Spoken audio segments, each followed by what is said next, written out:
Bismillahirrahmanirrahim. Assalamualaikum warahmatullahi wabarakatuh. Alhamdulillah, segala puji bagi Allah, pencipta alam semesta, yang telah melimpahkan anugerah keselamatan kepada umat manusia melalui ajaran para nabi, mentaatinya,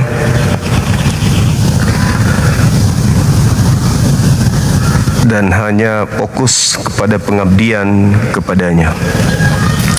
Salam serta taslim senantiasa tercurahkan kepada baginda Rasulullah Muhammad sallallahu alaihi wasallam, Nabi yang mengajarkan kita dinul Islam, sehingga manusia keluar dari alam gelap gulita menuju alam terang benderang. Sahabat yang dimuliakan oleh Allah, semangat pagi. Kita jumpa pada pagi hari ini. Tema yang kita usung pagi ini adalah ciri-ciri Nabi atau Rasul palsu. Tema ini sengaja diangkat teman-teman untuk menyemangati saudara-saudara kita Kristen pembenci Nabi Muhammad. Mereka sangat membenci Nabi kita, sangat tidak suka kepada beliau, sehingga ketika ada tema seperti ini, mereka insya Allah akan semangat teman-teman, semangat membeberkan kepalsuan yang mereka katakan dasar pijakannya. Mereka menuduh baginda Rasulullah Muhammad sallallahu alaihi wasallam. Allah Subhanahu wa taala menjelaskan, wa ikhwanuhum, mereka orang-orang kafir itu adalah saudara-saudaranya iblis. Mereka tidak bosan-bosannya menyeru manusia untuk membantu iblis di dalam mendurhakai penciptanya sendiri. Dan mereka, kata Allah, summa la yuqsirun, mereka tidak akan henti-hentinya menyesatkan manusia. Itu sudah menjadi bagian dari tugas mereka, menyesatkan anak keturunan Adam alaihi salam. Tema ini kita usung mengingat Nabi palsu atau Rasul palsu itu tidak mungkin mereka bisa elakkan di dalam pengajaran mereka. Jadi bagaimana mungkin mempercayai seorang Nabi, Rasul, bila mana Rasul tersebut menghapuskan hukum-hukum Tuhan, bahkan mengutuk, bahkan mengatakan hukum Tuhan yang datang kepada Bani Israel sebagai perjanjian kepada bangsa pilihan itu dianggap sebagai sampah. Itu gak mungkin. Di Galatia 5 misalnya, di suratnya dia, di nomor 2, nomor 3, nomor 4, sesungguhnya aku Paulus berkata kepadamu, jikalau kamu menyunatkan dirimu, maka Yesus Kristus sama sekali tidak berguna bagimu. Sekali lagi aku katakan kepada kalian, setiap orang yang menyunatkan dirinya bahwa ia wajib melakukan seluruh hukum Taurat. Kamu lepas dari Kristus jikalau kamu mengharapkan kebenaran oleh hukum Taurat. Kamu hidup di luar kasih karunia. Saya ulang, kamu lepas dari Kristus jikalau kamu mengharapkan kebenaran oleh hukum Taurat. Jadi bagaimana mungkin menganggap seorang nabi atau seorang rasul dari Tuhan jikalau menghujat, menghapuskan, menghinakan, merendahkan, menistakan, mengutuk, melemahkan ajaran Tuhan itu sendiri. Kamu lepas dari Kristus jikalau kamu mengharapkan kebenaran oleh hukum Taurat. Mengharapkan keselamatan, mengharapkan kebenaran melalui hukum Taurat saja, lepas dari Kristus. Bahkan kamu hidup di luar kasih karunia jikalau mengharapkan ada kebenaran dari hukum Taurat. Padahal keturunan Yakub itu diselamatkan dari ketaatan mereka terhadap hukum Taurat. Saya, teman-teman sekalian, miris ketika membaca di dalam kitab Torah versi Kristen, ya, Torah versi Kristen. Apa yang diterangkan? Kenapa saya miris mendengarkan ungkapan-ungkapan Paulus sebagai rasul?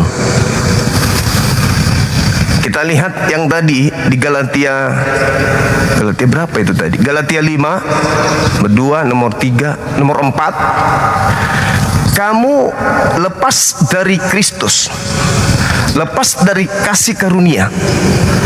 Jikalau kamu mengharapkan ada kebenaran oleh hukum Torah, maka kamu hidup di luar kasih karunia. Sedangkan Tuhannya Yahudi mengatakan di dalam Ulangan 28, teman-teman. Apa kata Tuhannya Yahudi? Kita ambil dari data 15. Tetapi jikalau engkau tidak mendengarkan suara Tuhan Elohim dan tidak melakukan dengan setia segala perintah dan ketetapannya yang kusampaikan melalui Musa pada hari ini, maka segala kutuk ini akan datang kepadamu dan mencapai engkau. Subhanallah. Kata Tuhan di dalam Ulangan 28 nomor 15, akan tetapi jikalau engkau tidak mendengarkan hukum Taurat, mendengarkan aja tidak, apalagi tidak mempraktekkan,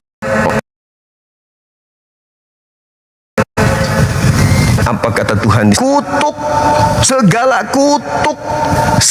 kutuk akan datang kepadamu dan segala kutuk akan mencapai dirimu.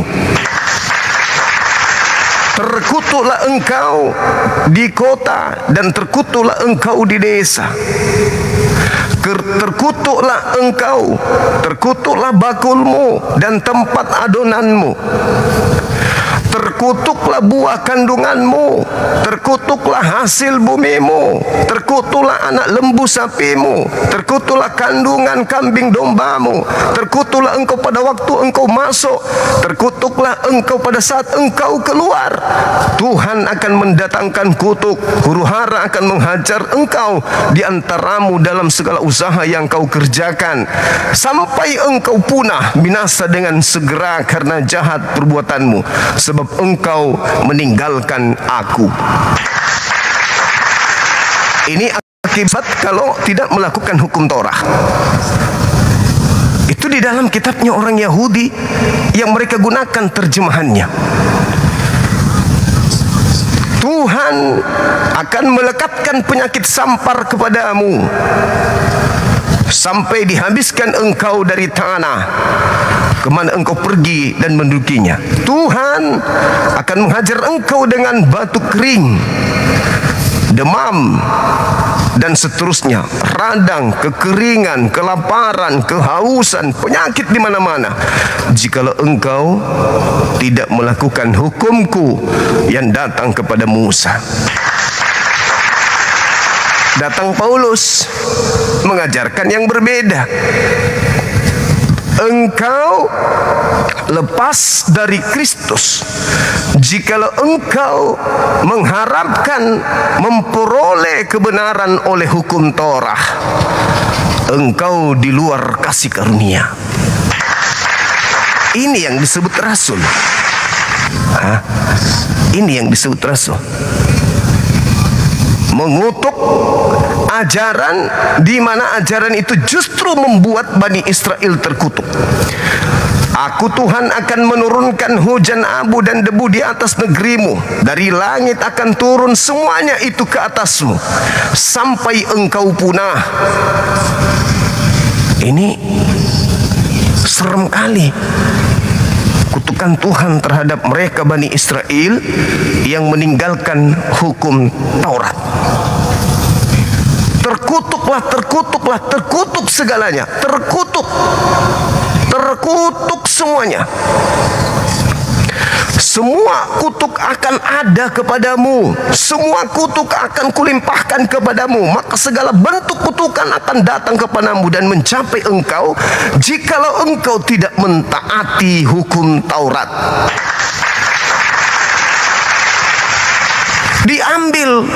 Diambil terjemahannya, dipakai, ditempel di kitabnya, tetapi tidak digunakan. Hanya ditaruh aja di situ, habis itu dirubah polanya. Kita baca lagi ya, Galatia 5. Barang siapa, sesungguhnya aku Paulus berkata kepadamu, jikalau kamu menyunatkan dirimu, Kristus sama sekali tidak berguna bagimu. Sekali lagi aku berkata kepadamu, setiap orang yang menyunatkan dirinya, bahwa ia wajib melakukan segala hukum Torah. Diperdalam lagi tuh kalimatnya. Kamu lepas dari Kristus jikalau kamu mengharapkan kebenaran oleh hukum Torah. Kamu hidup di luar kasih karunia jikalau engkau mengharapkan ada kebenaran di Taurat. Ini yang disebut rasul palsu, rasul asli. Kayak begitu rasul asli, utusan asli kayak gitu. Itu yang disebut rasul asli. Ayolah teman-teman Kristen, silakan. Makanya kami umat Islam itu senantiasa berdoa kepada Allah, Anta Maulana Pansurna alal qaumil kafirin.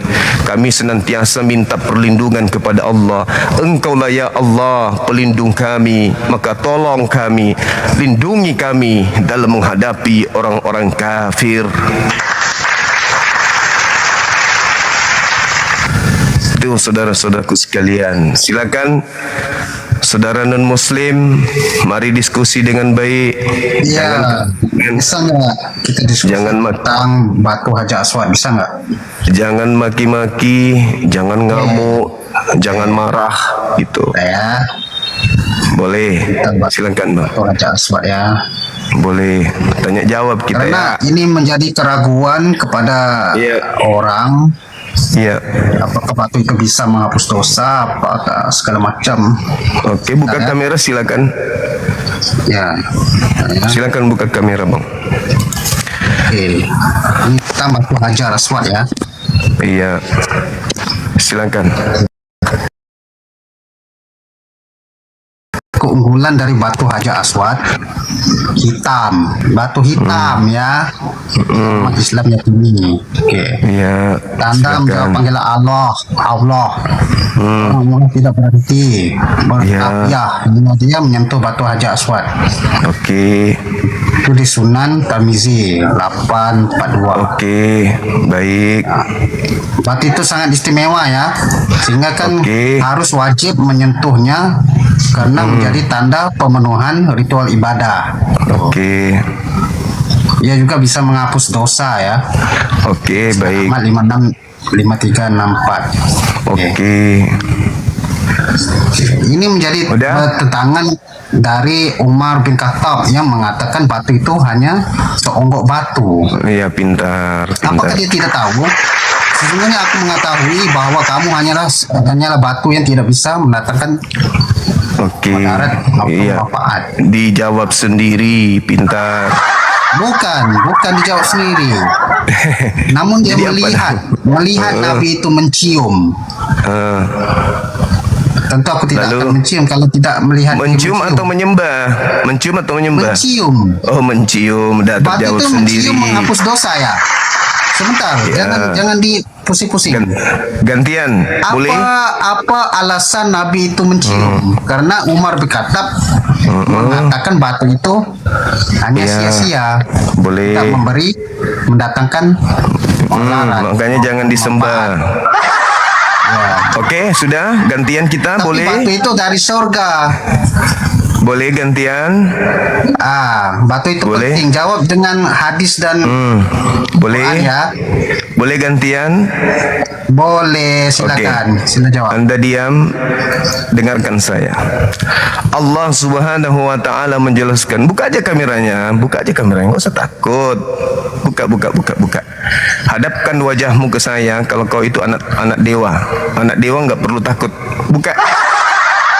Buka kamera. Oh, enggak bisa.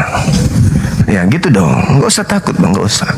Santai aja dengan saya. Yang penting Anda menghujat, murni Anda bertanya, belajar. Di sini adalah wadahnya untuk belajar. Dengarkan saya. Allah Subhanahu wa taala menjelaskan di dalam Al-Qur'anul Karim surah Al-Baqarah. Bismillahirrahmanirrahim.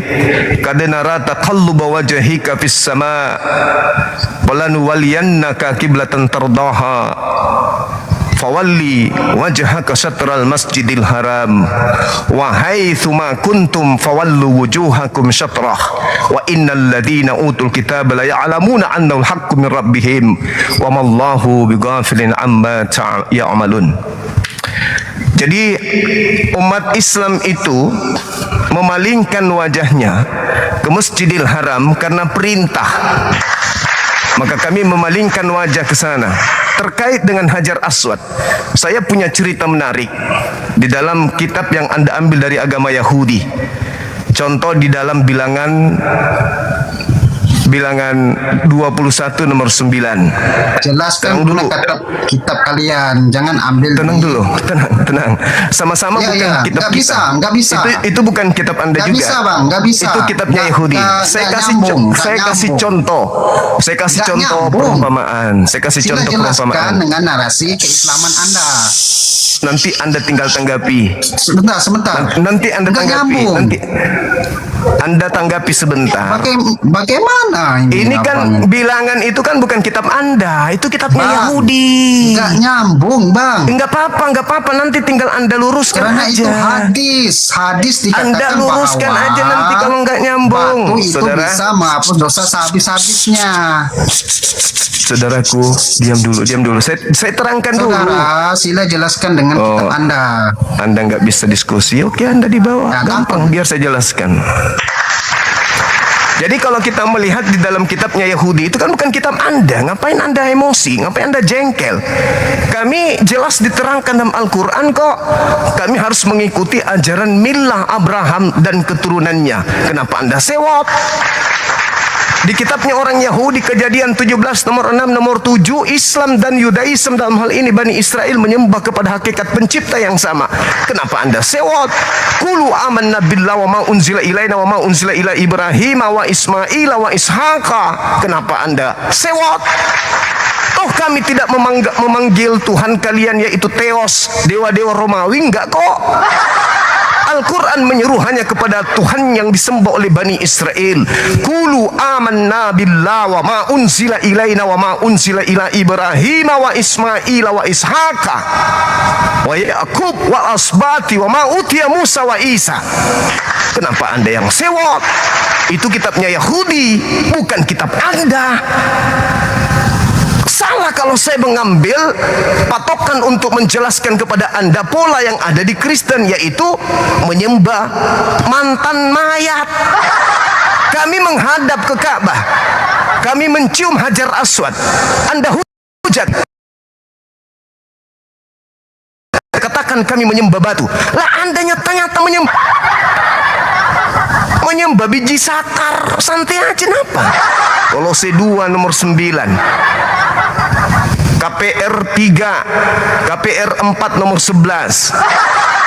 Yesus adalah batu penjuru yang dibuang oleh tukang bangunan. Anda yang menyembah batu-batuan. Santai, rileks dengan saya itu rileks. Saya mengharapkan Anda itu punya ilmu gitu loh. Kalau kita melihat di dalam Bilangan 21 nomor 9, perintah Tuhan kepada Nabi Musa. Lalu Musa membuat ular tembaga dan menaruhnya pada sebuah tiang. Apa kata Tuhan di sana? Maka setiap orang yang dipatuk ular lalu memandang kepada ular batu itu, maka tetaplah ia hidup. Coba, sekiranya batu tembaga itu masih ada hari ini, orang-orang akan setia selalu memandang batu tembaga itu. Boleh nggak kami umat Islam mengatakan mereka menyembah batu tembaga? Ya tidaklah, cuples. Karena itu kaidah di dalam kehidupan beragama yang diatur oleh Tuhan pencipta alam semesta. Kepada siapa aturan itu datang? Sama seperti kami. Qul in kuntum tuhibbunallaha fattabi'uni yuhibbukumullah wa yaghfir lakum dzunubakum. Fattabi'uni wa yuzakkihim. Kami diperintah oleh Allah untuk mengikuti Nabi Muhammad. Perintah mengikuti Nabi Muhammad. Nabi Muhammad mempraktekkan secara sunnah mencium Hajar Aswad. Kami mengikuti beliau. Terkait menghapus dosa, enggak ada dalil batu menghapus dosa, itu tak ada. Yang menghapus dosa itu adalah Allah dengan cara mentaati apa yang diperintahkan oleh Allah dan mentaati apa yang disunnahkan oleh baginda Rasulullah Muhammad sallallahu alaihi wasallam. Berilmu dong, berilmu. Diskusi itu berilmu. Dikasih data, jangan panik. Bilangan 21 nomor 9, orang-orang Yahudi memiliki patung berupa ular tembaga. Lalu ketika mereka sakit, dipatuk ular agar supaya mereka tidak mati, mereka memandang patung itu. Apa yang terjadi setelah memandang patung itu? Mereka hidup.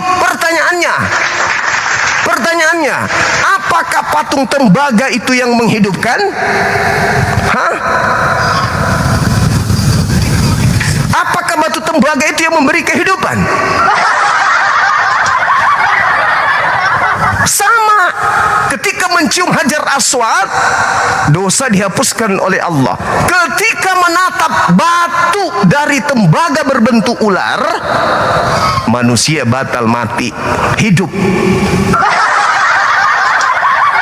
Santai napa, rileks. Diskusi itu rileks. Saya sedang membutuhkan penyembah mantan mayat yang berkelas, punya ilmu, berdata, punya karakter, memotivasi, mengedukasi anak bangsa untuk cerdas, meninggalkan ajaran pagan.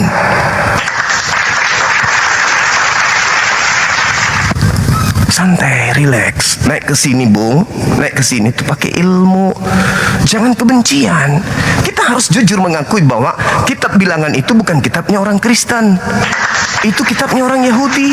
Sedangkan Islam itu diperintahkan untuk membaca, untuk menelaah apapun itu.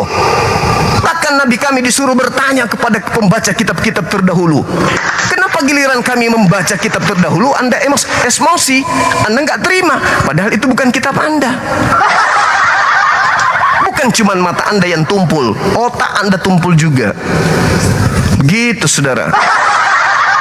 Tema sudah Anda bawa kemana-mana. Anda tidak fokus kepada tema yang ada. Saya ikutin, kupikir Anda berilmu. Cumi. Rupanya cumi.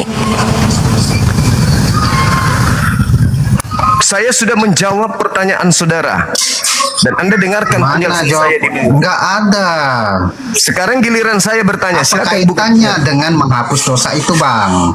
Sekarang Anda di situ hadis mengatakan begitu. Saya kasih kesempatan yang lagi kedua. saya tampilkan Gantian, ya. gantian. Kamu ini sudah saya jawab. Sudah saya jawab. Saya sudah menjawab. Bohong kamu ini.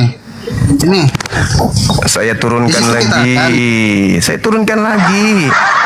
Sederhana kok itu. Aku sudah menjawab. Kul in kuntum tuhibbunallah fattabi'uni. Kami diperintahkan untuk mengikuti Nabi Muhammad. Sudah. Tidak ada dalilnya batu menghapus dosa, itu enggak ada. Sama seperti menatap batu dalam bentuk tembaga, bentuk ular, tidak menghidupkan. Anda kok gimana ya? Coba legowo menerima jawaban saya gitu loh. Saya sudah menjawab, tidak ada dalil batu menghapus dosa.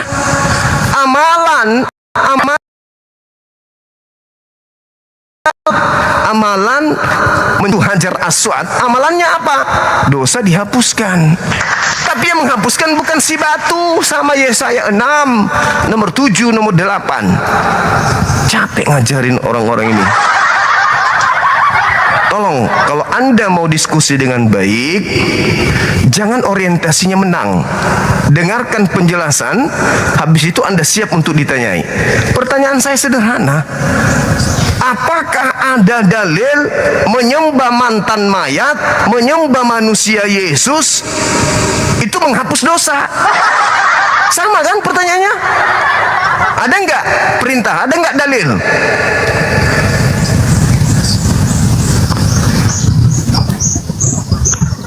ya, jangan lari ke sana, Bang. Ini yang ketiga. Kita belum selesai. Ini yang ketiga. Anda siap ditanya? Anda siap ditanya? Ini belum selesai. Saya tanya dulu. Oke. Apakah Anda siap ditanya? Untuk menghapus dosa ya, ini ya, sebentar. Itu dikatakan menghapus. Apakah Anda siap ditanya? Aduh, aneh. Sayang sekali Anda tidak berilmu. Sangat disayangkan, Bung. Nyali Anda ada, tapi ilmu tak ada. Itu yang sangat saya sayangkan. Ini ilmu. Saya kan sudah jawab ini. Udah ku jawab. Apa yang kamu jawab? Saya katakan, dengar, tidak ada dalilnya batu menghapuskan dosa, nggak ada. Ya ampun. Nah, coba Anda bacakan saya. Ada nggak dalilnya? Coba. Ini di Musnad Ahmad ini dikatakan bisa menghapus dosa sampai solusinya. Di Sehingga banyak mana orang berebut dan batu bisa memegang menghapus dosa? menciumnya. Coba Anda baca. Di mana batu menghapuskan dosa? Tunjukkan dalilnya. Ya, dia menghapus. Mencium. Makanya keunggulan batu Hajar Aswad. Mencium. Keunggulan. Kamu mau membantah keunggulan batu itu? Mencium. Iya. Mencium. Di sini dikatakan batu itu berwarna putih. Kamu jangan sok-sok tahu loh. Allahu Akbar, Masya Allah. Apa ya apa? Jangan gitu, Bang. Itu Diskusi. mana sih? Nah, Saya berharap batu Anda itu Hajar Aswad pintar. dipercaya awalnya berwarna putih, namun menjadi hitam karena dosa manusia. Ya, Gimana? terus. Nah, Terus kamu apa aja. lagi? Itulah Apa lagi? keistimewaan keunggulan batu Hajar Aswad ini. Keunggulan loh. Keunggulan. Iya, betul.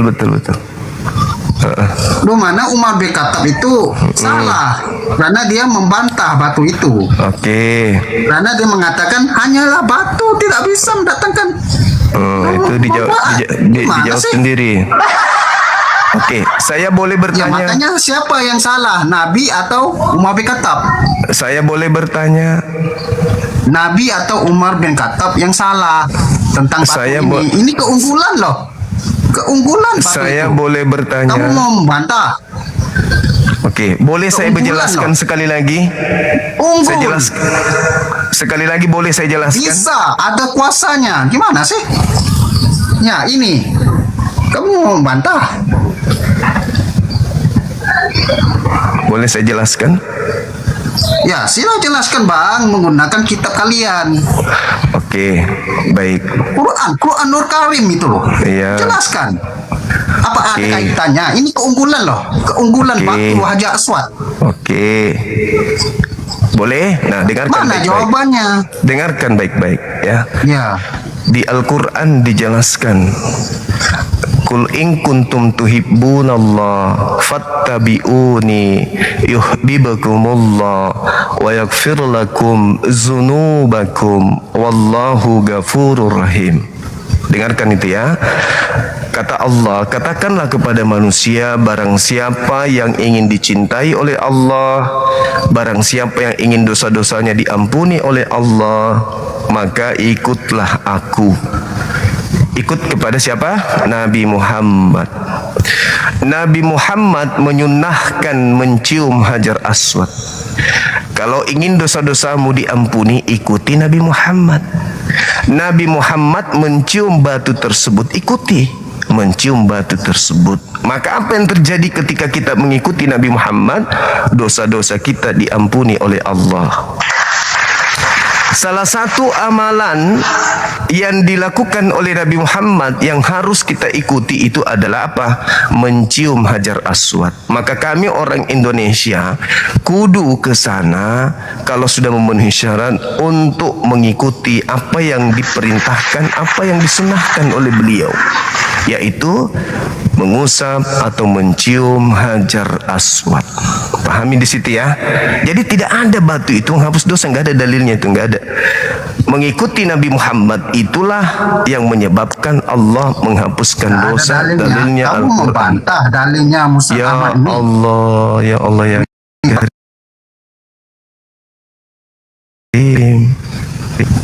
Dalilnya di mana dalilnya batu menghapus Perkataan dosa? Nabi loh ini. Bung, Kamu membantah. Bung, di mana dalilnya batu menghapus dosa? Ya Tolong bacakan. ampun. Tolong bacakan. Tolong bacakan. Saya puring Ini dengar. aja di Baca, Musa baca. Ahmad 2275 ini Baca. dia mengatakan batu Hajar Aswad akan menjadi saksi saat kiamat. Mana sih? Mana dia menghapus dosa? Mana? Ya, Mana? Apa tuh? Apa Mencium. tulisannya situ? Mencium. untuk menghapus dosa, mencium rukun Mencium akan batu Hajar. menghapus Mencium. dosa sehabis-habisnya. Mencium Hajar Aswad akan menghapuskan dosa-dosa manusia. Menciumnya. Ya. Nah, Ya. di mana yang saya minta? Di mana dalilnya batu menghapus dosa? Ya batu itu yang menghapus dosa. Di mana Mencium dalilnya? batu itu menghapus dosa sehabis-habisnya. Di mana di situ diterangkan bahwa batu menghapus dosa? Di mana? Yang terutama umat Islam percaya batu ini bisa. Di mana Ya, dalilnya ya. batu menghapus dosa? Di mana dalilnya? Tunjukkan. Batu ini bisa menghapus dosa, bisa. Jangan diambil di Bisa. tengahnya. Perintahnya apa? Perintahnya apa? Baca dari pertama. Nggak ada perintahnya. Ya, mencium. Perintahnya apa? Itu perintah. Mencium Hajar Aswad. Orang yang melakukan perintah itu Apakah akan ini- dihapuskan dosanya, bukan apa ini- batunya yang menghapuskan. Ya Allah ya Ini- Karim. Saya anggap sudah selesai. Keunggulan batu hitam. Sudah selesai. Sudah selesai. Keunggulan. Sudah selesai ya, sudah selesai. Sekarang Apa yang giliran sudah saya boleh selesai? bertanya. Boleh bertanya? Saya boleh bertanya? Keunggulan loh. Iya, udah selesai. Boleh saya bertanya? Udah, makanya Boleh saya batu ini ya bertanya? yang menghapus dosa ya, betul nggak? Enggak ada dalilnya. Boleh saya bertanya? Enggak. Batu ini ya, kamu mengatakan selesai. Itu batu menurut ini menghapus Anda, dosa ya. itu menurut Anda, bukan menurut Enggak, saya. bukan menurut saya. Ini menurut ini. Mana Musa dalilnya Ahmad batu ini. menghapus dosa? Anda Saya mau ulang lagi. menolak. Mana dalilnya batu Anda menghapus mau dosa? menolak Musnad Nah, enggak bisa Ahmad. dia. Enggak bisa teman-teman. Apakah boleh saya bertanya? Anda mau menolak. Boleh saya bertanya Nabi. balik? Boleh saya Kamu bertanya? menolak sabda Nabi kamu. Saya tidak menolaknya. Mencium makanya Hajar ini- Aswad. Dengar.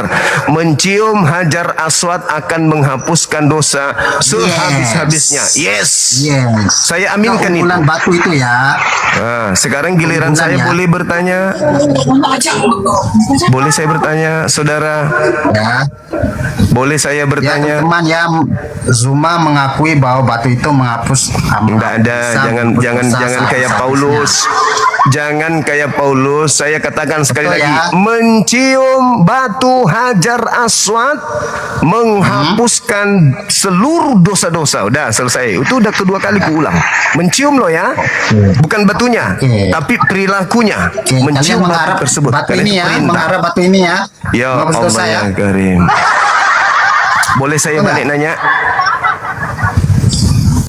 Mengharap batu ini ya, menghapus dosa ya. Boleh Nah, boleh selesai. saya balik bertanya? Selesai Boleh, bang. Bang? Saya turun dulu. Selesai ya. Jadi sudah mengakui ya. Sudah selesai.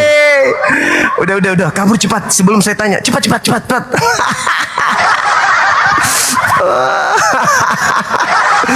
Penyembah batu sakar langsung kabur.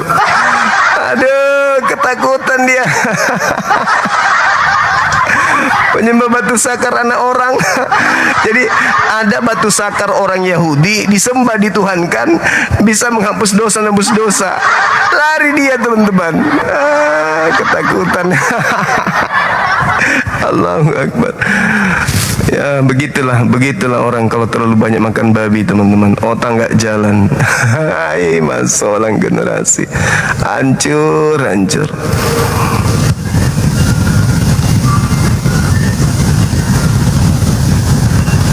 Padahal jelas-jelas di ajaran siapa? Ajaran Musa, menatap patung, menatap batu bisa menghidupkan.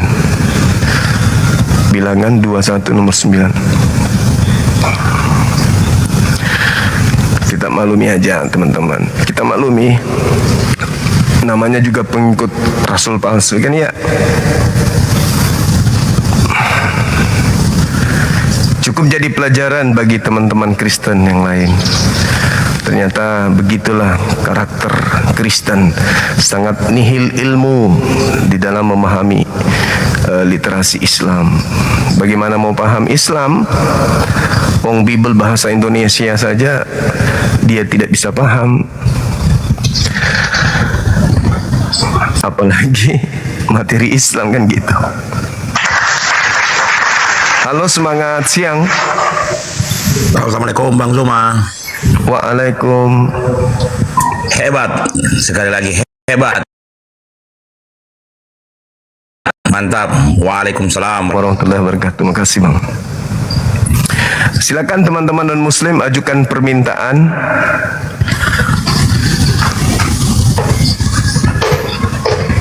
Halo, semangat siang. Saudara TikTok. Halo.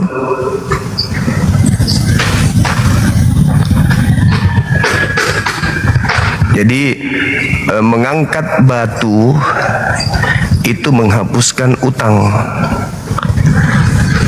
Ya kan ya, manusia itu kan punya dosa tuh. Manusia itu kan punya utang tuh. Makanya mereka bekerja.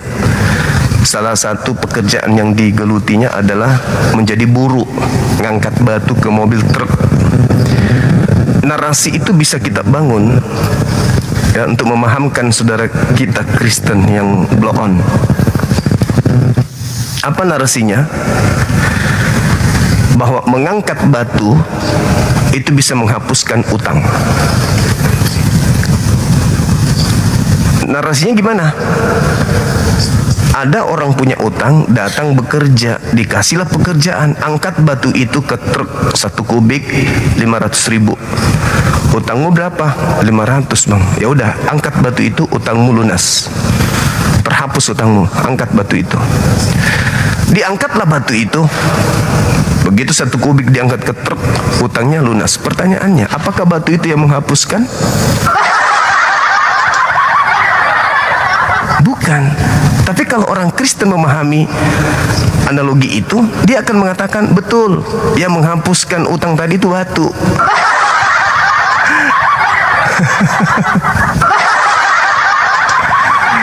Allahu Akbar, Masya Allah. Padahal jelas-jelas dalilnya, barang siapa yang ingin dosanya dihapuskan, ikuti Nabi Muhammad. Apa yang harus diikuti dari Nabi Muhammad? Sunnahnya. Apa sunnahnya? Mencium hajar aswad. Mengikuti dia mencium hajar aswad, dosamu diampuni. Al-Quran surah Ali Imran ayat 31. Allahu Akbar. Tapi ya nggak apa-apa teman-teman, kan kita diskusi dengan ulaika kal an'am balhum adallu.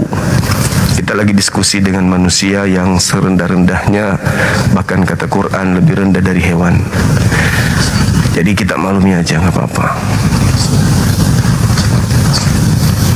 Silakan saudara-saudara non muslim, mohon maaf yang muslim tahan dulu permintaannya, atau kalau sudah multi dibatalin dong, biar bisa cepat saya naikkan yang non muslim. Boleh ya?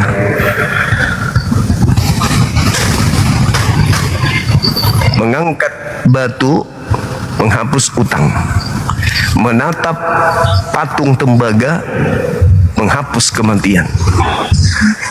Apakah patung tembaga itu yang menghidupkan? Nah, ini saudara Kristen ini karena buta aja, buta, benar-benar buta terhadap kitabnya, lebih-lebih terhadap ajaran Islam. Halo, selamat siang. Ya, halo, selamat siang abangku. Ya, Apa kabar? siang. Kabar baik ya?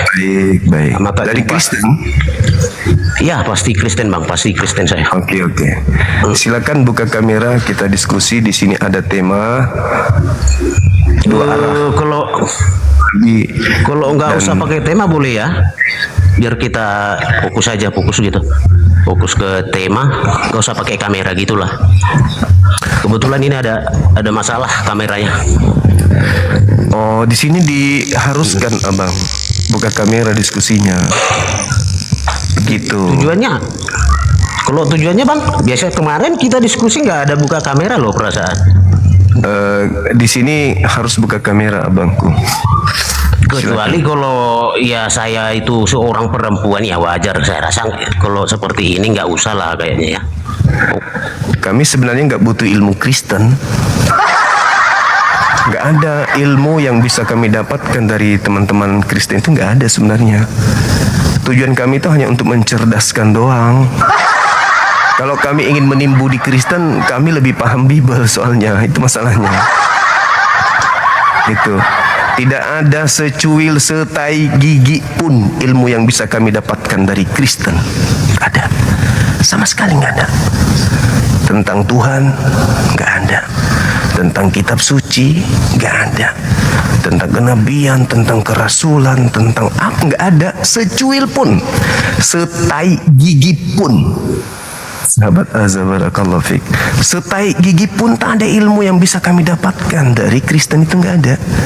Cuman kami dapat penghiburan, tertawa, menghilangkan penat, refreshing, mendengarkan mereka bicara. Nggak ada ilmu, nggak ada ilmu apa yang bisa kami dapat dari Kristen, nggak ada sama sekali. Wallahi nggak ada ilmu yang kami dapat. Kenapa? Karena semua narasi-narasi yang mereka bangun itu adalah narasi irasional. Kalaupun ada narasi yang rasional, Tuhan itu satu, itu konsep dari sejak kami lahir. Nah, yang jadi lawakan, bahan tertawaan dan hiburan itu ketika Tuhan itu tiga. Gitu loh. Tuhan bukan manusia, itu sejak kami lahir sudah ada. Makanya kami butuh saudara Kristen itu sekedar buka kamera, bukan untuk nuntut ilmu, enggak. Atau bukan untuk melihat wajah kalian, enggak. Cuman kami ingin seru-seruan aja di sini. Kalau mau menjelaskan, mau diskusi dengan orang Kristen tidak buka kamera, apa yang kami harap dari lisan Kristen apa? Enggak ada yang kami bisa dapatkan dari lisan kalian, enggak ada. Bible kalian bantah, kitabnya Yahudi kalian bantah, Yesus kalian bantah, pencipta langit dan bumi kalian lawan. Tidak ada ilmu, enggak ada. Kenapa saya biasa berdiskusi dengan teman-teman tanpa buka kamera? Ya karena saya melihat orang ini benar-benar mau belajar tentang kebenaran. Itu Tapi kalau orangnya cuma mau bantah-bantahan, sok paten, sok hebat, mau menang-menangan, itu nggak ada. Secuil, sekali lagi, setai gigi pun tak ada ilmu yang kami bisa dapatkan dari oknum-oknum Kristen itu. Catat itu baik-baik. Kami malah dibuat linglung, dibuat bingung, dibuat kemudian stres karena pernyataan-pernyataan mereka. Anak lebih tua dari ibu kandung. Ibu kandung melahirkan anak kandung, netein Tuhannya sendiri. Hah? Apa ilmu apa di situ? Ketika anaknya sudah besar, ibunya menuhankan anaknya. Lebih tua ibu daripada anak, tapi di sudut yang lain lebih tua anak daripada ibu. Tuhan tidak bisa menjadi manusia. Di sisi lain yang lahir adalah Tuhan. Apa yang bisa kami dapat selain hiburan? Gak ada. Gak ada yang bisa kami dapat selain hiburan dari Kristen. Hiburan doang. Ilmu gak ada, nihil. Nonsen, bullshit, mustahile bisa dapat ilmu dari Kristen. Mustahile. Hadapkan saya dengan orang yang merasa dirinya bisa memberikan ilmu. Siapa di Kristen yang bisa kasih ilmu? Gak ada. Apa ilmu apa yang bisa kami dapat dari kalian? Gak ada. Wallahi gak ada ilmu yang bisa kami dapat. Tapi lucu-lucuan, hiburan, ya kami dapat banyak dari kalian. Sisi lain dari sisi lain dari keanehan keturunan Adam kami dapat. Iya, kami dapat. Keturunan Adam yang memfitnah Adam kami dapat dari kalian. Iya, kami dapat. Ya. Manusia ketika di surga tinggal rohnya saja dengan tulangnya. Darah dan daging tidak ada tempat di surga. Berarti yang ada cuma tulang dengan rambut. Itu kami dapat dari kalian. Yang kayak gitu-gitu. Di surga hidup kekal memuji dan menari. Itu yang kami dapat. Yang lain gak ada. Apa yang kita dapat di surga di Kristen? Ilmu apa coba? Denara gak ada. Nihil, kosong. Gak ada manfaatnya sebenarnya. Cuman lucu-lucuan doang. Di surga mereka menikah dengan Tuhan mereka. Semua laki-laki nanti di surga menjadi mempelai wanita. Apa yang kami dapat dari ilmu seperti itu? Hah? Orang yang keluar bangkit dari kubur jadi Tuhan. Hah? Gimana mau dapat ilmu apa? Ilmu apa? Penampakan Tuhan bertanduk 7 seperti binatang yang sudah disembelih bertanduk 7 bermata 7. Apa yang kami dapat dari sana? Ilmu apa? Gak ada bang, gak ada. Di surga ada perang naga. Tuhannya datang pakai kursi roda dengan nyala api. Tuhannya berhembuskan napas lewat hidung keluar api. Matanya menyala seperti api. Rambutnya putih seperti salju. Gak ada bang ilmu yang bisa kami dapat dari Kristen itu. Gak ada sama sekali. Gak ada. Jadi jangan sok gaya-gayaan. Gak usah buka kamera. Kita diskusi saja. Fokus pada ilmu-ilmu kampret.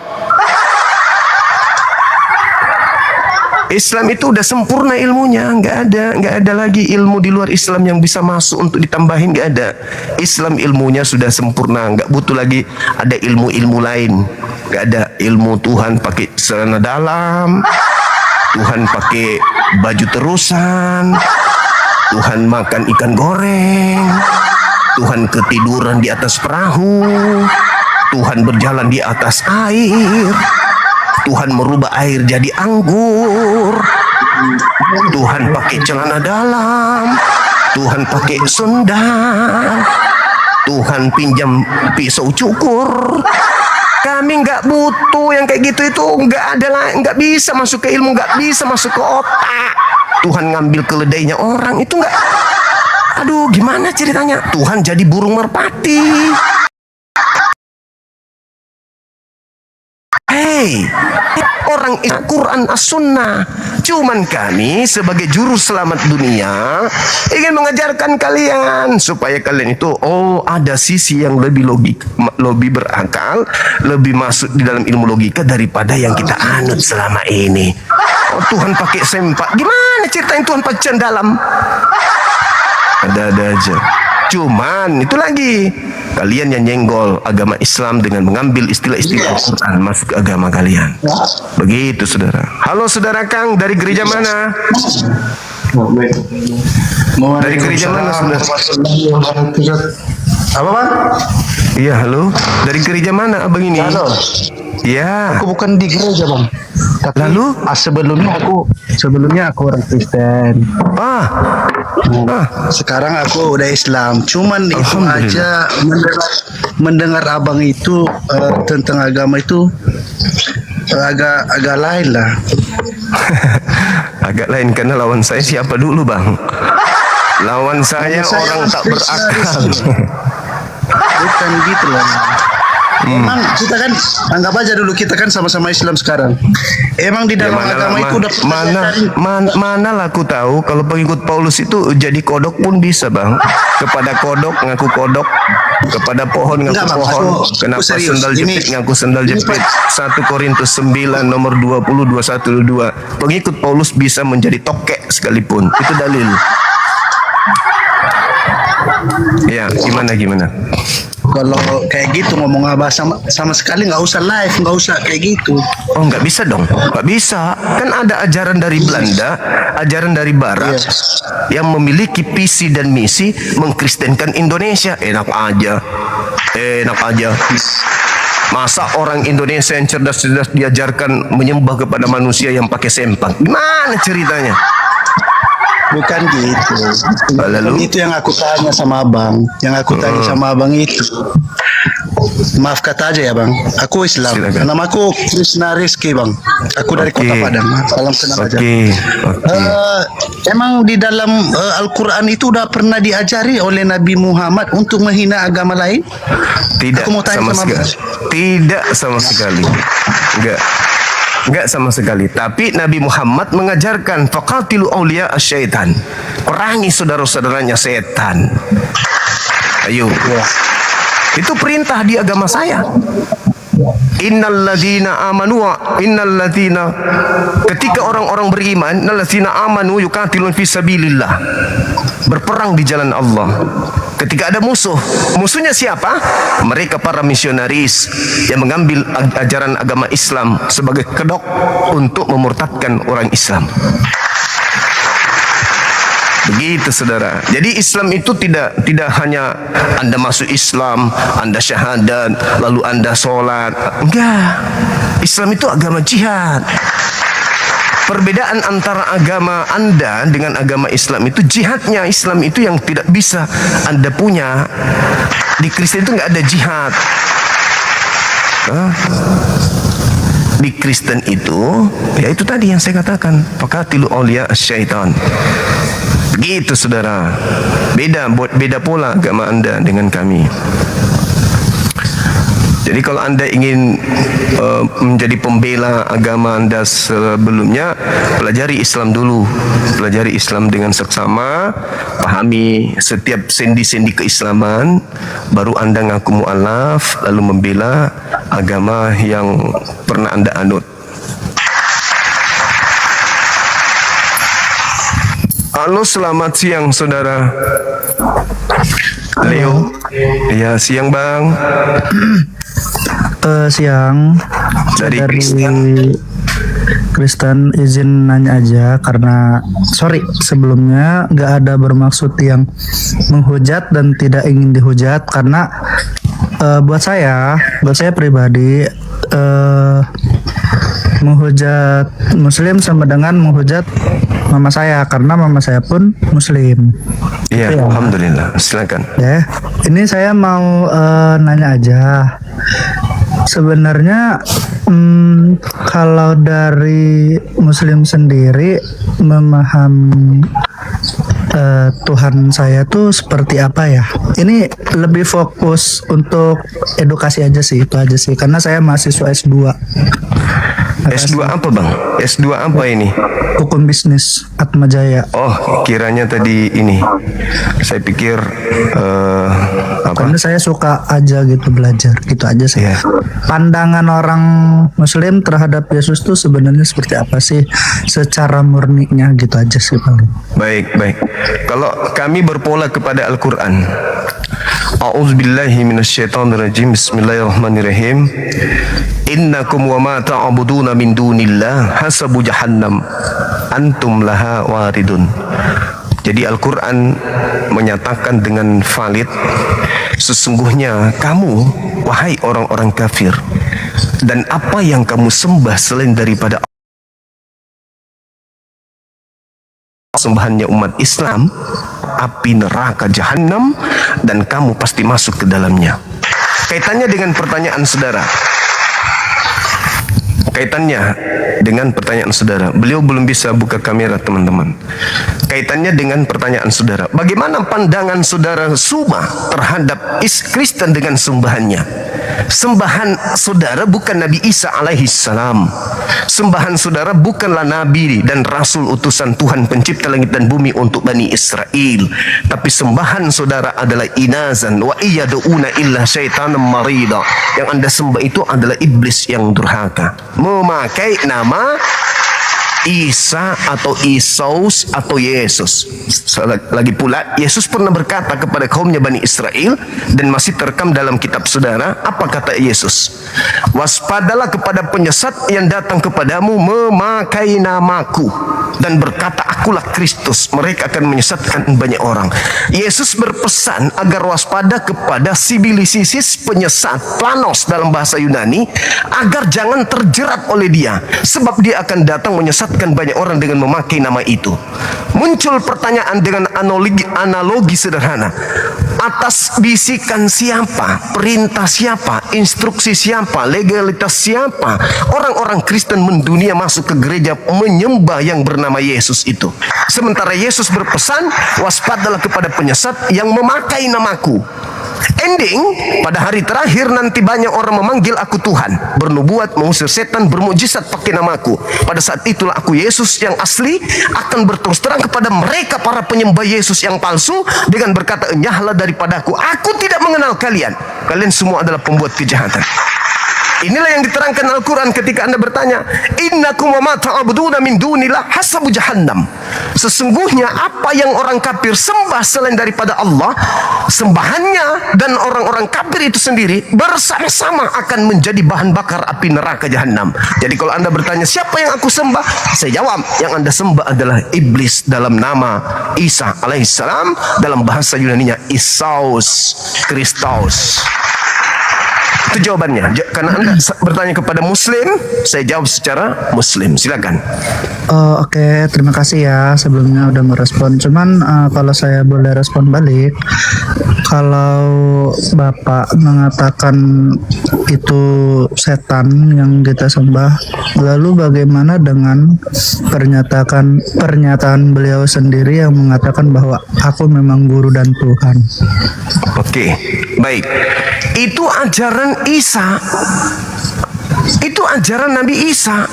Itu ajaran Yesus kepada kaumnya Bani Israel. Ketika dia datang kepada kaumnya Bani Israel, man ansari ilallah, siapa yang akan menjadi penolongku untuk mengajarkan agama Allah? Nahnu ansarullah, kamilah yang akan membantu. Lalu apa kata Nabi Isa alaihissalam kepada kaumnya? Fattakullah wa ati'un, bertakwalah, takutlah kepada Allah dan taatlah kepadaku. Itulah jalan yang lurus. Jadi akulah guru, akulah Tuhan. Aku guru apa? Apakah aku guru Kristen atau aku guru Yahudi? Aku guru Yahudi, aku rabi Yahudi. Kisi-kisi referensi pengajaranku adalah cakupan dari kitab Tanak, Taurat, Ketubin, Nevi'im, bukan Roma, Galatia, Filipi, bukan. Jadi kalau anda menjadikan aku guru, maka anda akan menjadi seorang praktisi Torah yang taat, bukan praktisi Kristiani. Sebab aku Yesus yang adalah guru dan Tuhan tidak pernah mengajarkan makan babi, tidak pernah mengajarkan jangan bersunat, tidak pernah mengajarkan menyembah diriku, tidak pernah mengajarkan ibadah minggu, tidak pernah mengajarkan Natalan, tidak pernah mengajarkan kemudian supaya merasulkan Paulus, tidak pernah. Maka ketika Anda ingin menjadikan aku guru dan tuanmu, maka jadilah seorang Yudaism yang taat. Ibadahnya di sinagoge. Jangan kau makan babi. Kau harus sunat. Sembah kepada ilah yang disembah oleh Abraham, Ismail, Ishak dan Yakub.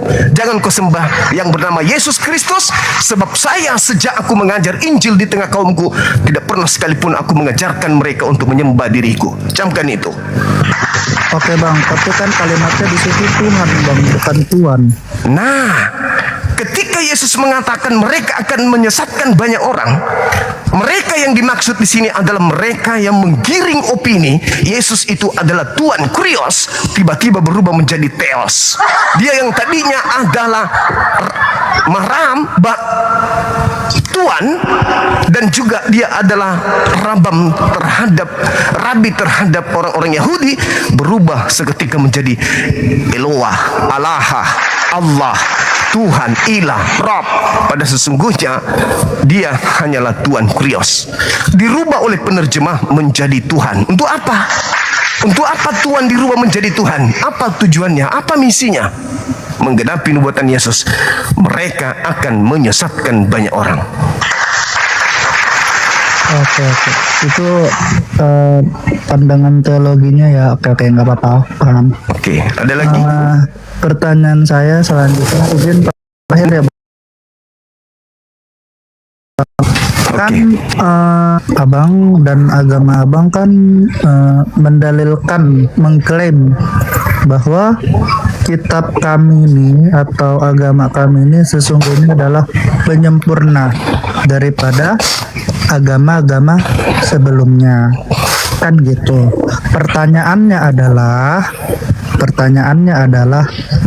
kalau memang kitabnya abang atau agamanya abang mengklaim diri sebagai penyempurna daripada agama-agama sebelumnya, pertama, kenapa justru malah merubah semua dasar-dasar teologis kekristenan? Itu satu. Yang kedua, kalian kan menyatakan diri bahwa Yahudi dan Islam itu dekat. Itu cuman permasalahannya adalah Yahudi sendiri kan mengatakan, ini kalau dari sudut pandang Yahudi ya, kalau bisa yang dibawa kembali ke Taurat itu adalah Kristen, karena Kristen tidak istilahnya tidak menyimpangkan ajaran Yahudi, tapi justru yang Yahudi katakan jangan ajarkan tentang keyahudian kepada Islam karena tidak mengakuinya. Pertanyaannya, bagaimana abang, kitab abang dan agama abang bisa mengklaim bahwa kalian itu penyempurna kami, sedangkan agama yang pertama keyahudian aja itu enggak. Kalau bisa sih tentang keyahudian ini nggak usah diajarin ke kalian karena kalian merubahnya. Itu aja sih logika ya bang. Thank you. Oke, baik. Ini yang terakhir ya teman-teman. Jadi gini, Islam datang menyempurnakan. Maksudnya apa? Setelah ajaran para nabi itu diobok-obok, maka Islam datang memperbaiki. Itu maksudnya. Tadinya perintahnya sujud, dirubah joget-joget, dirubah oleh Al-Quran, dikembalikan kesempurnaan. Tadinya satu Tuhan dirubah menjadi tiga Tuhan, disempurnakan lagi kepada Al-Quran. Al-Quran kembali menyempurnakan ajaran yang sudah diajarkan oleh para nabi, dirusak oleh pengikut-pengikut Dajjal. Maka Al-Quran datang, Islam datang menyempurnakan kembali apa yang sudah ditata oleh Tuhan, oleh Allah pencipta langit dan bumi melalui para nabi, tapi dirusak oleh pengikut-pengikut nabi tersebut. Islam datang kembali menyempurnakan ajaran tersebut. Contoh, Al-Quran datang menggaungkan ke seluruh penjuru bumi. Qul huwallahu ahad. Pencipta langit dan bumi itu satu, bukan tiga. Allahus samad. Pencipta langit dan bumi itu tempat bergantungnya segala manusia, bukan dia yang digantung oleh manusia. Lam yalid walam yulad. Pencipta langit dan bumi itu tidak beranak dan tidak diperanakkan, bukan diperanakkan oleh manusia. Walam yakul lahu kufuwan ahad. Pencipta langit dan bumi tidak serupa dengan manusia, bukan malah diserupakan dengan orang Yahudi. Itulah yang disempurnakan. Itu yang disempurnakan. Sehingga ketika Anda mengatakan apa yang disempurnakan oleh Islam, yang disempurnakan oleh Islam adalah ajaran para nabi yang sudah hancur berantakan, ditata rapi kembali oleh Al-Quran. Begitu saudaraku. Makanya di Islam itu tidak ada kebingungan, tidak ada ambigu dalam berislam. Sekali la ilaha illallah, tidak ada itu Tuhan nuzul menjadi manusia, separuh manusia, seutuhnya Tuhan. Itu nggak ada konsep kayak gitu. Kenapa Tuhan mau digantung? Oh, karena dia dalam rupa manusia. Nggak ada yang kayak gitu. Itulah yang disempurnakan, dipatenkan. Ajaran Nabi itu dipatenkan. Maksudnya dipatenkan. Nabi Musa diutus padanya Torah untuk Nabi Musa dan kaumnya. Dipatenkan oleh Islam. Al-Quran surah Al-Araf ayat 145. Torah itu hanya untuk Bani Israel. Tadi dirubah tuh. Torah untuk seluruh bangsa. Sampai Kristen juga ikut-ikutan. Padahal Torah itu hanya untuk kaumnya Bani Israel. Al-Quran datang menyempurnakan kembali. Menyatakan bahwa Torah itu hanya untuk kaumnya. Ketika Nabi Isa turun ke tengah-tengah Bani Israel, oleh orang-orang kafir dianggapnya Tuhan yang nuzul seperti Brahma turun jadi Krishna.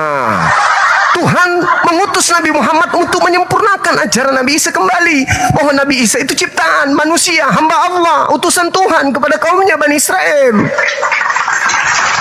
Ketika Nabi Isa mengajarkan Injil kepada kaumnya Bani Israel, dirubah-rubah lagi tuh jadi Injil Lukas, Markus, Matius, dan seterusnya. Al-Quran datang menyempurnakan. Fawailul lilladzina yaktubuna al-kitaba biaidihim tsumma yaquluna hadza min indillah. Bahwa yang mereka tuliskan bukan Injil, mereka menuliskan sesuai dengan maunya sendiri, nafsunya sendiri, kebutaan mereka sendiri, angan-angan mereka sendiri, lalu mereka berkata ini dari Allah. Itu semua yang disempurnakan oleh Islam. Bukan berarti disempurnakan itu dalam arti kata penyembahan terhadap Yesus disempurnakan, penyembahan terhadap sapi betina disempurnakan.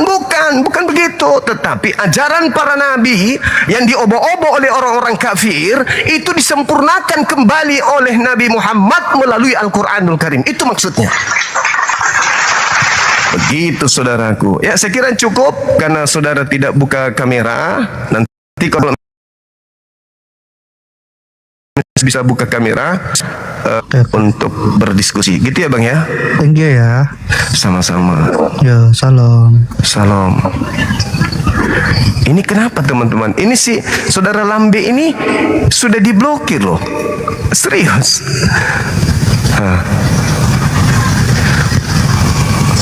Akun terblokir. Kenapa bisa? Posisinya adalah akun terblokir. Mana HP-ku? Ini coba lihat ya. Saya blokir karena ini teman-teman.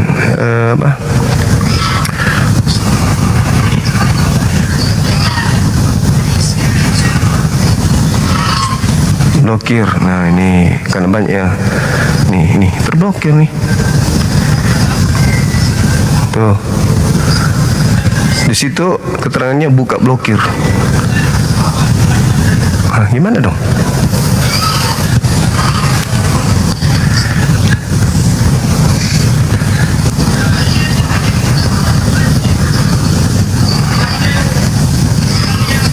Silakan saudara non muslim ajukan permintaan. Yang ini yang muslim mohon kerjasamanya supaya di banyak kali ini permintaan nih. Tapi muslim mohon untuk dibatalkan teman-teman.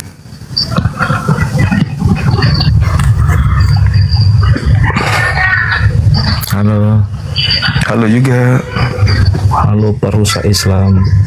Juma. Iya, gimana? Silakan buka kamera.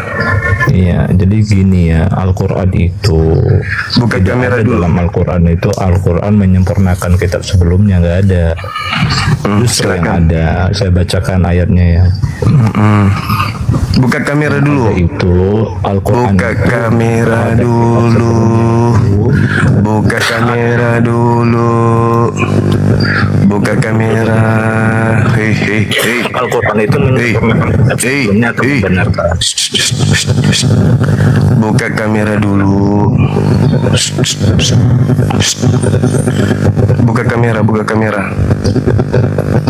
Ya, kamu itu merusak Islam ya. Buka kamera. Silakan. Ya, kamu Buka narasi kameranya. kamu itu menyesatkan umat. Gak apa-apa. Silakan buka Contoh kameramu. di dalam Al-Quran begini, Al-Maidah 48. Wa anjalna ilaika Wa anjalna hei, hei, hei. Mana ada bacaan begitu? Saya membacakan Quran, woi. Nggak ada bacaan begitu, nggak ada wa anjalna nenekmu kiper.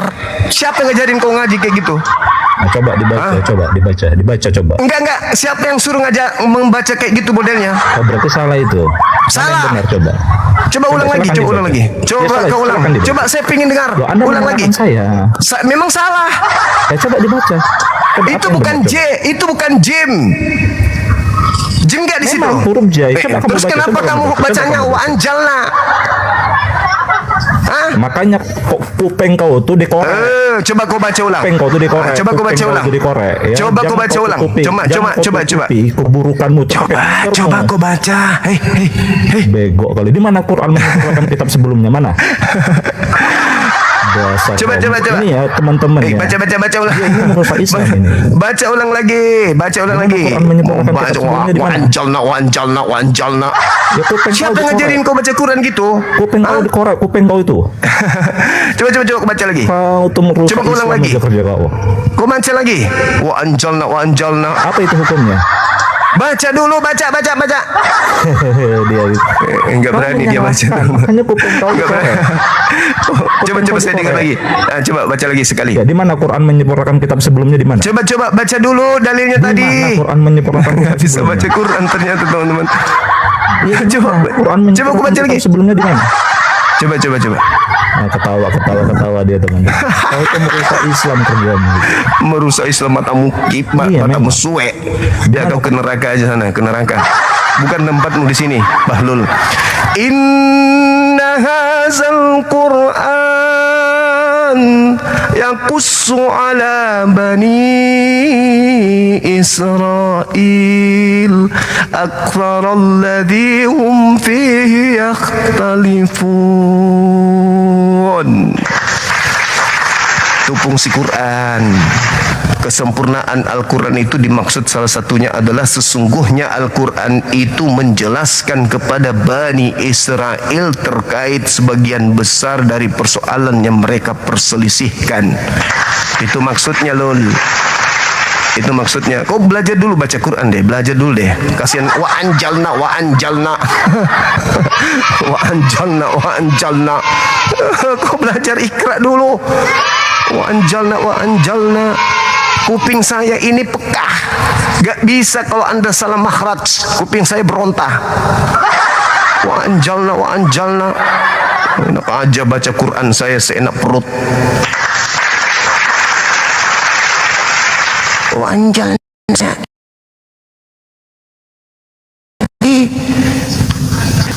Lama-lama MUI lagi. Si ini itu kan si Perdi, siapa namanya itu? Yang misionaris itu siapa namanya? Lupa saya namanya si penyesat itu. Yang berapa kali kupermalukan di Zoom.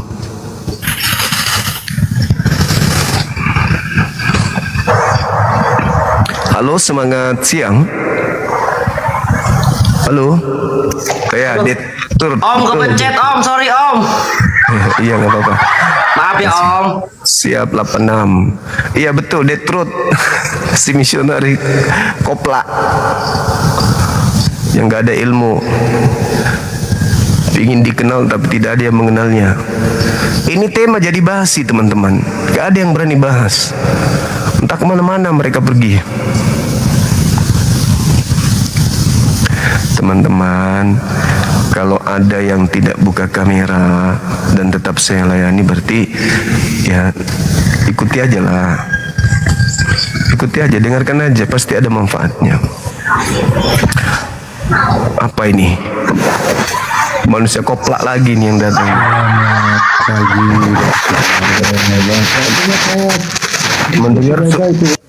Mendengar suaramu saya mau muntah. Sudah nggak ada ilmunya, dengar suara yang kayak mau muntah. Bisa nggak kau pindah di dunia lain? Jangan di dunia ini. Cari dunia lain aja. Nggak ada ilmumu, habis itu sok ngajarin. Nggak ada ilmu, giliran ditanya nggak bisa menjawab. Moderator nggak usah dinaikkan. Nggak ada ilmunya. Yang gondrong-gondrong yang kutuan itu loh. Buat kamera pakai kopi. Waalaikumsalam. Saya cuma mau komentar yang tadi saja, yang Siapa ini? Yang Siapa baca hadis. Mungkin dia kira mengaji tidak pakai tajwid. Ini kenapa ini profilnya begitu kali, Bang? Nah, ini Bisa nggak untuk tidak pakai profil kayak begitu? Itu identik dengan santri kan yang sedang di kelas? Atau itu foto abang waktu kecil?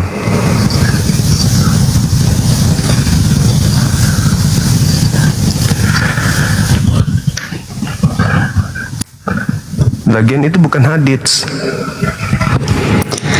Halo, selamat siang Bang Zuma. Siang juga, saudari dari Kristen.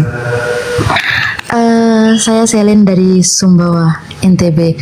Maaf Bang Zuma, mungkin saya belum bisa nyalakan kamera karena pakaian saya lagi pendek. Iya, dari Kristen. Sebenarnya awalnya gini, saya terlahir dengan Muslim. Oh, Terlahir Muslim dari keluarga yang Siap. Muslim. Tapi di beberapa waktu terakhir, saya Ya. ragu karena mungkin saya terlalu banyak bergaul dengan teman-teman yang non Muslim dan sering juga ikut di ikut gabung sama komal-komal yang non Muslim. oke. Saya sempat meragukan dan sempat menguatkan diri untuk masuk ke Kristen. Tapi mantap. di satu Tepuk tangan. sisi, iya, di satu sisi saya tersadar kembali karena dikuatkan lagi dengan bisa dibilang calon suami saya kayak gitu. Oke. Boleh Saya buka minta kamera? pencerahannya Bang Zuma sekarang. Apa yang harus saya lakukan? Iya, kalau cinta duniawi silakan aja di agama yang sekarang, karena fasilitas itu akan disediakan, kemegahan dunia disediakan. Dalam arti kata, tidak ada hal wajib di agama Anda yang sekarang. Apa yang wajib? Tidak ada. Nyembah kepada yang saudara katakan Tuhan pun itu kan buatan manusia. Tak ada firman Tuhan yang mengajarkan itu. Ibadah nyembah Yesus itu nggak ada firman Tuhannya. Ibadah mingguan tidak ada firman Tuhannya. Makan babi nggak ada firman Tuhannya. Merasulkan Paulus tidak ada firman Tuhannya. Mengkitabkan perjanjian baru tidak ada firman Tuhannya. Semuanya tak ada firman Tuhan. Hanya tulisan-tulisan yang disusun berdasarkan kesaksian doang sebagai rujukan agama Kristen. Tapi kalau Anda masuk ke Islam, ya siapa aja diatur. Ini diatur, itu diatur, ini diatur, ini diatur. Karena pencipta langit dan bumi itu mengutus para nabi untuk mengatur kehidupan manusia. Itu di Islam.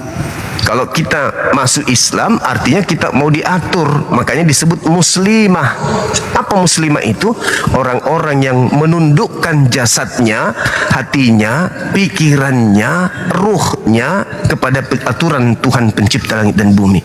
Dan itu juga dilakoni oleh para nabi, termasuk Yesus. Yesus itu adalah muslim sejati. Yesus menerangkan dirinya, dunia harus tahu bahwa aku mengasihi Tuhan dan aku senantiasa melakukan apapun yang diperintahkan Tuhan kepadaku. Dia adalah muslim sejati.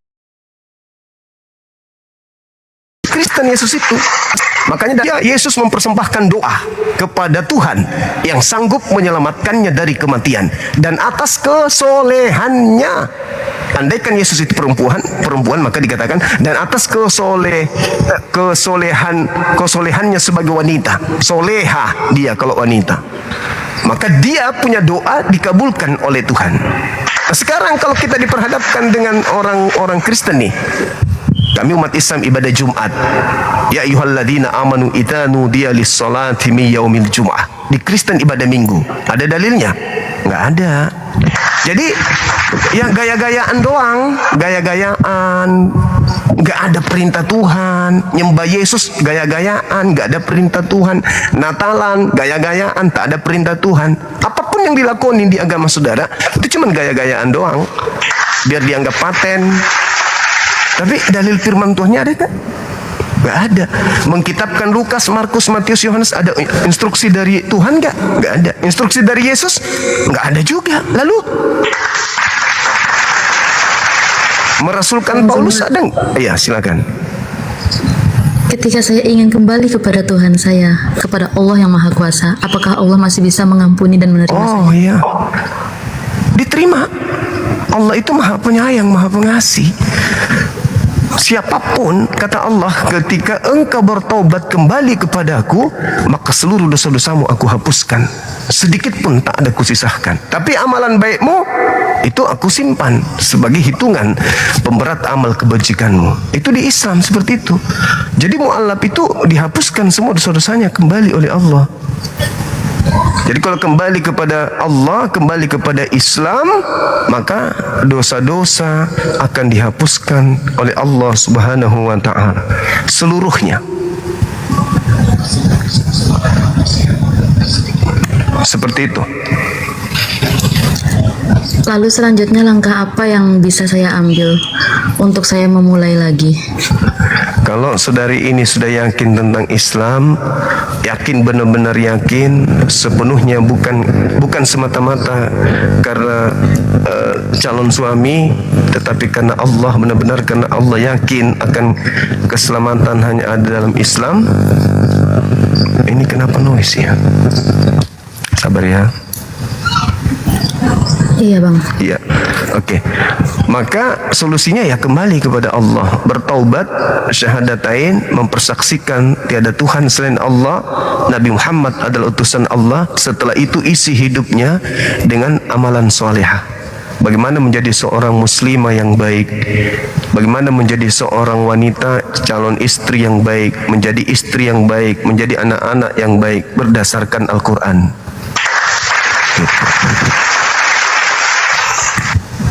Nanti kalau ada ini bisa pakai baju yang sopan, boleh buka kamera ya. Sebentar ya, saya ganti pakaian dulu. Oke. Oke, baik.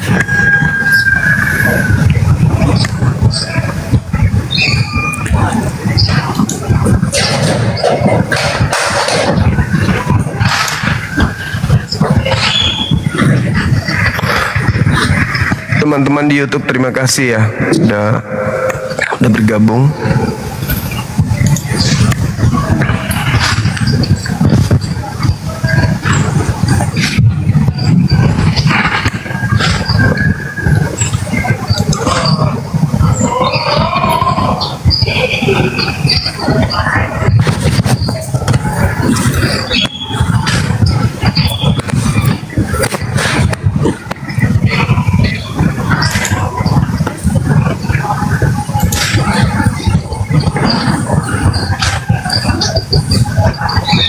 Assalamualaikum bang.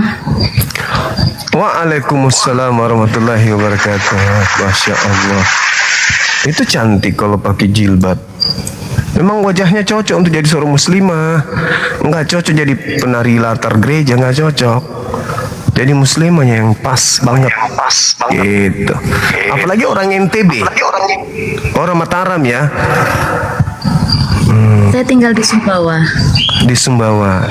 Tapi berdarah Lombok. Iya, saya dari Lombok Timur. Oh, Masya Allah. Iya. Tapi selama ini rajin ke gereja? Ke gereja belum pernah, cuma belum sempat dibaptis juga. Kapan? Sejak kapan itu? Sejak kapan maksudnya ke ini? Sejak suka beberapa ke bulan terakhir. Oh begitu.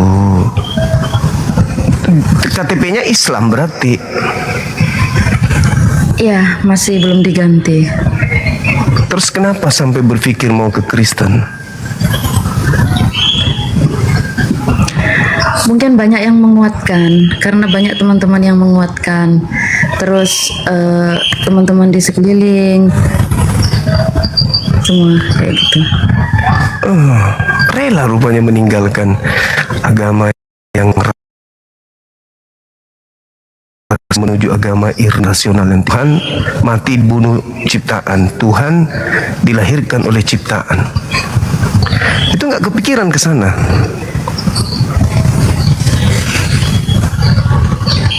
Iya, Bang. Orang tua di mana, Adik? Orang tua di Lombok. Apalagi orang Lombok itu orang fanatik, Masya Allah. Saya mondok, guru saya itu 50% orang Lombok. Orang-orang Lombok itu orang fanatik semua loh itu. Fanatik Islam. Saya belum pernah bertemu dengan orang Lombok yang jauh dari Islam. Belum. Orang Lombok itu fanatik keislaman. Kenapa? Karena ya orang Lombok menggunakan akal sehat, dan kebetulan Islam itu sejalan dengan akal sehat. Gitu. Ini ada hubungan keluarga dengan Bunda Nora? Tidak. Kok mirip kali ya? Bunda Nora mana, Bang? Ada mu'alaf juga dari Dari Dubai. Mirip sekali. Oh enggak ya? Iya. Jadi apa solusi sekarang ini gimana? Apa yang harus kami bantu? Itu penyesalan, dan mungkin saya ingin kembali ke Muslim. Alhamdulillah. Artinya ketika saudari mau kembali ke Muslim, pernah menyatakan diri menjadi Kristen gitu? Pernah. Mengakui Yesus Tuhan? Pernah. Alamak? Dengan cara apa diakuinya? Tinda Jibril, syukran. Saya dibantu sama seorang teman sih waktu itu. Misionaris? Dihubungkan dengan pendeta. Oh, ya. Jadi misionaris yang datang sama adik ini? Iya. Kenapa yakin kalau dia misionaris? Dia mengajarkan banyak hal. Dia menjelaskan bagaimana perjalanan Tuhan Yesus yang menyelamatkan, yang menebus dosa semua umat, seperti itu. Tidak ada itu sampai orang. Dia rela disalib, seperti itu.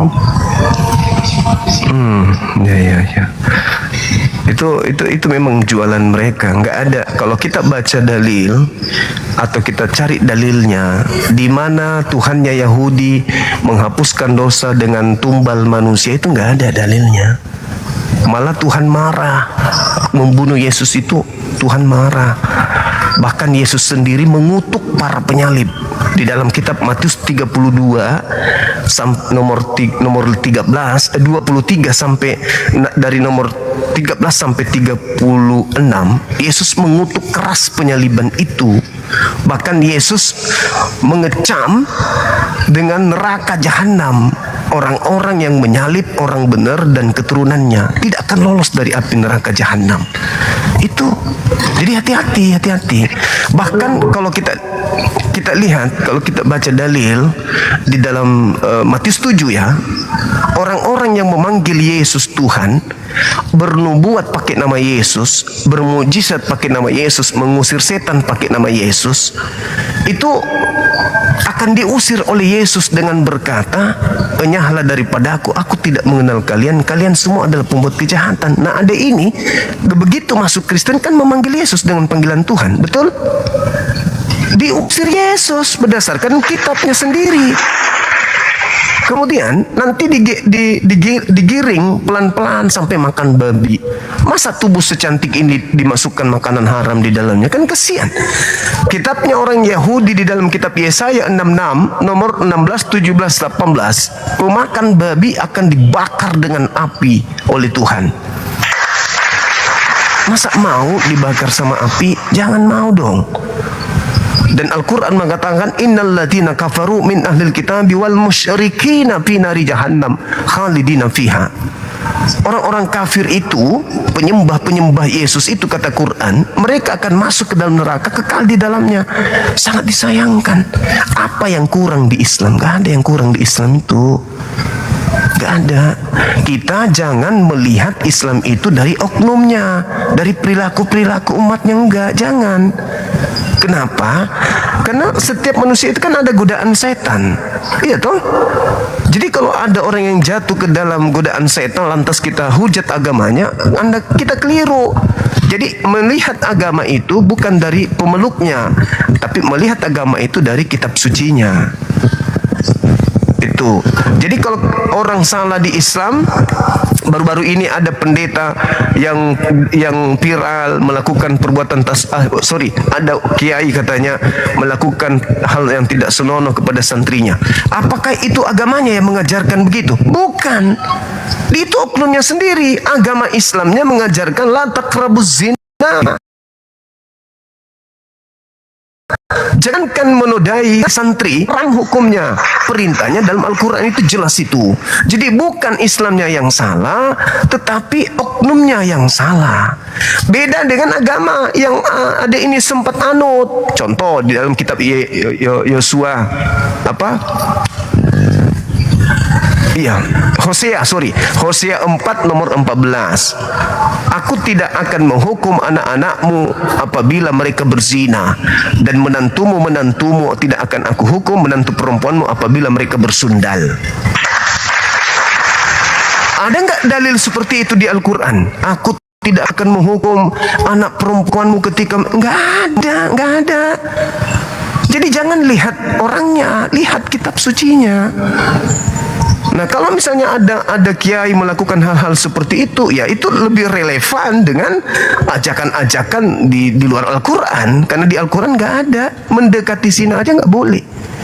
Jadi kalau ada yang salah, ada ini kan misionaris itu selalu memperlihatkan ini loh keburukan Islam. Apa yang diperlihatkan? Oknum-oknum Islam yang ditunjukkan. Mereka lupa bahwa di dalam agama mereka itu bergejibun pelaku-pelaku kemaksiatan di luar sana. Di Indonesia mungkin nggak terlalu banyak karena mereka masih malu dikelilingi mayoritas Islam. Tapi coba di Barat atau jalan-jalan ke Bali, lihat aja ke Bali, nggak usah terlalu jauh, ke Bali aja.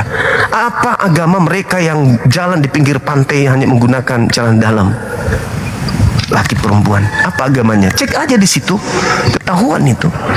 Jadi jangan kita lihat Islam melakukan sesuatu, agamanya yang kita salahkan karena Islam melarang. Tapi kalau mereka melakukan, ya di dalam kitabnya memang ada yang kayak begitu dalilnya. Terlepas itu mereka praktikkan atau tidak, itu dalilnya dan kita bisa tunjukkan. Ada dalilnya memang kayak begitu. Marilah kita menikmati birahi sampai pagi, sebab suamiku dalam perjalanan jauh. Terlepas apapun nanti narasi yang mereka bangun, yang terpenting ada tertulis di situ ajakan yang bisa menjadi acuan. Kenapa kau larang aku selingkuh? Kan ada dalam kitab suci kita.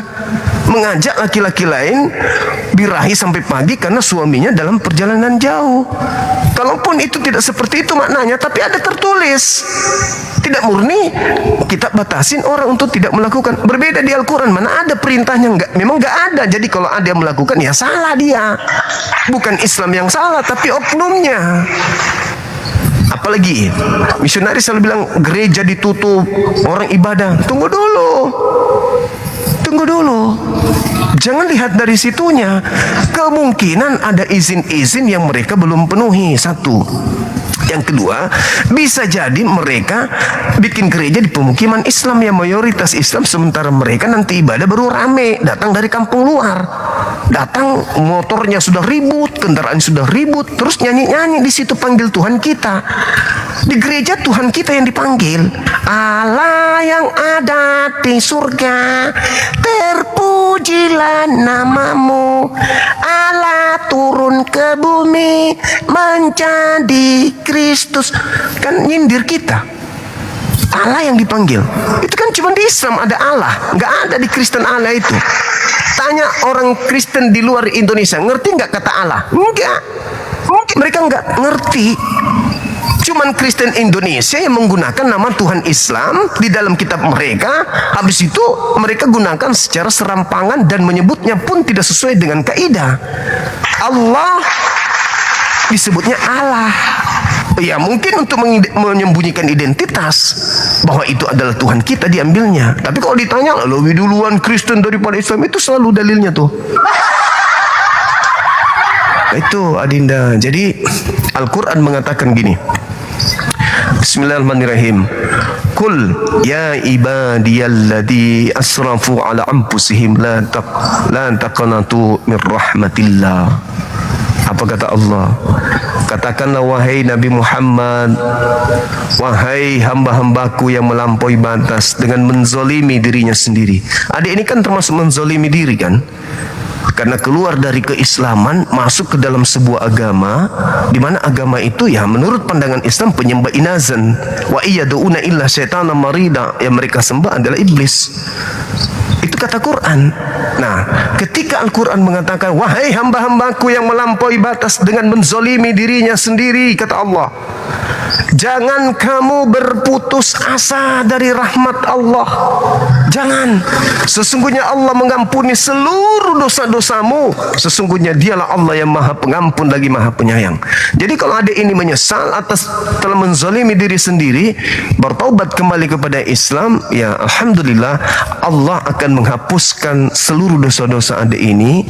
Dan mohon supaya pertobatannya itu jangan dianggap sepele. Benar-benar bertobat kembali kepada Allah. Tutup hubungan dengan misionaris-misionaris itu. Jangan lagi berhubungan dengan mereka, karena mereka adalah penyesat yang datang kepada umat Islam, yang mengajarkan umat Islam menyembah kepada makhluk yang digantung oleh tentara Romawi. Nauzubillah. Mau, jangan mau. Boleh masuk di Komal ini, boleh ke ustadz-ustadz kita bertanya ke mereka. Jangan mau mengikuti agama yang dibawa oleh penjajah. Jangan. Ingat, agama mereka bukan orang Yahudi yang datang ke Nusantara awal mula mengajarkan agama mereka. Bukan. Agama mereka masuk ke Nusantara ini melalui tumpangan terhadap penjajahan. Jadi ada yang meneror, menciptakan ketakutan pada pribumi, meneror, menjajah, menekan, mencekam, melahirkan rasa ketakutan, melahirkan kelaparan, kehausan, was-was yang mendalam, rasa tak berdaya, tidak ada pengharapan hidup. Setelah dalam keadaan tertekan seperti itu, muncul pasukan yang lain datang untuk mengkristenkan, mengajak kemudian kepada kelegaan. Hai kamu yang letih lesu. Bagaimana enggak letih, bagaimana enggak lesu orang diberondong senjata? Setelah dalam keadaan ketakutan seperti itu, datang dewa penolong dari mereka. Mari masuk ke gereja. Di sana kita bersuka cita. Di sana kita dibantu. Di sana kita begini-begini. Ikutlah orang-orang dalam ketakutan itu masuk ke agama mereka. Begitu, Adinda. Jadi jangan awal mulanya berdaya. awal mulanya Gimana? itu gini Bang. Kan saya lagi komal juga dengan salah satu temen itu. Saya cerita, saya pernah bertemu dengan seseorang yang di dalam mimpi kan Bang, di dalam mimpi saya bertemu dengan seseorang yang sosoknya berpakaian putih, sambil membentangkan tangan ngomong, "Nak, ayo kamu belajar jalan." Saya ceritalah sama mereka, katanya mereka itu adalah sosok Tuhan Yesus yang akan membimbing. Itu penguatannya mereka. Itu bertentangan dengan dalil-dalil Yesus sendiri. Dan Yesus sudah berpesan di dalam pengajaran Yesus di Matius 24 nomor 4, nomor 5, 23, 24, 25, 26, 26 dan seterusnya. Apa kata Yesus kepada orang-orang Yahudi? Waspadalah kepada penyesat yang datang kepadamu memakai namaku dan berkata, akulah Yesus, akulah Kristus. Jangan kau percaya. Mereka akan menyesatkan banyak orang. Lalu kemudian Yesus mengatakan penyesat itu datang ngaku Yesus. Itu yang pertama. Yang kedua, kata Yesusnya, bila mana ada orang berkata ada Mesias di sini, ada Mesias di sana, jangan kau percaya. Sebab kalau aku yang datang, kalau aku Yesus yang datang, tanda-tandanya adalah seluruh manusia akan melihat aku, sebab aku berada di tengah langit. Matius 24, nomor 27, 28, 29, 30. Apabila aku yang asli datang, aku akan nampak di tengah langit. Al-Quran surah As-Zukhruf ayat 61. Ketika Nabi Isa itu datang, maka dia akan nampak membawa tanda-tanda hari kiamat. Kata Yesus, kalau aku datang, aku nampak membawa tanda hari kiamat. Nah, di dalam Matius 23 nomor 9, apa kata Yesus? Mulai sekarang kamu tidak akan melihat aku lagi, sampai engkau berkata, diberkatilah dia yang datang dalam nama Tuhan. Jadi, kalau ada yang datang kepada kita dalam mimpi, dalam apapun itu, kata Yesus, kau tidak akan melihat aku lagi. Yang datang setelah aku itu pergi ke langit, itu adalah penyesat, memakai namaku. Jadi kalau ada orang disesatkan, di dalam Bible pun dikatakan bahwa waspadalah kepada iblis, sebab iblis pun bisa menyamar seperti malaikat terang. Itu. Jadi hati-hati, hati-hati. Orang misionaris menemukan mimpi seperti itu luar biasa tuh. Kalau sudah ada mimpi seperti itu ditemukan oleh misionaris, oh sudahlah, Anda akan digiring sampai Anda keluar meninggalkan Islam. Itu. Jadi sekali lagi kata Yesus, engkau tidak akan melihat aku lagi. Jadi yang datang itu bukan Yesus. Bukan Yesus yang datang itu, bukan. Karena Yesus tidak akan pernah datang sampai manusia berkata, diberkatilah dia dalam nama Tuhan. Kan muridnya pernah bertanya tuh, Guru, apa tanda kedatanganmu? Kata Yesus. Yesus berkata, tanda kedatanganku adalah apabila aku yang datang,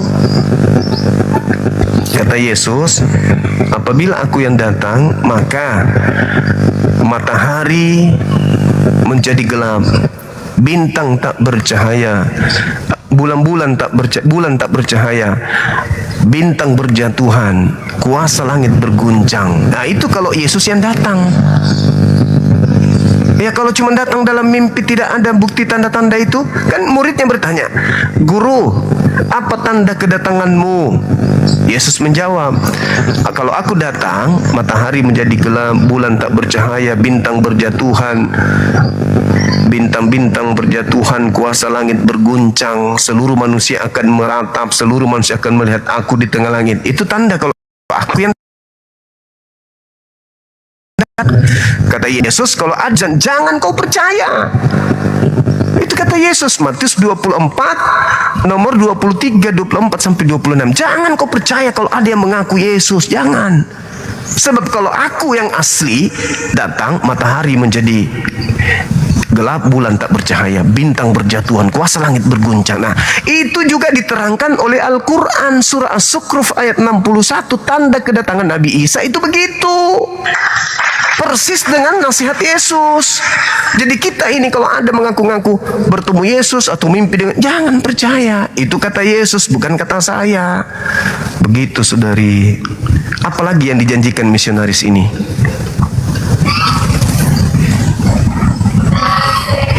Dibuka mic-nya, terkunci mic-nya. Kalau misalkan Dinda, iya silakan. saya mau Api memulai pusat semuanya. boleh naik, api pusat. Gimana Dek?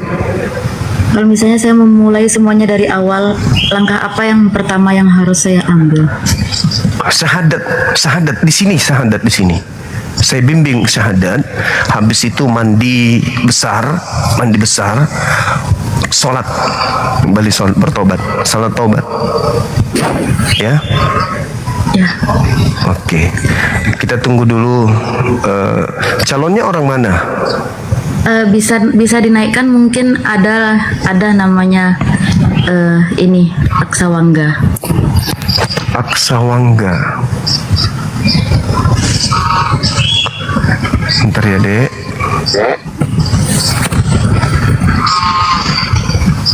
Oh, beliau ada di sini, baik.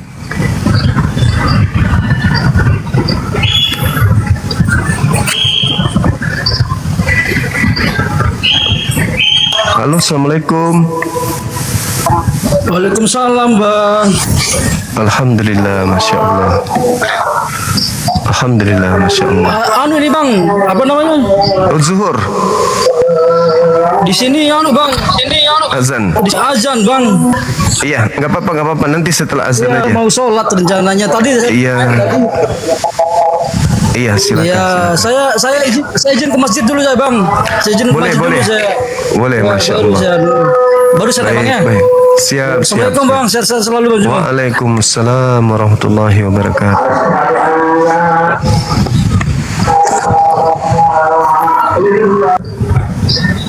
Oke, Masya Allah. Untung ketemu dengan seorang Muslim kembali memeluk Islam, Masya Allah. Bang Handi, Assalamualaikum.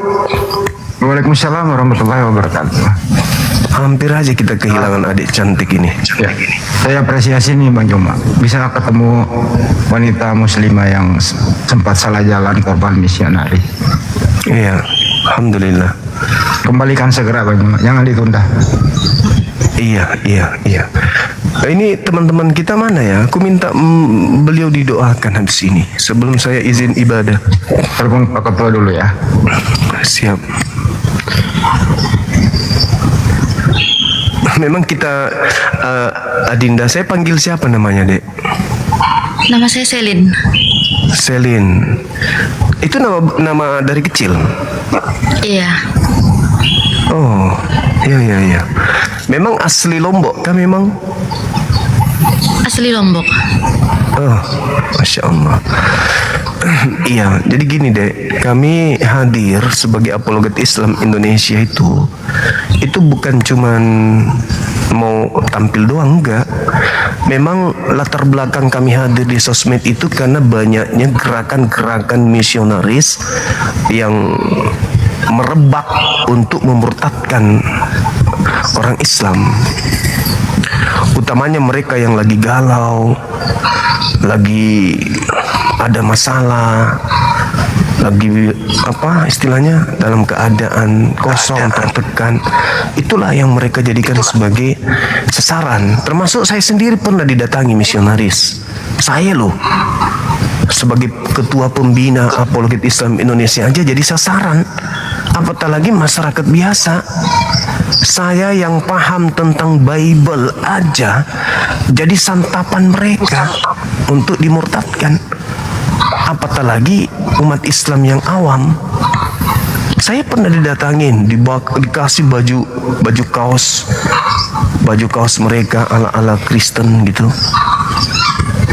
Ya Alhamdulillah, bersyukur saya bisa menghindarkan diri saya dari gerakan mereka gitu deh. Memang kita harus hati-hati. Oke, Dinda Tahta monitor. Assalamualaikum. Monitor Dinda.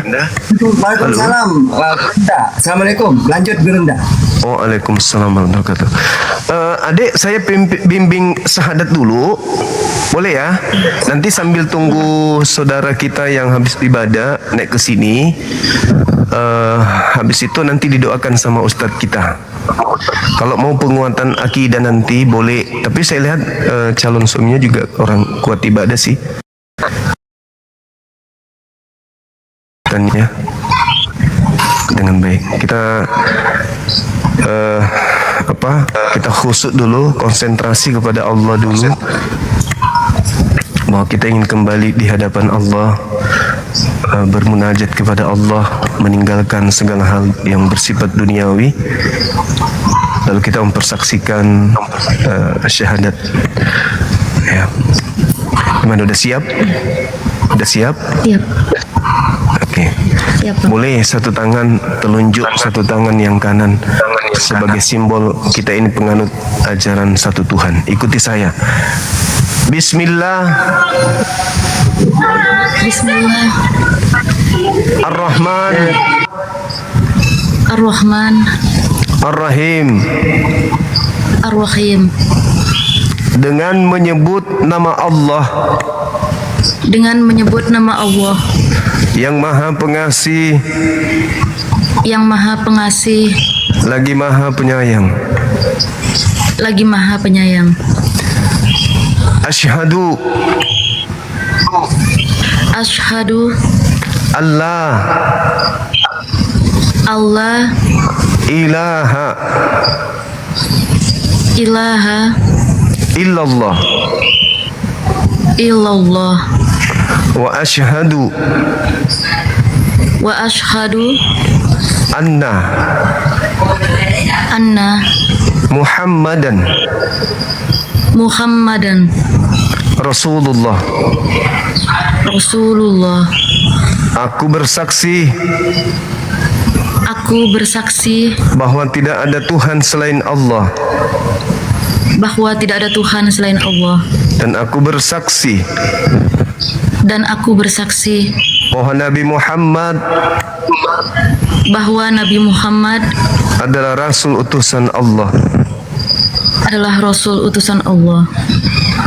Sah. Allahu Akbar. Masya Allah. Adik ini pernah mengakui Yesus itu Tuhan? Pernah. Oke. Ya, kita mempersaksikan dan disaksikan oleh banyak orang di sini, kurang lebih 10.000 mata memandang. Saya ingin tanya, apakah Anda bersaksi sesuai dengan persaksian dua syahadatain tadi, persaksian tadi, benar-benar menjadikan Yesus itu hanya makhluk ciptaan? Saya bersaksi Yesus adalah ciptaan dan bukan Tuhan, bukan? Oke, sip. Baik.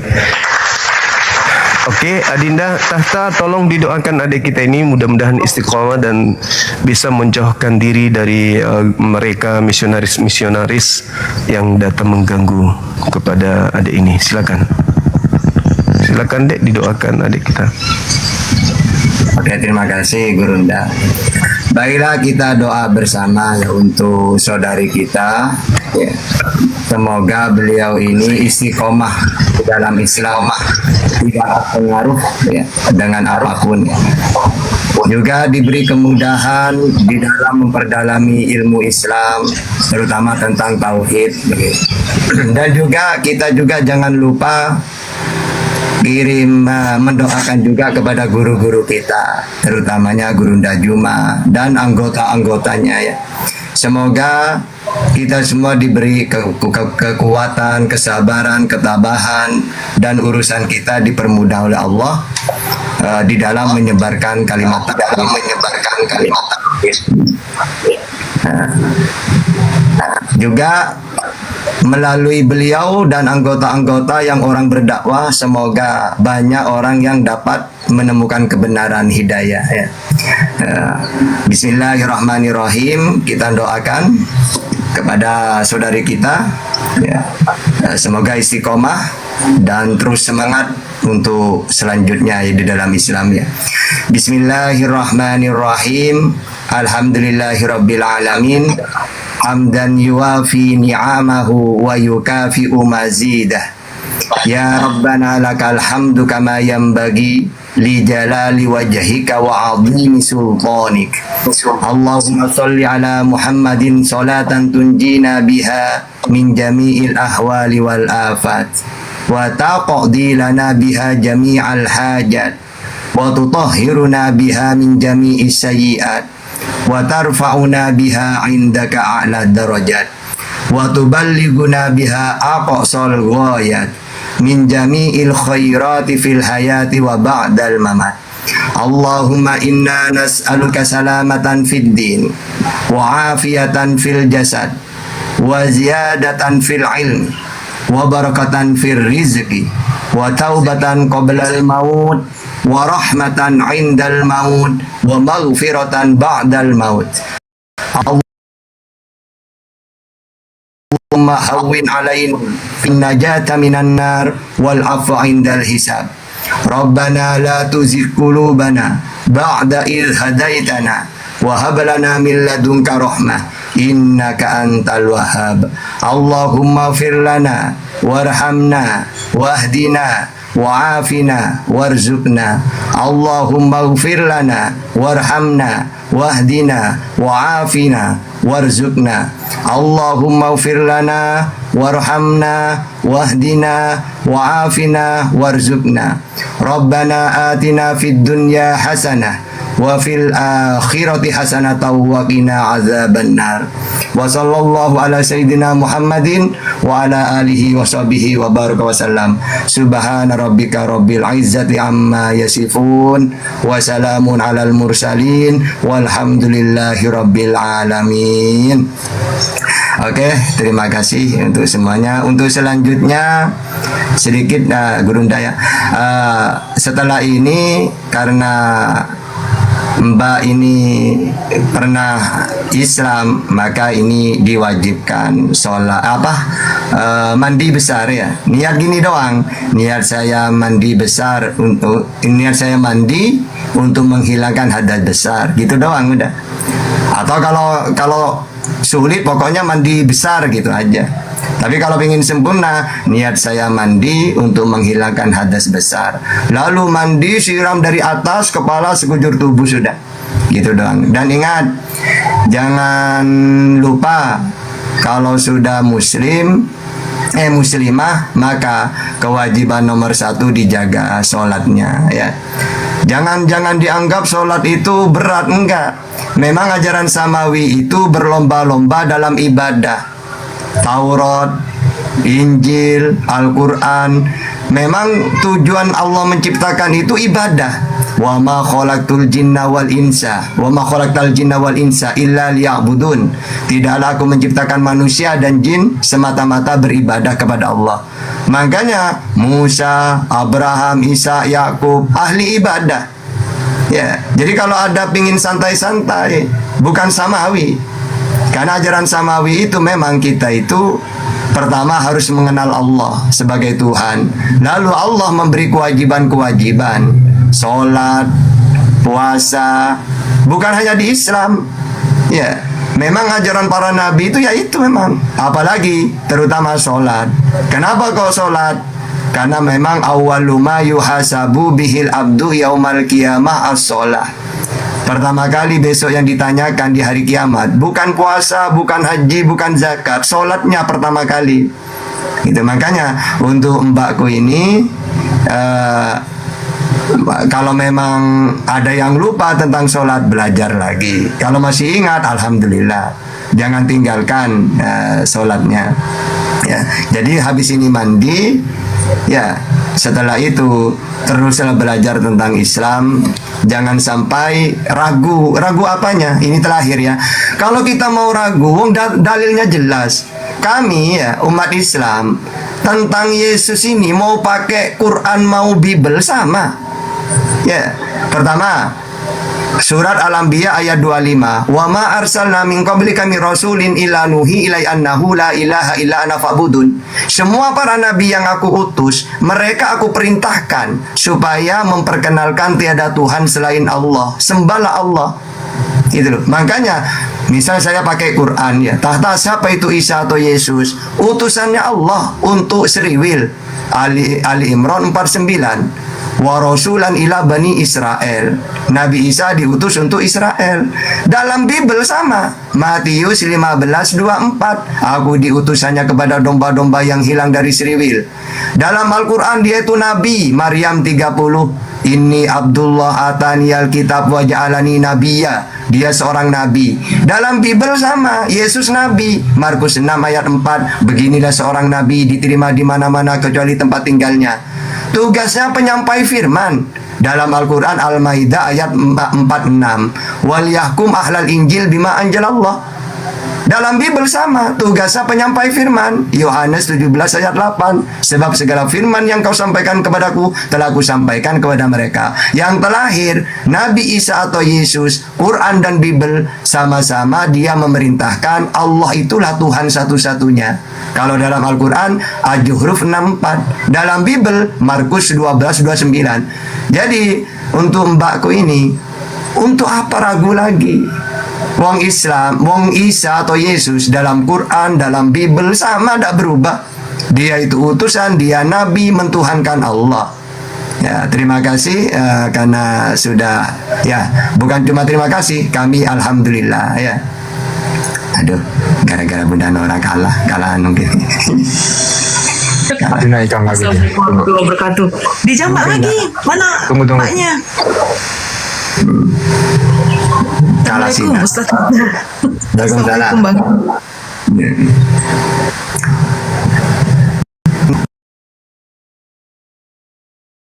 Oke, untuk minta pengalaman dari saudari kita Bunda Nora, karena beliau juga seorang mu'alaf yang luar biasa ya. Kesan-kesannya bagaimana setelah jadi mu'alaf, beliau nanti lebih enak beliau yang menceritakan gitu. Silakan Bunda Nora.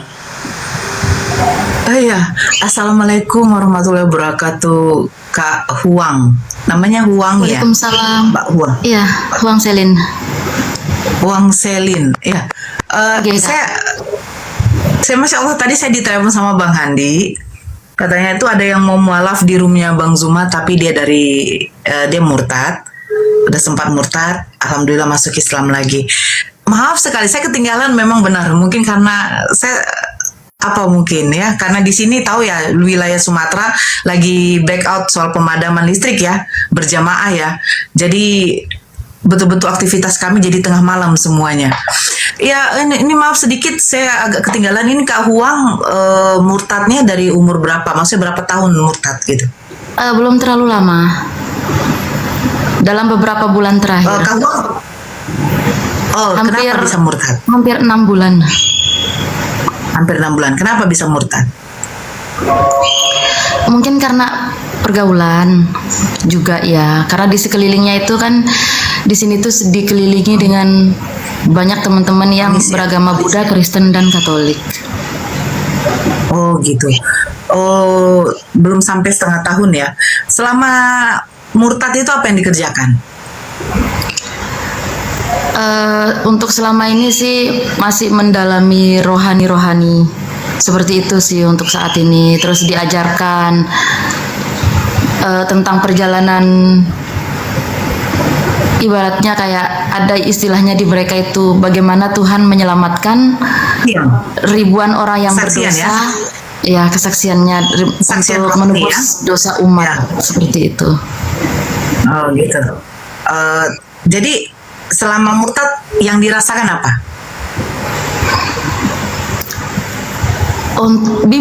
Bimbang terus terang bimbang.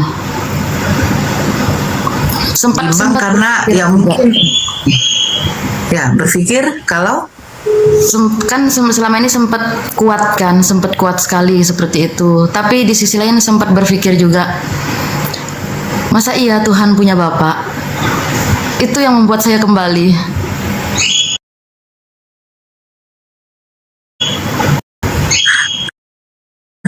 Masa iya Tuhan punya Tuhan gitu ya? Iya. Nah, itu satu poin ya yang membuat kalau orang cerdas itu sebenarnya. Yang membuat orang berpikir itu adalah kenapa Tuhan punya Tuhan? Betul ya? Iya. Terus ini yang tidak dipahami oleh saudara kita Kristen, apa itu? Ketika mereka membuat konsep Tritunggal, 3 pribadi 1 hakikat. Iya, 3 Tuhan. Sebenarnya mereka tidak menyadari bahwa konsep mereka itu untuk orang yang mau berakal akhirnya jadi bisa pindah gitu. Jadi konsep mereka ini seperti bom bunuh diri. Kalau orang yang berakal, ini saya kasih tahu, kalau orang yang berakal, ini sebenarnya konsep Tritunggal adalah konsep bunuh diri. Kenapa? 3 pribadi, 1 hakikat yang dimana Bapa Tuhan, Yesus Tuhan, Roh Kudus Tuhan. Ini konsep bunuh diri sebenarnya kalau orang yang berakal. Tapi kalau orang yang tidak berakal, bagi mereka ya udah sah-sah saja. Apa sih yang nggak bisa buat Tuhan? Apa sih yang nggak hebat dari Tuhan? Oh, Tuhan kami hebat, bisa jadi apa saja. Kan begitu ya? Ya Kak ya? Ya kan? Akhirnya Bapak mengambil rupa menjadi manusia, mengambil rupa manusia dan menjadi manusia karena saking sayangnya kepada manusia. Ini konsep bunuh diri bagi Tritunggal. Makanya kalau Ustaz Tata tadi katakan saya bukan mualaf lagi ya, mukalaf ya. Tapi yang membuat saya memang masuk Islam adalah Tuhan membangkitkan Tuhan. Yaitu Paskah di mana Yesus mati, terus 3 hari kemudian yang membangkitkan Yesus ada tuh di dalam Kisah Para Rasul, yang membangkitkan Yesus itu adalah Allah. Sementara Allah itu adalah Tuhan. Jadi Tuhan membangkitkan Tuhan. Nah, ini gabrul bagi saya. Kok Tuhan saya dibangkitkan oleh Tuhan? Kan begitu. Nah, yang kedua, kalau orang berakal, Tuhan tidak mungkin mati. Tapi memang kalau saya bukan murtad. Saya memang kami keluarga dari Kristen semuanya, Kak. Bapak, ibu saya, kakak saya, adik-adik saya semua Kristen. Alhamdulillah. Makanya saya bilang, Islam itu bagi orang yang berakal. Bukan orang yang botol. Saya katakan botol. Kenapa? Karena kalau orang yang berakal tidak mungkin kalau iman dia itu tumbuh dari ajaran yang dimana Tuhan dia itu tidak mungkin jadi manusia. Tuhan dia tidak mungkin yang dibelah-belah untuk sayang kepada manusia, dia harus menjadi manusia. Terus ketika ada pembaptisan, dia berupa burung lagi. Dikatakan Roh Kudus. Ini ngawal petakan, Tuhan tidak perlu membelah diri kayak amuba. Tuhan tidak perlu dikonsepkan yang ini yang itu. Konsep Tuhan itu cuma satu. Kalau Tuhan menjadi makhluk, apa bedanya saya dengan Tuhan? Betul kan, Kak? Nah, jadi ini saya miris ya kalau ada saudara yang dari Islam lahirnya, dia murtad hanya gara-gara satu. Pasti pengakuan paling banyak, oh, hanya Yesus jalan kebenaran. Itu banyak tuh.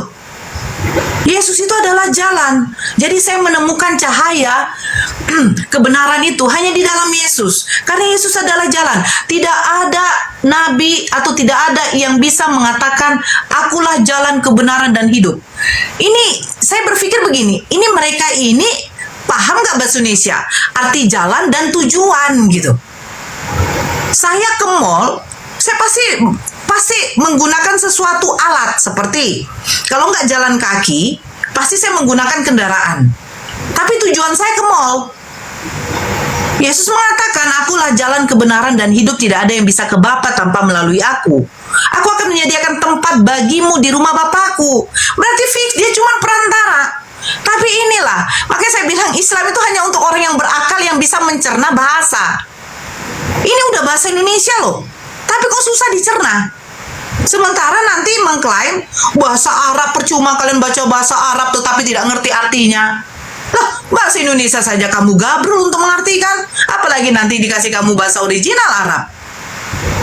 Maka itu saya bilang, kalau ada saudara Islam yang dari lahir, dia tiba-tiba murtad hanya karena mengatakan kesaksian, saya bertemu dengan Yesus dalam mimpi, ternyata dia adalah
Sepertinya jaringan, Kak. Iya, Bang Zuma, mungkin karena apa ya? Karena itu mungkin. Tunggu sebentar, saya naikkan dulu entah siapa yang mau naik. Entah Ustaz Tata tadi mana Ustaz Tata? Langsung kabur juga Ustaz Tata ini. Kemana mental ini Ustaz ini? Ustaz kita ini.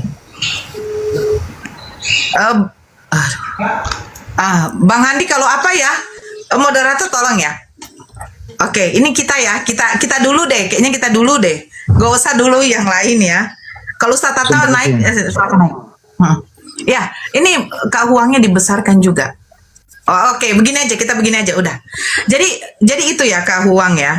Ini namanya memang Huang ya. Dibuka mute-nya Kak. Dibuka mute-nya aja Mbak. Selin, Kak. Oke. Bisa panggil Selin. Oh, namanya Selin, Kak. aslinya? Selin. Nama Islamnya? Oh, dari Iya. dulu namanya Selin. Namanya belum berubah, Kak, ya. Oh, belum berubah. Ya. Oke. Ini saya lanjut ya. Makanya saya bilang miris bagi saudara saya yang dari Islam terus dia murtad hanya karena yang seperti saya katakan, terus karena mengikuti, ini maaf Kak Selin, dia katanya mengikuti ya ajakan dari teman-temannya yang karena notabene-nya di wilayahnya lingkungan Kristen, terus ada juga yang murtad hanya karena pernikahan ya. Nah ini miris bagi saya. Kenapa? Karena orang yang sudah Islam dari lahir, dia itu sudah mengetahui bahwa orang-orang kafir itu tidak akan ada dapat yang namanya ampunan. Terus orang sama seperti orang-orang yang menyekutukan Allah, orang musyrik. Adapun orang beragama Islam, kalau dia musyrik, dia tetap akan ditempatkan di neraka jahanam itu kekal. Tidak akan pernah itu dia mendapatkan, jangankan untuk masuk surga, mencium baunya saja tidak akan. Karena surat Al-Ikhlas sudah mempertegas, katakanlah Muhammad Tuhan itu Esa, dia tidak diperanakan dan dia tidak beranak dan tidak diperanakan. Nah, sementara kita tahu Kristen itu mengatakan Allah itu beranak. Dan Kristen mengatakan Tuhan itu berinkarnasi menjelma jadi manusia. Jadi di mana poinnya bisa dia mengatakan, mengklaim kami akan masuk surga. Kami akan masuk surga. Segala perbuatan yang kamu lakukan itu akan diampuni dosamu, terus kamu masuk surga. Dengan tidak ada yang namanya ibadah. Makanya Ustaz Tata mengatakan tadi di Al-Quran, tidaklah kuciptakan manusia dan jin selain untuk beribadah kepadaku. Sementara tata ibadah di sebelah itu tidak pernah dianjurkan atau jangankan diwajibkan, dianjurkan oleh Yesus sendiri tidak ada. Yesus sujud berdoa kepada Bapaknya. Siapa Bapaknya? Tuhan. Yesus mengatakan, aku ini utusan saja. Makanya saya bilang, kenapa susah kali dicerna? Utusan. Oh, dia tuh bisa jadi apa saja. Dia tuh adalah guru, dia adalah hamba, dia adalah utusan, dia adalah Tuhan. Kau pikir ini kayak seperti ayo yuk kita main Tuhan-Tuhanan yuk, aku jadi Tuhan, nanti aku jadi ini ya, aku jadi ini ya. Saya kan bisa apa saja karena saya Tuhan. Kok begitu gitu loh. Makanya kalau ada saudara kita yang Islam murtad hanya gara-gara seperti itu, saya sangat miris. Saya miris loh Mbak. Saya tadi dengar dari Bang Handi, oh ini udah Islam kian Mbak Nora, tapi dia masuk Islam lagi. Memang alhamdulillah Ayolah saudara-saudara kita yang muslim. Kalau kamu mau murtad hanya gara-gara mengejar dunia, ini saya katakan mengejar dunia ya. Pernikahan itu kamu kejar dunia. Hanya gara-gara laki-laki kamu murtad. Padahal Allah sudah menjanjikan nanti di jannahnya Allah, di surganya Allah, apa sih yang tidak akan kamu dapat? Semua yang kamu inginkan kamu dapat. Kamu meninggal mungkin dalam keadaan janda. Oh ya Allah, saya sudah masuk di surganya Allah. Saya inginkan laki-laki itu yang lebih ganteng mungkin dari pemain-pemain drakor itu. Dapat. Lebih ganteng malahan. Waktu di dunia saya miskin ya Allah. Apa yang gak kamu dapat lagi gitu. Tapi kamu mirisnya kamu mengejar dunia sehingga akhirat itu jauh. Makanya saya bilang Islam itu hanya untuk orang yang berakal. Islam itu hanya untuk manusia yang berakal. Saya katakan, Islam hanya untuk manusia yang berakal. Ada manusia yang tidak berakal. Ada. Yaitu manusia yang tidak mau diatur hidupnya dengan aturan-aturan perintah dari Allah. Apa bedanya dengan binatang? Maaf. Betul kan? Wajib nggak ke gereja? Nggak wajib. Wajib nggak untuk membuat sesuatu kebajikan? Nggak ada. Hidup yang kekal itu bahwa mereka mengenal engkau satu-satunya Allah, itu yang benar, yang satu-satunya Allah. Dan Yesus hanyalah utusan. Itu saja fix.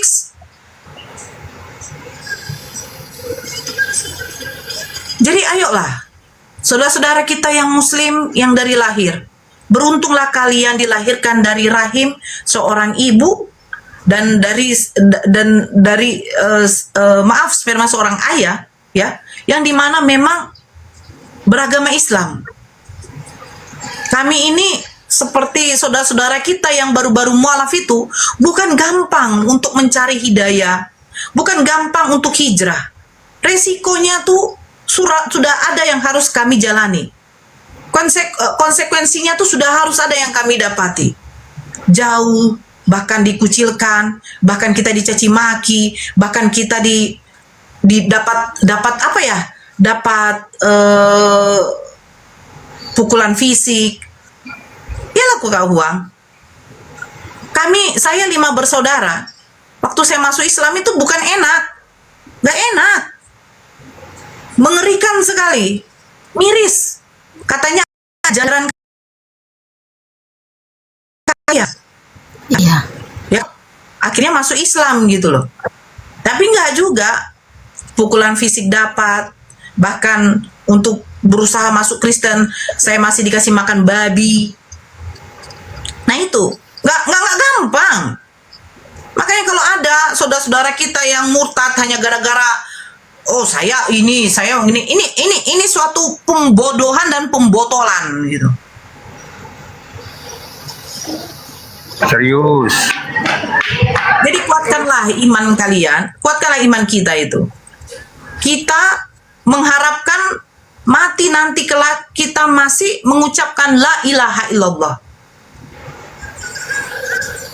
Itu nikmat Allah yang diberikan kepada kita sebagai hambanya yang tiada taranya. Bukan kesehatan. Karena sehat pun apa mencabut nyawamu, pasti kamu akan mati. Buktinya ada Tuhan yang bisa mati. Ya. Sebanyak pun Kan harta mati, kamu, hidup bisa nggak? Hidup bisa nggak itu? banyak-banyaknya harta kamu tidak akan bisa membeli yang namanya surga. Bahkan. Benar Pak, izin dulu. Kalau Ya. ada yang menyampaikan kebenaran itu iblis itu telinganya panas, congornya Ya, bau bangke terus ngomong terus gitu. Gitu. Kebenaran apa sih? Tuh. Tuh kan? Iblis kayak gitu, dia nggak suka mendengarkan kebenaran, panas kupingnya. Lanjut. Ya. Makanya itu saya bilang, nikmat Allah yang paling terindah, paling besar dalam hidup kita itu Kak Huang, yaitu apa? Kita masih diizinkan oleh Allah beriman kepada Allah sebagai Tuhan dan Nabi Muhammad SAW sebagai Rasul kita. Itu nikmat terindah. Makanya kalau orang yang mau sakratul maut itu ditalkinkan tuh la ilaha illallah. Kita berharap kita masih, lisan kita atau hati kita masih mengucapkan la ilaha illallah. Itu nikmat yang paling indah. Bukan kesehatan, bukan suami yang ganteng banyak duit, Bukan istri yang paling cantik kayak artis melebihi artis yang banyak duit, tidak. Bukan status sosialita kita yang tinggi, bukan. Yakinlah itu hanya sementara. Dunia ini hanya sementara. Dunia ini ujian bagi orang yang beriman, surga bagi orang-orang kafir. Makanya dikatakan, dekatkanlah dirimu kepada Allah, perbaiki ibadahmu, kejarlah akhirat, maka dunia itu yang akan hampiri kamu. Tapi kalau kamu mengejar dunia, yakinlah akhirat itu akan menjauh daripadamu. Makanya ini sebagai poin bagi saudara-saudara kita yang ada di bawah.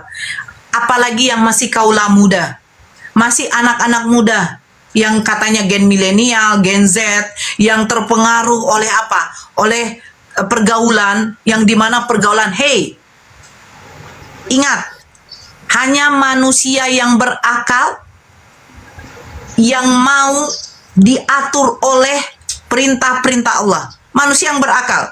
Kalau kamu bosan sholat, kamu capek sholat, ya, dan kamu merasa kayak lelah untuk mengikuti aturan-aturan di dalam Islam, jadilah kamu seperti binatang. Jadilah seperti binatang. Binatang tidak sholat. Binatang tidak perlu diatur. Binatang bebas. Binatang tidak perlu beribadah. Kalau kamu lelah dalam sholat, kamu capek, dan kamu merasa kayak hidup kamu seperti ini saja, jadilah kamu seperti binatang. Tapi kalau kamu merasa hidup kamu diuji oleh Allah sangat berat, perbaikilah ibadahmu kepada Allah. Dekatkan dirimu kepada Allah. Allah menguji hambanya itu karena cintanya dan sayangnya kepada hambanya. Bukankah anak kita nakal kita tegur? Bukankah saudara kita ketika sudah terjerembab dengan masalah negatif, dia mungkin narkoboy atau apa, kita tegur? Kita menegurnya karena apa? Kita sayang.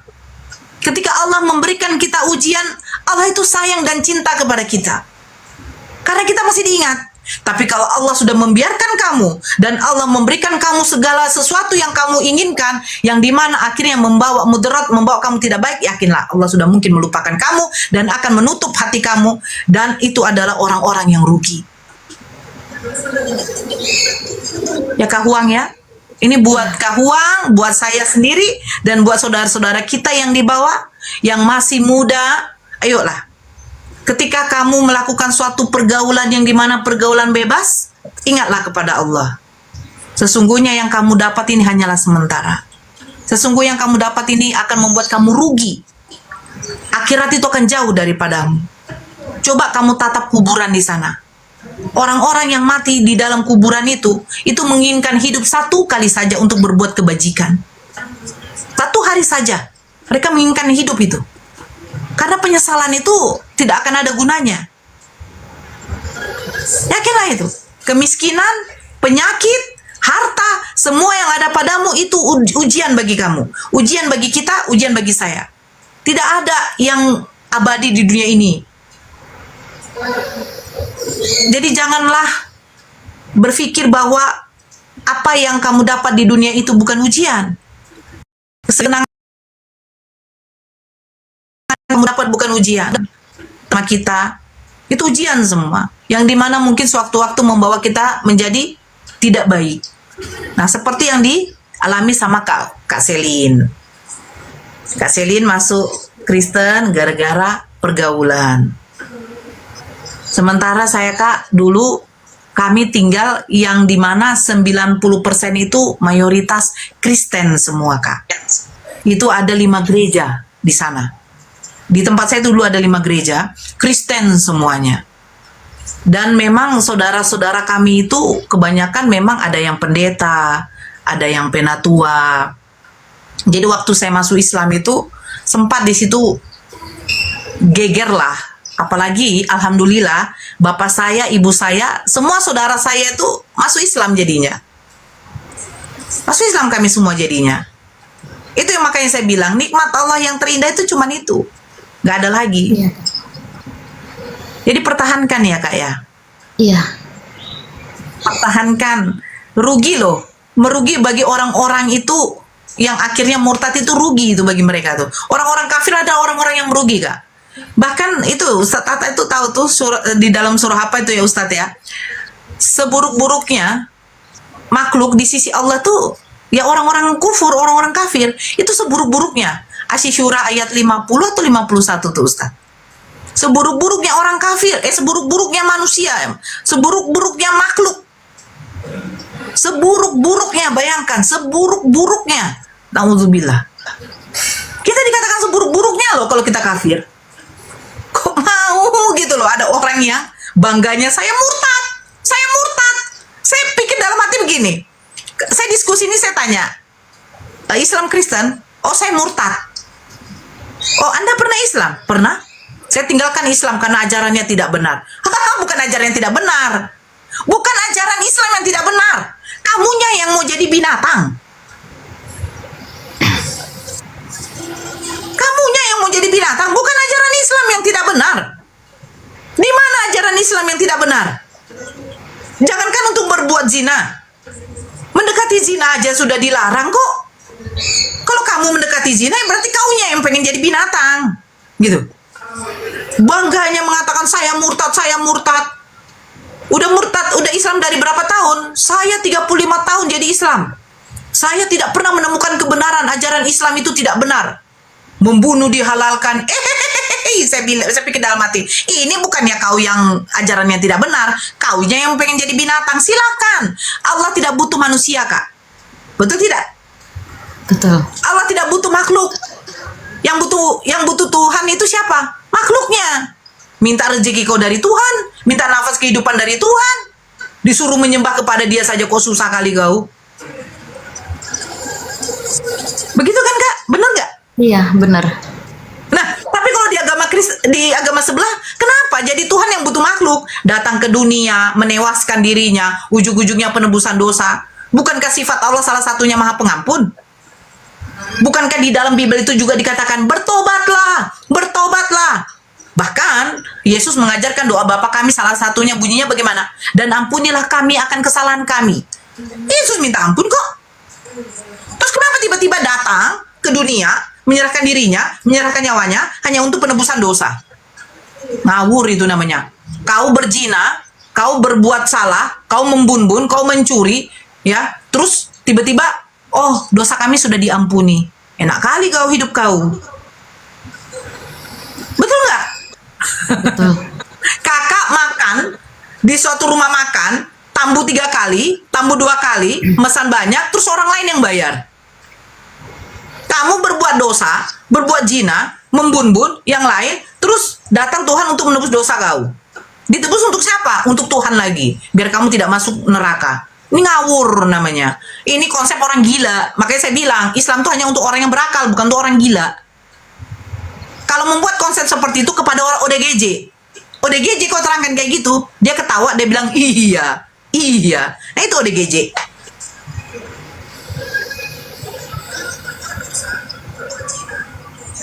Pertahankan iman kita, Kak. Berat ini. Ujian itu memang berat. Di sekeliling kita walaupun banyak nonis, tetap la ilaha illallah. Seperti dibilang Ustaz Tatah, jangan tinggalkan sholat. Jangan. Merugilah orang-orang yang menjadi orang-orang kafir. Sangat merugi, Kak. Rugi sekali. Memang hidupnya senang, Kak. Senang. Allah udah katakan. Allah akan memberikan kenikmatan bagi orang-orang yang mencintai dunia. Allah beri itu. Kalau dikatakan kenapa orang nonis itu banyak yang kaya? Ya udah dikatakan di dalam Al-Quran. Mereka akan diberikan kenikmatan di dalam dunia. Kenikmatan mereka di dunia, akhirat mereka itu adalah neraka.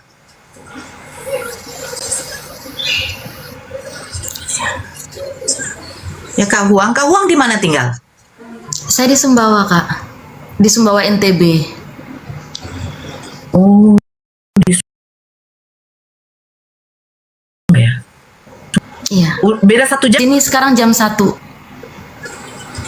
Nah, kakak sudah masuk Islam. Apa yang dikatakan Ustaz Tata? Saya yakin bacaan sholat masih diingat ya. Masih ingat ya, Kak? Ingat nggak? Insya Allah masih. Masih ingat lah. Belum 6 bulan loh.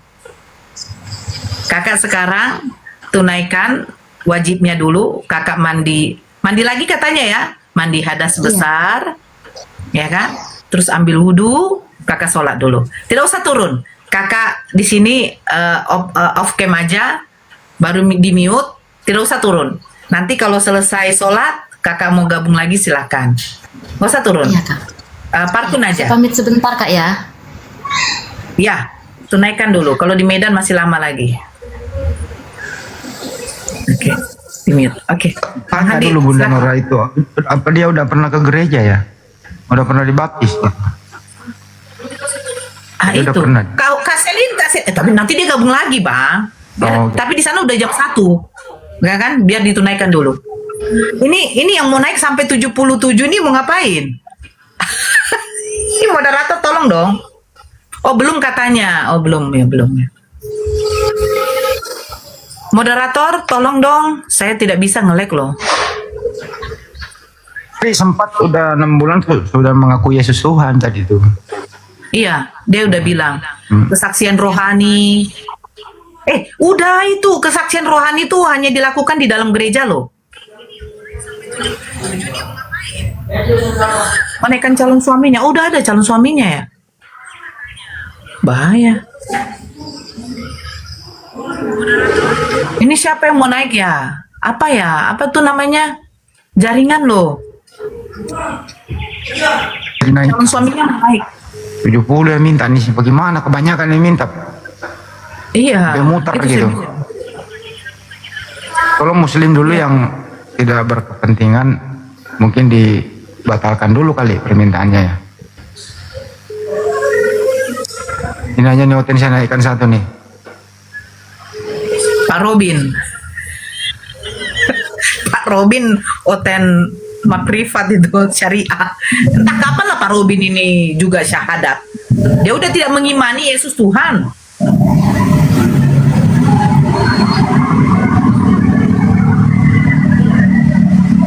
Oh, calonnya muslim. Oh ya, saya sapa dulu ya. Izin dulu Pak Robin ya, sebentar ya. Saya sapa dulu Randy. Mantau dari Kristen ada yang menyampaikan sesuatu. Randy, halo Randy. Ya, Agama apa Bang? agama Islam. Oh ya, Islam ya Bang. Yang Kristen dulu yang naik. Oh, boleh.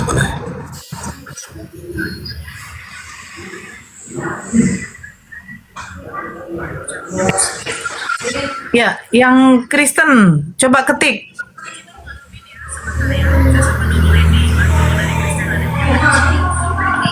Mana yang Kristen ini? Ya, halo Rene. Aduh.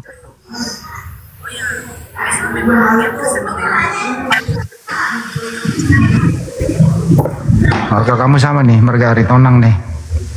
Siska. Ini udahlah ini. Siska. Halo. Kakak Siska. Ya, selamat hari Minggu. Ya, hari Minggu diselamatkan. Ya, Kak Siska dari agama apa? Aku dari agama Kristen. Oh, berarti Kak Siska udah nyimak dari tadi ya?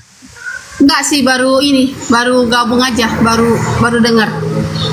Oh iya, ini kakak kita Huang Selin, dia sempat murtad dan dia alhamdulillah masuk Islam lagi. Saya sempat tanya, waktu selama kakak menjadi Kristen, apa yang kakak rasakan? Dia bilang bimbang. Kenapa bimbang? Ya karena memang ya dia bingung kenapa Tuhan punya Bapa. Artinya kenapa Tuhan punya Tuhan. Makanya saya bilang konsep Tritunggal ini yang diterapkan oleh gereja ternyata adalah bom bunuh diri, Kak. Bom bunuh diri. Karena Tuhan punya Tuhan. Matikan musik bentar. Matikan musik kakak bentar. Kecilkan musik muka bentar, Kak. Ya Kak Siska bisa open cam Kak. Di sini peraturan harus kita open cam Kak. Biar kakak dibesarkan di layar besar dulu, gantikan apa Kak Huang, karena Kak Huang lagi lagi sholat. Moderator bisa nggak dibesarkan Kak Siskanya? Kak Siska bisa open cam Kak? Karena di sini harus open cam ya, karena saya bentar ya. Okay. Ya bentar ya. Nah, Eda Nora, Kak Nora sama kita Bonari Tonang. Nah, jangan panggil Eda, kok bisa bereda kita?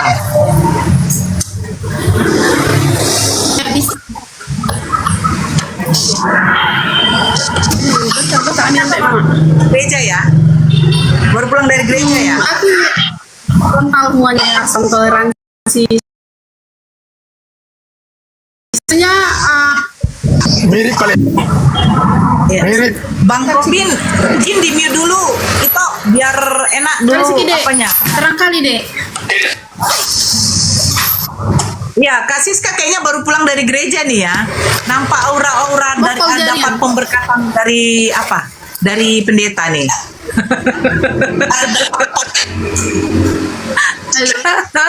Kayaknya gereja HKBP deh kalau nengok mukanya. Dari HKBP kakak? Menurut kakak, aku gereja apa?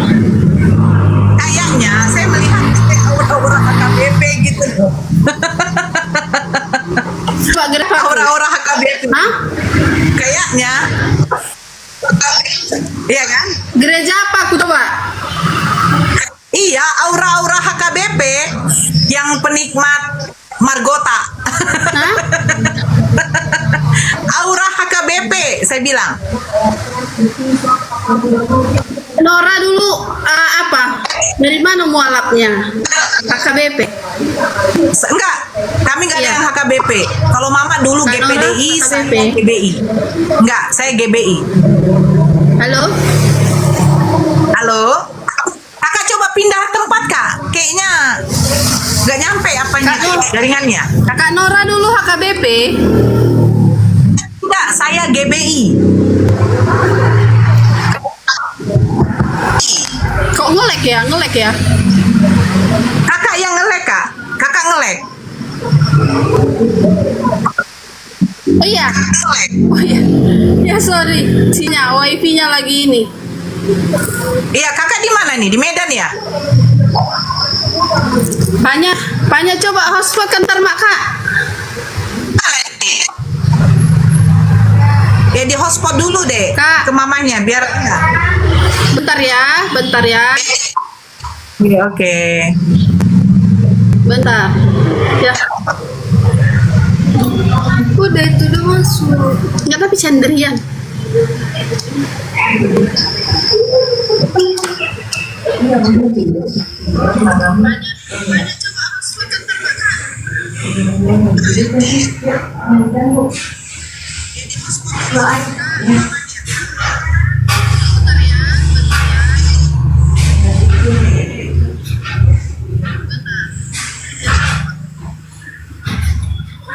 Udah bagus, Kak?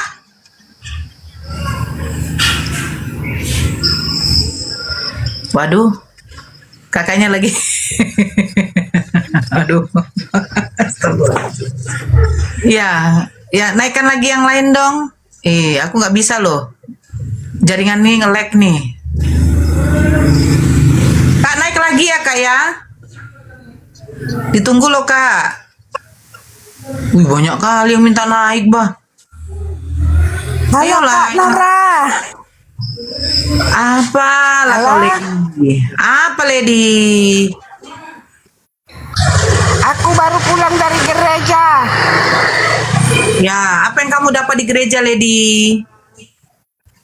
Iya, kebetulan pas ada nabi-nabi palsu akan ngaku-ngaku nabi nanti rasul. Oh, iya. Ya, nabi-nabi palsu itu yang dia katakan bertemu dengan Yesus, betul? Ciri-cirinya dari goa katanya. Ciri-ciri dia bertapa di goa sering itu. Elia dong. Dia bertapa. Elia dong yang palsu, Nabi Elia dari goa. Nabi Elia juga di goa. Di goa itu sering bertapa katanya. Nabi palsu itu ciri-cirinya. Apa kata Yesus? Berhati-hatilah kamu, akan ada orang-orang yang mengaku bertemu dengan aku, mengaku-ngaku dia Mesias. Sekarang pertanyaannya, siapa yang mengaku-ngaku bertemu dengan Mesias? Saya dengar itu ada orang keluar dari goa jadi Tuhan. Siapa itu ya?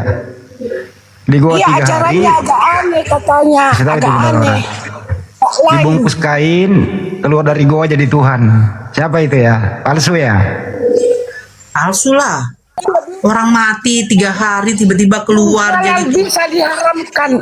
Yang halal bisa diharamkan dia. Ini nggak bisa diajak diskusi Bang Adi. Tadinya itu babi Jalan haram. semuanya. Tadinya babi itu haram, kenapa kau embat? Ayo. Iya, ada yang halal dulu jadi diharamkan. Itulah Iya dulu, ciri-cirinya. babi itu dulu haram, kenapa kau embat tulang-tulangnya? Halal. Memoncongnya. Oh berarti bebas Ini itu aja. ya. Nah udahlah kau, turunlah Aja kau. saya sama Kak Purba. Turunlah kau. Sama Kak Purba saya. Halo Kak Purba, selamat siang. Ya, selamat siang. Kak Purba dari Kristen? Iya, Kristen. Baru pulang dari gereja ya? Iya, iya. Benar sekali. Karena sekarang juga hari besar kami, hari keturunan Roh Kudus. Oh ini hari keturunan Roh Kudus? Iya. Berarti kakak lagi di hinggapi Roh Kudus? Iya, iya benar. Bagaimana ciri-cirinya Kak? Ciri-cirinya bahagia, penuh kasih. Ya, apapun bebannya, kayak nggak ada beban gitu loh di hidup ini. Nggak ada beban ya. Jadi walaupun banyak, Yesus tapi ringan karena kita dihinggapi Roh Kudus gitu loh. Oke. Yesus kira-kira dihinggapi Roh Kudus atau memang Roh Kudus sudah dalam diri Yesus? Udah dalam diri Yesus Roh Kudus. Loh, kalau memang katanya ciri-ciri kakak bilang ciri-ciri yang namanya dihinggapi Roh Kudus itu orang itu bahagia, orang itu bebannya tidak ada, ya begitu ya Kak ya? Iya. Tapi Yesus ada Roh Kudus di dalam dirinya itu kan mulai dari lahir ya Kak ya? Iya. Tapi kenapa dia waktu gede besarnya umur 33 tahun dia harus disalibkan Kak? Bahkan dia ditampar, dia diludahin, dia dipukuli. Ini ciri-ciri dihinggapi Roh Kudus atau roh apa nih Kak? Itu kakak dulu dari Kristen ya? Loh, tadi kan kakaknya ngomong kami memperingati turunnya Roh Kudus. Iya. Kakak dihinggapi Roh Kudus nggak? Iya. Iya. Ciri-ciri dihinggapi Roh Kudus itu bagaimana? Bla bla bla bla bla bla. Iya. Nah, Yesus bagaimana? Oh, Yesus itu udah ada Roh Kudus di dalam hatinya, di dalam dirinya, nggak perlu lagi dihinggapi. Nah, kalau memang Yesus sudah ada Roh Kudus di dalam dirinya, kenapa ketika dia berumur 33 tahun, dia waktu di hadapan Mahkamah Agama Pontius Pilatus pun dia ditampar, diludahin, dia dipukulin, dia dicambuk, bahkan dia disalibkan. Ini ciri-ciri dihinggapi Roh Kudus atau roh apa nih Kak? Ya Roh Kudus lah. Kok sekejam itu yang dia rasakan gitu loh Kak? Itu karena dosa manusia. Jadi dia rela mengorbankan dirinya untuk menebus dosa-dosa manusia, Kakak. Oh, jadi Roh Kudus yang di dalam diri Yesus, Yesus mendapati seperti itu untuk menebus dosa manusia. Iya. Kalau seandainya kakak disuruh pilih dihinggapi Roh Kudus, tapi kakak harus mendapat seperti itu, kakak mau nggak? Mau. Oh, kakak mau berkorban, menyerahkan diri, disalib Kalau untuk kutanya manusia. dulu, kakak mencium-cium batu mau nggak daripada menyembah Tuhan yang hidup? Mana yang kakak pilih? Nyium batu? Hah? Mencium batu? Atau menyembah Tuhan kita yang hidup? Yesus Kristus. Oh, begini Kak. Jangan itu pertanyaannya. Kakak lebih bagus mencium batu. Kakak bilang mencium ya. Mencium batu atau menyembah Tuhan yang pernah mati. Gitu loh Kak. Jangan bilang yang hidup. Karena dia pernah mati Kak. Iya pernah mati tapi hidup kembali. Tapi ya kan kita hidup kita bilang sekarang. Bukannya mati. Saya lebih Tuhan bagus untuk sementara. Bentar, Kak. Kakak bertanya. Saya lebih bagus mencium batu Kak. Karena apa? Kalau 1 ton batu menghantam Tuhan yang pernah mati, pasti mati juga Kak. Benar nggak? Emang di batu itu ada apa? Loh, kakak bilang mencium batu kan? Iya, kepercayaan kalian kan mencium batu. Lah, saya mencium batu apa dosanya Kak? Enggak, itu dicium batu itu untuk apa coba?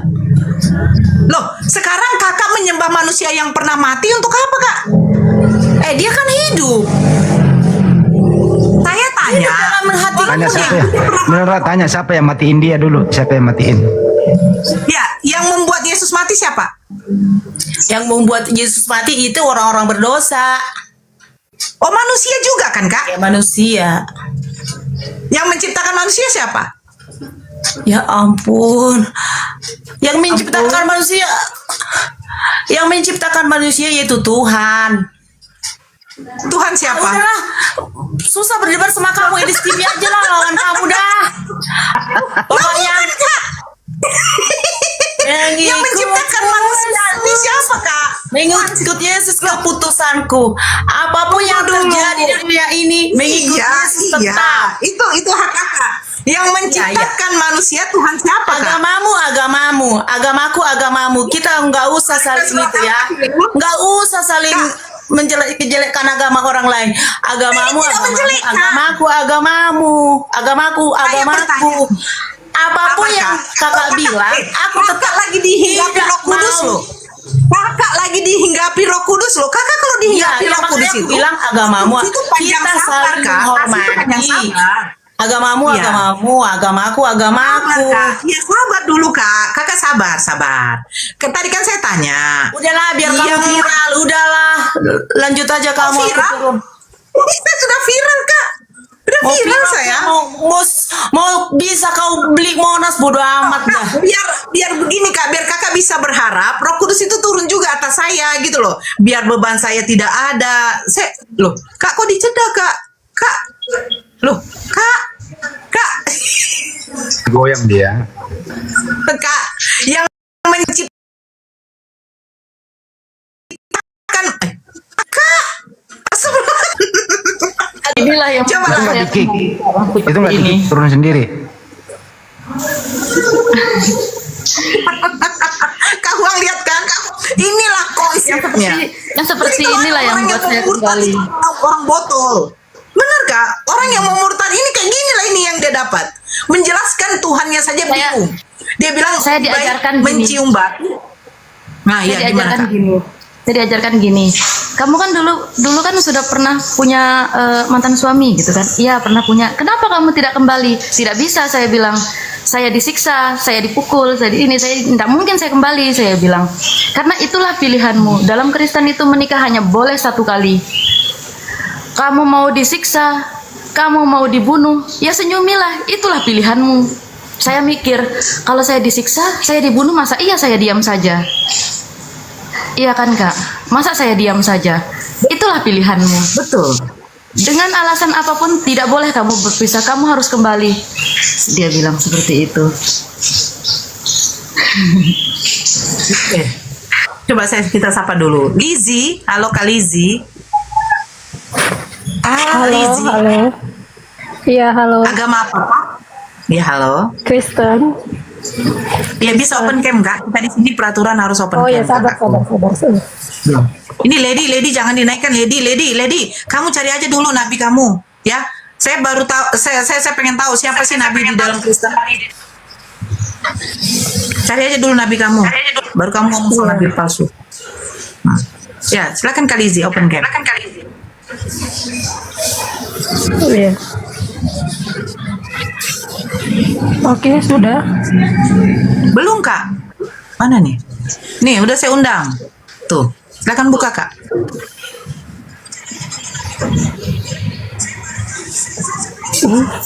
Oh, iya.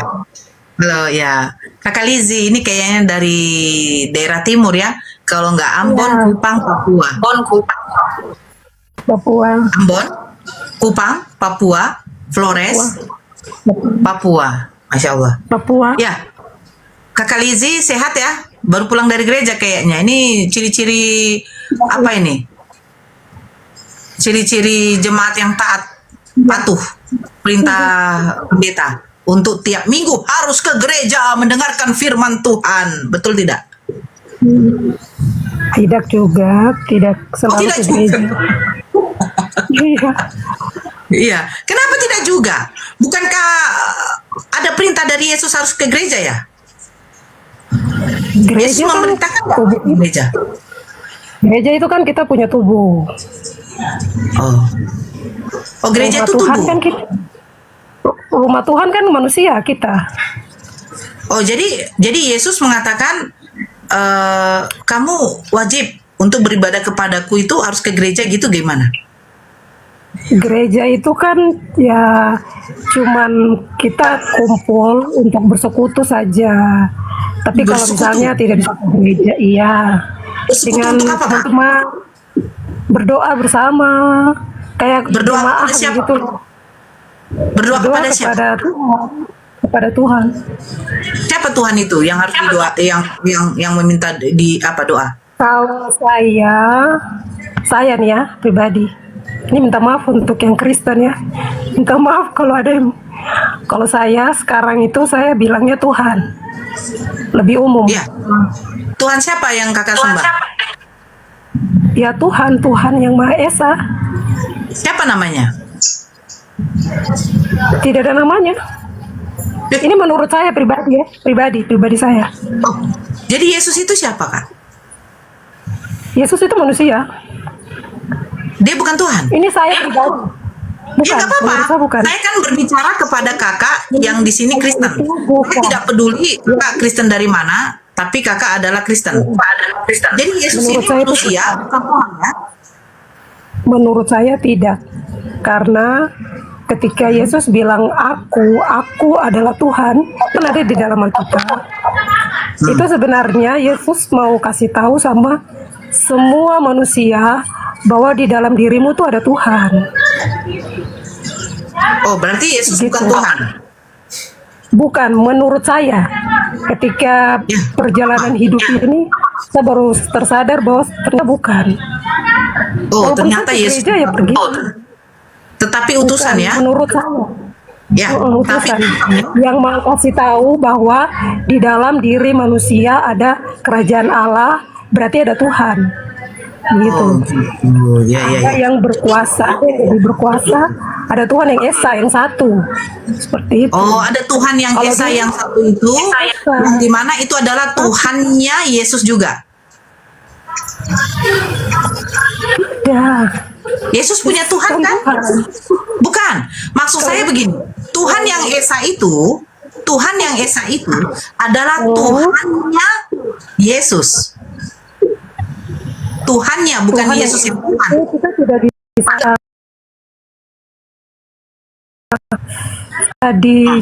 dengan pikiran. Jadi Yesus itu sebenarnya sama dengan kita semua umat manusia yang lain. Sebenarnya sama. Ya, Yesus itu. Ya, gini Kak. Mungkin jaringan Kakak ini agak ngelek, makanya delay. Ya, saya cuma mempertegas dari narasi Kakak bahwa Yesus itu adalah manusia yang dimana manusia ini punya Tuhan. Betul? Betul. Nah, Tuhan yang Maha Esa itu, ya, Tuhan yang Maha Esa itu bagi Kakak yang tidak ada namanya. Betul? Ya Tuhan Allah. Oh, jadi Tuhan Allah itu adalah Tuhan yang Maha Esa.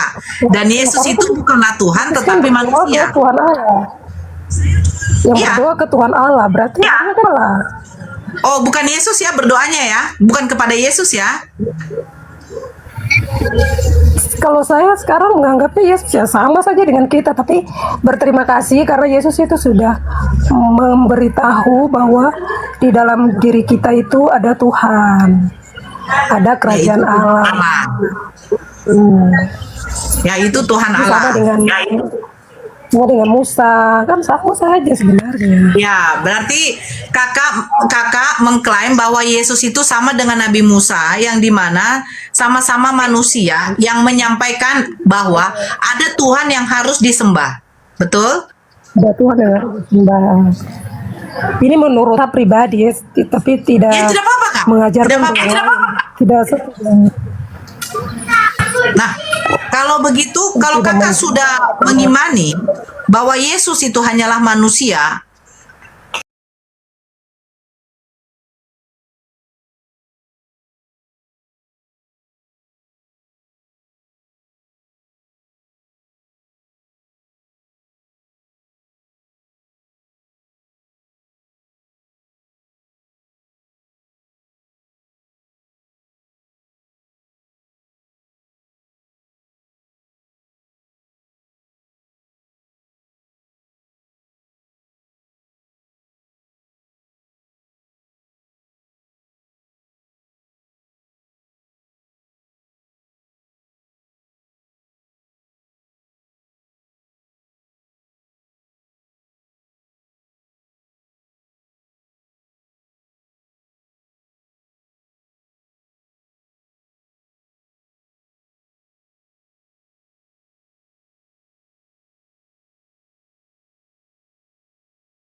kalian melakukannya itu di dalam suatu gedung dan dilakukan hari Minggu.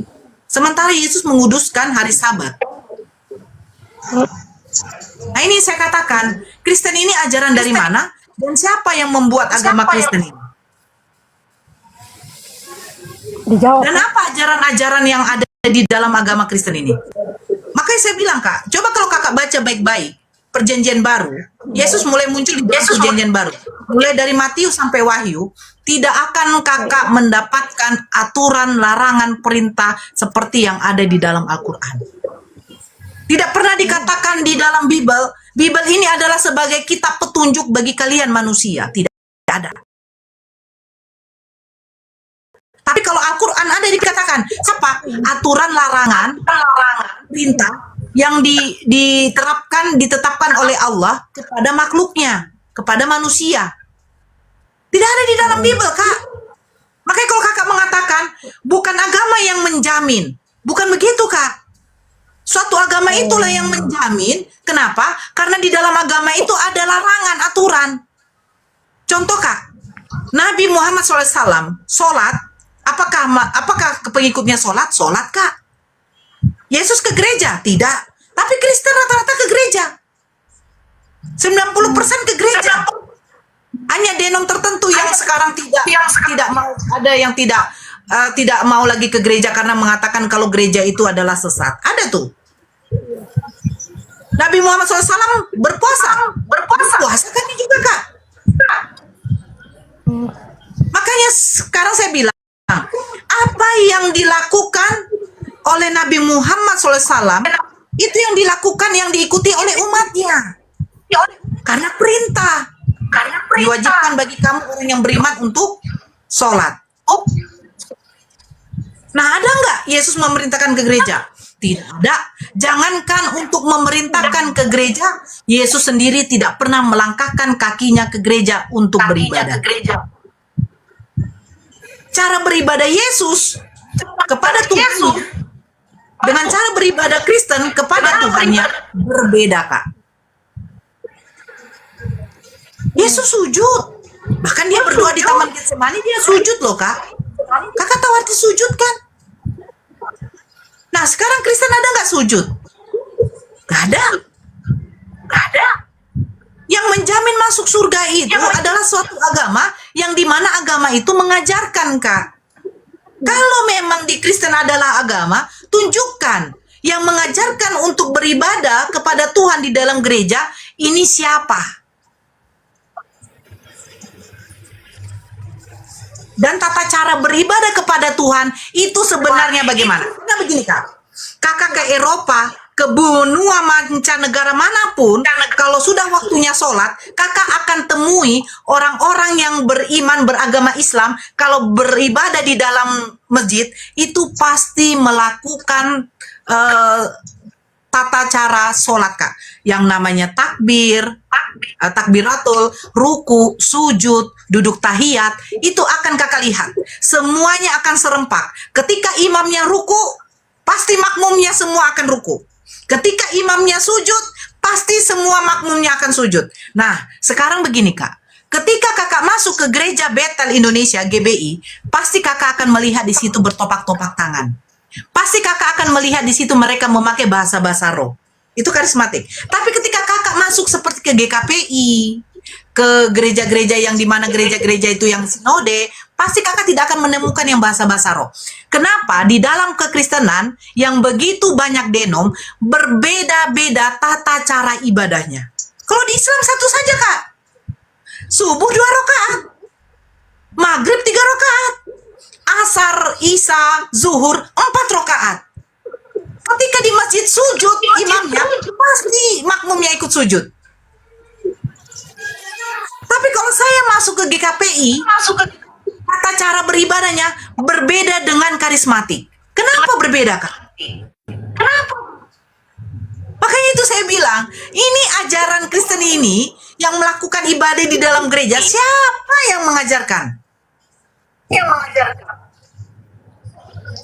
Yesus berpuasa. Kenapa Kristen tidak berpuasa? Yesus bersunat.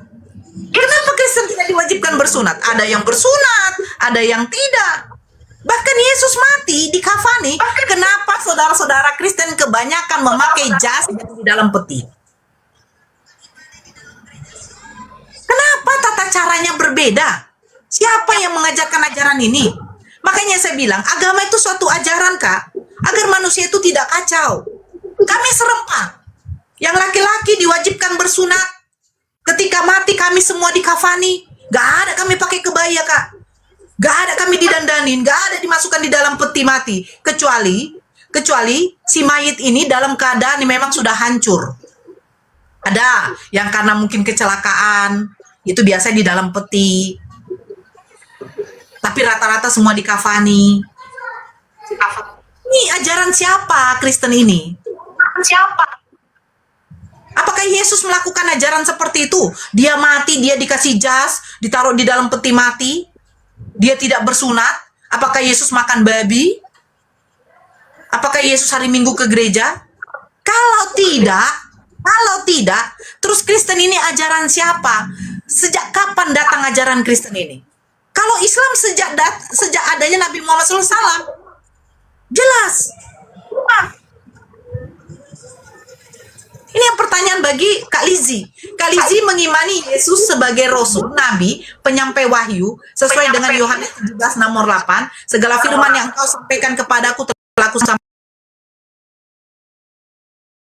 kepada mereka. Yesus penerima firman, saya juga penerima firman, saya juga penerima umatnya.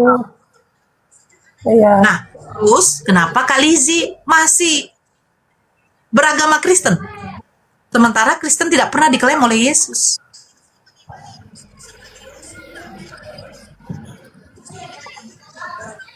Ya, apa ya?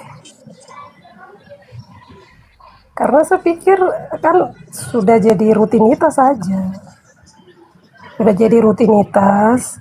Terus berikutnya itu, kalau sesuatu itu membawa kebahagiaan atau damai, ya saya pergi saja.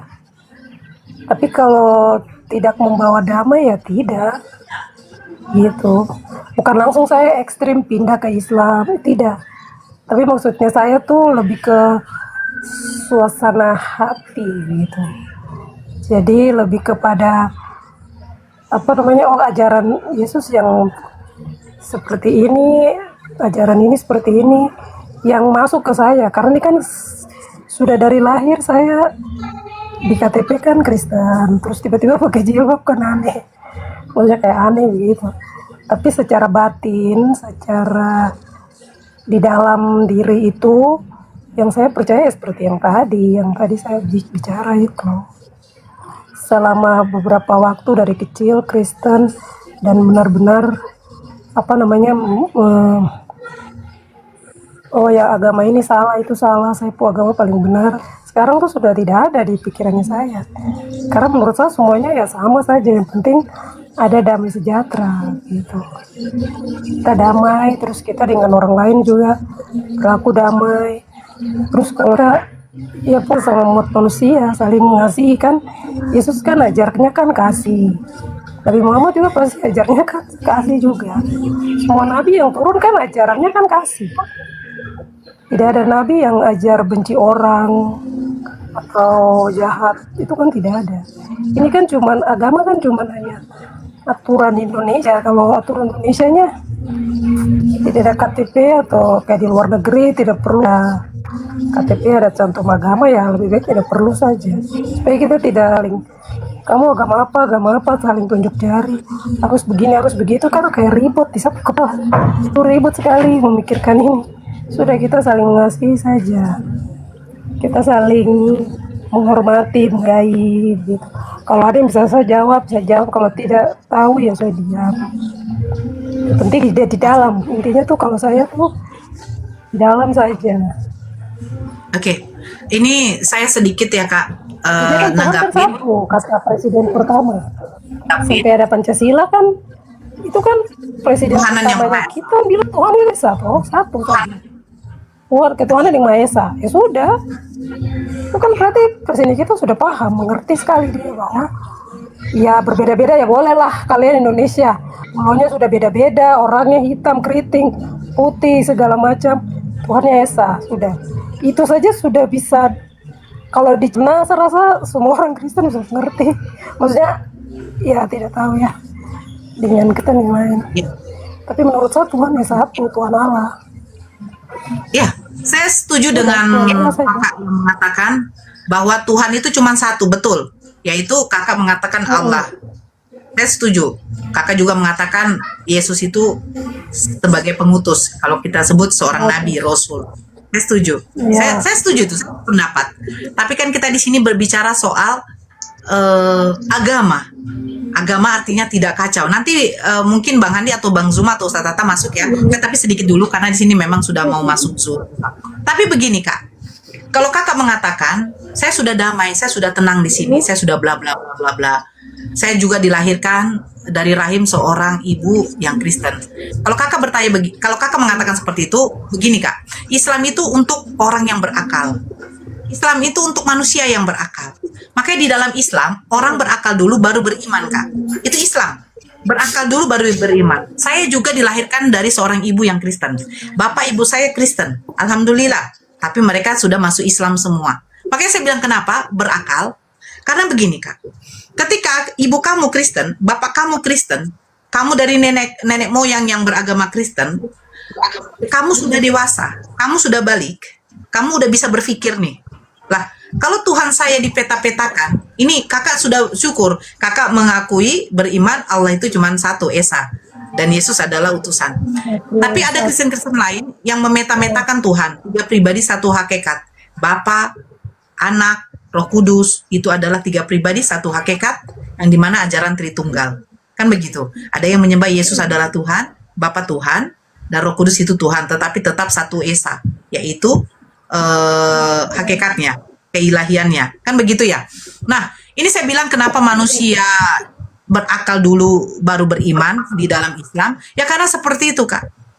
Dia berakal, Tuhan itu tidak mungkin dipetakan, dia berakal bahwa manusia diciptakan itu hanya untuk beribadah kepada Tuhan, dan dia berakal bahwa ketika Nabi dan Rasul mengajarkan perintah dari Tuhannya kepada manusia, itu serempak semua, itu semua sama-sama diikuti oleh pengikutnya. Makanya saya katakan, perbandingan agama Kristen dengan agama Islam, saya akan katakan hanya Islam yang masuk akal. Kenapa? Nabi Muhammad SAW, Nabi Muhammad beragama Islam, menerima wahyu, melakukan perintah dari Allah, menyembah kepada Allah dengan cara sholat. Apakah pengikutnya melakukan seperti itu? Yes.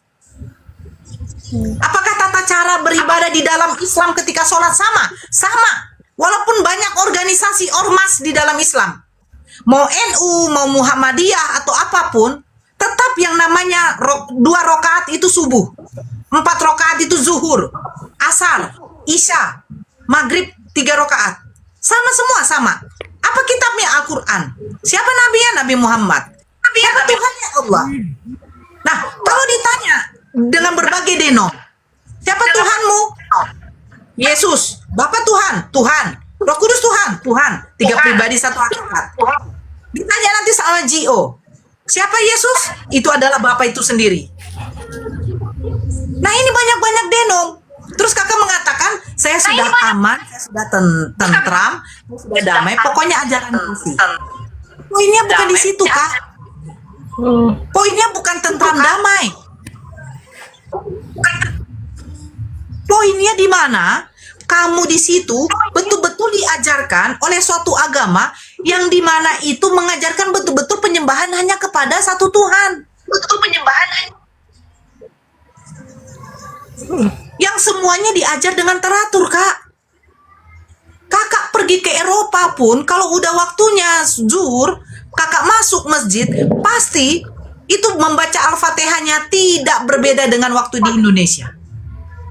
Tetap 4 rakaat. Nah, kalau kakak pergi ke Eropa, masuk ke gereja yang denomnya Unitarian, masuk kakak ke Ortodok, akan berbeda tata cara ibadahnya. Terus kakak mengatakan, saya sudah nyaman, saya lagian dilahirkan pun dari Kristen. Makanya saya bilang di Islam ini hanya untuk manusia berakal, Kak. Ini hanya untuk Kenapa? Kita dituntut untuk menggunakan akal kita. Kalau hanya untuk mendapatkan ketentraman, sejahtera, kakak di dalam kamar, ya kan? Terus kakak melakukan suatu usaha, itu dapat uang, udah tentram. Kakak mau ke gereja atau tidak, pokoknya Tuhan saya Allah. Pokoknya Tuhan. Tentram, damai, pokoknya aman deh. Gak seperti itu konsepnya, Kak.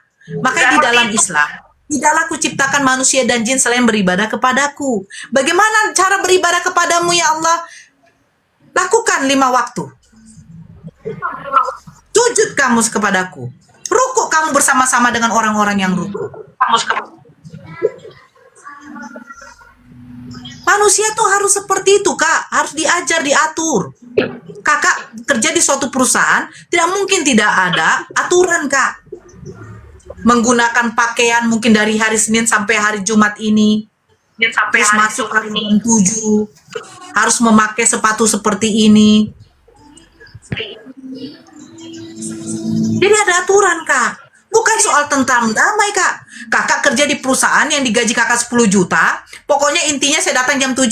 Mau pakai pakaian apa saja terserah. Oh, nggak bisa, Kak. Saya nyamannya pakai celana jeans saja deh. Oh, nggak bisa, Kak. Kakak harus kayak contoh resepsionis seorang resepsionis di hotel. Apakah mereka pernah menggunakan celana? Tidak. Wajib kakak menggunakan rok, meja. Oh, enggak lah, saya nyamannya hanya menggunakan baju ini. Saya nyamannya, oh nggak bisa, Kak. Saya hanya nyaman menggunakan sepatu skate. Oh, nggak bisa, Kak. Setiap perusahaan, setiap tempat kerja itu ada aturan. Nah, setiap agama ada aturan, bukan senyamannya kita, Kak. Contoh, Islam, perempuannya harus menggunakan mukena. Oh enggak ya Allah, saya nyamannya hanya pakai baju ini deh ya Allah. Oh, enak kali kau. Gak senyaman itu, Kak. Setiap agama tuh ada aturan. Kalau ada dalam agama tidak ada aturan, itu dipertanyakan. Contoh, kakak ke gereja, diwajibkan nggak harus menutup aurat?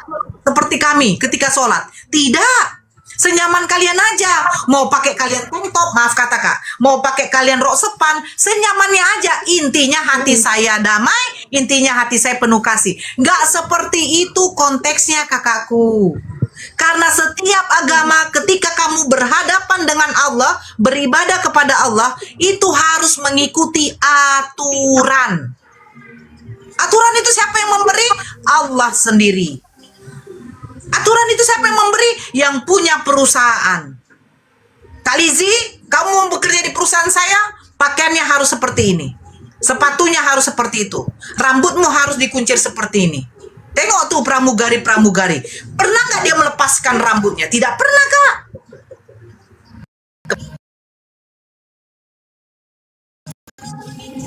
Ada aturan. Ya, seadem kita saja. Intinya ada kasih. Intinya kita tidak berbuat jahat. Tidak seperti itu. Agama tuh ada aturan, Kak. Bahkan ketika kita menghadap kepada Tuhan kita, kepada pencipta kita, ada aturan bagaimana cara kita berhadapan dengan pakaian kita. Harus bersih, harus terlepas dari najis, harus betul-betul menutup aurat. Nah itu, Kak. Jadi agama itu ada aturan yang dimana mengatur manusia agar manusia ini tidak sama dengan hewan.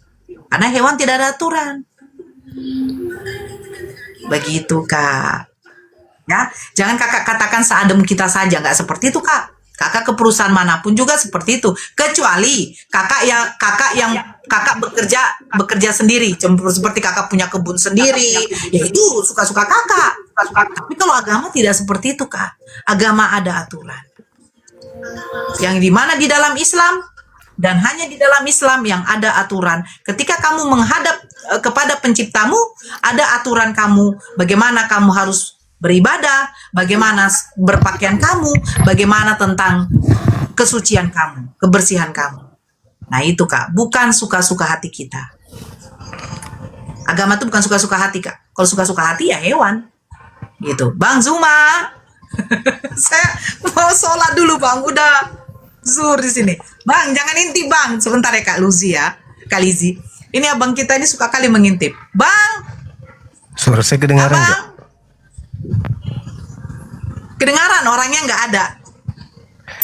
Saya kelihatan nggak? Orangnya nggak ada, Bang. Enggak, Bang. Enggak, Bang. Abang nggak Iya. kelihatan. Assalamualaikum warahmatullahi Bang, wabarakatuh. Iya, Dek. Waalaikumsalam warahmatullahi wabarakatuh. Kita izin dulu Zuhura, Bang.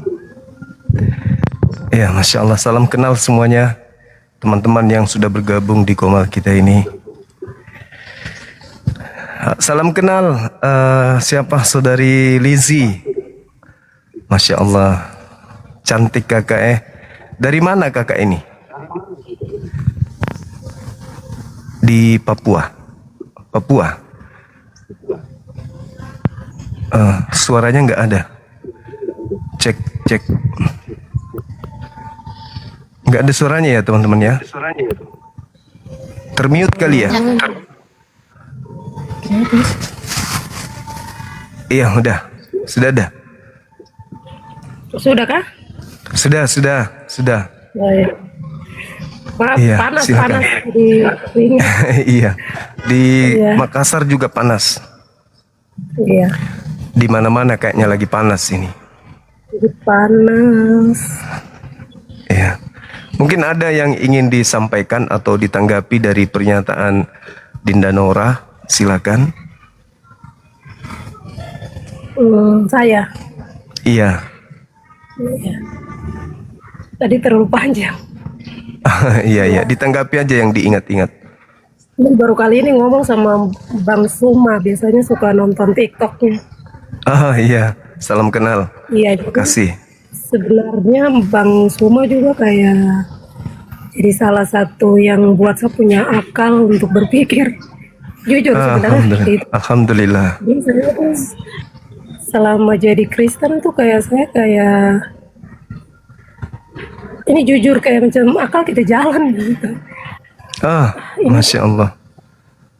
Iya. Akhirnya saya waktu itu scroll TikTok, terus nonton Bang Suma tuh sampai bisa setiap hari cuma nonton, ada debat dengan ini, debat dengan itu. Lama-lama jadi berpikir. Subhanallah. Ya, sebenarnya seperti itu.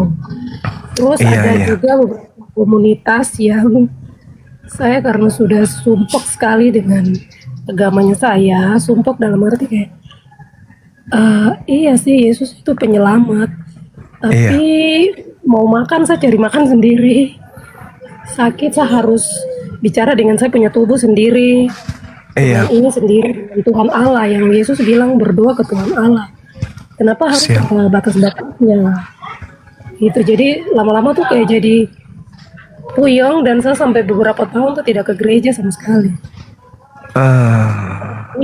Saya punya otak sudah kayaknya ini yang lebih masuk akal deh kayaknya. Masuk akal kan kita kalau kita berdiri sendiri. Terus Yesus sampai saya tuh pernah baca Alkitab dari Kejadian sampai Wahyu tuh berulang-ulang. Kayaknya yang benar itu seperti ini. Terus akhirnya saya kelop dengan beberapa komunitas dan juga salah satunya Bang Suma. Jujur benar, ini sebenarnya benar sekali. Saya tidak bohong. Dan saya bilang kayaknya lebih masuk akal orang ini deh. Orang ini kayaknya lebih masuk akal. Dari situ saya putuskan saya sendiri putuskan saya berdiri ya saya ke gereja. Tapi ya karena sudah terbiasa lingkungan semua, terus tiba-tiba kalau saya tidak aneh begitu. Saya kayak masih berpikir pikirannya orang lain. Jadi saya pergi saja, tapi secara saya punya batin diri itu saya percaya kepada Tuhan. Tadi Alkitab kan tulisnya Allah.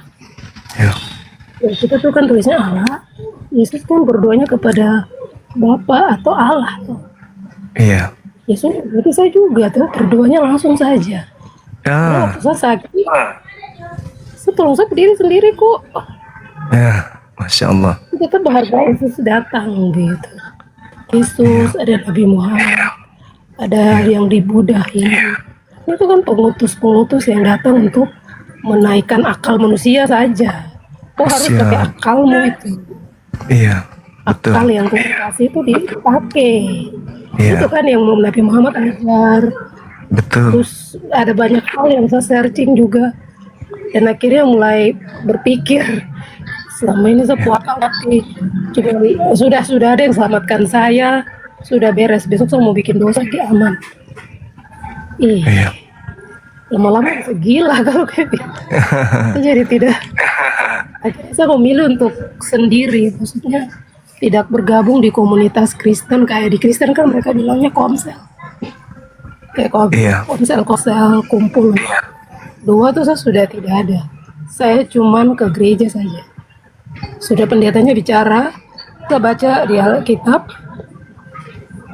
terus saya sendiri kayaknya yang masuk akal seperti ini. Sudah begitu. Karena kalau tiba-tiba saya berubah ke Islam, aduh ini gimana keluarga semua? Maksudnya keluarga semua nih, itu kan aneh gitu. Jadi ya saya lebih memilih sendiri, apalagi di Papua kita semua anak Kristen, terus tiba-tiba saya yang ini kan aneh gitu. Maksudnya bukan aneh secara spirit kah, jiwa kah, roh kah, itu tuh pingin mau tapi sudahlah dia dieksekusi dalam batin saja. Jadi terima kasih buat Bang Suri. Siap. Baik, saudari saya boleh ngomong sedikit? Iya, boleh. Boleh. Ya, Bismillahirrahmanirrahim. Dengan menyebut nama Allah yang Maha Pengasih lagi Maha Penyayang. Jadi, saudariku yang saya kasihi, apa yang saudari uraikan ini itu ada kemiripannya dengan kisah Nabi Abraham mencari Tuhannya. Ada kemiripannya dengan baginda Rasulullah Muhammad SAW sebelum datang kepadanya wahyu Al-Quranul Karim. Di sekelilingnya dipenuhi oleh orang yang punya keyakinan, punya kepercayaan tentang sesuatu dewa atau berhala. Tetapi berjalannya waktu, Nabi Abraham, Nabi Muhammad itu tidak menemukan pola benar yang selaras dengan akal sehat. Sehingga mereka bertahanus, menyendiri, menarik diri dari lingkungan seperti biasanya. Berfikir, bertafakur, merenung. Ini nggak mungkin tidak ada yang benar. Tapi yang mana? Ini tidak mungkin Tuhan itu batu, Tuhan itu berhala, Tuhan itu manusia, Tuhan itu api. Nggak mungkin. Pasti ada Tuhan yang benar. Maka Nabi Abraham kemudian dari proses berpikir itu datanglah padanya kemudian petunjuk. Begitu juga Nabi Muhammad datang pula padanya petunjuk. Saya berpikir bahwa saudari saya juga datang kepada saudari itu petunjuk. Datang petunjuk. Kenapa? Karena Tuhan yang benar adalah Tuhan yang Maha Tahu. Setuju kita di situ ya? Setuju ya? Setuju ya? Tuhan itu Maha Tahu. Berarti ketika Tuhan berfirman, berfirmannya itu khususnya kepada kita manusia, maka firmannya itu harus masuk akal. Jadi kalau ada yang dikatakan Tuhan berfirman, tapi firmannya itu tidak masuk akal, berarti Tuhan itu satu bukan Tuhan, karena dia nggak maha tahu tentang akal manusia. Dia tidak tahu cara nangkap akal manusia. Tuhan ini gagal menjadi Tuhan karena dia tidak tahu bagaimana cara bekerja otak manusia. Tapi kalau Tuhan yang benar, artinya dia yang menciptakan akal. Dia yang menciptakan manusia. Dia yang tahu cara kerja otak manusia. Dia yang paham kemudian kekuatan atau daya pikir manusia. Maka karena dia tahu akal itu seperti apa sistem kerjanya, maka dia kemudian mengutus Nabi, di mana Nabi ini membawa manual book, sebuah kitab chip, hukumnya sesuai dengan daya mampu otak manusia itu bekerja. Itu baru Tuhan. Jadi Tuhan mengutus sebuah kitab suci yang harus cocok dengan akal manusia. Kenapa harus cocok? Karena akal manusia dan juga kitab suci itu berasal dari pabrik yang sama. Bagaimana mungkin ada pabrik membuat produk, misalnya motor, Matic, tapi buku yang dicetaknya adalah buku tentang bagaimana cara membuat adonan kue donat. Berarti pabrik ini gagal menjadi pabrik yang benar. Tuhan yang benar adalah Tuhan yang tahu tentang ciptaannya, Tuhan yang mengerti tentang ciptaannya. Bagaimana hambaku yang tidak melihatku bisa datang kepadaku dengan cukup menggunakan akalnya. Aku tidak perlu memperlihatkan diriku kepada mereka, tetapi dengan akalnya mereka bisa sampai kepadaku. Dengan cara apa? Aku menciptakan kemudian keadaan di mana mereka punya alat dimensi berpikir. Lalu dimensi berpikir ini mereka gunakan untuk menelaah kitab suci yang mana aku wahyukan kepada nabiku, sehingga akal manusia ini menghantarkan dia sampai kepadaku, hingga dia tunduk berserah diri menyembah kepadaku. Nah, itu dia. Artinya bahwa pola ini, hanya ada di Islam. Contoh, wahyu pertama yang datang kepada Nabi Muhammad, seketika aturan main datang kepada Nabi Abraham, kepada Nabi Musa, kepada Daud, Salomo, Nabi Isa alaihissalam. Tapi diobrak-abrik oleh pengikutnya, diobrak-abrik oleh orang-orang yang membencinya, lalu membentuk pengajaran-pengajaran baru, mengatasnamakan para nabi, padahal yang mereka ajarkan bukan ajaran para nabi. Nah, Tuhan datang kepada Nabi Muhammad. Apa pola untuk meruntuhkan semua keegoan, kesombongan, keangkuhan manusia di hadapan Tuhannya?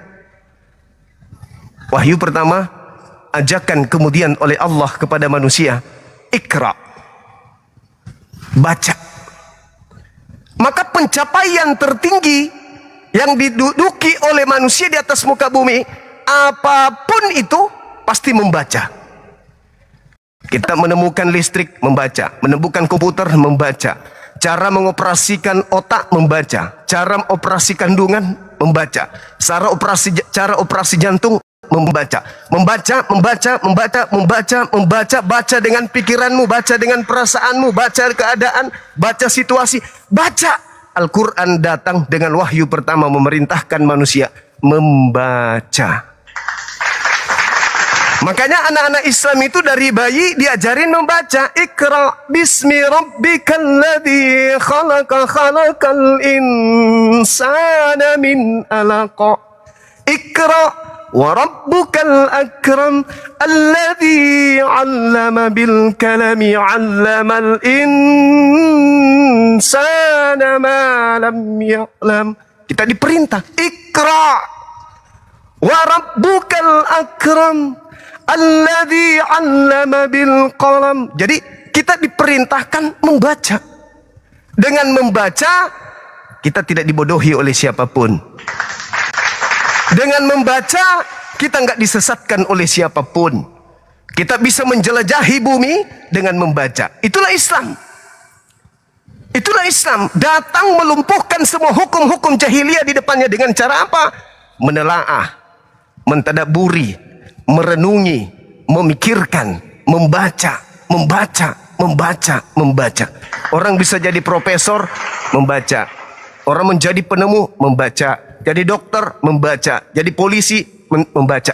Lantas untuk menjadi penghuni neraka, penghuni surga, untuk menjadi penghuni surga kedudukan tertinggi, ya kudu membaca. Baca. Tak ada solusi lain, baca. Maka Al-Quran menyajikan dirinya untuk dibaca. Nah, saudari saya ini ketika menggunakan akal berarti Anda sudah membaca. Malas ke gereja, Anda sudah membaca. Anda curiga ada yang tidak benar dalam agama Anda sudah mulai membaca. Anda sudah Iqra itu. Anda sudah menelaah Kok saya diajarkan menyembah kepada utusan Tuhan? Nah, ini sudah membaca nih. Udah masuk ke dalam pintu Islam. Iqra. Loh, kok bisa ada Tuhan mati? Udah masuk ke dalam pintu Iqra. Kok bisa yang diajarkan para nabi begini, kok saya melakukan? Nah, sudah mulai Iqra. Iqra. Nah, sekarang solusinya gimana? Jangan takut kepada siapapun. Kata Yesus di dalam Bible, maukah aku tunjukkan kepada siapakah engkau harus takut? Takutlah kepada Dia yang sanggup membunuh jasad manusia dan sanggup melemparkan manusia ke dalam api neraka jahanam. Makanya umat Islam itu, saudariku yang baik, umat Islam itu nggak peduli apa kata orang tentang Islam. Yang penting kami, Allahu Akbar, kami berbondong-bondong ke rumah ibadah. Mau dikatakan Islam itu teroris, Islam itu radikal, Islam itu jahat, Islam itu penjajah, Islam tak peduli. Kami hanya datang menyembah kepada Tuhan kami yang maha besar. Itu di Islam, nggak peduli. Mau dikecam, mau ditakut-takuti, mau dihantui dengan rasa apapun itu, umat Islam tetap hanya fokus kepada satu, yaitu ibadah. Jadi Tuhan itu tidak bisa kita lihat, tapi Tuhan itu melihat kita. Jadi apa yang harus kita lakukan? Ya tunduk, berserah diri. Lalu bagaimana cara kita berserah diri kepada Tuhan? Dengan saudari saya masuk ke kamar, menutup diri, tidak ke gereja, tidak kemana-mana, mengakui adanya Tuhan pencipta langit dan bumi, Anda sudah setengah Islam. Tidak mesti Tuhan itu berbentuk. Tuhan berbentuk manusia, berbentuk burung merpati, berbentuk apa? Enggak, Tuhan itu ada. Ada di mana? Ada dalam diri kita. Tuhan itu ada dalam diri kita. Tuhan di dalam Al-Quran surah Qaf ayat 16, Al-Quran surah Fussilat ayat 53, apa kata Tuhan? Aku, weh manusia, hambaku, ciptaanku, jangan kau cari aku. Aku itu lebih dekat kepada kamu daripada kamu kepada urat lehermu. Gak usah kau cari aku. Tak perlu kau cari aku, jangan. Karena aku ada. Aku ada, bukti aku ada, kamu ada. Gak perlu kau cari aku. Aku sudah ada, aku lebih dekat dari dirimu daripada dirimu kepada dirimu. Aku lebih dekat. Aku lebih dekat kepada urat lehermu daripada kamu ke aku. Lalu apa yang harus aku lakukan sekarang? Wahai Tuhanku. Ya, sembah aja aku. Gak perlu kau melihat aku. Apa yang kamu lakukan, aku lihat. Apa yang kau bisikkan dalam hatimu, aku dengarkan. Maka berbisiklah yang indah kepada aku dengar. Berdoalah kepada aku dengan indah, aku dengarkan. Perlihatkanlah jasadmu, rohmu sujud beribadah kepada aku dengarkan. Lalu bagaimana cara aku berhubungan denganmu ya Rabb? Sementara aku tidak melihatmu. Datang kepada nabiku. Nabimu sudah tak ada. Makanya ajaran nabiku aku sempurnakan dan aku jaga sampai hari kiamat. Supaya kamu yang tidak bertemu dengan nabiku masih bisa bertemu dengan dia. Melalui ajarannya yaitu Al-Quran. Makanya Al-Quranku aku jamin. Inna nahnu nazzalna zikra wa inna lahu lahafizun. Nabi Muhammadku bisa meninggalkan bumiku. Dia bisa pergi meninggalkan bumi. Dia boleh meninggalkan dunia. Tetapi ajarannya 100% tidak akan pernah bergeser dari dunia sebelum dunia kiamat. Boleh beliau pergi, boleh. Boleh dia terangkat ke langit, boleh. Boleh dia ke alam barzah, boleh. Tapi ajarannya 100% akan tersimpan sampai hari kiamat. Jangan kau cari beliau, sanjung aja, puji beliau. Ajarannya sudah aku berikan kepadamu yaitu Al-Quranul Karim. Jadi caramu berhubungan denganku, cukup kau ikuti instruksi beliau, apa yang diajarkan beliau, bagaimana cara beliau mengajarkan manusia, tata cara ibadah berhubungan denganku, ikuti aja itu. Maka kamu sudah pada jalan yang benar. Jadi kita tidak perlu melihat Tuhan kayak saudari saya ini. Itu sudah bertuhan, sudah Islam separuh. Dengan tidak ke gereja, dengan mengakui ada Tuhan yaitu yang disembah oleh Yesus. Bagaimanapun hakikatnya, bagaimanapun keadaannya, itulah Tuhan yang sesungguhnya. Anda sudah Islam. Makanya umat Islam itu apa? Tidak ada pernah melihat Tuhannya. Tidak pernah. Tapi apa yang dikatakan? Asyhadu alla ilaha illallah. Aku berikrar. Aku bersungguh-sungguh berteguh hati. Aku bersumpah, aku berjanji, aku menjadi saksi bahwa tidak ada Tuhan selain Engkau. Nah, selesai. Selesai. Aku bersaksi dengan melihat alammu yang begitu sempurna. Aku menjadi saksi Engkaulah Tuhan yang menciptakannya. Dengan melihat manusia yang begitu sempurna, ganteng, cantik, aku bersaksi Engkaulah Tuhan, tiada yang lain. Udah selesai.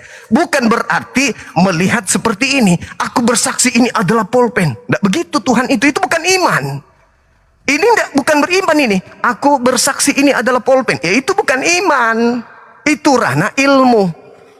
Ini pulpen. Iya, orang-orang tidak beriman juga tahu. Tapi yang disebut beriman tidak melihat tetapi meyakini. Kita melihat ke kiri, ada orang menyembah manusia. Bukan, kau bukan Tuhan. Melihat ke depan, ada orang menyembah kepada patung. Engkau bukan Tuhan. Melihat ke kanan, ada orang menyembah api. Dia bukan menyembah Tuhan. Mana yang sesembahan yang betul? Ketika kembali kepada diri kita. Apa itu? Tuhan mustahil baginya ada kelemahan. Dia sempurna. Lalu, saking sempurnanya Tuhan itu, maka dia tidak bisa dimediakan. Tuhan itu tidak bisa divisualisasikan. Tidak bisa dibentuk karikatur Tuhan itu.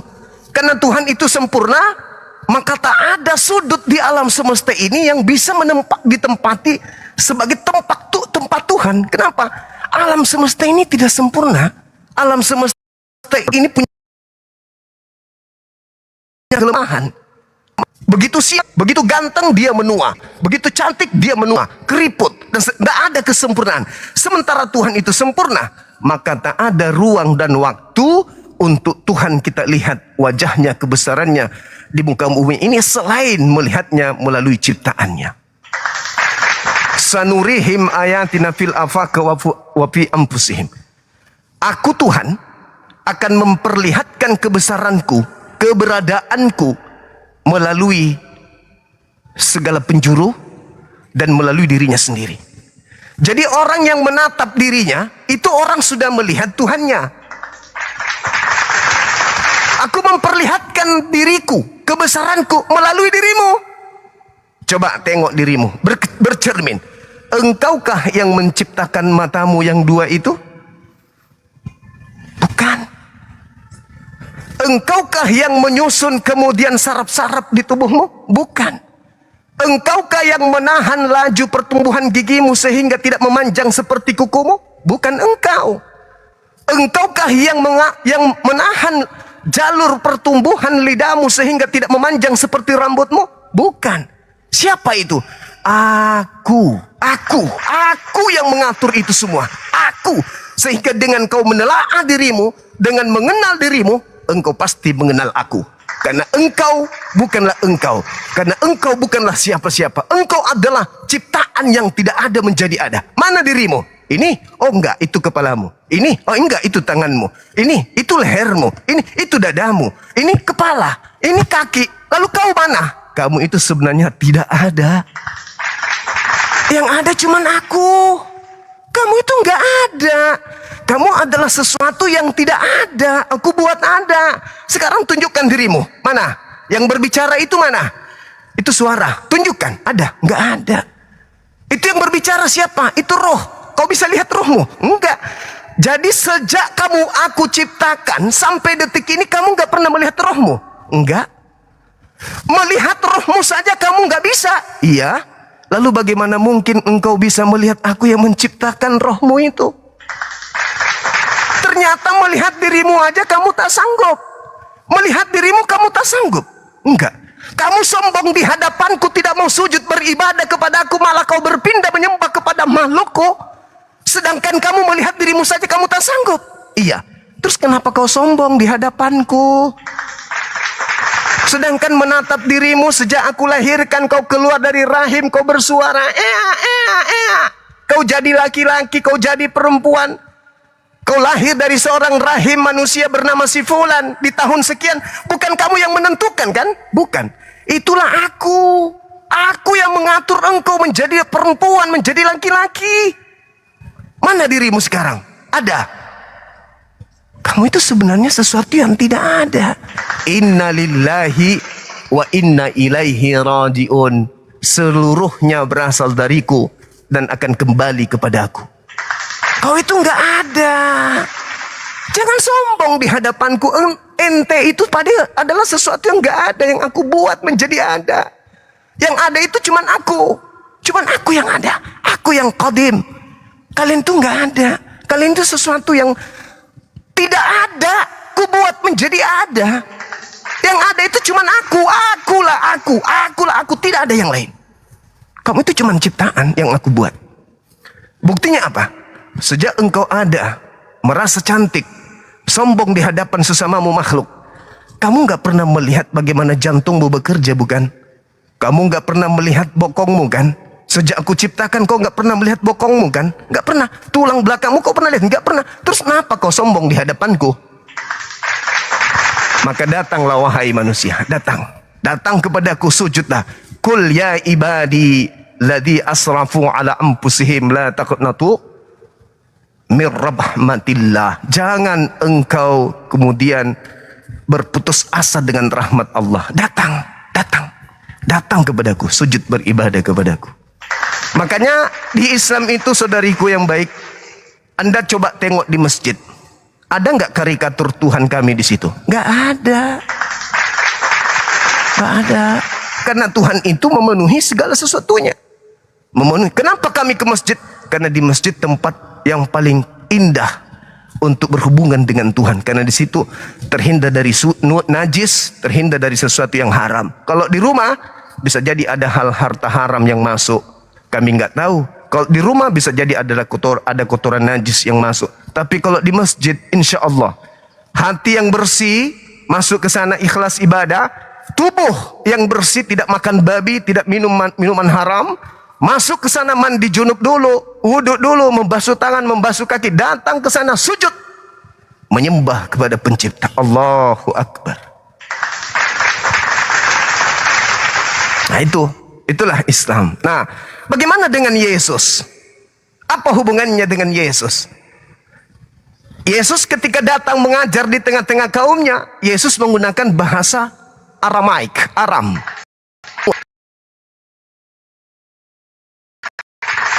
Menggunakan bahasa kitab Ibrani. Bahasa sehari-hari adalah bahasa Aramaik. Dia disebut sebagai juru salom, juru selamat. Salom dalam bahasa Arab adalah salam, akar kata dari Islam. Berarti Yesus juru selamat sama dengan Yesus adalah juru Islam. Bukan juru Kristen. Yesus juru selamat. Selamat artinya salam, shalom dalam bahasa Arab. Salam, salama, aslamu artinya apa? Islam. Jadi Yesus itu Islam. Makanya Yesus mengatakan dalam Yohanes 16, apa kata dia? Wahai Bani Israel, masih banyak hal yang ingin aku ajarkan kepadamu, tetapi kalian saat ini belum sanggup untuk menanggungnya. Tapi ada masa di mana seorang penolong lain, yaitu penghibur lain. Siapa namanya? Ismuhu Ahmad, Ruah Hamad, sang roh kebenaran. Dialah yang akan mengajarkan kepadamu, satu, tentang hukum-hukum. Ini haram, ini halal, ini makruh, ini nggak boleh, ini perintah, ini larangan. Dia akan datang mengajarkan segala hukum-hukum tersebut. Dan yang kedua, dia mengajarkan keadilan. Apa keadilan itu? Bila mana kau berbuat baik, pahalanya baik. Kau berbuat jahat, pahalanya jahat, keburukan.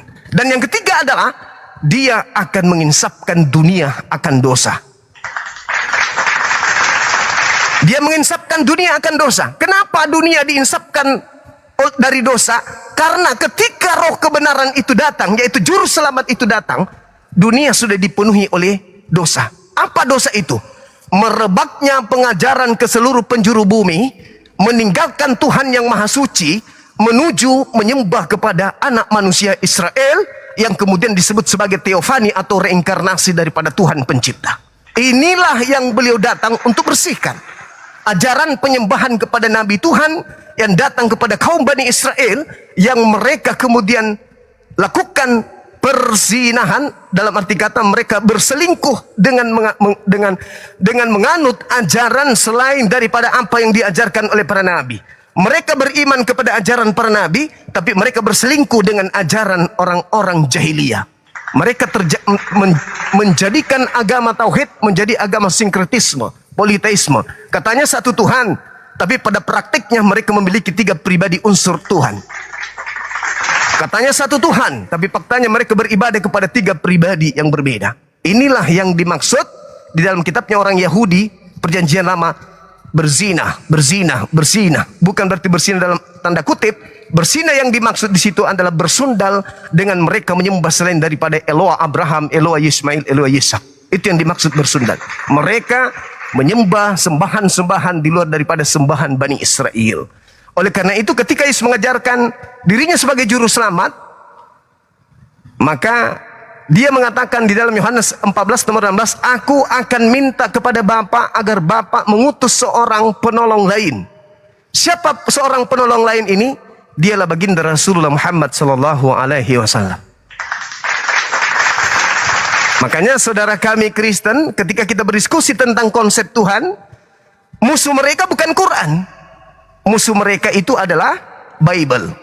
Kenapa musuh mereka adalah Bible? Karena yang diceritakan Bible itu adalah ruang lingkup pengajaran Yesus, di mana Yesus mengajarkan bertuhan kepada hakikat yang maha suci lagi maha tinggi. Bukan mengajarkan menyembah dirinya. Yang mengajarkan menyembah dirinya itu adalah oknum lain di luar daripada pengajaran Yesus alaihi salam. Saya kira begitu teman-teman sekalian, mohon maaf panjang lebar, ya semata-mata untuk memberikan edukasi kepada 2 orang kembar ini, mudah-mudahan mereka istiqomah. Dan juga kepada saudara Izzy, yang mudah-mudahan saudari saya bisa mendapatkan hidayah, dilembutkan hatinya. Jangan takut kepada manusia, jangan takut. Ketika kita bersama dengan Allah, jangankan manusia, ya, jangankan manusia, malaikat, jin, setan, ifrit pun itu tak ada artinya kalau kita bersama dengan Allah. Amin. Oke, mungkin ada yang mau disampaikan. Terlempar beliau, terlempar. Ya kita sampai ini dulu baru nanti Bang Juma diskusi kita turun. Ochan. Silakan. Ochan. Halo Ochan. Ya, Mbak, shalom. Shalom, Mbak, shalom. Ya, Kristen Abang? Islam? Kristen. Bisa open cam Bang? Coba open cam Bang. Tunjukkan pesonamu. Ya tahu. Pesona. Iya tahu. Abang, pesonanya? Oh ya, pesonanya. Iya. Ya. Kristen ya Bang ya? Bentar.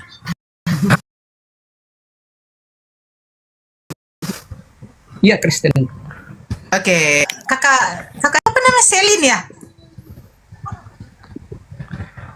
Iya, Kak Selin. Selin, betul. Kak, iya Kak. Ya, Kak Selin, memang ada lagi yang mau disampaikan sedikit? Ya. Atau bagaimana? Ya Kak. Ya, ada yang mau disampaikan? Mungkin itu sih Kak, sudah dibantu juga sama Bang Zuma untuk membaca syahadat. Alhamdulillah. Alhamdulillah. Ucapkan kalimat syahadat. Iya. Sudah. Tadi dibantu sama Bang Zuma sudah. Ya. Baik, nanti Dinda kalau misalnya masih mau sharing-sharing boleh naik ke sini dengan calonnya ya. Boleh ya? Iya, baik. Terima kasih Bang. Oke. Terima kasih banyak. Makasih. Buat Kak Nora juga terima kasih. Sama-sama Kak. Ya, semoga kita istiqomah ya Kak. Ya Amin. Bang Zuma, izin turun ya Bang. Makasih ya Bang. Dinda. Makasih adik-adikku yang baik. Assalamualaikum warahmatullahi wabarakatuh. Waalaikumsalam warahmatullahi wabarakatuh. Oke, assalamualaikum. Waalaikumsalam warahmatullahi wabarakatuh.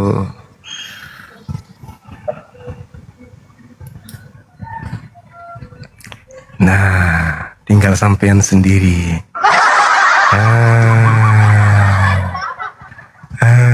Mau lari juga nggak? Mau lari kemana bang? Aku udah lari kok. Aku tantang kamu. Oh, siap. Ini ada tema ciri-ciri nabi-nabi atau rasul palsu. Oh iya, nabi-nabi palsu, iya betul. Nabi-nabi palsu itu yang menyamar sebagai Yesus itu. Oh iya. Iya. Ya, Matius 23, 24 itu. Matius 24 itu nabi-nabi palsu itu menyamar seperti Yesus. Iya. Kalau saudara saya sudah mengakui menyamar seperti Yesus, siapa yang pernah didatangi sosok yang sama seperti Yesus? Nabi Muhammad ke Paulus ke? Paulus itu diutus untuk menyampaikan kabar baik juga bang. Iya. Tapi kalau Muhammad saya tidak kenal bang. Kalau Muhammad saya tidak kenal. Iya. Pokoknya saya lahir belum ada Muhammad, belum ada Paulus, saya belum kenal. Iya, baik. Pertanyaan Tapi yang saya kenal cuma satu, pribadinya satu saja, Yesus bang. Iya, baik. Saudara, tadi nabi palsu itu dia berpura-pura menjadi Yesus, kan gitu ya? Iya. Kan Matius 24 ayat 24 bilang, sebab Mesias palsu dan nabi-nabi palsu itu akan muncul kan? Iya. Itu dia. Nah, kemungkinannya, itu dia. Tanda-tanda nabi palsu itu bisa kamu lihat dari buahnya. Oh iya, dari buahnya. Matius 7 itu dari buahnya.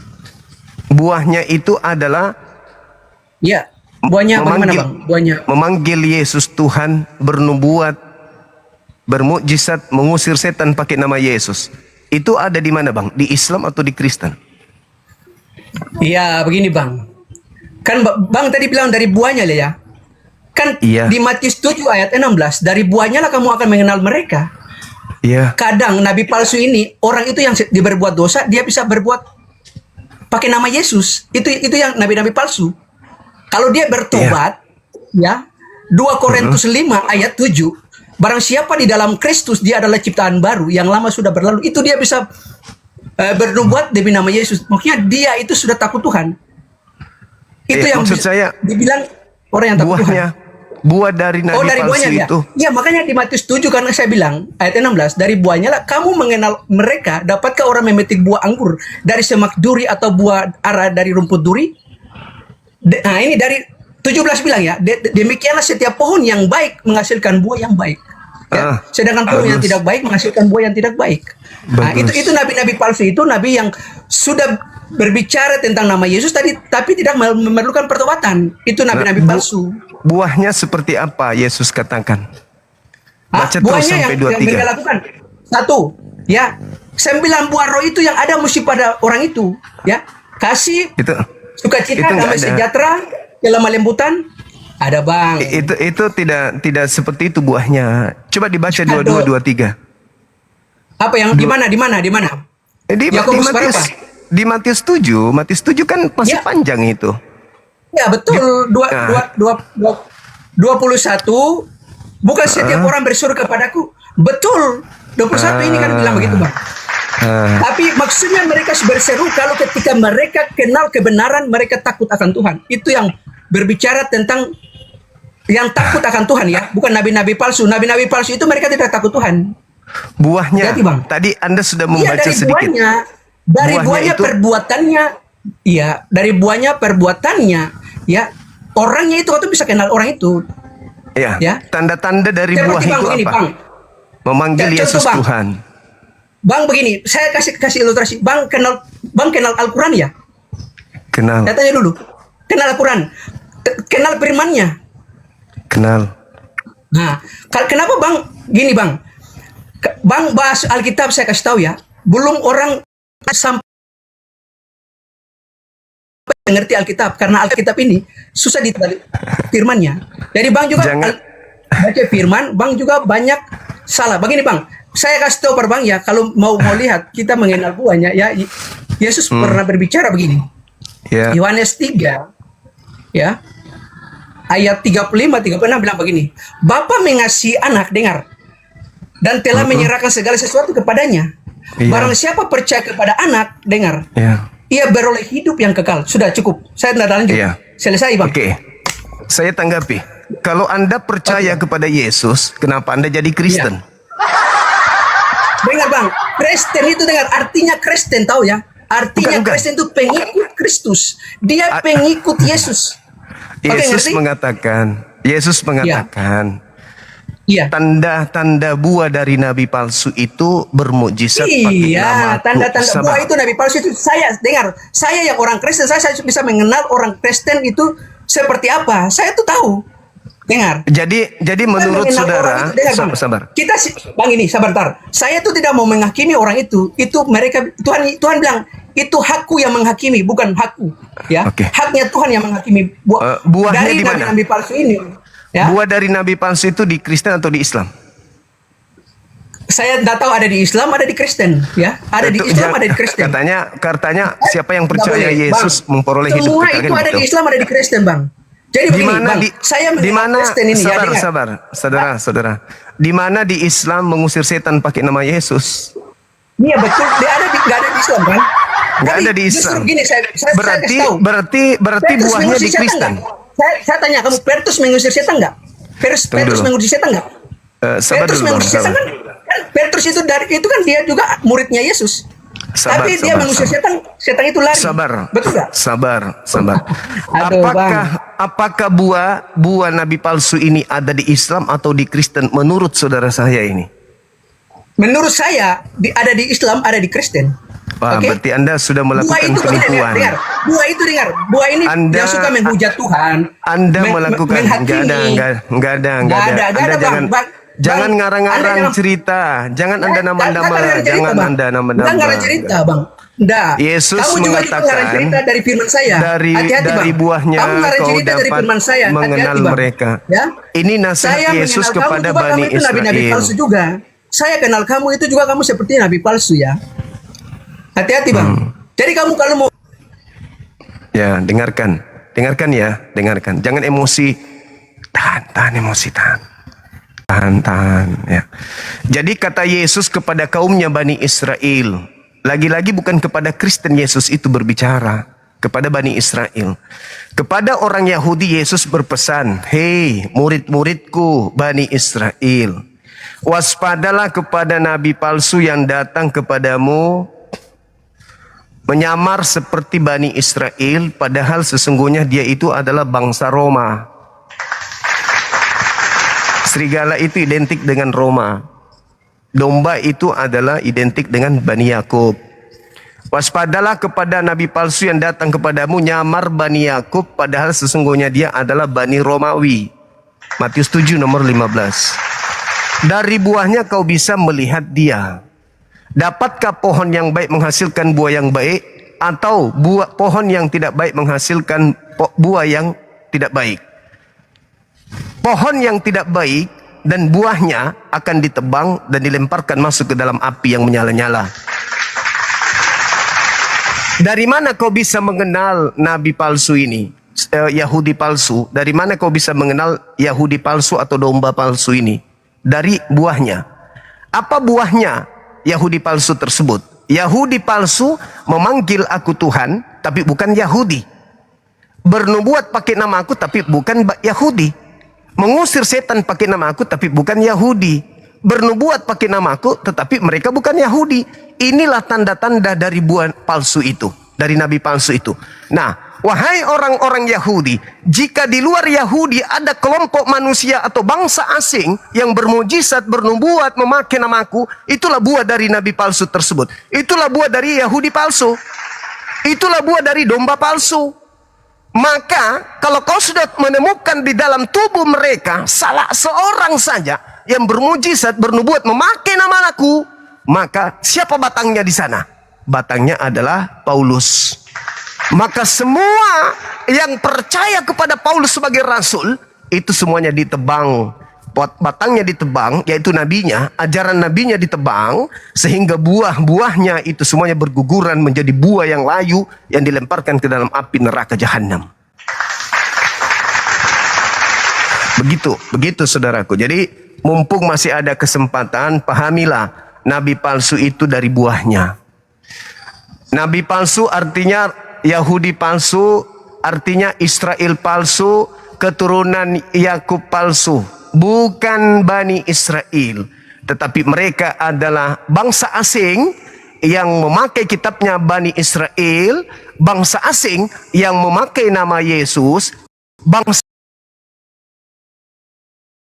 asing yang memakai nama Elohim, bangsa asing, tapi dia adalah orang Timur, orang Papua, orang Manado, orang Toraja, orang Batak, orang Makassar, orang Bugis, orang Cina, orang Thailand, orang Indonesia, orang Belanda, orang Amerika, bukan bangsa Israel, tetapi memakai nama Yesus untuk mengusir setan, maka mereka adalah buah dari nabi palsu tersebut. Selesai. Itu. Dan itu saya hanya temukan di Kristen. Jadi teman-teman sekalian yang tidak mau diusir oleh Yesus ke neraka, segeralah angkat kaki dari sana. Nabi palsu itu jelas ajarannya bukan Yahudi, tetapi memakai nama Yesus. Nah, itu dia. Oke, saya rasa sudah teman, saudara. Saatnya sekarang tinggal Anda berpikir bahwa ternyata tanda-tanda Nabi palsu itu dari buahnya. Dan buahnya itu ternyata adalah kekristenan. Karena Kristen itu bukan Yahudi, tetapi memakai nama Yahudi. Artinya tidak mungkin Yahudi nyamar Yahudi, tidak mungkin Yahudi nyamar domba. Itu nggak mungkin. Yang ada non-Yahudi nyamar domba. Domba itu keturunan Yakub. Tidak mungkin keturunan Yakub menyamar keturunan Yakub. Yang ada adalah orang Timur yang bukan keturunan Yakub menyamar menjadi Yahudi rohani. Ah, itulah dia penghuni neraka. Sesuai dengan Matius 7. Oke ya, itu saudara ya. Oke, sudah? Udah sadar ya? Sudah tahu bahwa buah nabi palsu itu adalah Anda. Udah tahu? Udah tahu ya? Oke. Masih ada yang ingin disampaikan, silakan buka mic-nya dibuka kalau masih ada. Silakan. Oh, mute Bang. Kamu jangan mute saya. Iya, kamu itu karena bangsa yang buta kamu itu. Kamu itu bangsa yang buta, Bang. Kamu itu bangsa yang buta. Oh, kalau saya bangsa Makanya, buta, oke. Mari kita uji siapa yang buta. Itu kamu itu bangsa yang buta, Bang. Oke, baik. Kita buktikan. Itu kamu itu bangsa yang buta, makanya kamu tidak tahu kebenaran. Jangan kamu sok-sok tahu kebenaran. Jangan bicara terus, kita gantian. Kita buktikan siapa bangsa yang buta itu, Bang. Boleh? Enggak usah. Saya enggak usah ke sana. Ya saya kayak YouTube saya enggak usah. Tapi saya mau bilang, kamu itu bangsa yang buta, kamu itu tahu enggak tahu. Sekali lagi, mau kita bahas siapa bangsa buta itu? Melihat orang dikira ayam, matanya rabun, itu pasti. Melihat orang dikira Tuhan, itulah mata yang buta. Orang bunting dibilang buntingin Tuhan. Orang disunat dibilang Tuhannya disunat. Anak orang nyembah Tuhan dibilangnya Tuhan lagi nyembah Tuhan. Itulah orang buta.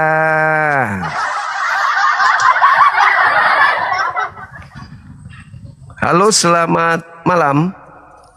Halo, selamat sore. Oh, sore. Ya, silakan saudaraku jenggot naga, buka kamera kita diskusi. Mama. Gimana? Bang, nggak bisa, tapi saya kasih satu ayat buat abang dulu untuk terkait ini. Oh, kenapa orang Kristen mengikuti Nabi palsu? Yesus itu? Enggak dong, mana ada ajaran Yesus diikuti Kristen? Mana ada? Saya kasih satu ayat saja baru saya turun. Satu saja perintah Yesus yang dilakukan Kristen itu enggak ada.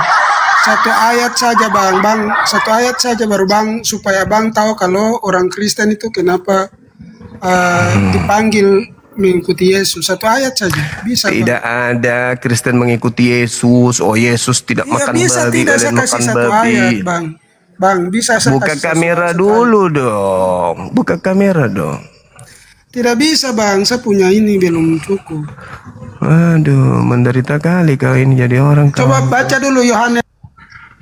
Nggak ada Yohanes itu nggak ada, Kristen di situ nggak ada. Nggak ada Yohanes berkaitan dan Kristen di situ nggak ada. Kamu baca Yohanes berapa nggak ada. Halo, wakil Tuhan, semangat sore. Ya, selamat sore. Sore juga. Assalamualaikum. Waalaikumsalam. Islam. Oh, Islam. Iya. Kepencet tadi bang. Oke, thank you bang. Seram kali ininya nama akunnya. Wakil Tuhan. Alamak.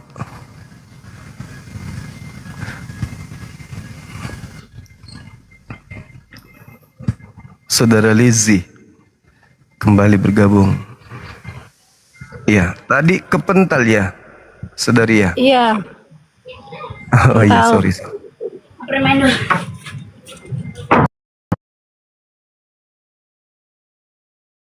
Ella, selamat sore Ella. Halo. Iya. Halo. Iya, selamat sore. Sore dari mana? Aku dari Tangerang. Agama. Oh, agama aku Islam. Oh, ini yang penyanyi dangdut itu ya? Kenapa? Yang penyanyi dangdut itu bukan?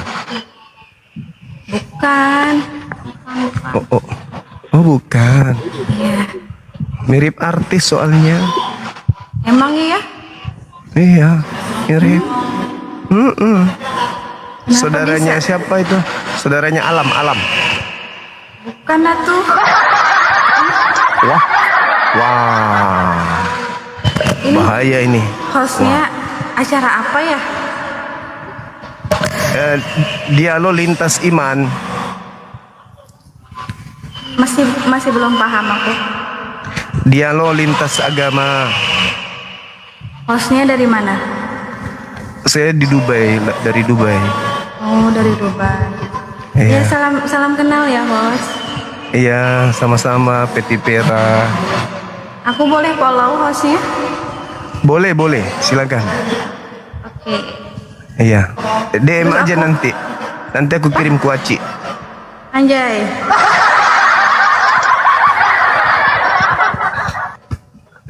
Moderator, perkenalkan adik kita ini.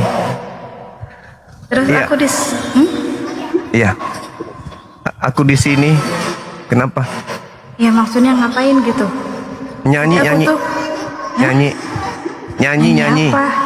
Nanti aku bisa nyanyinya malam. HP-nya lobet no. Oh iya, malam aja malam. Nyanyinya di pinggir di pinggir kuburan bagus. Hostnya agak lain ya Allah. Iya. Saya lanjut dulu ya. Iya. Makasih. Salam kenal. Iya. Hati-hati di jalan. Aduh, moderator kalau yang kayak gitu nggak diturunin langsung. Moderator ini. Iya, gimana saudariku yang baik?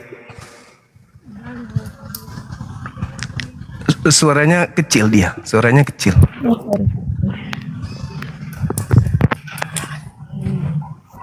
Sudah? Iya.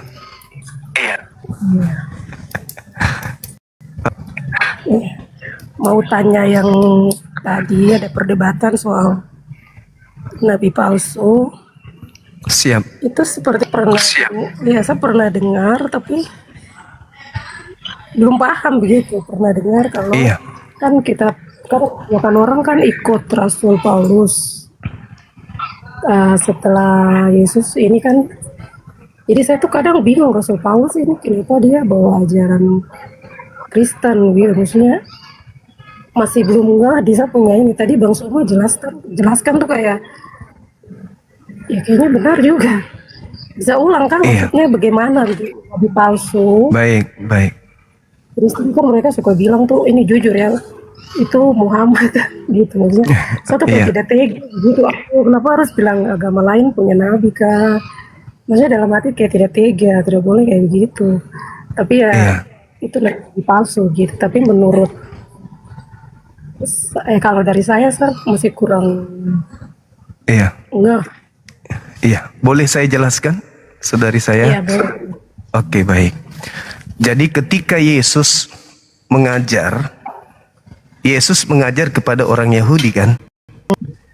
Benar nggak? Iya. Ya, Iya. itu dulu Sampai harus 3 kali. diakui. Sorry. Boleh. Boleh. Iya.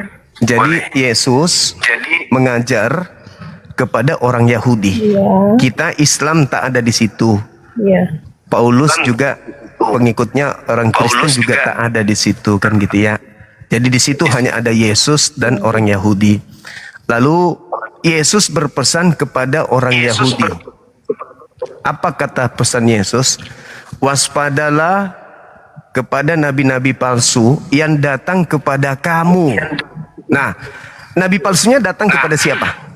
Menurut dalil itu, Matius 7 nomor 15. Menurut saudari saya, ketika Yesus berpesan kepada Bani Israel muridnya, waspadalah kepada nabi-nabi palsu yang datang kepada kamu.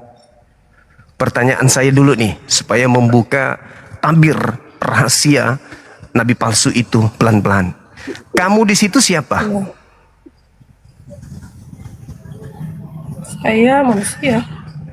Maksud saya gini, Yesus berpesan kepada Bani Israel, waspadalah kepada nabi-nabi palsu yang datang kepada kamu. Nabi palsunya datang kepada siapa?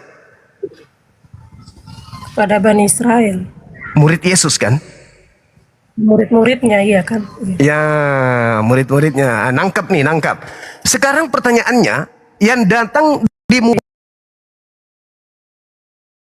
Yesus abad pertama, apa? Tidak mungkin. Tidak mungkin. 600 tahun lebih baru datang Nabi Muhammad. Nah sekarang pertanyaannya, yang datang kepada murid Yesus, menganiaya murid Yesus, ngaku-ngaku juga utusan Yesus, ngaku-ngaku Rasul Yesus kepada dia, murid-murid Yesus yang tidak dipilih, 12 orang ini, itu siapa?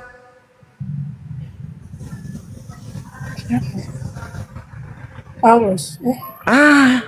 Itu sudah. Itu sudah. Waspadalah kepada nabi-nabi. Nabi itu, nabi atau nevi. Nevi itu artinya pengajar, pemimpi. Paulus pengajar kan? Iya. Nah, di dalam KPR 13 nomor 1 dan di Antioquia ada beberapa nabi dan pengajar. Di antaranya adalah Saulus. Jadi nabi itu Saulus. Waspadalah kepada nabi-nabi palsu yang datang kepada kamu. Nah, kamu di sini Bani Israel murid Yesus, 2 oknum yang mendirikan Islam Nabi Muhammad, yang mendirikan Kristen adalah Paulus. Siapa yang datang kepada murid Yesus? Nabi Muhammad atau Paulus? Paulus. Paulus. Berarti syarat pertama, kandidat pertama yang nabi palsunya, kandidat pertama adalah Paulus. Yang kedua, menyamar domba. Domba itu adalah murid Yesus. Yesus adalah gembala, muridnya adalah domba. Betul? Iya.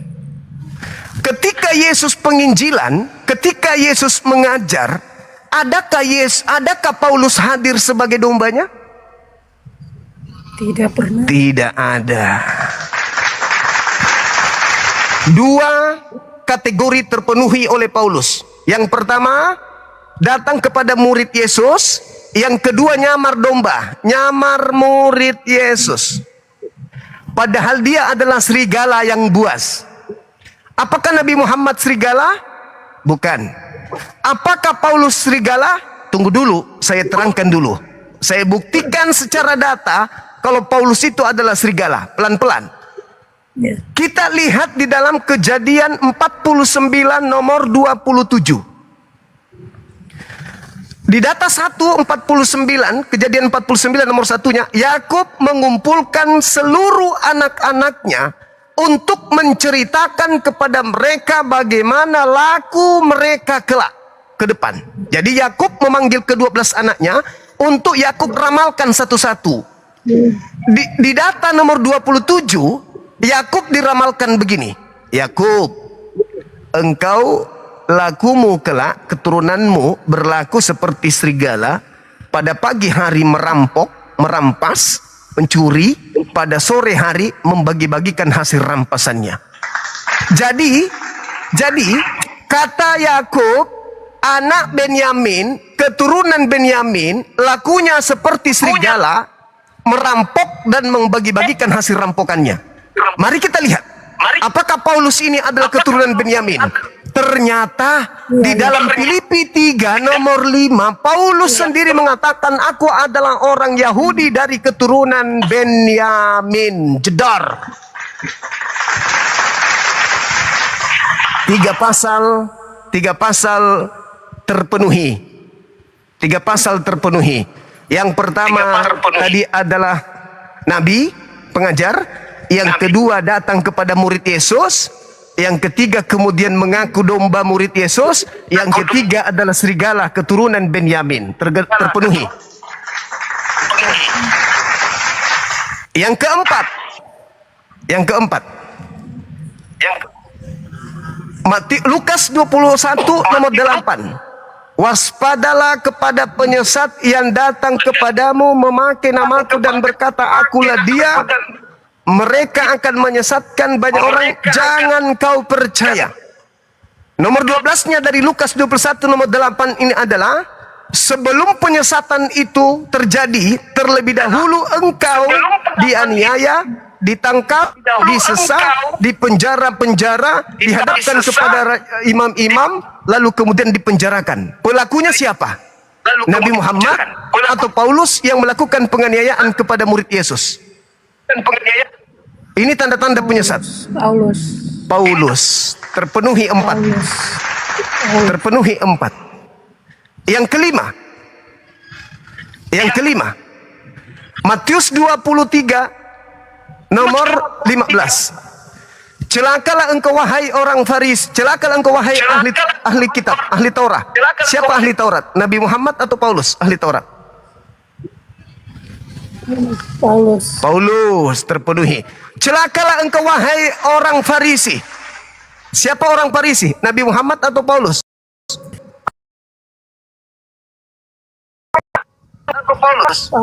Farisi, Paulus. Sudah terpenuhi lagi. Celakalah engkau wahai orang munafik. Mari kita buktikan siapa yang munafik, Nabi Muhammad atau Paulus. Di dalam surat Paulus 1 Korintus 9 nomor 20, 21, 22 dia mengatakan begini. Kepada orang Yahudi aku mengaku sebagai orang Yahudi, supaya aku bisa memenangkan banyak orang Yahudi. Kepada non-Yahudi aku mengaku sebagai non-Yahudi, supaya aku memenangkan non-Yahudi. Kepada penganut Taurat aku mengaku aku ini adalah penganut Taurat, meskipun aku tidak taat kepada Taurat, supaya aku bisa memenangkan banyak penganut Taurat. Kepada orang yang tidak taat kepada Taurat, aku mengaku juga tidak taat kepada Taurat, supaya aku bisa memenangkan mereka yang tidak menganut hukum Taurat. Lalu aku menjadi segala dari segala. Kepada orang lemah, aku mengaku lemah. Kepada orang kuat, aku mengaku kuat. Kepada orang tinggi, aku mengaku tinggi. Kepada orang rendah, kemanapun aku pergi, aku mewarnai diriku di mana itu aku pergi, supaya aku bisa memenangkan banyak jiwa-jiwa. Sekarang pertanyaannya, ketika ada orang Bugis mengaku Bugis, kepada orang Jawa dia mengaku orang Jawa, kepada orang Makassar dia mengaku orang Makassar, ketemu orang Papua, kamu orang apa? Aku orang Papua. Ketemu orang Batak, kamu orang apa? Aku orang Batak. Ketemu orang Manado, kamu orang apa? Aku orang Manado. Menurut saudari saya, itu orang munafik atau bukan? Munafik atau bukan? Munafik terpenuhi oleh Paulus. Engkau menjelajahi daratan. Pertanyaan saya, siapa yang menjelajahi daratan? Saudariku, siapa yang menjelajahi daratan meninggalkan Yerusalem sampai ke Antioquia. Siapa itu? Paulus. Terpenuhi lagi. Engkau menyeberangi lautan. Siapa yang menyeberangi lautan sampai ke Roma? Dari Yerusalem. Paulus juga. Dengarkan dalilnya. Matius 23 nomor 15. Celakalah engkau wahai ahli Taurat. Celakalah engkau wahai orang Farisi. Celakalah engkau wahai orang munafik. Engkau menyeberangi lautan, engkau menjelajahi daratan untuk mentobatkan orang menjadi pengikut agamamu, dan setelah menjadi pengikutmu kau jadikan dia menjadi orang neraka, dan yang 2 kali lebih jahat daripada engkau sendiri. Pertanyaan saya kepada saudari saya, siapa pengikut orang Farisi hari ini? Islam atau Kristen? Kristen. Allahu Akbar. Apa kata Yesus? Kau jadikan mereka, kau jadikan dia pengikutmu menjadi orang neraka yang 2 kali lebih jahat daripada engkau sendiri. Sekarang mari kita masuk ke dalam pengajaran nabi palsu tadi di Matius 7. Apa kata Yesus? Waspadalah kepada nabi-nabi palsu yang datang kepadamu menyamar seperti domba, padahal sesungguhnya dia adalah serigala yang buas. Dari buahnya engkau akan melihat dia. Dari ajarannya, maksudnya dari pengikutnya. Dapatkah buah yang baik dipetik dari pohon yang tidak baik? Atau sebaliknya, dapatkah buah yang tidak baik dipetik dari pohon yang baik? Pohon yang baik akan membuahkan buah yang baik. Pohon yang jahat akan membuahkan buah yang jahat. Pohon yang menghasilkan buah yang jahat akan ditebang dan dilemparkan ke dalam neraka, akan dibakar dalam api neraka. Tidak setiap orang yang menyeru aku Tuhan, Tuhan akan masuk ke dalam kerajaan surga, melainkan mereka yang melakukan kehendak Elohim. Tidak semua orang yang memanggil aku Tuhan, Kurios, akan masuk ke dalam surga, melainkan mereka yang melakukan kehendak Elohim. Pada hari terakhir nanti, banyak orang akan berseru kepadaku, Tuhan, Tuhan, bukankah kami bernubuat pakai namamu? Bukankah kami bermujizat pakai namamu? Bukankah kami bernubuat pakai mengusir setan pakai namamu? Pada saat itulah aku Yesus berterus terang kepada mereka, enyahlah daripadaku, aku tidak mengenal kalian, kalian semua adalah pembuat kejahatan. Pertanyaannya muncul, pengikut siapa yang memanggil Yesus Tuhan? Pengikut siapa bermujizat pakai nama Yesus? Pengikut siapa yang mengusir setan pakai nama Yesus? Dalam nama Yesus, dalam nama Yesus. Apakah pengikut Nabi Muhammad atau pengikut Paulus?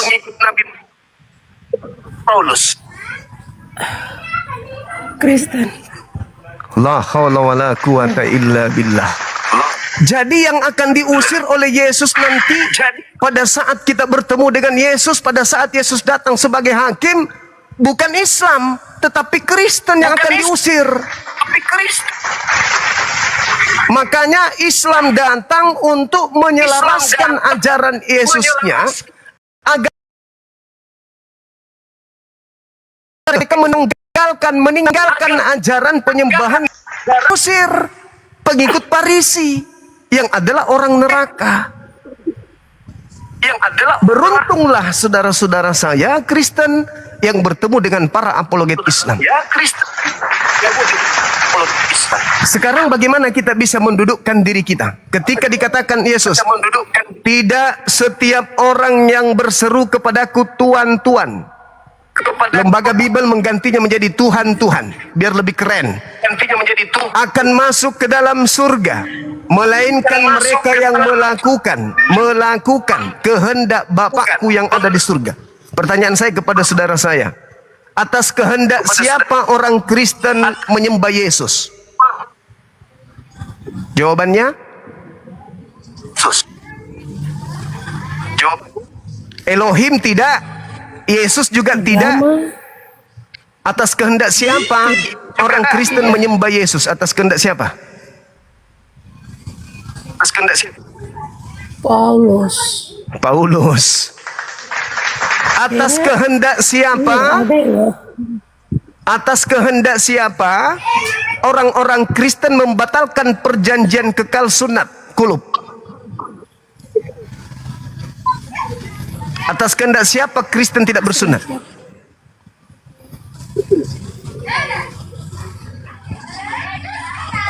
Di Alkitab itu ada bersunat deh. Galatia 5 nomor 2, barang siapa yang menyunatkan kulubnya, maka Yesus Kristus tidak berguna baginya. Paulus. Atas kehendak siapa saudara kami Kristen makan babi?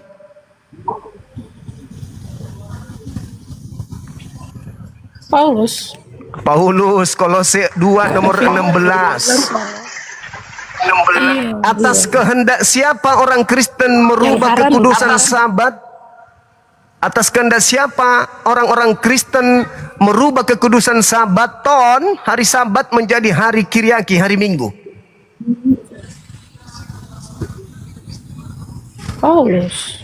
Kolose 2 nomor 16, Paulus. Nah, kata Yesus, tidak akan masuk surga orang yang memanggil aku Tuhan selain mereka yang melakukan kehendak Bapakku yang ada di surga. Bapakku berkehendak agar Bapak jangan menyembah Yesus. Menyembah hanya ada kepada Bapa saja. Bapakku berkehendak agar engkau bersunat. Bapakku berkehendak agar jangan kau makan babi. Bapakku berkehendak agar kau kuduskan hari Sabat. Tapi Kristen pengikut Paulus merubah itu semua. Maka Yesus mengatakan, enyahlah daripadaku, aku tidak mengenal kalian. Kalian semua adalah pembuat kejahatan. Jadi nabi palsu, pengajar palsu, rasul palsu itu sudah dapat kita ketahui dari detik ini. Kalau kita menggunakan akal sehat. Itu udah pasti itu. Kenapa Yesus datang menjadi hakim? Kenapa bukan Nabi Muhammad? Kenapa bukan Nabi Musa? Kenapa Yesus yang turun ke bumi yang kembali untuk yang kedua kalinya?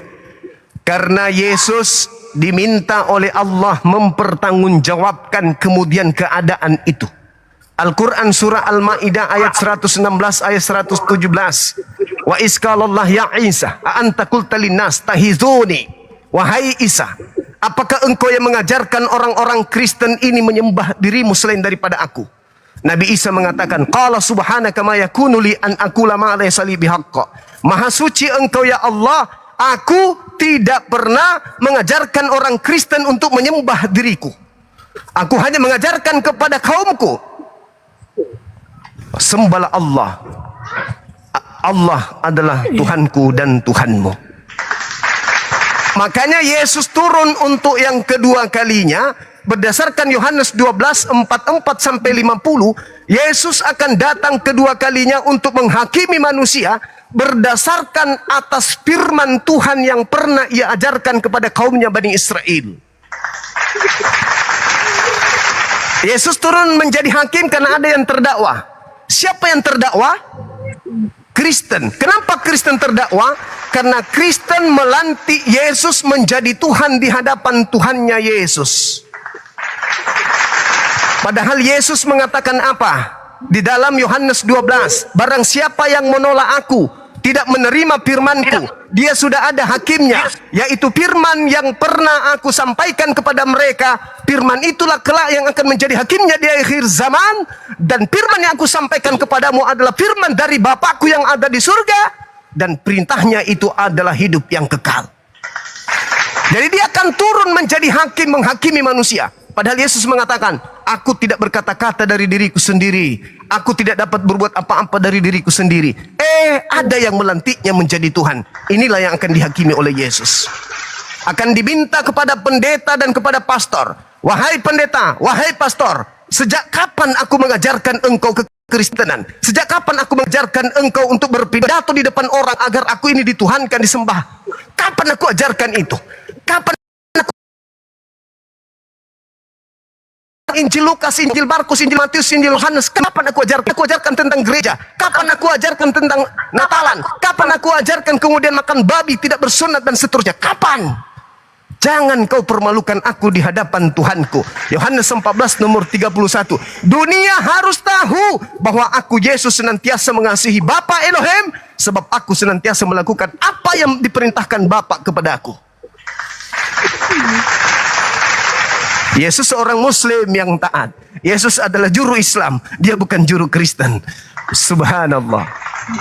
Makanya kami cinta kepada Yesus. Umat Islam itu cinta Yesus, sayang kepada Yesus, hormat kepada Yesus.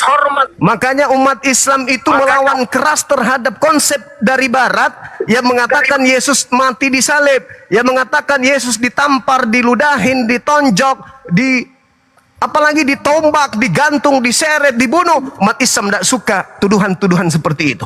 Sebab Yesus itu manusia mulia. Yesus itu manusia suci yang dijaga oleh Tuhan. Tuhan mengatakan di dalam Keluaran 23 nomor 7 nomor 8. Jangan kau membunuh orang yang benar, jangan kau membunuh orang yang tidak bersalah. Sebab aku Tuhan, tidak akan membenarkan orang yang bersalah. Jadi kalau kesimpulannya begini, siapa yang menginginkan penyaliban terhadap Yesus? Iblis. Iblis mau Yesus mati. Berapa kali iblis melakukan pencobaan membunuh Yesus? Betul? Yesus seringkali ingin dibunuh oleh iblis, dibawa ke bumbungan bait suci, dibawa ke bukit tertinggi, dibawa ke tepi jurang, dibawa ke padang gurun untuk dibunuh. Hanya iblislah yang ingin Yesus itu mati. Supaya apa? Supaya tidak ada juru selamat dibunuh. Supaya dia bisa menyesatkan manusia, iblis ini. Nah, umat Islam tidak mau Yesus itu dibunuh. Tapi orang Kristen mau Yesus dibunuh. Karena kalau Yesus tidak dibunuh, orang Kristen dosanya tidak ada yang tebus. Jadi iblis dan Kristen maaf, misinya sama. Sama-sama ingin Yesus dibunuh. Makanya di Kristen itu rumah ibadahnya ada salib. Di rumahnya ada salib. Di lehernya ada salib. Kenapa? Mereka bangga Yesus dibunuh. Padahal ketika Yesus berhasil dibunuh, yang tepuk tangan itu adalah iblis. Berhasil membunuh Yesus sama dengan berhasil membinasakan juru selamat dunia. Nah, siapa yang menginginkan pembunuhan terhadap Yesus? Ada dua kekuatan. Kekuatan setan dan kekuatan gereja. Sedangkan umat Islam berdiri di kubu mana? Umat Islam berdiri di kubu Tuhan. Tuhan tidak mau Yesus dibunuh. Di dalam Keluaran 23 nomor 7, jangan kau bunuh orang yang benar, jangan kau bunuh orang yang tidak bersalah. Yesus orang benar, Yesus orang yang tidak bersalah. Jangan kau bunuh. Islam pun datang, jangan kau bunuh Yesus kami. Amsal 6 nomor 16, 6 perkara yang dibenci oleh Tuhan, bahkan 7 kekejian di dalam hatinya, yaitu menumpahkan darah orang yang tidak bersalah. Menumpahkan darah Yesus adalah kekejian dan hal yang dibenci oleh Tuhan. Tapi orang Kristen menumpahkan darah Yesus adalah kemenangan bagi Kristen. Pertanyaannya, kenapa Kristen ini satu kubu dengan iblis? Kenapa? Habis itu mereka mengatakan, kami ini anak-anak Tuhan. Kami ini adalah bukan hamba Tuhan lagi. Kami adalah anak Tuhan, pewaris surga. Pewaris surga? Mimpi masuk surga? Masuk akal aja kagak, apalagi masuk surga. Nah, ini dia. Jadi sekali lagi, menurut Ulangan 21, 22, 23, salib itu adalah simbol kutuk. Tetapi di Kristen dirubah, salib itu adalah simbol keselamatan. Halilintar. Ini adalah dua hal yang berbeda. Al-Quran mengatakan yang disalib, Al-Quran surah Al-Ma'idah ayat 33 adalah yang disalib adalah orang yang durhaka kepada Tuhan. Ulangan 21, 22, 23 yang disalib itu adalah orang yang dikutuk oleh Tuhan. Di Kristen yang disalib adalah Tuhan. Saya ulang, di kitabnya Yahudi yang disalib itu adalah orang yang dikutuk oleh Tuhan. Di Islam yang disalib itu Al-Quran surah Al-Ma'idah ayat 33 ada orang yang dikutuk oleh Tuhan. kitabnya Yahudi dan kitabnya umat Islam, yang disalib adalah orang yang dikutuk Tuhan. Di Kristen, yang disalib adalah Tuhan yang dikutuk. Kalau di dalam kitabnya orang Yahudi, yang dikutuk itu adalah iblis. Kejadian 3 nomor 15 dan seterusnya. Kejadian 13, kejadian 3 nomor 15, yang dikutuk adalah iblis. Di Al-Quran, yang dikutuk juga adalah iblis. Surah Al-Baqarah. Kitabnya Yahudi yang dikutuk adalah iblis, di kitabnya Kristen yang dikutuk adalah Tuhannya.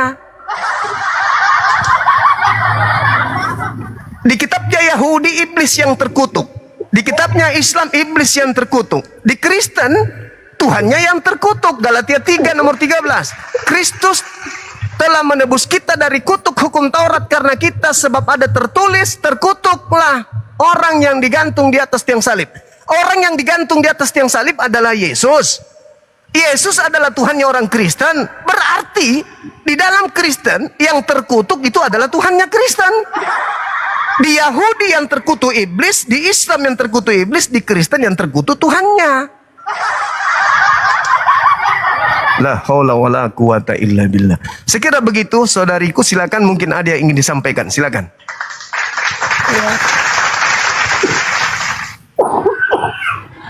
Ya baik, terima kasih.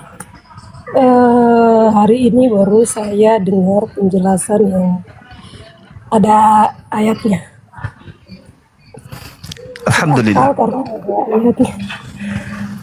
Saya pernah dengar, tapi karena tidak ada ayatnya, saya kadang tidak percaya gitu. Tapi tadi Bang Suma menjelaskan tentang nabi palsu. Saya memang selama ini tuh berpikirnya, kenapa di perjanjian lama dan perjanjian baru itu beda? Kenapa harus ada penumpahan darah? Terus kok tidak nyambungnya ke Yesus? Yesusnya harus menumpahkan darah. Yang di perjanjian lama nih itu Tuhan. Tuhan siapa begitu? Terus kenapa harus disambungkan ke perjanjian baru? Yesus ada tumpahan darah lagi. Itu kita selamat. Bukan gereja setan juga kayak gitu. Korban minum darah. Tidak, itu saya punya pikiran, maaf. Iya. Pikirannya saya yang saya berpikir, kan sama saja mereka juga minum darah. Terus kita juga minum darah. Jadi saya jadi kayak berpikir sendiri begitu. Kenapa harus darah begitu? Maksudnya ini konsepnya bagaimana begitu? Yesus mati terus darahnya. Terus iblis yang di perjanjian lama tuh kayaknya kayak rasa-rasa kalau baca di perjanjian lama tuh kayak saya ketakutan baca kitab perjanjian lama. Ketakutannya itu terlalu banyak korbanan darah begitu. Apa-apa sedikit darah, apa-apa sedikit darah. Ini Tuhannya haus darah atau bagaimana? Atau ini Tuhan ini sampai mintanya tuh darah gitu, sampai di Yesus juga harus darah lagi begitu. Ngeri jadinya ngeri sendiri begitu. Tapi terima kasih tadi sudah jelas tentang, saya jadi ngeri sebenarnya sampai kepanasan, pusing kayak ini sampai sudah ada ayatnya berarti sudah, maksudnya sudah ya, oke. Iya. Jadi saya sempat berpikir tuh kayak ini Tuhan haus darah kah? Harus ada darah lagi di perjanjian lama, terus sampai di perjanjian baru terus ada darah lagi. Ini Tuhan atau setan yang minta darah? Punya pikiran, punya pikiran sendiri yang saya cuman kalau di ayat-ayat ini saya tidak terlalu hafal ayat Alkitab karena saya kadang tidak terlalu baca, tidak terlalu ke gereja juga karena saya puyeng sudah sampai sudah umur segini masih puyeng gitu, ini mana yang benar. Saya kebingungan sendiri dan saya punya pikiran macam ada yang tidak masuk akal gitu, tidak masuk akal itu semua harus pakai darah begitu. Terus kita hari Minggu itu harus ada perjamuan minum darah itu saya kadang-kadang seperti tidak mau ambil begitu kayak aduh kayak saya punya hati nuraninya loh kayak saya harus minum darah begitu maksudnya saya tidak tahu ya saya logikanya jalan atau logika bagaimana begitu kadang saya tidak mau terima saya tidak terima tubuh dan darah Yesus tidak kadang saya tolak tidak mau terima kan biasanya ada perjamuan kan di gereja minum anggur itu sebagai darah dan ini cuman saya kayak aduh kenapa harus kayak darah kayak macam ada roh lain atau selain Tuhan yang minta darah begitu itu kan Iya. iya saya kayak misal aduh saya tidak saya biar berdiri berdasarkan saya punya hati nurani saja kalau saya rasa saya belum dapat jawaban ya sudah karena saya belum dapat jawaban yang tentang Bang Zuma tadi jelaskan saya pernah dengar juga kalau Rasul Paulus ini dia ini yang menyesatkan begitu tapi karena cuma ngomongnya kayak gitu tidak ada dasarnya jadi saya kayak tidak tanggapi kayak dasarnya apa gitu kadang kan saya punya otak ini kayak harus ada dasarnya dulu kalau tidak ada saya tidak bisa Iya, tidak betul. bisa jadi kadang mereka suka biasa keras kepala apa bukan keras kepala dasarnya apa gitu. Dibilang begini dasarnya apa kalau dasarnya dan logika masuk akal itu baru bisa diterima tapi terima kasih tadi Bang Surya jelaskan saya ngeri sebenarnya ya saya mau keluar dari Kristen ini saya ya yang lain kalau mau jadi Kristen tidak apa-apa Allahu Akbar. sudah dan sedang di sini berarti eksekusi aja sudah yang lain cari jalan gitu masing-masing cari keselamatan. Iya. Iya, subhanallah. Kenapa ada pengorbanan darah di perjanjian lama itu selalu dari kejadian. Ini saya kadang baca kitab bingung terus bingung sama ngeri merinding sendiri suka lempar kitab aduh ada ini ada pengorban-korban begini sampai anaknya Abraham juga harus itu siapa yang suruh Tuhan atau siapa begitu suruh korbankan Ishak atau itu yang saya kadang tidak masuk di terus akhirnya Yesus dibawa-bawa lagi darah lagi kenapa kita semua harus minum darah buat selamat kah sebenarnya ini bagaimana ini ada apa dengan dunia ini ada apa begitu bingungin Iya. gitu Bang ya. Iya, baik. Tapi saya jujur, Sebenarnya, sebenarnya di hari Minggu ini hari ini kita di Kristen itu mereka bilang hari Roh Kudus. Saya tidak tahu apa turunnya Roh Kudus apa. Di hari ini saya ngeri tadi jelaskan tuh saya kayak disayat ya ampun saya masuk neraka saya juga nabi palsu ya secara tidak langsung kan secara tidak langsung kan saya juga nabi palsu secara tidak langsung berarti saya hidup di dunia ini untuk menjadi nabi palsu untuk dihukum untuk terus apa hidup di dunia ini untuk apa kalau cuma dengan mematikan logika terus logikanya sudah mati berdebat kan karena logikanya tidak jalan berdebat pingin menang pingin berduh supaya logikanya tuh jalan kalau tidak dengar ya bagaimana mau masuk di situ jadi logikanya bisa mati itu kan karena itu saya sih mendengar tidak mau untuk pikir. Jadi terima kasih saya selama beberapa tahun ini memang saya ikuti Bang Suma. Kalau pas muncul di TikTok tuh bisa nonton. Akhirnya saya muncul Bang Suma kan sesuai algoritma muncul. Jadi lama-lama kayak logika kayak tumbuh lagi. Logika yang dulu mati kayak sudah pokoknya kita sudah diselamatkan ini ikut-ikut yang penting saya ikut ini bicara ikut lama. Kenapa saya ikuti orang kan? Coba saya berpikir sendiri dulu. Sampai kadang tuh saya suka berdebat dengan teman-teman gereja atau kita satu komunitas tuh suka debat tuh gitu. Terus kayak, aduh saya gila atau gimana ya? Bisa ngomong. Iya. Jadi saya masalah itu kenapa harus ada pengorbanan darah ini? Itu kan ngeri sebenarnya kan. Kita orang saya sudah ngeri lagi ini bunuh gitu.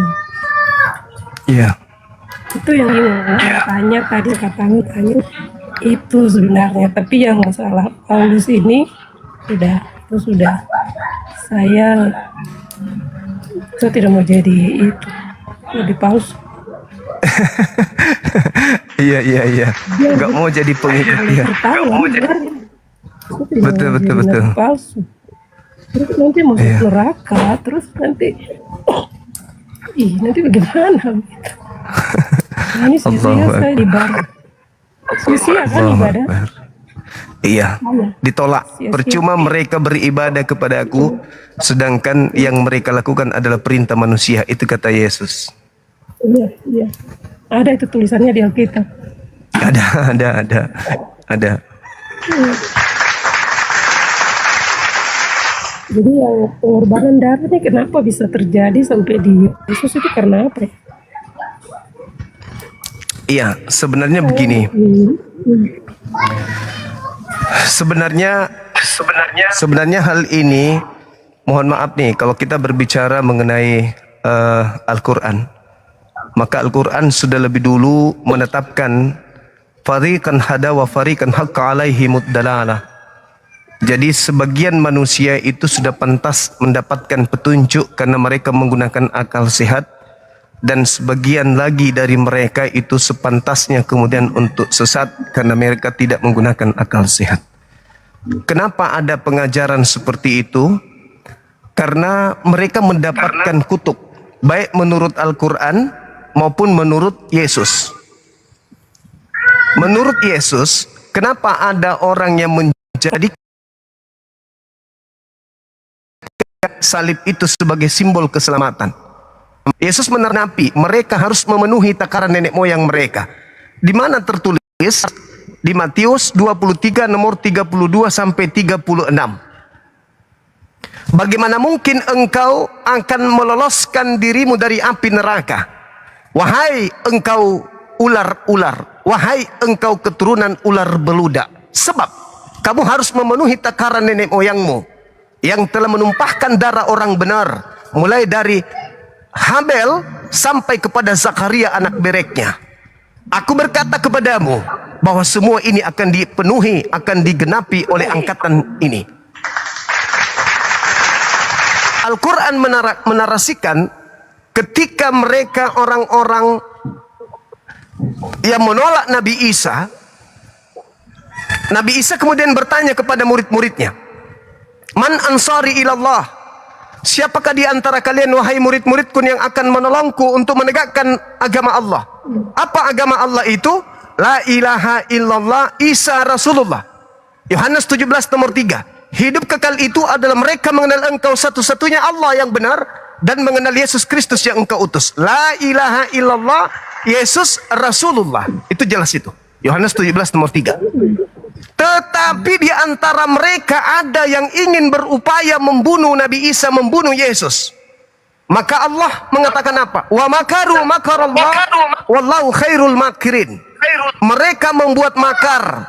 Markus 14 nomor 1, Matius 26 nomor 4, nomor 59. Mereka membuat tipu muslihat, mereka membuat kesaksian-kesaksian palsu, mereka dengki, mereka kerasukan setan untuk menyusun siasat agar bisa membunuh Yesus. Wa makaru wa makarallah.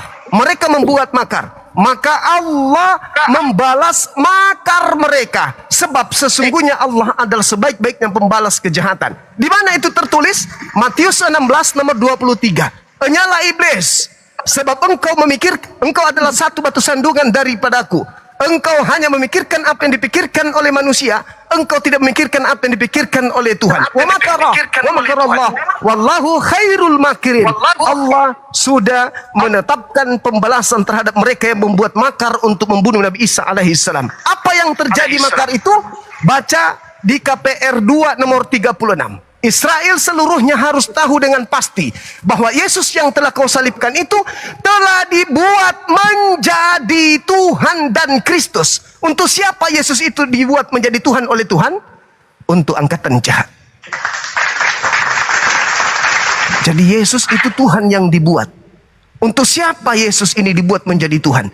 Untuk orang jahat agar mereka masuk ke neraka. Sebab menyembah Yesus, meninggalkan penyembahan terhadap Eloa Abraham, Eloa Ismail, Eloa Ishak, itu udah pasti tuh. Karena Tuhan cuma satu. Siapa Tuhan yang satu itu? Tuhan yang Yesus sembah juga. Yohanes 4 nomor 22. Aku dan muridku menyembah Tuhan yang aku kenal, yang kami kenal. Kalian menyembah Tuhan yang kalian tidak kenal. Yesus sudah menyembah Tuhan. Sebelum Yesus lahir sudah ada Tuhan. Tetapi ada yang benci kepada Yesus. Maka Tuhan mengutuk mereka dengan menjadikan Yesus itu sebagai Tuhan mereka. KPR, Kisah Para Pewarta 2 nomor 36. Seluruh orang Israel harus tahu bahwa Yesus yang telah kau salibkan itu oleh Tuhan Elohim dibuatnya menjadi Tuhan bagi kalian. Apa kata orang-orang yang menyalibnya Yesus, menyalib oknum yang disebut Yesus ini? Apa yang harus kami lakukan kalau begitu? Apa kata Petrus? Berilah dirimu bertobat dan tinggalkanlah angkatan jahat ini. Artinya apa? Tinggalkan penyembahan kepada Yesus lantikan, Tuhan lantikan. Karena Yesus itu cuma dilantik menjadi Tuhan bagi orang jahat. Dalilnya jelas. KPR 2 nomor 36. Seluruh orang Israel harus tahu bahwa Yesus yang kau salibkan itu Allah telah membuatnya menjadi Tuhan. Tidak mungkin ada Tuhan yang dibuat. Sekarang begini saudariku. Sekarang begini. Tuhan marah sama kita. Lalu Tuhan melantik Pak Bom sebagai Tuhan kita. Itu keselamatan untuk kita atau kebinasaan untuk kita ketika Tuhan membuat Bom manusia sebagai Tuhan kita? Itu kutukan Tuhan ke kita atau itu adalah berkat Tuhan ke kita?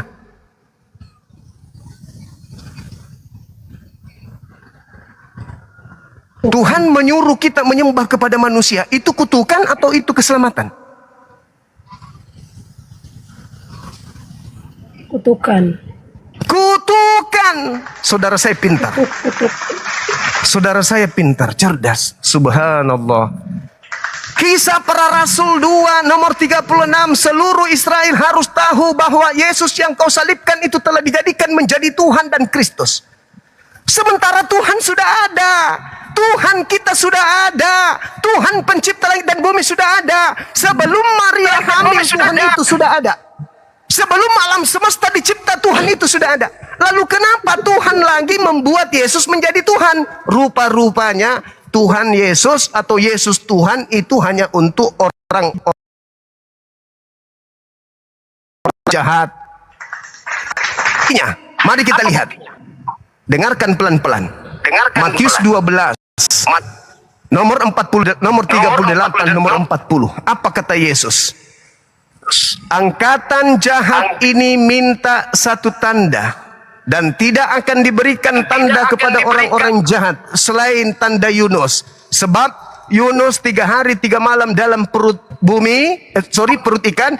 Demikian juga anak manusia akan berada dalam perut bumi selama 3 hari 3 malam. Itu tanda untuk siapa? Kata Yesus. Itu tanda untuk orang-orang jahat. Pertanyaannya sekarang, siapa yang menyembah anak manusia yang keluar dari bumi pada hari ketiga? Islam atau Kristen? Islam atau Kristen? Itu tanda untuk siapa? Itu tanda untuk siapa? Keluar dari kubur hari ketiga. Menurut Yesus, tanda untuk orang jahat atau tanda untuk orang benar? Tanda untuk orang. Subhanallah. Jahat. Saudariku, mau masuk dalam kelompok orang jahat? Tidak mau. Al-Quran saya mengatakan di dalam surah Al-A'raf, Allah Subhanahu wa ta'ala menjelaskan kepada kami umat Islam bahwa Allah menjadikan iblis sebagai Tuhan bagi orang-orang kafir, sebagai orang-orang yang tidak beriman. Wa iyyaduuna illa syaitanan marida, kata Allah di ayat yang lain. Lalu Allah Subhanahu wa ta'ala mengatakan, ya Bani Adam, wahai keturunan Adam, Janganlah engkau mau disesatkan oleh iblis. Jangan sekali-kali kamu disesatkan oleh iblis yang telah menyesatkan ayah ibumu dari surga jannah, dari Eden. Ya bani Adam, la yaftinannakum syaitan kama akhraja abawaikum minal jannah. Wahai keturunan Adam, jangan sampai kau disesatkan oleh iblis sebagaimana iblis telah menyesatkan kedua orang tuamu dari Gan Eden. Jangan. Karena sesungguhnya Allah mengatakan, inna ja'alna syayatin awliya'a lilladzina la yu'minun.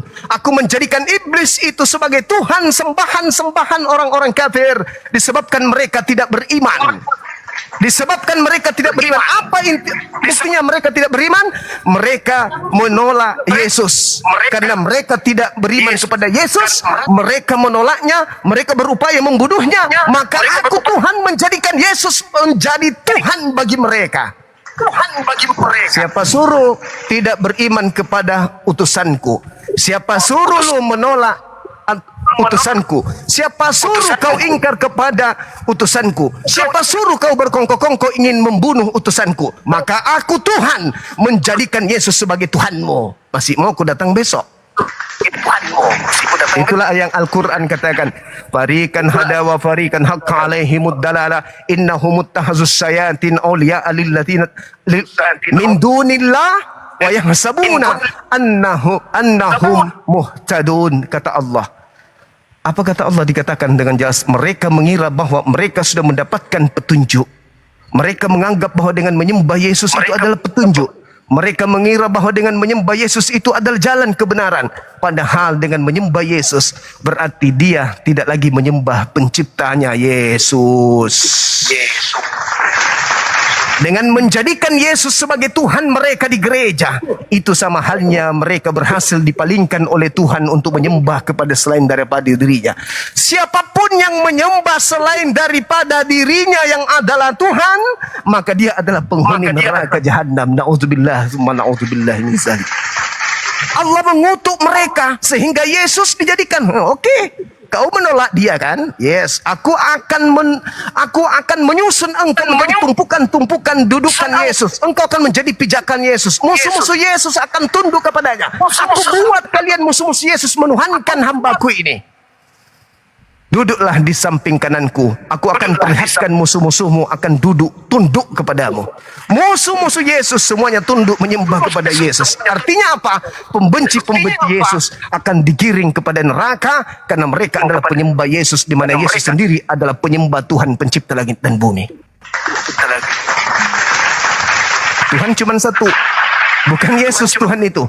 Tuhan yang satu itulah dia yang subhanahu wa ta'ala, yang maha suci maha tinggi. Yesaya 5 nomor 16. Tuhan yang maha besar itu sesungguhnya adalah Tuhan yang maha suci lagi maha tinggi. Subhanahu wa ta'ala. Sementara mereka orang-orang yang dikutuk Tuhan dijadikan kemudian Yesusnya sebagaimana yang ada dalam Matius 12 dan juga Matius 23. Angkatan jahat diberikan tanda, yaitu anak manusia keluar dari kubur. Lalu apa tanda angkatan benar? Angkatan benar diberikan tanda anak manusia keluar di tengah langit. Jadi antara angkatan jahat dengan angkatan benar tandanya beda. Angkatan jahat diberikan tanda anak manusia akan keluar dari tengah kubur. Angkatan benar akan diberikan tanda anak manusia akan keluar di tengah langit. Di mana Yesus mengatakan bahwa tandanya dia keluar di tengah langit?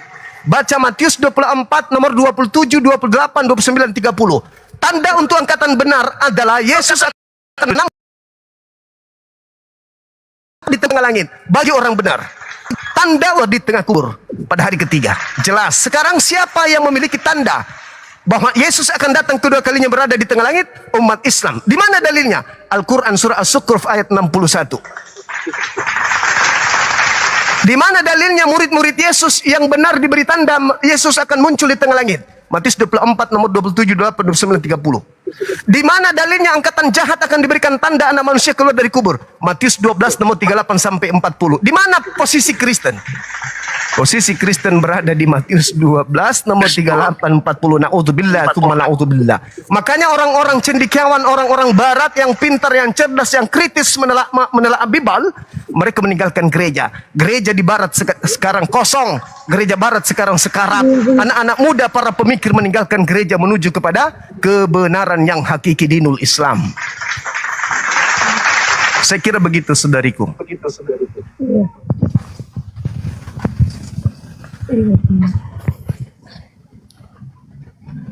Syukran sahabat. Ada yang ingin disampaikan sebelum saya izin untuk pamit ibadah?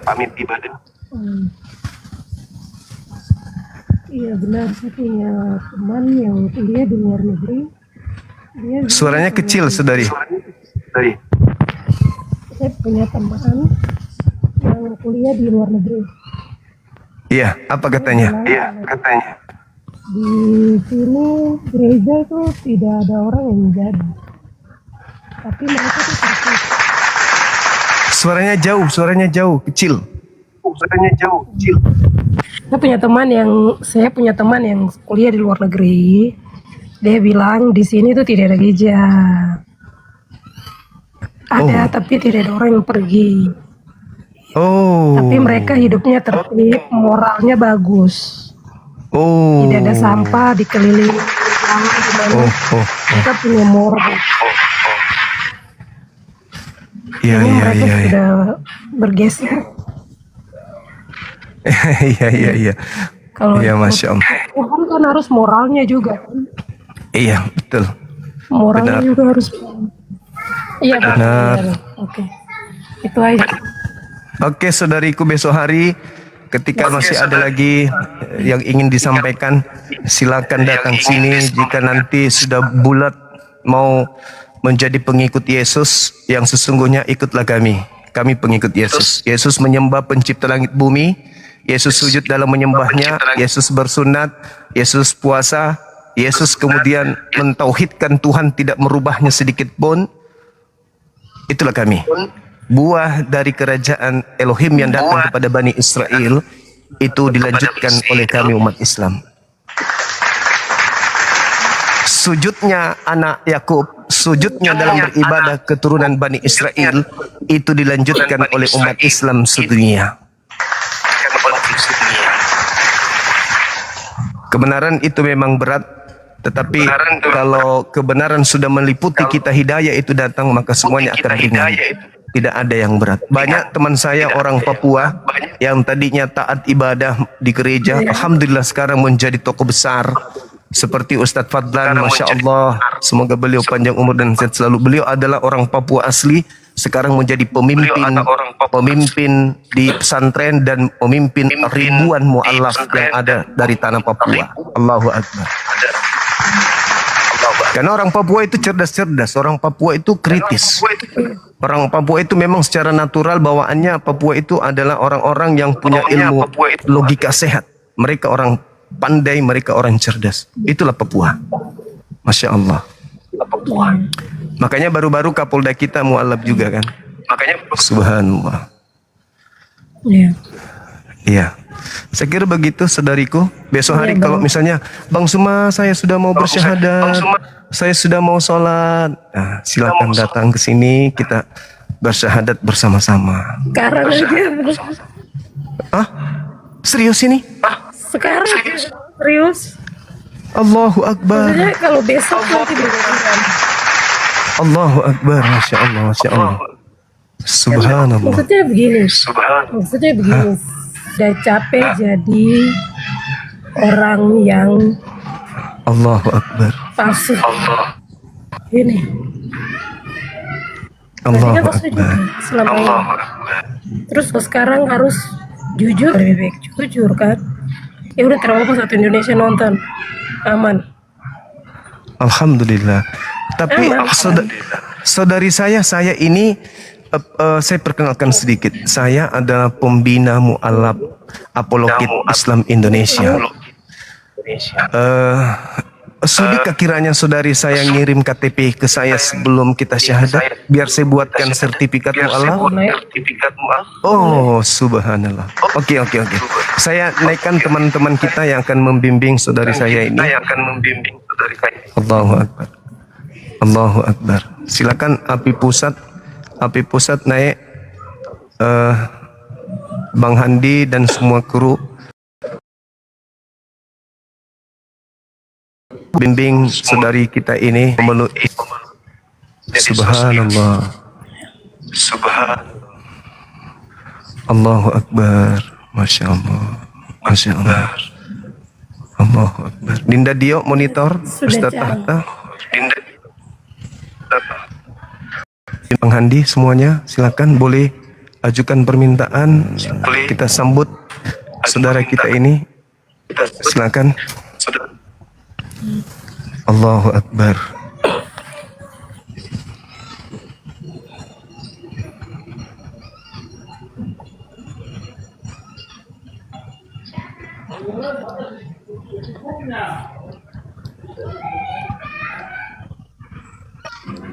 Kalau di KTP Kristen apa?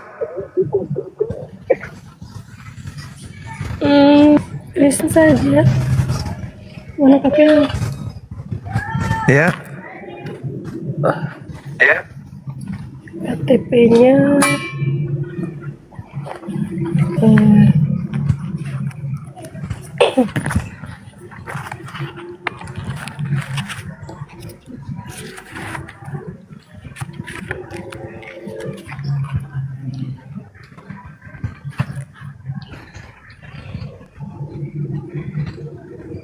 Kristen. Di KTP Kristen. Oh. Assalamualaikum. Waalaikumsalam warahmatullahi wabarakatuh. Balik lagi. Masya Allah ya, Kak Lizzie akhirnya ya. Astagfirullah. Iya. Lebih waras. Aduh. Ya, makanya saya bilang Islam itu untuk manusia yang berakal.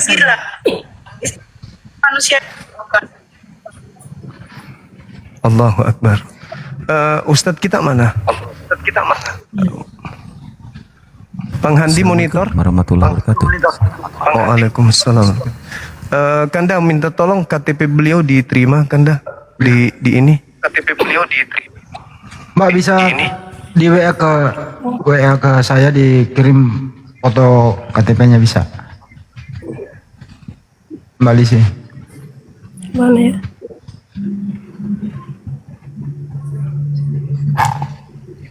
Kirimnya gimana? Ke nomor WA saya aja, dicatat nomorku. Dicatat nomorku dulu. Oh iya. Oke. Sabar ya.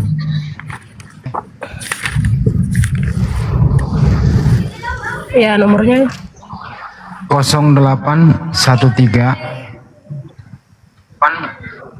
Iya. 9233 9233 7800 7800. Ya, dikirim dulu Dengan jadi. siapa ya? Andi Slepes. Ya. Dengan Bang Andi.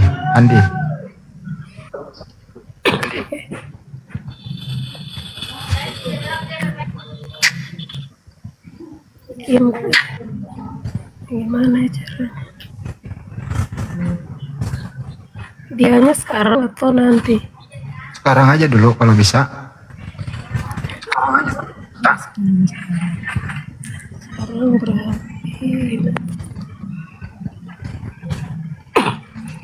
berarti harus keluar dari TikToknya. Nggak apa-apa Kak Lizzie, nanti kalaupun jatuh kami naikkan lagi moderator. Nggak apa-apa. Di WA dulu Bang Andinya. Oke. Iya. Ya.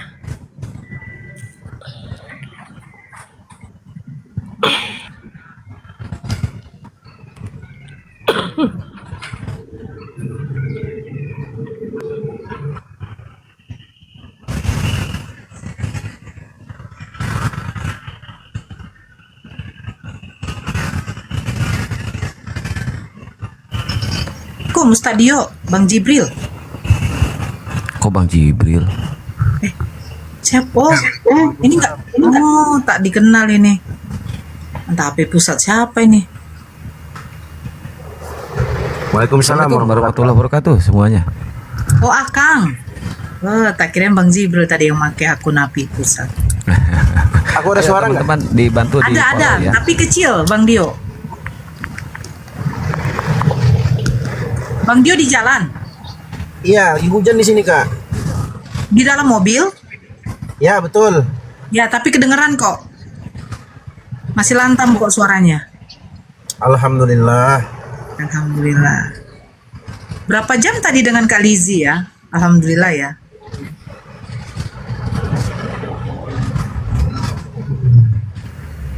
Ya buat teman-teman di bawah izin minta di follow dulu ya API Pusat ini akun baru.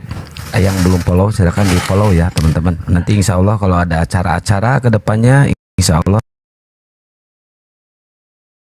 nanti di API Pusat. Izin Gerunda. Kang. Silakan teman-teman di follow akunnya. Oke. Beliau turun ya. KTP dulu Bang. Oh, Karena siap, cuma siap. satu perangkat mungkin. Jadi mental dia, nggak apa-apa lah. Kesian beliau bergetar tadi, gemetaran beneran. Berasa pingin teriak gitu dengan apa yang kita jelaskan. Masya Allah. Logika main kan? Waalaikumsalam. Iya Bang. Logikanya main. Iya, tadi dia sudah ngomong kan. Saya berdoa kepada Tuhan yang Esa. Siapa? Ya Tuhan Allah. Yesus itu manusia, sama seperti saya katanya. Cuma sedikit lagi polesan. Rupanya Bang Zuma yang berarti yang bisa Kemana itu yang mau syahadat? mental. Yang berinding tadi pas penjelasan Gurunda dia sampai meneteskan air mata Masya Allah itu tuh itu hidayah Gurunda, hidayah itu Masya Allah. Coba moderator lihat dong yang di bawah. Ini sampai 57 permintaan ini yang Islam ditahan dulu lah. Ayolah. Saya Nge-like yang ini belum moderator Gurunda. Iya. Yang ini sama Iya. Kak Nora. Ya. Kak, bisa nggak misalnya saya mau tanya terkait dengan rukun-rukun iman? Ya, silakan. Itu saya belum terlalu paham. Silakan abangku. Ya cek, ada suara nggak? Ada. Ya rukun iman. Bagus. Ya, Kak siapa? Huang Celin. Ya, Iya, salam kenal. Salam kenal Kak. Salam kenal. Saya Dio Pratama, cowok paling ganteng di Jabodetabek. Jadi iman itu disebutkan dalam hadis sahih ketika malaikat Jibril datang bertanya kepada Nabi Muhammad SAW, ya Muhammad akhbirni anil iman.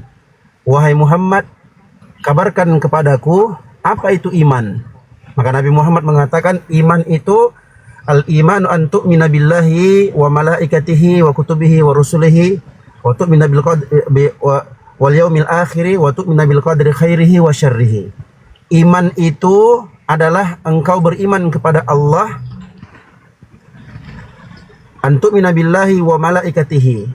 Engkau beriman kepada Allah, beriman kepada malaikatnya, beriman kepada kitab-kitabnya, beriman kepada para rasulnya, dan engkau beriman kepada hari akhirat. Dan yang terakhir engkau beriman terhadap takdir baik dan takdir buruk yang ditetapkan oleh Allah Subhanahu wa taala. Nah, itu nanti ada rincian-rinciannya. Apa yang dimaksud dengan iman kepada Allah? Apa yang dimaksud dengan iman kepada malaikat? Apa yang dimaksud dengan iman kepada para rasul? Apa yang dimaksud dengan iman kepada kitab-kitab yang dia turunkan? Apa yang dimaksud dengan beriman kepada hari akhirat? Dan apa yang dimaksud dengan beriman kepada takdir baik dan takdir buruk? Nah, itu nanti ada rincian-rinciannya, Kak.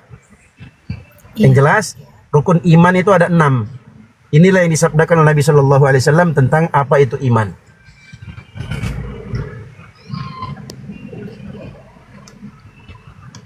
Jelas, Kak? Ada yang bertanyakan lagi? Mungkin itu sih lagi mendalami juga. Ya, mantap. Ya, kalau gitu kita fokus ke Mbak Lizzy dulu. Stadio. Ya, sudah ada? Udah naik Sudah ada? beliau. Udah. Jadi barusan dia kirim nomor apa namanya KTP-nya. Saya baca dulu aja ya. Banget.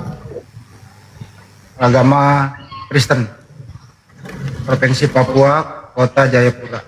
Nama lengkapnya nggak usah saya sebutkan ya. Oke, itu aja. Sudah pas dia memang Kristen. Silakan Bang Juma. Ya, ganti Bang Zuma yang di atas. Kandaku. Kanda Handi, naikkan Kanda Zuma di atas.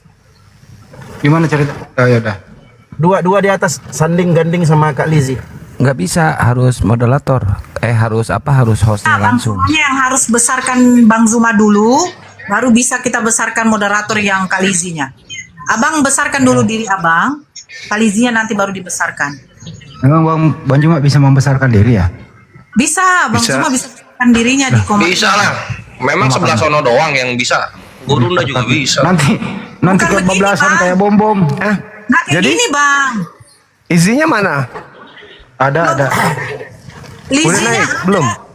Enggak, udah naik tadi jaringannya. Terus mana? Bukan Jaringan jaringan Gurunda, salah. Jaringan itu. Jadi apanya yang dibesarin? Abang besarin, tapi jangan di tampilan komalnya jangan diginiin Bang. Oh gitu. Nah gini, abang besarin diri Udah. abang. Belum besar.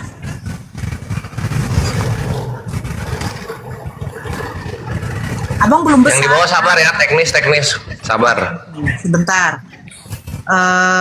Mana si Lizzy? Lizzy naik lagi Kak. Stadionya aja dulu stadio, nanti tinggal diganti. Stadio gede dulu.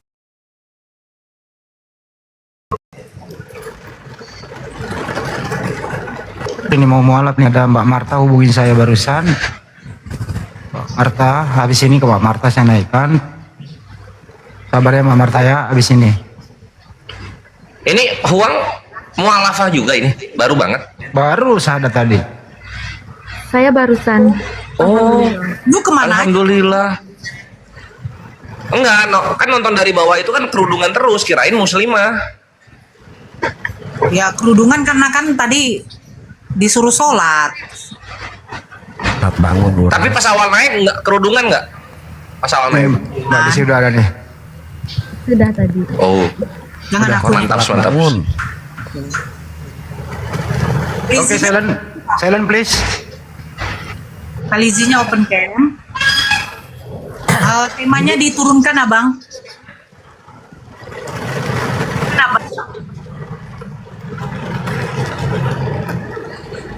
Sini aja deh, enggak apa-apa.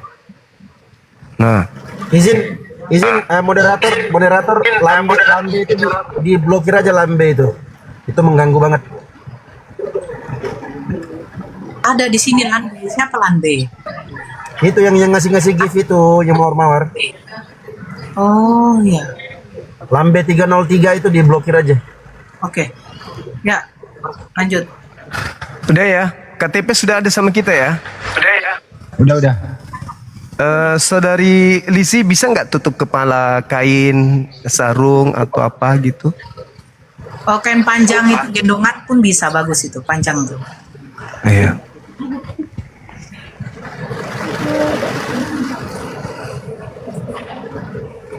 Oh, Lanbe 303 ya? Ya.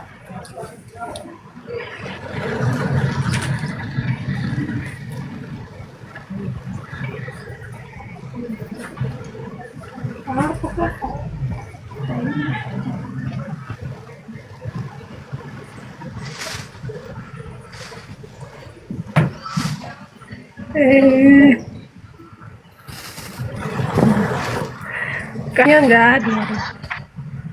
Ya itu bagus. Itu sudah. Selendang. Iya nggak apa-apa. Masya Allah. Luar biasa ya. Langsung terlihat muslimahnya. Kita langsung syahadat ya, sahabat-sahabat sekalian. Ya. Boleh ya. Saudari saya satu tangan kanan simbol tauhid, membuktikan kita satu Tuhan.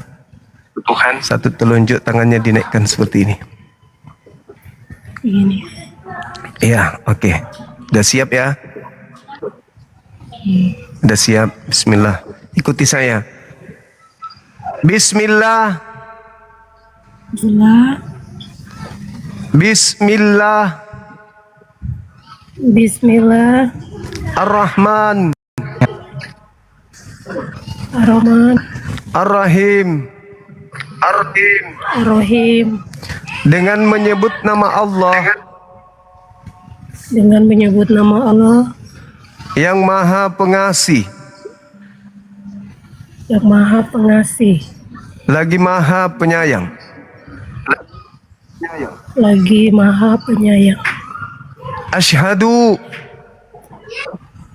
Asyhadu Allah ilaha illallah illallah wa asyhadu wa asyhadu anna Muhammadan Rasulullah.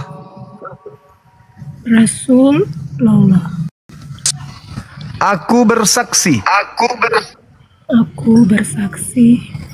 bahwa tidak ada Tuhan selain Allah. Dan aku bersaksi bahwa Nabi Muhammad adalah Rasul utusan Allah. Sah, takbir, Allahu Akbar. Allahu Akbar.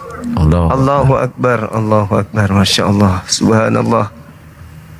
Ya, Alhamdulillah hari ini saudari kita, ya saudara kita, saudari kita Lizzy tidak bingung lagi. Sekarang dia benar-benar menyatakan dirinya sebagai seorang muslimah, menyembah hanya kepada Allah pencipta langit dan bumi dan mengikuti yang disunnahkan oleh baginda Rasulullah Muhammad SAW.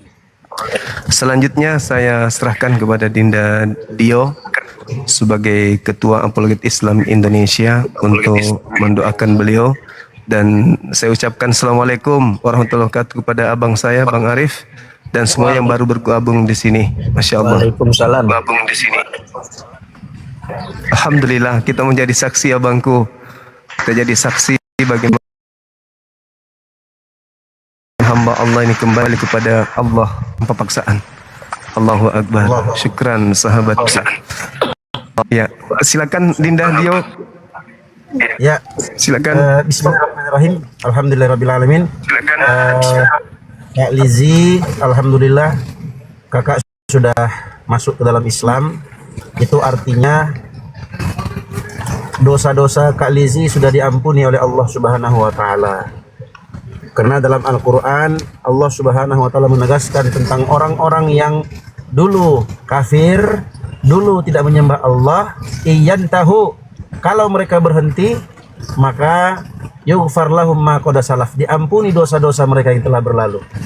Maka di sini alhamdulillah kami sangat berbahagia, bersyukur atas hidayah dan taufik yang Allah Subhanahu wa taala berikan ke Kak Lizzy. Jaringan kayaknya. Jaringan beliau agak susah memang. Oke, dari tadi kan double. Oke. Iya, kita tunggu lagi. Lanjut Dinda, lanjut, enggak apa-apa. Ya, alhamdulillah, jadi kita bersyukur atas nikmat ini teman-teman. Kawan-kawan muslim juga harus bersyukur kepada Allah. Ini adalah nikmat yang harus kita banggakan bersama. Alhamdulillah, hari demi hari, ya waktu demi waktu, insya Allah kita akan melihat kembali bagaimana hamba-hamba Allah Subhanahu wa taala itu kembali ke dalam ajaran Islam yang dibawa oleh Nabi Muhammad SAW, yaitu menyembah hanya kepada Allah Subhanahu wa taala. Dan kita berterima kasih, bersyukur. Kata Nabi SAW, la yashkurullaha man la yashkurun nas. Tidak bersyukur kepada Allah orang-orang yang tidak berterima kasih kepada manusia. Dalam hal ini kami mengucapkan ribuan terima kasih khususnya kepada Kakanda kami yang tercinta, yang terhormat, Bang Zuma, selaku Ketua Pembina Apologet Islam Indonesia, yang siang malam nggak ada henti-hentinya, nggak ada capeknya, luar biasa. Allahu Akbar. Kita terima kasih kepada beliau, teman-teman, dan semua kawan-kawan moderator juga yang ikut andil, dan semua kawan-kawan Muslim di bawah, ya, para mujahid typing Muslim, ya, yang typingannya bisa mengguncang dan menggetarkan hati sanubari para oten-oten penghujat, dan semua kawan-kawan yang tap-tap layar dan yang memberikan gift-giftnya. Mudah-mudahan kalian kecipratan, kita semua mudah-mudahan kecipratan pahala yang Allah siapkan untuk orang-orang yang menjadi sebab hamba Allah itu mengenal hidayah dan masuk ke dalam Islam. Rasulullah SAW bersabda, la ayyahdiallahu bika rajulan wahidan khairul laka min humrin na'am. Allah berikan hidayah kepada satu orang disebabkan karena kamu, gara-gara kamu ada orang yang masuk Islam dapat hidayah, maka itu jauh lebih baik daripada onta merah. Onta merah ini adalah harta yang sangat berharga di zaman Nabi Muhammad SAW. Jadi lebih baik dari itu, bahkan menjadi sebab kebaikan. Maka dengan ini kita doakan Kak Lizzy, semoga doa-doa kita dikabulkan oleh Allah Subhanahu wa taala. Berdoa kepada Allah Subhanahu wa taala, semoga Allah Subhanahu wa taala kokohkan iman pada hati Kak Lizzy, diistiqomahkan sampai ajal datang menjemput kita semua. Amin. Bismillahirrahmanirrahim. Allahumma shalli ala Muhammadin wa ala ali Muhammad kama shallaita ala Ibrahim wa ala ali Ibrahim innaka Hamidum Majid. Wa barik ala Muhammad wa ala ali Muhammad kama shallaita ala Ibrahim wa ala ali Ibrahim innaka Hamidum Majid. Rabbana la tuzigh qulubana ba'da idh hadaytana wa hab lana min ladunka rahmah innaka antal wahhab. Rabbana hab lana min azwajina wa dhurriyyatina qurrata a'yun waj'alna lil muttaqina imama. Rabbana zalamna anfusana wa illam taghfir lana wa tarhamna lanakunanna minal khasirin. Faghfir lana ya arhamar rahimin. Faghfir lana ya arhamar rahimin. Faghfir lana ya arhamar rahimin. Ya muqallibal qulub, thabbit qulubana ala dinika. Wa ya musarrifal qulub, sarrif qulubana ila ta'atik. Allahumma inna nas'aluka ziyadatan fil imani wa barakatan fil umri wa sihhatan fil jasadi wa sa'atan fil rizqi wa taubatan qabla al mauti wa syahadatan 'inda al mauti wa maghfiratan ba'da al mauti wa 'afwan 'inda al hisabi wa amanan min al 'adzabi wa nasiban min al jannati warzuqna an nadhara ila wajhikal karim. Allahumma arham mautana wa mautal muslimin washfi maradana wa maradal muslimin. Allahumma ighfir lil muslimina wal muslimat wal mu'minina wal mu'minat al ahya'i minhum wal amwat innaka sami'un qaribun mujibud da'awat ya qadiyal hajat. Allahumma ahyina fid dunya mu'minina ta'i'in wa tawaffana muslimina ta'ibin. Allahumma inna nas'aluka min khairi ma sa'alaka bihi sayyiduna Muhammadin sallallahu alaihi wasallam wa nasta'idu bika min syarri ma sta'adha bihi sayyiduna Muhammadin sallallahu alaihi wasallam. Rabbana la tuzigh qulubana ba'da idh hadaitana wa hab lana min ladunka rahmah innaka antal wahhab. Rabbana la tuzigh qulubana ba'da idh hadaitana wa hab lana min ladunka rahmah innaka antal wahhab. Rabbana la tuzigh qulubana ba'da idh hadaitana wa hab lana min ladunka rahmah innaka antal wahhab. Rabbana atina fid dunya hasanah wa fil akhirati hasanah wa qina adzaban nar. Subhana rabbika rabbina walhamdulillahi rabbil alamin. Amin. Alhamdulillah. Kak Lizzy, setelah ini nanti kakak mandi Islam ya, mandi besar. Niatnya mandi besar dalam hati saja, niatnya mandi besar masuk Islam dalam hati. Siramkan air di kepala 3 kali, setelah itu siramkan ke seluruh tubuh airnya, alirkan. Dengan itu Kak Lizzy sudah masuk ke dalam Islam, dosa-dosanya sudah dihapus oleh Allah Subhanahu wa taala, mulai dari nol. Mudah-mudahan kakak di sini ya mendoakan kami juga ya Kak ya, teman-teman APII, Bang Zuma, ya kami semua yang ada di sini.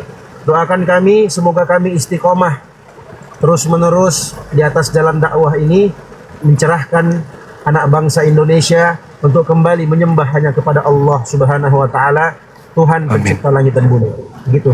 Lanjutkan aku. Insyaallah.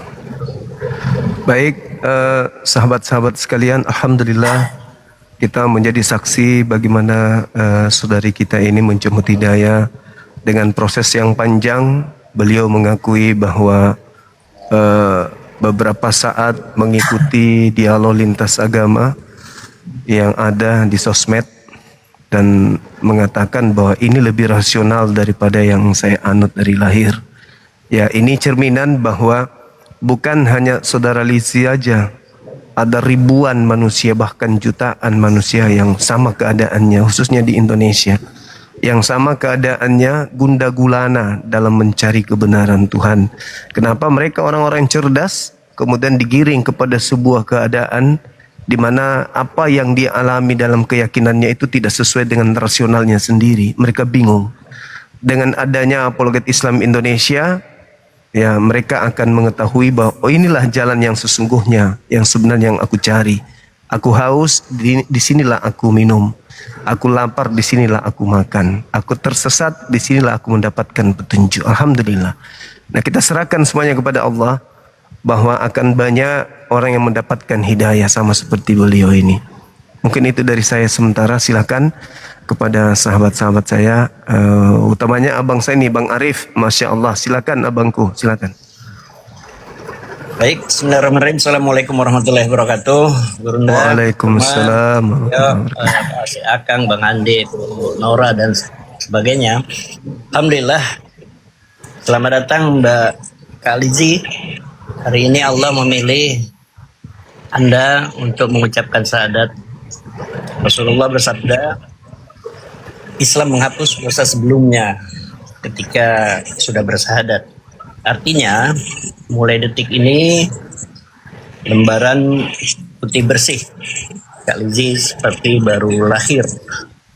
Ada 3 hal paling tidak. Yang pertama, di Islam itu pelan-pelan. Yang penting jalan terus. Artinya, belajar mulai dari hal-hal yang kecil, belajar sholat, ngaji. Karena amalan yang sedikit tapi rutin itu lebih dicintai Allah. Ingat, jangan malu untuk bertanya. Nanti APII barangkali akan memfasilitasi kajian-kajiannya. Yang kedua, cari teman yang baik ya kali ya. Dekatlah dengan orang-orang yang baik. Teman yang baik akan menguatkan iman kita. Untuk keluarga, balas dengan akhlak yang baik. Yang ketiga, yang terakhir, Islam itu mudah. Allah tidak mau menyulitkan.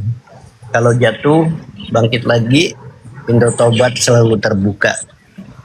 Kak Lizzy nggak sendiri, kami semua saudara. Semoga Allah teguhkan hati kita semua di jalan Allah Subhanahu Wa Taala. Barangkali itu ada Kang Kores, sehat terus dan semuanya sehat terus. Kak Lizzy tinggal di mana Kak? Enggak kedengaran. Nanti silakan saja berhubungan dengan si Akang atau Bang Andi, hal-hal lain di setelah ini. Barangkali itu aja, Bang Zumah. Terima kasih. Assalamualaikum warahmatullahi wabarakatuh. Waalaikumsalam warahmatullahi wabarakatuh. Makasih ya Bang, makasih. Silakan yang lain. Ya, Kak Lizzy dan mualaf lainnya tolong di follow ya akun API Pusat. Nanti insya Allah kalau ada acara-acara mualaf dan acara lainnya nanti kumpulnya di API Pusat ini ya, di API Pusat. Insya Allah nanti malam takbir kita kumpul, insya Allah. Ayo buat teman-teman yang belum follow API Pusat, tapadol. Intinya lah, Ibu nama lengkapnya Ibu Elizabeth di Jayapura. Habis ini koordinasi di belakang layar ya, lewat WA aja. Yang kedua, cuma bahwa pengumuman lagi nih ada satu dari Lampung. Karena sering mendengarkan Banyuma, namanya Mbak Marta. Itu hari ini juga mau mengucapkan ikrar syahadat. Habis ini. Nama akunnya di bawah itu, nama akunnya Kinder Joy. Kinder Joy, tolong moderator dipantau Kinder Joy apa di bawah. Sih, KTP-nya juga udah dikirim ke saya barusan. Lanjut, makasih. Alhamdulillah. Alhamdulillahirrahmanirrahim. Teman-teman juga dari Ray yang mungkin ingin memberikan sedikit santunan untuk saudari kita ini, ingin membelikan mukena, sejadah dan buku-buku Islam mungkin. Beliau Ukhti Rita Silakan Bang Handi nomor rekening untuk mualaf kita disampaikan biar nanti koordinasinya ke Bang Handi atau ke tim kita yang lain. Silakan. Oke para ahlul sedekah ya, bahwa kami masih menerima bantuan atau apapun itu, terutama kepada para mualaf kita nih. Kita pantau dari nol sampai selesai bisa membaca Al-Quran, sampai bisa sholat mandiri kan gitu. Karena peralatan sholatnya itu juga lihat aja hijabnya itu apa adanya, mungkin selimut gitu ya. Jadi bisa nanti dialihkan ke rekening Yayasan Apologet Islam Indonesia. Nomornya 75 kali 51770, 75 kali 51770, Bank BNI atas nama Apologet Islam Indonesia. Terima kasih.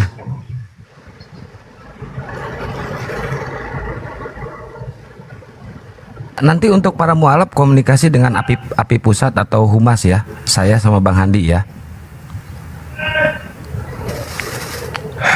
Oke, yang lain mungkin ada yang ingin disampaikan. Pak Arif di Papua, Pak Arif di Papua kita punya di sana ya, di Jayapura ya. Saya asar dulu ya, sebentar ya teman-teman ya. Asar lanjut. Siap, Guruna. Iya, itu Ukhti Lizzy nanti minta alamat lengkapnya ya dikirim ke, tadi kontaknya sama siapa? Bang Handi? Iya. Sip. Nanti minta alamat lengkapnya. Insya Allah dari API Pusat yang biasa terjun ke perbatasan akan silaturahmi ke tempatnya Ukhti Lizzy, oke? Di Jayapuranya di Ya, mana, Kak? Kak Lizzy di mana? Jayapuranya di kotanya atau di mana?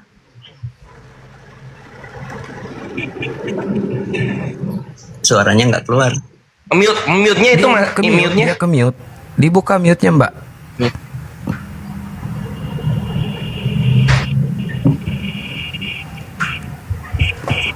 Ini mualaf juga ya? Huang ini mualaf juga ya? Ya. Juga Masya Allah.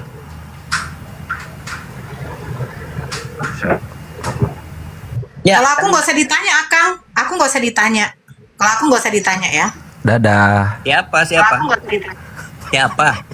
Kalau aku nggak usah ditanya Pak Arif, kan dia bilang yang buang ini mualaf ya iya.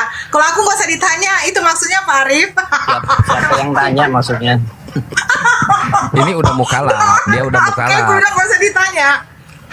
ini udah buka mute tapi masih nggak ada suara ya, jaringan kayaknya ini. Jaringannya Bang Kores. Ya. Sama ini Ikhwan ya, aku mau ngucapin terima kasih sudah mengembalikan lagi hujan gift sebagaimana masa-masa Jaya Api di 2023. Mantap, Ahlus Sodako, kalian luar biasa. Lanjutkan ya, keren. Kalian yang di Lampung bagian saya nih, karena daerah saya asli nih. Mana Bang Handi? Nanti abis ini naik nanti. Bang, abis ini udah standby dia. KTP-nya juga udah ada. Namanya Bu Marta. Ada. Ini kalau uang ini dari mana uang ini? Saya dari Sumbawa NTB. Oh, Masya Allah. Kalau ini nggak perlu ditanya ini. Perlu aku ditanya dirimu? Gak perlu. Oh gak. Kak Selin ini dulu dia Muslim, dari lahir Muslim, tapi beliau murtad dan alhamdulillah balik lagi ke Islam. Itu Akang Sentong. Paham ya Akang Sentong? Alhamdulillah. Ya. Oh, so. Kenapa masuk Islam lagi?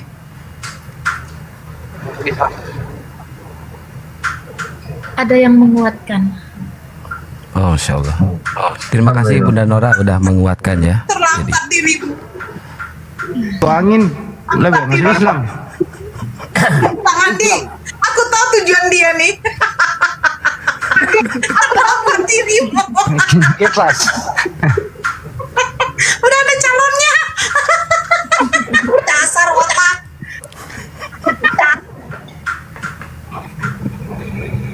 Kak Lizzy silakan. Kak Lizzy ada yang mau disampaikan? Silakan.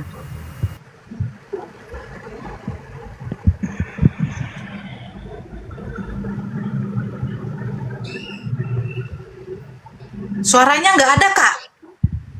Sorry. Ya, silakan, Kak. Ini mic-nya. Udah, oke, mantap. Bagaimana perasaan Kakak setelah masuk Islam? Silakan, Kak. Bagaimana setelah masuk Islam? Lega. Tadi pas selesai dibimbing saya rasa kayak ada yang terlepas karena pikiran berputar-putar kan selama ini. Berputar-putar kayak cari bagaimana lihat buka TikTok, pokoknya sosial media semua dicari. Selama ini saya tuh mencari sebenarnya, mencari titik temunya seperti itu. Jadi hari ini kayak ada ketemu nur cahaya, rasanya kayak ketemu cahaya. Alhamdulillah, masya Allah. Iya. Nur siapa? Nur Nora maksudnya? Lega saja. Cahaya. Semua Lanjut lu. Lanjut, Kak. Iya kayak ketemu cahaya. Iya. Masya Allah. Ketemu yang masuk akal. Karena sia-sia kalau kita jadi manusia terus tidak pakai akal. Betul. Itu bukan sia berarti. Menurut Kak Lizzy, saya lega. Iya. Ya. Kak Lizzy dulu waktu masih di Kristen, tahu nggak? Kenapa kita dicipta oleh Tuhan? Dulu waktu di Kristen, tahu nggak? Ada nggak jawaban itu, pertanyaan itu? Kenapa kita dicipta oleh Tuhan? Jawab. Kalau di Kristen itu diajar karena Tuhan mengasihi, jadi diciptakan. Nah, gitu-gitu aja Itu kan? yang selama ini Kasih itu Ya. aja.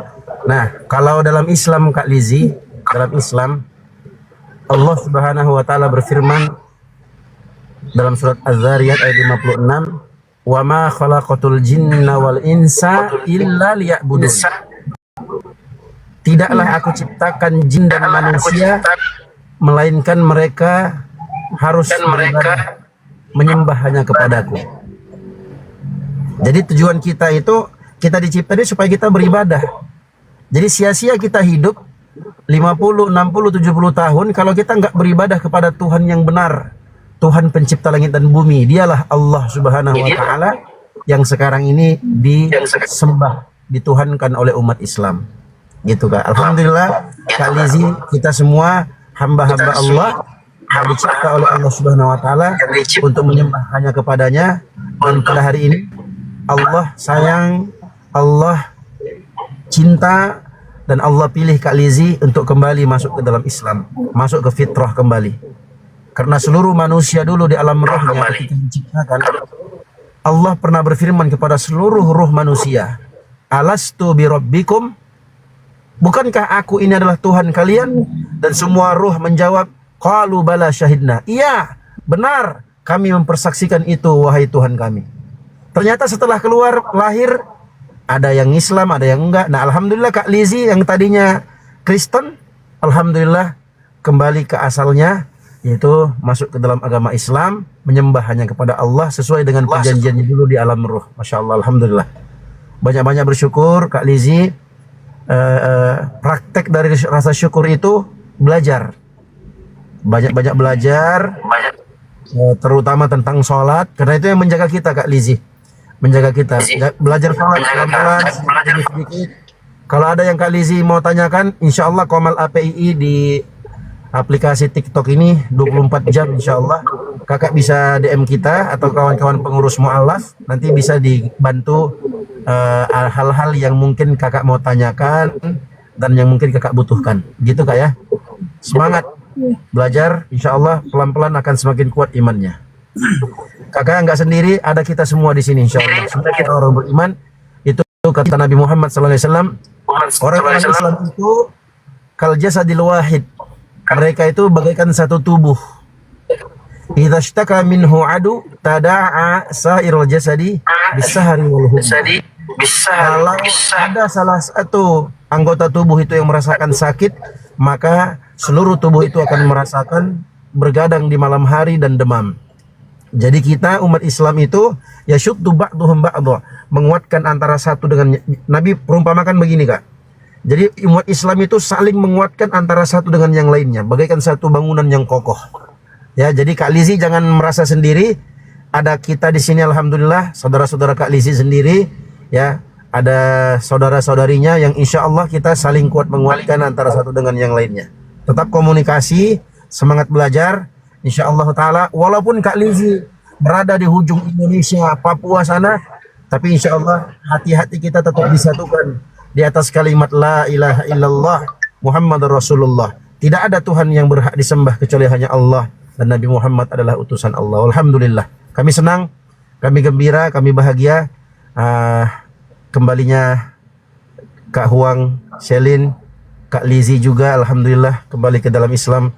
Semoga diistiqomahkan, istiqomah sampai ajal datang menjemput kita, saling bahu membahu insya Allah. Kita tolong atas kebaikan dan ketakwaan. Ada hal-hal yang kakak-kakak jangan sungkan, insya Allah WA kami 24 jam 24 jam, kecuali mungkin kalau tidur ya, kalau ketiduran ya mungkin sabar-sabar dulu, tunggu-tunggu dulu ya, atau lowbat. Kalau lowbat dicas dulu ya. Nanti insya Allah kalau sudah bangun, sudah nggak lowbat, sudah full baterainya, kami balas insya Allah. Apapun pertanyaannya terkait dengan Islam yang kalian mau tanyakan, insya Allah kami siap 24 jam berkhidmah ya untuk kakak-kakak yang baru masuk Islam insya Allah Ta'ala.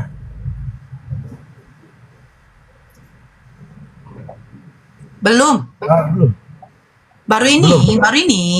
Baru tadi diskusi langsung minta syahadat, disyahadatkan. Masya Allah. Res, kasih nama Islam, Res. Kok kores? Gak usah. Kok kores? Ngawur kok kores. Zulfikar. Ngawur kamu. Udah diem. Fatima Az-Zahra. Itu mantap itu. Mantap kan? Pak Arif? Ya. Zulfikar Purwanto. Ada, lu diam kores. Apa sih? Lu diem kores, Zulfikar ngawur lu. Saya sedikit ya untuk Kak Lizzy. Selamat datang untuk Kak Lizzy, saudariku. Alhamdulillah tadi naik. Memang itu atas izin Allah ya. Naik. Kita berdiskusi sedikit sebelum Bang Zuma tadi masuk. Terakhir poin yang saya dapat begini yang Kak Lizzy ngomong. Bukan agama yang membuat kita masuk surga. Terus Kak Lizzy mengatakan, saya di sini dalam keadaan aman, nyaman, tentram, tidak perlu berpindah agama. Terus poin yang saya dapat lagi, bagaimana mungkin saya yang tidak berjilbab, akhirnya saya berjilbab. Ingat itu ya Kak Lizzy ya. Tapi apa yang tidak mungkin dari Allah? Apa yang tidak mungkin juga bagi Allah? Ternyata Allah mampu membolak-balikan hati manusia, hati hambanya. Salah satunya Kak Lizzy. Ketika berdiskusi dengan Bang Zuma, akhirnya Kak Lizzy mengatakan, udah, kayaknya cocok deh dengan agama ini. Bener nggak? Jadi mudah-mudahan kita semua ya, terutama Kak Lizzy dengan Dek Selin, selalu istiqomah. Ingat, anugerah nikmat Allah yang paling besar, paling indah dalam hidup kita, yaitu kita masih beriman kepada Allah dan Nabi-Nya. Itu nikmat Allah yang terindah. Bukan harta, bukan kesehatan, bukan istri, bukan suami, bukan anak-anak. Nikmat yang terindah diberikan oleh Allah, kita masih beriman kepada Allah. Begitu. Istiqomah Kak Lizzy. Amin. Seperti yang dikatakan sama Ustadz kita Bang Dio dengan Pak Arif, kalau ada apa-apa silahkan komunikasikan, pertanyakan sama kami ya. Apa yang kira-kira Kak Lizzy tidak tahu, tidak paham, ingat ketika Kak Lizzy sudah mengucapkan kalimat syahadat, ujian dari Allah itu akan ada. Yang paling pertama ujian itu adalah dari keluarga, itu pasti. Kedua dari orang-orang sekitar kita. Yang ketiga itu mungkin dari pekerjaan. Maaf, Kak Lizzy udah punya pasangan? Sudah. Nggak ada suaranya Kak Lizzy. Coba dibuka mute-nya. Kak Huang doubling kita. Kak Huang di mute dulu, izin. Kalizi nggak ada suara. Udah, oh masih single. Oh, Akang masih single Akang. Hah? Belum punya pasangan kan? Single parent. Oh, single parent. Oh, masya Allah. Saya kasih nama Siti Nurhalizi biar sama kayak Siti Nurhaliza. Ini Siti Nurhalizi. Oke, begitu ya Kak Lizi ya. Anaknya udah besar atau masih kecil Kak? Maaf. Udah gede. Kelas 5. Oh, berarti ikut Kak Lizi. Kak Lizi. Iya. Laki-laki perempuan? Perempuan, mantap. Mudah-mudahan menjadi hafizah. Ya Kak Lizi ya. Mudah-mudahan menjadi hafizah Quran. Masya Allah. Jadi itu saja. Belum ini. Jadi itu. Kenapa Bang? Kenapa Pak Arif? Kenapa Bang? Anaknya kan Boleh. pasti Kristen juga kan? Udah diislamkan juga. Pasti. Kelas 5 SD. Oh, Agamanya apa anaknya? Gracia. Gracia. Iya. Seharusnya nanti. Itu disyahadatkan lagi atau bagaimana? Enggak ya? Mana Ustaz Dio? Iya. Syahadat aja nggak apa-apa. Boleh. Lagi. Iya. Mana putrinya? Lizi. Gracia. Gracia. Aduh, lagi main di. Nggak apa-apa Bu. Kapan Jauh, Ibu tinggal di Jayapura?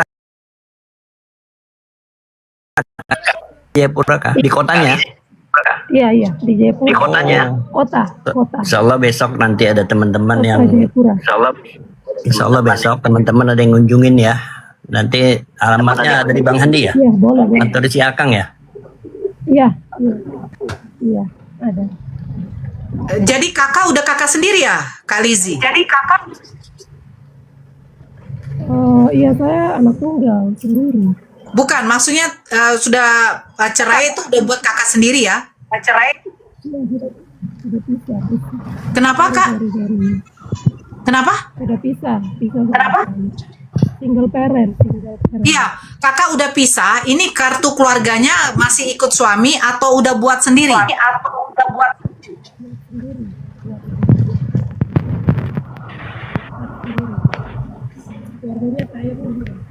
Nggak ada suaranya Kak.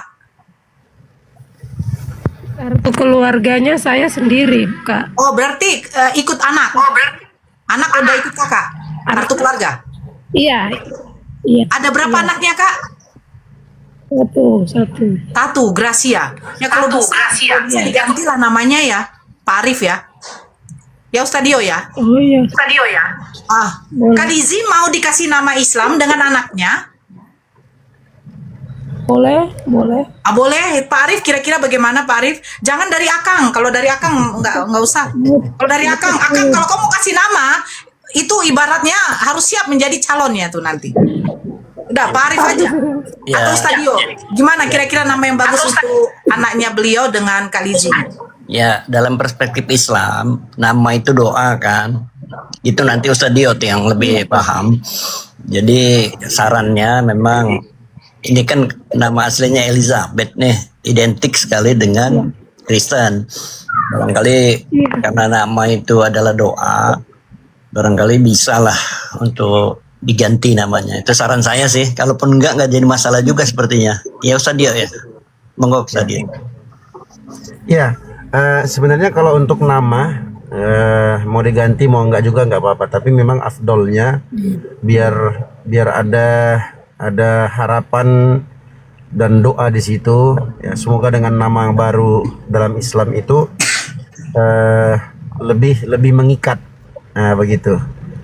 Ya, jadi kalau umpamanya kakak namanya Elizabeth, ini kan mungkin nama yang cukup terkenal ya bagi orang-orang Kristen.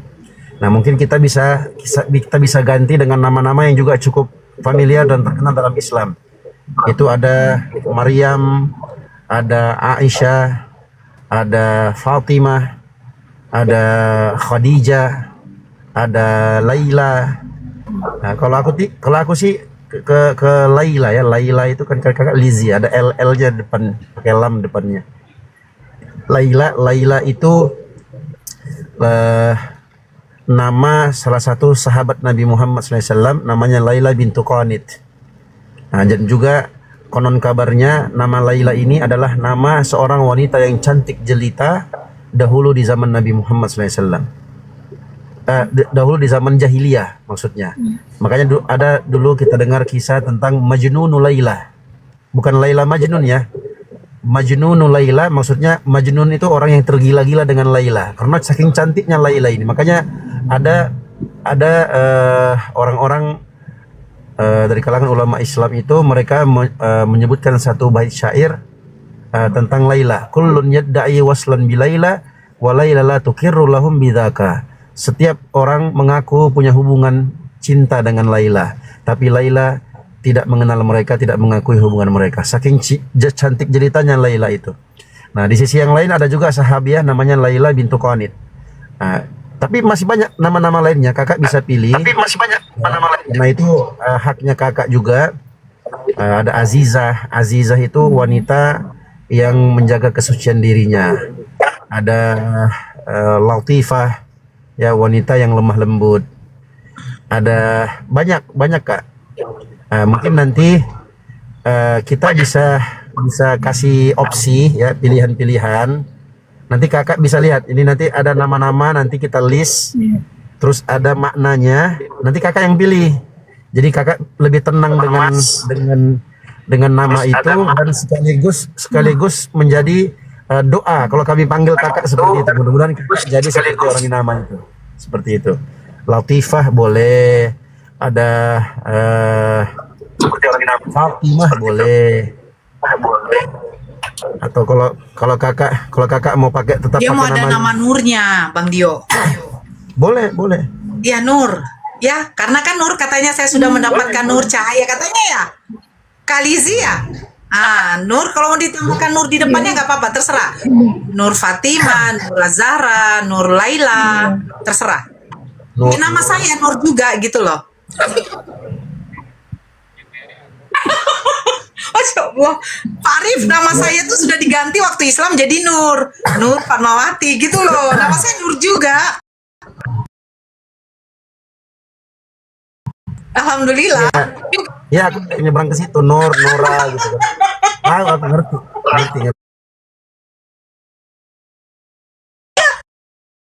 Enggak, Nur itu kan cahaya. Insya Allah Kalizi nanti menjadi cahaya di antara keluarganya, dan mudah-mudahan berkat Kalizi nanti asbab semua keluarganya nanti jadi masuk Islam. Masya Allah. Amin ya Allah. Itu luar biasa, pahalanya itu luar biasa, Masya Allah.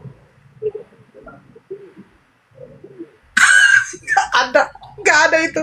Nama saya tetap waktu Kristen Nora. Alhamdulillah, Masya Allah. Luar biasa. Masya Allah. Ya Kak Nur ya. Kak Nur. Gak ada itu Bang. Bang Hani gak usah melebih-lebihkan. Jangan bersaksi dusta. Ya Kak Nur, saya panggil Kak Nur ya. Iya. Wih, Masya Allah, dia mau Bang Dio, Kak Nur jadinya. Terus nama anak beliau kalau bisa siapa nih yang bagusnya? Kalau Gracia tadi itu aku cocoknya bisa ke Aisyah atau Asia, bisa. Kalau Aisyah itu istri Nabi, kalau Asia itu istri Fir'aun yang beriman. Tapi dia beriman. Dia dipuji dalam Al-Qur'an dia. Asia, ada Aisyah, ada Asia. Nah, kalau Aisyah itu istri Nabi. Jadi Gracia, masih anak-anak ya? Ya masih konek-konek kan ke situ, jadi nggak terlalu jauh.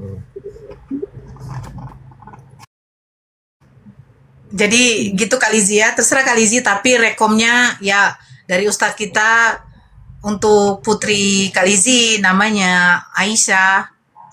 Ya, Aisyah itu seorang putri yang dimana kecerdasan beliau Masya Allah.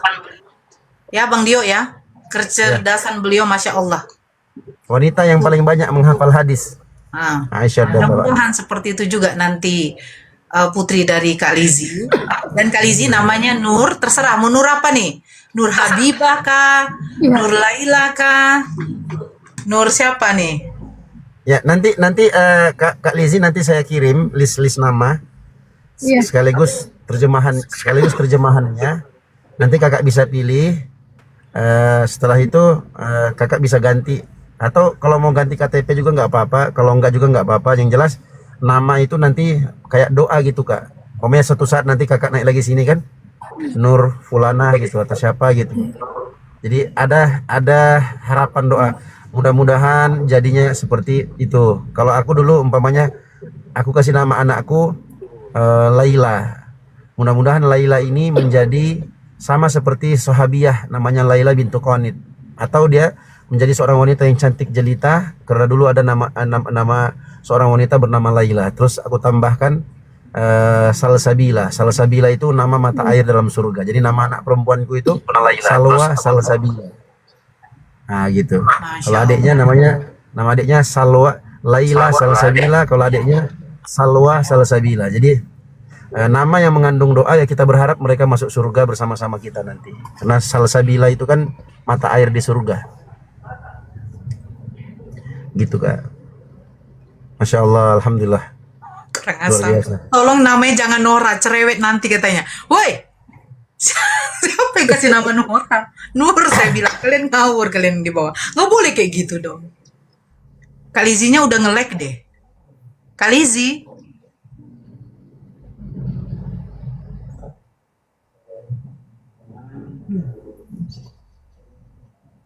Dia udah nge-lag memang. Coba. Jatuh udah. Jatuh. Kalizi.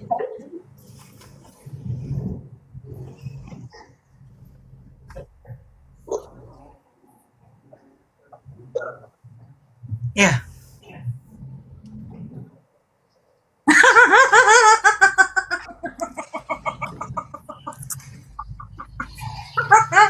Jangan kayak gitulah, Pak Arif.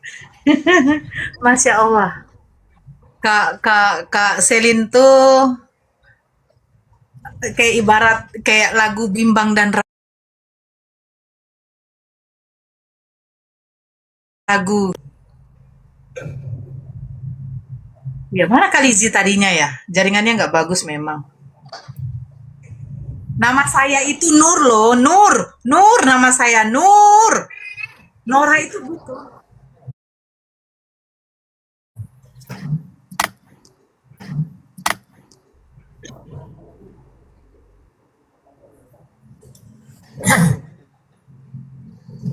Ada WA-nya tuh, nanti ditelepon.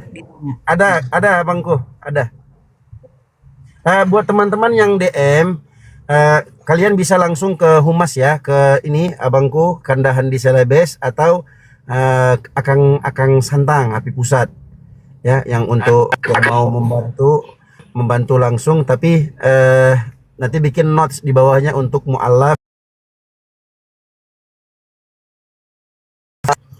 Lizi atau mu'alaf Huang, cenderamata atau sesuatu yang bisa menguatkan jilbab atau mushaf atau buku ya, atau yang kira-kira bisa bermanfaat untuk mereka dan itu bisa menunjang keislaman mereka. Rekening API, rekening API-nya berapa kan daku? Aduh lupa. Gimana nih? 75 kali 51770 Bank BNI atas nama Apologet Islam Indonesia. Ini saya juga baru menerima informasi dari Ketua Muslim Papua ya, menghubungi saya. Nanti beliau juga support langsung. Saya udah kasih nomornya Elizabeth, Ketua Muslim Papua Bapak Rubin. Alhamdulillah. Ya. Alhamdulillah. Lanjut.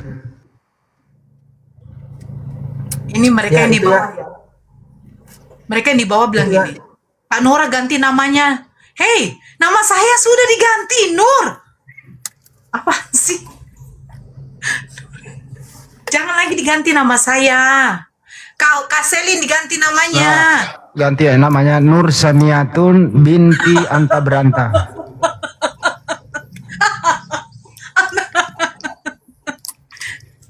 Kalian ya, ini Nama saya ini yang kasih ini Ustadz loh.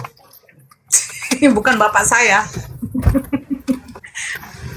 Zakaria kan kurang asam, disuruh ganti namaku ke Zakaria.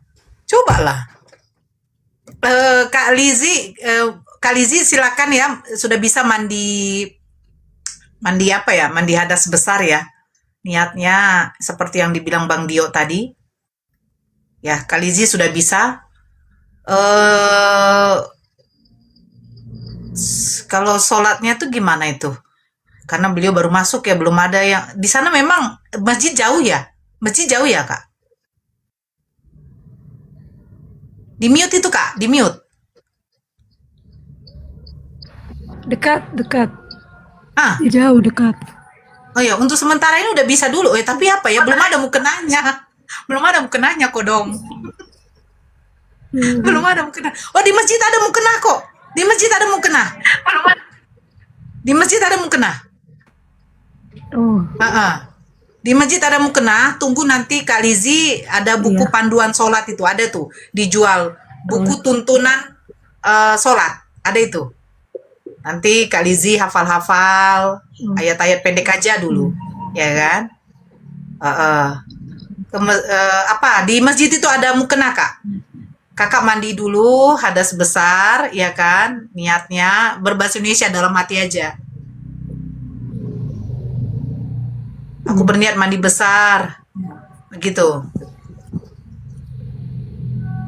Terus kalau mau sholat di masjid, karena belum ada buku tuntunannya ya, belum ada juga yang menuntun, mengajari, ya silakan ke masjid dulu. Kita tunggu besok nanti dari tim di Jayapura ya Pak Arif ya, datang berkunjung. Nanti dibawakan di situ, nanti insya Allah dibawakan mukena, buku tuntunan sholat, dipelajari ya. Anaknya juga nanti diingatkan ya Kak Lizi ya, hari Minggu nggak usah ke gereja lagi ya nak, bilang. Terus kalau berdoa, jangan berdoa kepada Yesus lagi ya, bilang. Ya Kak Lizi ya, anaknya dituntun juga sholat, Kak Lizi.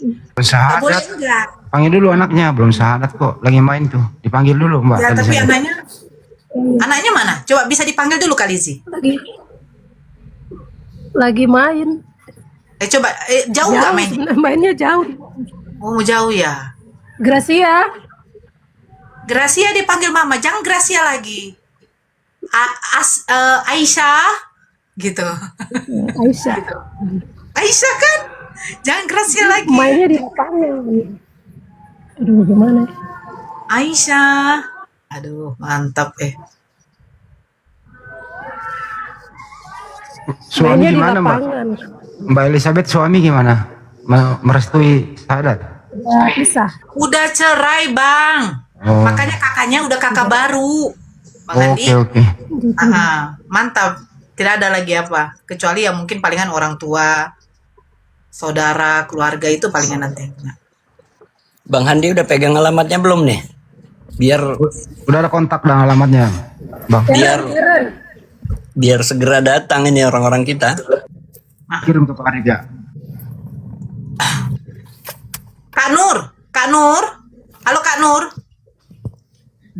Kak Nur, nanti kalau Bang Handi telepon diangkat ya, minta alamat lengkap ya. Ya Kak Nur ya. Oke. Iya. Coba dipanggil putrinya. Ya bes. Cia mana Cia? Panggil Kak. Dipanggil Kak Nur langsung noleh kan?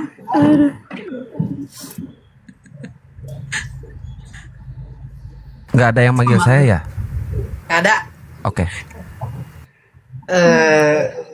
Bagi siapa yang menyelamatkan janda, dengar itu Akang. Bagi siapa yang menyelamatkan janda dengan menikahinya, dia akan mendapatkan suatu pahala yang... Bang Dio? Ya, betul. Akang. Buka mute-nya Akang. Akang. Akang. Saya udah laku.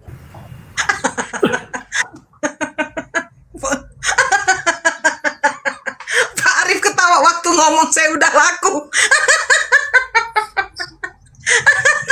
Yang Kalimantan apa Pekanbaru? Ayo, ayo. Ini hadisnya teman-teman ya. Ini biar kita juga insya Allah termotivasi dan saling ta'awun alal birri wa taqwa. Ya, kenapa aku pakai masker nih kan? Bentar. Ya. Nabi Shallallahu Alaihi Wasallam bersabda, as-sa'i alal armalati wal miskini kal mujahid fi sabilillah awil qa'imil laylas sa'imin nahar. Seorang yang sa'i, berusaha membantu orang-orang yang selalu membantu, mengusahakan sesuatu yang terbaik bagi para janda, orang miskin, itu dia sama seperti seorang yang mujahid, berperang di jalan Allah, atau seorang yang sholat di malam hari dan berpuasa di siang harinya. Jadi kalau kita membantu menolong para janda itu, teman-teman, ya, dan orang-orang miskin itu sama seperti mujahid. Makanya dalam Islam itu kita dianjurkan untuk memperhatikan mereka, dan salah satu cara membantu janda itu, teman-teman, mohon maaf ya, bentar aku cek dulu ada istriku nggak di bawahnya. Kalau mau beristri dua sebaiknya janda aja ya, istri kedua ya. Ya betul. Jadi di antara salah satu cara untuk membantu janda, aman-aman, istriku nggak nonton. Di antara salah satu cara untuk membantu janda itu adalah dengan menikahi mereka, dinikahi dan dinafkahi. Begitu teman-teman ya. Gak ada kan Dek? Ada yang gak ada di bawah kan Dek? Tuh. Itu putrinya. Malu dia. Ganjaran pahalanya sama kayak jihad loh, jadi mujahid. Ya. Yes, jihad fisabilillah. Ini sudah balik belum? Nona siapa namanya? Gracia. Nona Gracia. Keren namanya. Ya, dibuka mute-nya. Kak Nur buka mute-nya. Sebentar Kak Nora, aku nanya dulu. Dedek Gracia ini, Kak Lizi, Kak Nur Lizi ini sudah balik atau belum? Sudah haid atau belum? Belum. Ya. Belum. Oh ya. Kalau belum itu otomatis ikut agamanya kakak itu. Itu saya bilang. Oh. Otomatis sudah. Kecuali kalau dia sudah balik, baru kita syahadatkan seperti kakak tadi begitu. Jangan.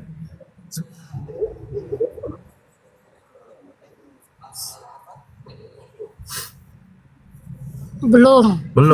Oh, mantap. Ya. Belum. Berarti otomatis ikut ibunya ya? Ya jangan DM aku dong. Ini masalah yang tadi ya. Itu hadis loh. Itu hadis ya teman-temannya. Nggak usah DM aku, nggak usah tawar-tawarin. Gitu ya teman-teman ya. Berarti nggak usah syahadat ya, Bang Dio ya? Ya nggak perlu. Udah cukup itu. Jadi otomatis ikut ibunya. Ya, otomatis namanya aja diganti. Jadi ya, Aisyah. Kalau Kak Nur terserah, Nur apa mau ditambahin terserah. Tapi di depannya ada kata Nur karena Kak Lizzie tadi mengatakan saya sudah menemukan nur cahaya gitu. Nah ini untuk netizen yang di bawah ya. Karena tadi Bang Zuma belum masuk, apa salahnya kita tuh diselingin dengan canda tawa? Itu kayaknya rasa saya tidak masalah deh. Kita jangan terlalu jangan terlalu kaku lah. Alhamdulillah dua saudara kita sore ini ada yang mualaf. Apa salahnya kita selingin dengan sedikit canda tawa gitu loh. Mau kalian itu kaku aja ujungnya diam gitu loh.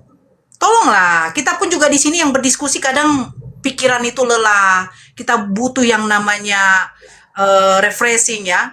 Kalau yang dimasuki dengan sedikit canda tawa kayaknya nggak masalah. Asalkan tidak menyimpangi dari koridor Islam.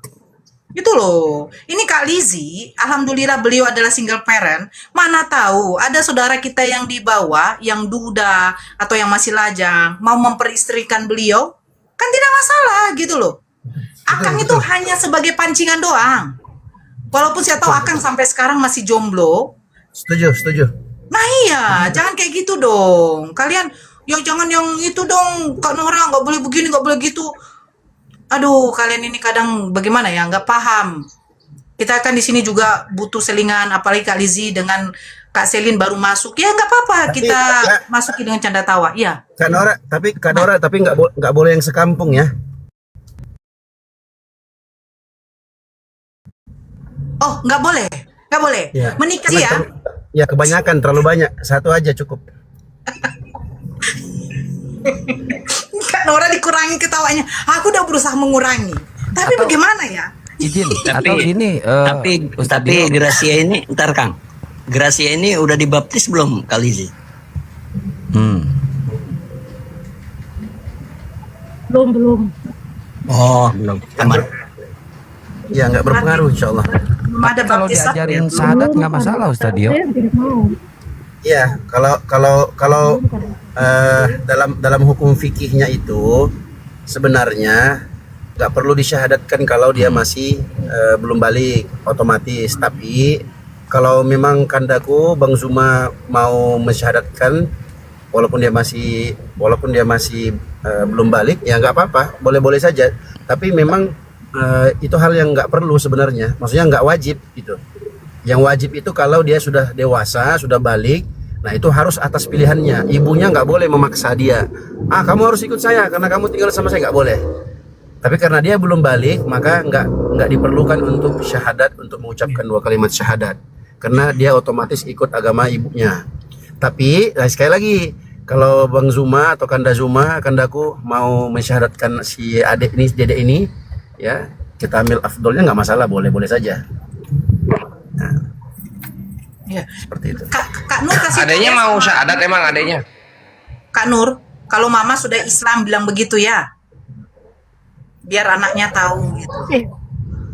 Iya, dia tuh pasti ikut saya kalau saya. Nah, itu Saya kan sudah pindah-pindah. Jadi dia ikut saya. anak soleha insya Allah. Kita nggak tahu teman-teman, siapa tahu nanti Gracia atau Aisyah ini nanti insya Allah jadi penghafal Quran, kita nggak tahu. Amin. Itu penghafal Quran terhebat di Papua, boy, kita nggak tahu. Iya. Bisa saja itu terjadi. Emang apa ada Gracianya mau syahadat juga? Ukhti Nur Maguire. Coba tanyain. Mau syahadat? Apa itu syahadat, Mama? Apakah itu kue basah? Nggak tahu lagi syahadat apa. Kores, kamu nggak boleh bercanda di sini. Kenapa emang? Itu kata netizen sebagian. Oh, blokir.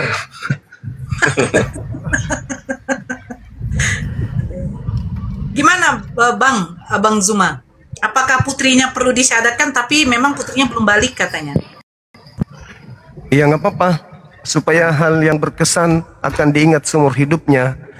Nanti pengaruh-pengaruh misionaris yang datang kepadanya itu ada bayangan syahadat yang pernah ia ikrarkan di hadapan banyak orang gitu, nggak apa-apa. Ya. Coba dipanggil Kak Nur. Ada datang. Namanya Kak Nur sekarang Bang Zuma. Oh, Masya Allah. Nama kita sama berarti. Iya, sama saya juga Bang. Saya juga Nur Bang.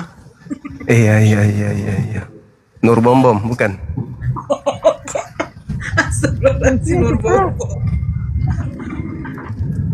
Masya Allah. Jadi bawah kan.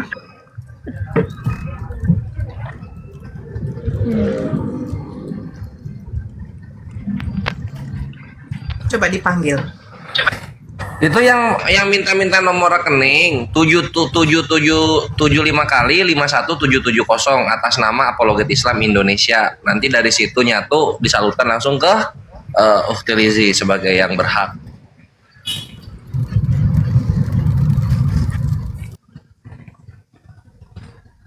Yang tadi yang mau syahadat dari Lampung?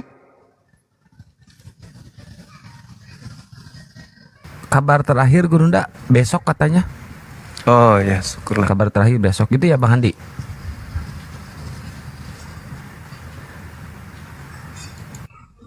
Bang Handi. Mau makan dulu.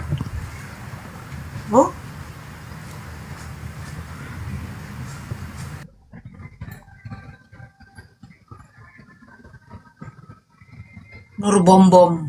Nggak ada nama saya Nur Bom Bom. Terima saya Nur Bom Bom. Coba dipanggil putrinya Kak Nur. Coba dipanggil lagi si Gracia. Gracia diganti jadi Aisyah. Yang di Lampung itu KTP udah ngirim, beliau Gurunda foto udah ngirim, katanya ada halangan, lagi ada kerjaan, gak bisa fokus, jadi diundur besok. Oh iya, nggak apa-apa, nggak masalah, nggak masalah. Mana anaknya, kita tonton syahadat.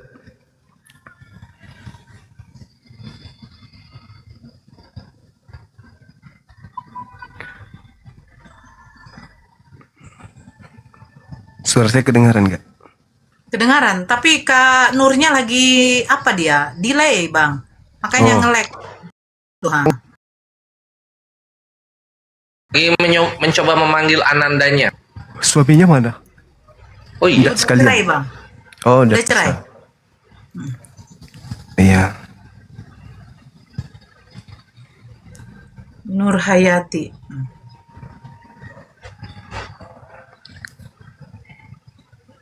Kan? Jaringan itu memang nge-lag, nggak bagus. Itu Uhti Huang kemarin murtadnya kenapa?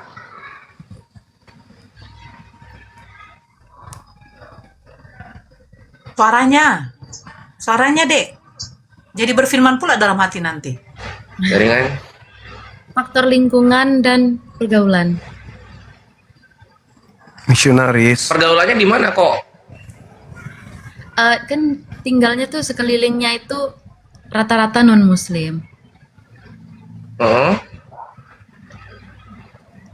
Jadi sering mainnya sama mereka gitu. Iya, seperti itu. Udah masuk agama kita saja gitu mereka.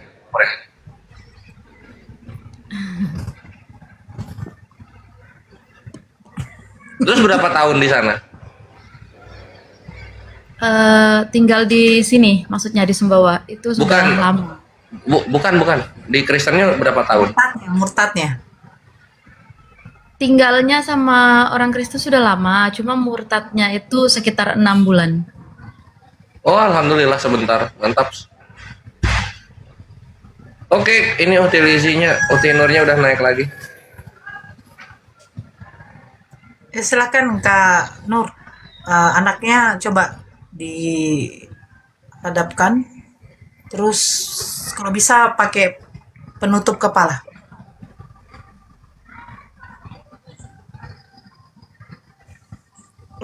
Bagi oten-oten ya, yang panas ya sabar dulu ya. Kasih tahu sama Pak Pendetanya, ini sudah bahaya ini bilang.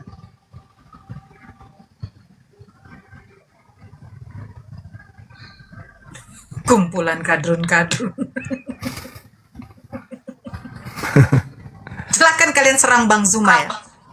Jangan, karena beliau yang apa dari tadi. Bukan aku loh. Soalnya temanya ini loh Bang. Iya. Tema ini jelas sekali ya kan ya. Benar.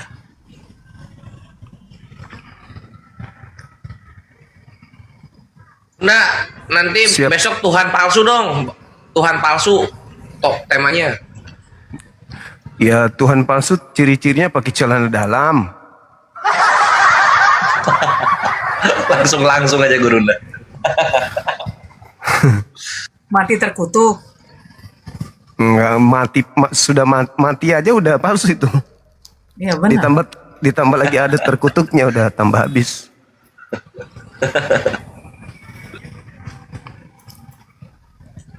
Itu ulangan 3239 kan ya. Tuhan itu maha hidup, maha menghidupkan dan maha mematikan. Ulangan 32 kan?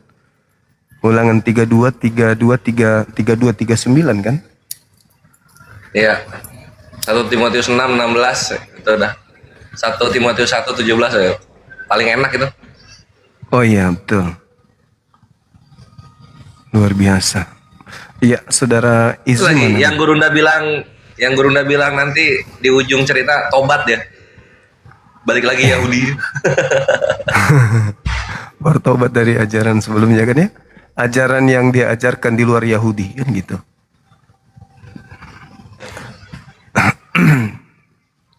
Lah orang-orang yang menyalib Yesus aja minta solusi kok sama Petrus. Apa yang harus kami lakukan sekarang? Ya, apa kata Petrus? Selamatkan dirimu dari angkatan jahat ini. Apa itu angkatan jahat? Ya kelompok orang-orang yang menyalib Yesus. Kaget mereka kan? Setelah Tuhan pencipta langit dan bumi menjadikan yang mereka salib itu sebagai Tuhan mereka. Kaget. Hah? Jadi gimana dong? Tuhan kami kan Elohim. Yotefafi yang kami sembah selama ini. Kok malah kami disuruh menyembah kepada Yesus yang kami salib? Ya mungkin mana? Itu hukuman buat kalian. Itu hukuman.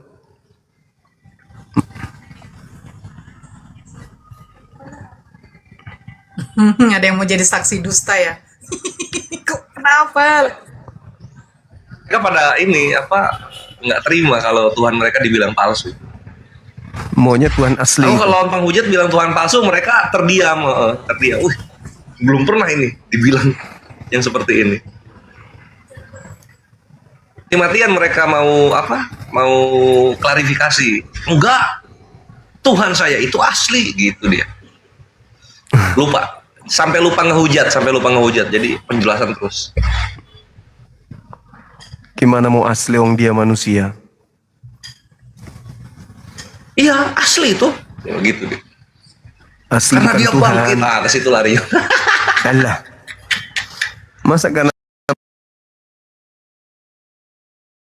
bangkit dari kubur dibilang Tuhan? Asli Tuhan itu memang. Tapi Tuhan yang dilantik oleh Tuhan yang benar. Gitu. Kan Yesus itu memang Tuhan yang dilantik kan? Siapa yang melantiknya menjadi Tuhan? Ya Tuhan. Nah sekarang yang mana yang Tuhan asli? Yang melantik atau yang dilantik? Benar. Kan memang dilantik. KPR 236 kan jelas itu. Roma 14 nomor 9. Kan memang dilantik sama Tuhannya Yahudi. Saking jengkelnya Tuhan sama mereka kan. Wa makaru wa makarallah. Wallahu khairul makirin. Allah jengkel wa qaulihim, oleh karena ucapan mereka dihukum. Apa hukumannya? Ya dijadikan pengganti Nabi Isa sebagai sembahan mereka. Nyaho masih mau datang besok. Makanya yang menyalib Yesus itu bertanya kepada Petrus kan, lalu apa yang harus aku lakukan? Nah, jawab Petrus, bertaubatlah dan selamatkanlah dirimu dari angkatan jahat. Nomor 40-nya kan begitu. Artinya kalau kamu tidak mau Yesus itu menjadi Tuhanmu, ya segeralah kau bertobat. Tapi kalau kau tidak mau bertobat, ya Tuhankanlah Yesus yang dilantik menjadi Tuhan oleh Tuhan yang benar itu. Kan begitu poinnya. Kalau saya ajak deh, malak aja. Jangan kiko dong, kan sudah ada Tuhan yang asli. Jangan Kiko dong. Jangan Kiko dong. Kasih nah. Kak Nur. Kak Nur. Iya. Ya. Sudah di situ putrinya, Gracia.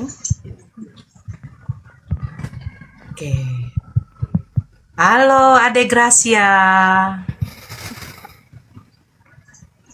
Halo, badannya gede ya, baru kelas 5 ya. Masya Allah, iya. Gracia udah tahu ibunya udah masuk Islam ya, mamahnya ya. Gracia udah tahu. Sudah. Gracia. Jaringan Suara mereka. Tante didengar nggak? Kenapa bang? Jaringannya mereka gangguan. Iya. Adek Gracia didengar suara, manggil bunda aja lah ya. Tante terlalu muda kali. Suara bunda didengar? Gracia? Dengar. Gracia tahu nggak kalau mamanya udah masuk Islam? Baru aja tadi mamanya masuk Islam.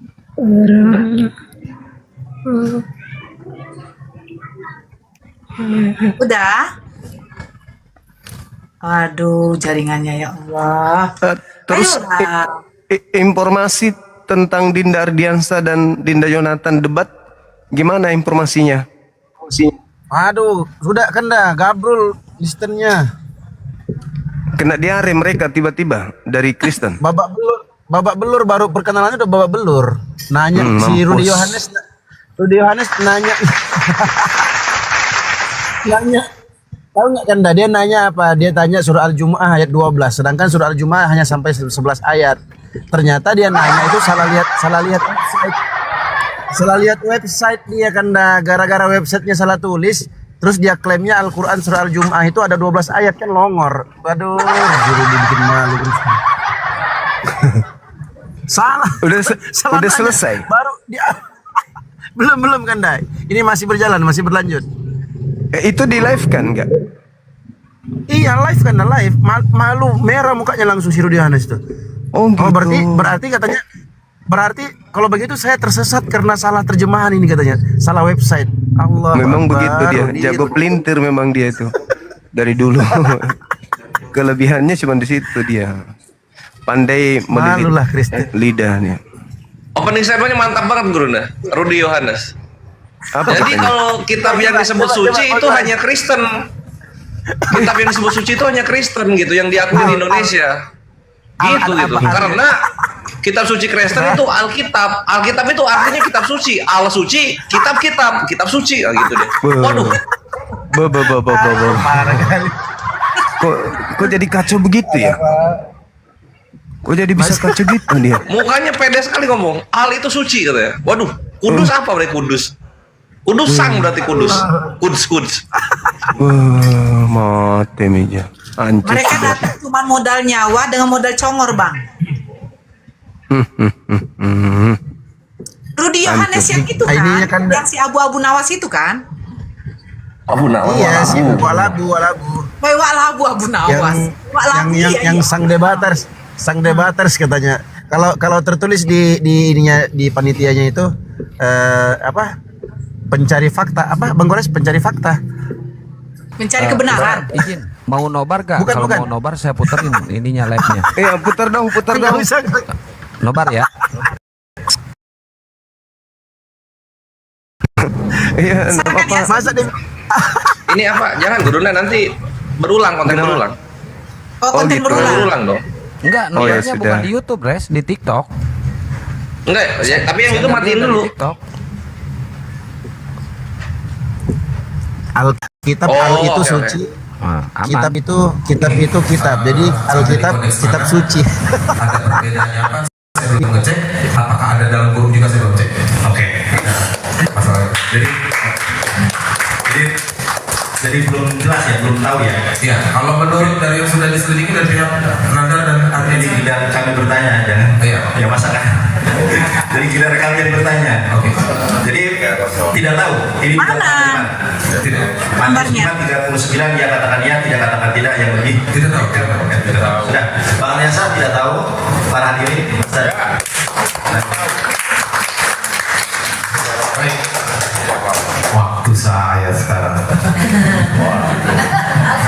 Hati-hati. Enggak, tolong. Pak Michael di lepas ininya Pak.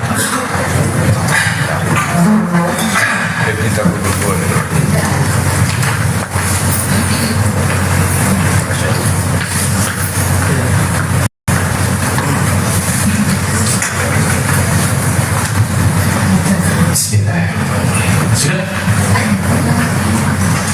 Hati-hati.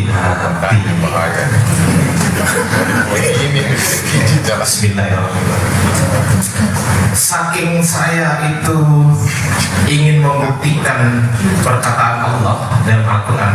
Bismillahirrahmanirrahim. Fawailul lil ladzina yaktubuna al-kitaba bi aydihim thumma yaquluna hadza min 'indillahi liyastaruhu samanan qalila. Saya saking ingin membuktikannya sampai-sampai bukan hanya manuskrip Quran yang saya baca, manuskrip Bible saya cari. ingin membuktikan apakah betul perkataan Allah. Ada orang yang menulis kitab, kemudian tambah-tambah, kemudian mereka mengatakan ini dari Allah, ini loh firman Tuhan. Coba teman-teman Kristen lihat di sini. Ini Papirus 66 abad kedua Masehi, terakhir tahun 200 Masehi. Kalau 201 baru abad ketiga, masih 200 nih abad kedua. Kita baca di sini. Nesan kai idehoti ektes Galileas propetes ok igiritai. Tidak ada nabi yang dibangkitkan dari Galilea. Di situ yang warna kuning itu adalah Yohanes 7 nomor 52. Ini. Coba dicek di kitab, minta tolong dicek. Ada nggak Yohanes 7:53 sampai Yohanes 8 ayat 1 sampai 11? Satu perikop 12 ayat. Minta tolong dicek. Silakan. Mantap. Berapa? 7:53 sampai 81 sampai 11. Yohanes 7:53. Silakan Bapak Ibu juga bisa ngecek di internet. Ada nggak ayatnya? Yohanes 7 ayat 53. Perikopnya adalah perikop adultery atau perikop perempuan yang berzina. Perempuan yang berzina. Ada? Ayatnya ada? Ada. Lalu mereka pulang masing-masing ke rumahnya. Betul. Di ayat 8, di pasal ke-8, ayat ke-7, ayat ke-10 dan ayat ke-11 itu perkataan Yesus. Betul? Cek dulu. Yohanes 8 ayat 7, ayat ke-10, ayat ke-11 itu adalah perkataan Yesus. Cek dulu, betul? Buka aja nih namanya. Cek aja sendiri. Enggak perlu, biar ini yang saya baca. Mau saya bacakan? Iya, silakan. Matius 7, Yohanes 8. Yohanes, bukan, maksudnya betul nggak itu perkataan Yesus? Iya, yang mana? Yohanes 8 ayat 7, ayat 10 sama ayat 11. Betul nggak itu perkataan Yesus? Ayat 7, dan ketika mereka terus-menerus bertanya kepadanya, ini penulisnya, ia pun bangkit berdiri lalu berkata kepada mereka. Nah, ini perkataan Yesus, barang siapa di antara kamu tidak berdosa, hendaklah ia yang pertama melempar batu kepada perempuan itu. Ya. Terus ayat, betul perkataan Yesus, confirm ya? Iya, confirm. Ayat 10. Ayat 10. Lalu Yesus bangkit berdiri dan berkata kepadanya, hai perempuan, di manakah mereka? Tidak adakah seorang yang menghukum engkau? Confirm ya? Iya. Ayat 11. Jawabnya, tidak ada, Tuhan. Lalu kata Yesus, aku pun tidak menghukum engkau. Pergilah dan jangan berbuat dosa lagi mulai dari sekarang. Kita baru saja mendengarkan yang katanya firman Tuhan, wahyu Tuhan. Yang katanya wahyu Tuhan menurut teman-teman Kristen. Kita buktikan. Di dalam Papirus 66, saya baca langsung original teksnya, di situ tertulis Egiritai ini adalah Yohanes 7:52. Minta tolong dikonfirm, dibaca Yunaninya Yohanes 7:52. Yang paling belakang aja. Propites o Egiritai. Itu atau salah saya? Yohanes 7:52. Yang terakhir. Propites o Egiritai. Saya betul atau salah? Kata terakhir. Yes. 3 kata terakhir atau Propetes Galileas, ya. Propetes Agiritai. Betul ya ternyata ya. Saya nggak bohong ya. Dikonfirm langsung sama orang Kristen. Setelah itu Yohanes 8 ayat 12 bisa tolong dibacakan. Oh Yunani. Yohanes 8:12. 8:12. Palin on autois. Ya, palin on autois.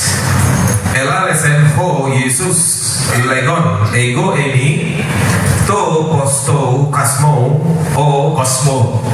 ya ho apoloton emoi. Oke, stop. Terima kasih. Sudah dibacakan, betul ya? Ternyata confirm ya? Iya. Ternyata setelah Igiritai yang warna kuning itu, Yohanes 7:52, langsung lompat ke Yohanes 8:12. 12 ayat gak ada. Mau ngomong apa namanya? Beda bahasa? Salah. Mau ngomong tafsiran? Nggak mungkin. Tafsiran 12 ayat. Mau ngomong perubahan bahasa? Layudi. Oh ya, sebentar. Saya lanjutkan dulu. Kita ke abad ketiga. Giliran saya nanti menjawab. Sebentar, saya belum bertanya. Santai aja. Memang agak pahit kan giliran saya. Jadi potong dong. Panik walabu. Abad ketiga di papirus yang sekarang disimpan di Vatikan Library. Abad ketiga. Yang warna kuning itu kelihatan tuh. Yang warna kuning itu kalau kita baca di sini. Abek kriutisan kai epan auto. Auto kai apa ini? Kai auto ektes Galileas erauneson kai ide hoti ektes Galileas bilang igiritai ya platform yang warna kuning, platform warna kuning. Warna merah ada huruf P sama alpha. Kemudian ada Yesus, ada Legon. Yohanes 8:12. Ternyata nggak ada lagi di abad ketiga. Di abad ketiga nggak ada. Sekarang kita ke abad ke ini tadi dari yang 200 ya? Masih. Ini abad ketiga. Oke. Abad ketiga. Tadi abad kedua, ini abad ketiga, ini abad keempat. Codex Vaticanus yang katanya adalah kodeks yang paling tua. Abad keempat. Erauneson kai idehoti ektes Galileas propites of igiritai. Setelah itu palin lagi, gak ada lagi ayatnya. Wih, luar biasa, berapa rata? 3 abad gak ada ayatnya. Kita next, biar cepet. Kasihan juga dengar lama-lama ya kan? Lerudi kan? Walabu kena hancur. Kan gak ngerti juga. Kenapa harus orang Islam yang jelaskan? Harusnya gitu. Hancur. Harusnya ini Bapak Ibu, harusnya ini dipelajari di sekolah-sekolah tinggi teologi gitu. Harusnya dipelajari di gereja-gereja. Ini adalah kajian akademik saya yang kebetulan nggak nyambung dengan ilmu akademik saya. Tapi nggak apa-apa kan akademis kan. Tidak ada penghujatan di sini Bapak Ibu sekalian. Ya lain dia. Oke, kita lanjut di sini. Apa kritisan kai epon auto mekaisu ektes Galileas. Hei, irauneson kai idihoti propites ektes Galileas of igiritai. Yohanes 7 ayat 52 dilanjutkan palin. Ternyata tidak ada lagi. Padahal Codex Sinaiticus dikatakan adalah Codex Sinaiticus, a manuscript of the Christian Bible written in the middle of the 4th century, contains the earliest complete copy of the Christian New Testament. Codex Sinaiticus adalah sebuah manuskrip Bible Kristen yang ditulis pada pertengahan abad keempat, berisi salinan lengkap perjanjian baru paling awal. Jadi baru punya kitab abad keempat. Mohon maaf Lerudi. Kalau di abad kedua hanya papirus, abad ketiga papirus, abad keempat baru punya kitab. Maaf. Itu saya Suruh aja Rudi kabur. Suruh turun.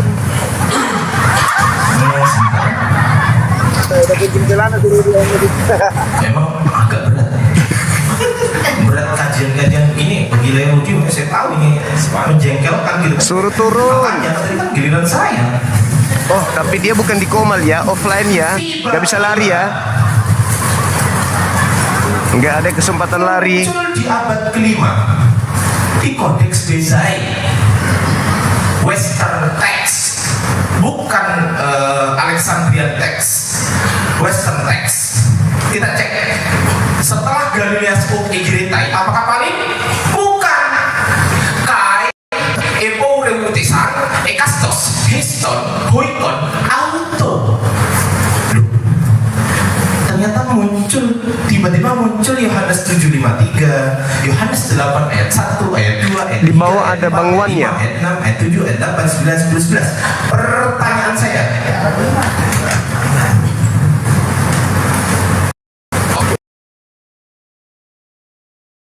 semangat pertanyaan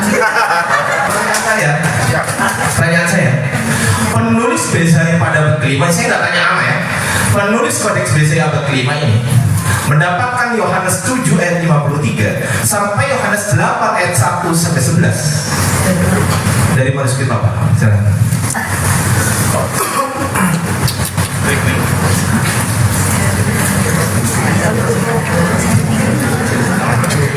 coba diulangi. Silakan tanya lagi. Enggak. Rudi kabur aja, Rud. Oke, pertanyaan saya adalah penulis kodeks BSI abad kelima ini mendapatkan Yohanes 7 ayat Bang Wan ada di bawah, Bang Wan kayaknya tadi tuh ya. ayat 1 sampai 11 dari manuskrip apa? Karena di Vatikanus nggak ada, abad keempat, Sinaiticus nggak ada, abad keempat, Papyrus Hana abad ketiga nggak ada, Papyrus 66 abad kedua masih nggak ada. Di mana adanya? Di BSI. Ini bisa Ya, bisa ya. dapat dari mana? Ya, jadi seperti yang saya sudah katakan dari awal tadi waktu prolog, ya memang hal itu harus digenapi soal penambahan itu, dan itu sudah dikatakan sejak abad 1 oleh Yesus Kristus sendiri, oleh Rasul Yohanes, oleh Paulus, dan oleh Yesus di perjanjian lama Yehova. Ya memang itu harus terjadi seperti itu. Bagaimana bisa percaya perkataan Yesus? Coba saya tanya, logikanya orang yang dikatakan perkataan Yesus saja ternyata ditambahin di sini. Ya. Tunggu, ini baru satu kasus. Saya bisa tunjukkan lagi.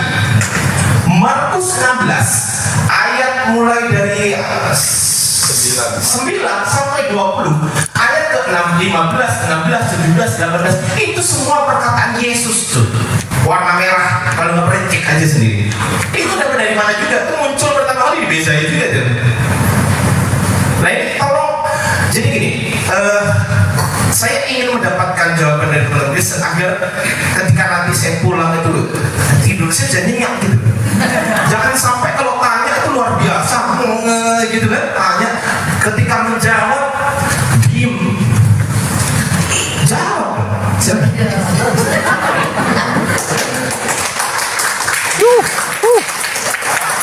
Turun aja, Rud, turun, Rud. Pulang jadi petani jengkol aja, Rud.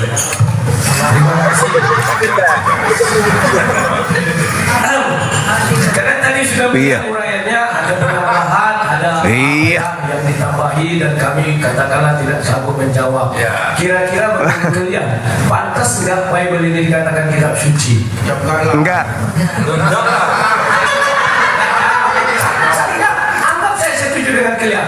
Pantas setuju nggak kalian kalau saya katakan Bible ini kitab sampah? Nah, itu baru betul. Itu baru betul. Ini setuju nggak? Nggak, kita nggak bikin lagi. Saya berapa potong dong? Berarti saya berapa potong? Ini waktu saya. Iya. Berapa apa? Saya potong dulu bentar. Setuju nggak kalian kitab suci? Nggak ya, itu dari segi kalian. Oke, sekarang saya jawab bahwa saya setuju kalau kitab suci Bible ini dikatakan misalnya di kitab sampah. Kalau katakan Bible ini kitab sampah, siapa yang dirugikan? Orang Kristen atau orang Islam? Bukan itu yang dibahas. Dia mau jadi beragam. Katanya tadi koordinator katanya boleh. Kan waktu saya ketika hidup ya, stromen. Aku kan mau kalau misalnya kalau dibuka materi. Bang Wan, ada Bang Wan di bawah. Masya Allah, syukran. Ya, Allahu Akbar. sekarang begini. Waalaikumsalam warahmatullahi wabarakatuh. Yang paling dirugikan bukan kamu. Silakan Abang. Kita simak kelucuan dulu. Materi terakhir itu. Ini saya ngambil sebuah tentang skripsi orang Muslim dari Universitas apa? Tolong dibuka ke bawah. Bahwa dia mengatakan ayat nomor 19 tadi ya. Jadi bahwa orang-orang Islam itu cendipannya atau profesor doktor atau akademisnya masih banyak menggunakan Bible itu sebagai tafsir. Mereka banyak mengambil masih dari tafsir, bahkan dari kitabnya si Barnabas pun itu diambil. Ya, coba dinaikkan dikit. Di sini nanti kalian bisa lihat. Misalnya menurut Abu Hayyam, tafsir dalam ilmu bahasa tentang cara lapas dan segala macam. Terus ke bawah. Terus. Nah, nanti di sini banyak tafsir-tafsir untuk menafsir Al-Quran. Cerdik pandai menggunakan dari Bible. Yang paling nyata coba dibuka Al-Quran surah 61 ayat 6. Nah, sebentar ya. Betapa pentingnya Bible itu terhadap tafsiran untuk kepada Al-Quran itu. Yasin itu tafsir Musa.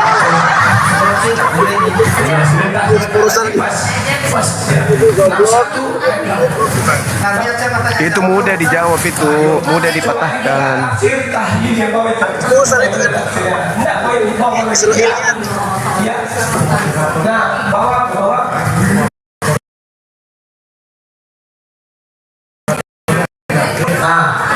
Kalau kalian buka, boleh nggak saya potong? Boleh dong. Waktu saya sebentar saya. Tengahnya boleh potong. Boleh potong. Sebentar. Dikit lagi biar saya jelaskan dong. Nggak pernah saya potong lagi. Enggak, tunggu sebentar. Ya, izin. Saya potong dulu ya. Cara Bible. Iya, sebentar. Kasih waktu 1 menit biar jelaskan. Ya. Contohnya di sini ada Kejadian 21 ayat 13. Ke bawah lagi Kejadian 17 ayat 20 dan lain sebagainya. Ya. Jadi yang mau kukatakan ulangan dan sebagainya. Jadi yang mau kukatakan di sini bahwa oke lah kalian mengatakan bahwa Bible itu ada ditambahi, ada dikurangi, tetapi itu tidak mengurangi makna bahwa itu adalah kitab suci. Itu yang mau kukatakan di situ. Kenapa? Ditambahi pun itu tetap digunakan untuk menafsir sebuah kitab suci yang mereka katakan suci. Tak mungkin kitab yang bukan suci menafsir kitab yang suci. Oke, stop ya. Ya, terima kasih. Yang pertama, saya mau tanya kepada saudara-saudara, apakah beliau menjawab pertanyaan saya? Tidak menjawab. Yang kedua, yang beliau tunjukkan adalah tafsir. Gak ada penulisannya. Kami itu tafsir itu bukan kitab suci. Ya. Terjemah, jangankan tafsir. Tafsir bukan kitab suci. Yang dibahas apa? Temanya apa tadi? Temanya apa Pak Hos? Tema apa? Suci. Yang mana yang kitab suci? Quran atau Bible?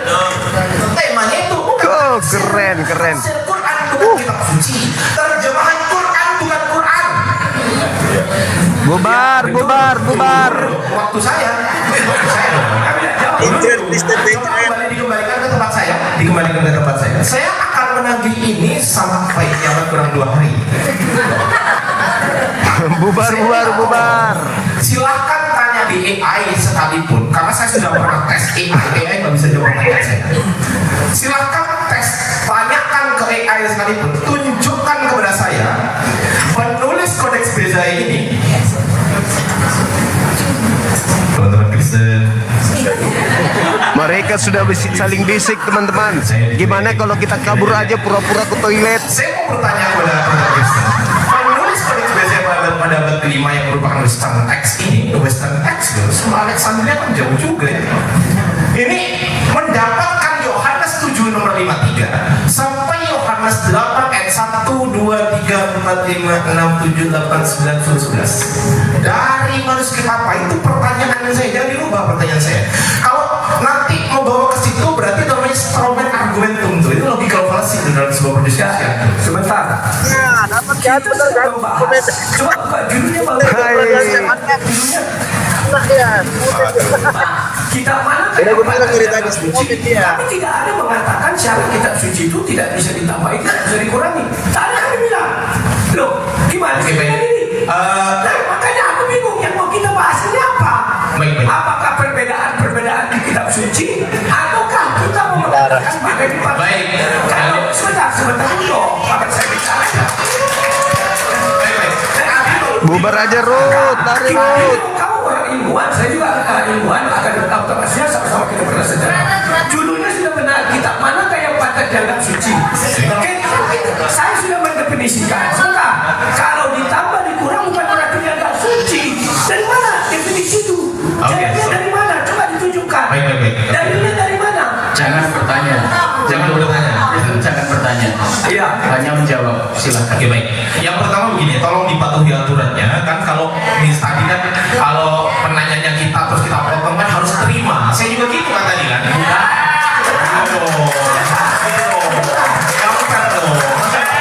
Santai. Kan si Nanda juga begitu. Minum dulu.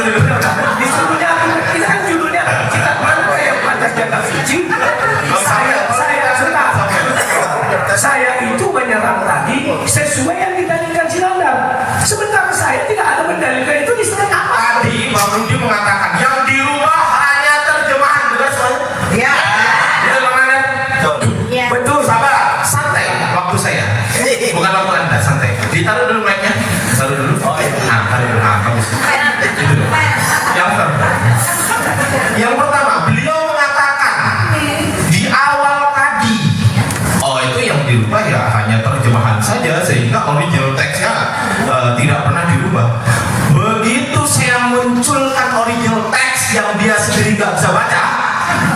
yang saya bantu bacain dari pihak muslim. Jangan kita berbicara. Jangan ngomong-ngomong. Mana itu? Dikatakan lo kan ada sendiri yang ngomong tadi yang berubah hasil terjemahannya. Betul nggak? Saya tidak bisa rekaman diulang. Saya tidak ada mengatakan itu definisinya. Oh iya betul saya bilang. Tapi definisinya dengar ya. Kitab suci adalah berisi firman Tuhan dan kisah manusia yang mengikutinya dan dituliskan oleh manusia serta dia mampu berdiri sendiri tanpa kitab-kitab lain. Saya tanya, Yesus Tuhan bukan? Kenapa lari ke Tuhan? Perkataan Yesus kata Tuhan kan? Kenapa lari ke situ? Lo kan firman Tuhan, suci. Ya betul nggak? Yesus Tuhan nggak? Kalau Yesus Tuhan, kalau itu arti definisi apa kelanjutannya? Firman Tuhan dan kisah manusia yang mengikutinya dan itu dituliskan oleh manusia. Ada firman Tuhannya? Ada. Yesus Tuhan? Itu apa judulnya? Bingung, gelagapan, bingung. Kalau ditanya Yesus Tuhan, dia itu adalah Allah Tritunggal. Perkataan Yesus perkataan Tuhan bukan? Perkataan Yesus dibagi dua, perkataan dirinya sebagai manusia dan perkataannya sebagai yang dikatakan ini perkataan Iya. Tuhan. Perkataan Yesus dibagi dua. Yohanes 8 ayat ke-7 Ajaran. ayat ke-10 ayat ke-11. Itu perkataan Yesus sebagai Tuhan. Perkataan Yesus sebagai bukan Tuhan. Saya memberi negasi ya teman-teman ya. Negasi itu hanya ada dua, tidak dan bukan. Kalau ada mobil, negasinya pasti bukan mobil. Ya. Karena kalau ada kaki, negasinya pasti bukan kaki. Kalau ada hotel, negasinya pasti bukan mobil. Kalau ada Tuhan, negasinya berarti bukan Tuhan. Perkataan saya, artinya sah. perkataan saya, sabar dong, sabar dong. Ya makanya waktu saya ini, sabar. Moderator, Silakan bertanyakan. Iya, Bertanya Pak. ya. Masih begini. Diskusi konsisten yang mentaati aturan. Ketika saya menanya sebagai penanya, misal jawaban merasa menurut saya nggak nyambung, berhak dong saya potong. Kan gitu tadi betul. Berhak dong. Jangan ngeyel dulu lah, sabar. Nanti kita malah ngopi lah.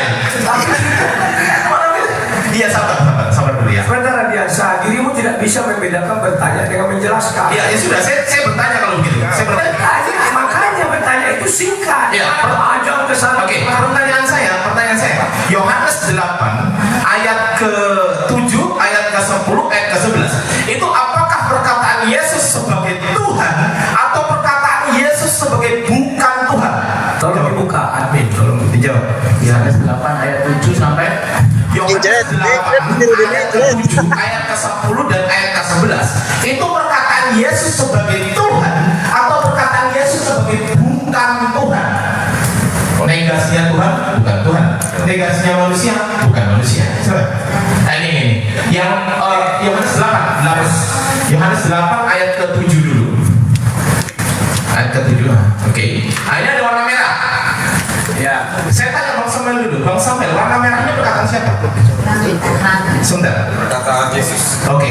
Perkataan Yesus sebagai Tuhan atau sebagai bukan Tuhan? Menurut Bang Samuel sebagai Tuhan. Oke, sebagai Tuhan. Satu. Saya tanya Bang Rudi sekarang. Itu perkataan Yesus sebagai Tuhan atau sebagai bukan Tuhan? Itu perkataan Yesus sebagai Tuhan. Stop.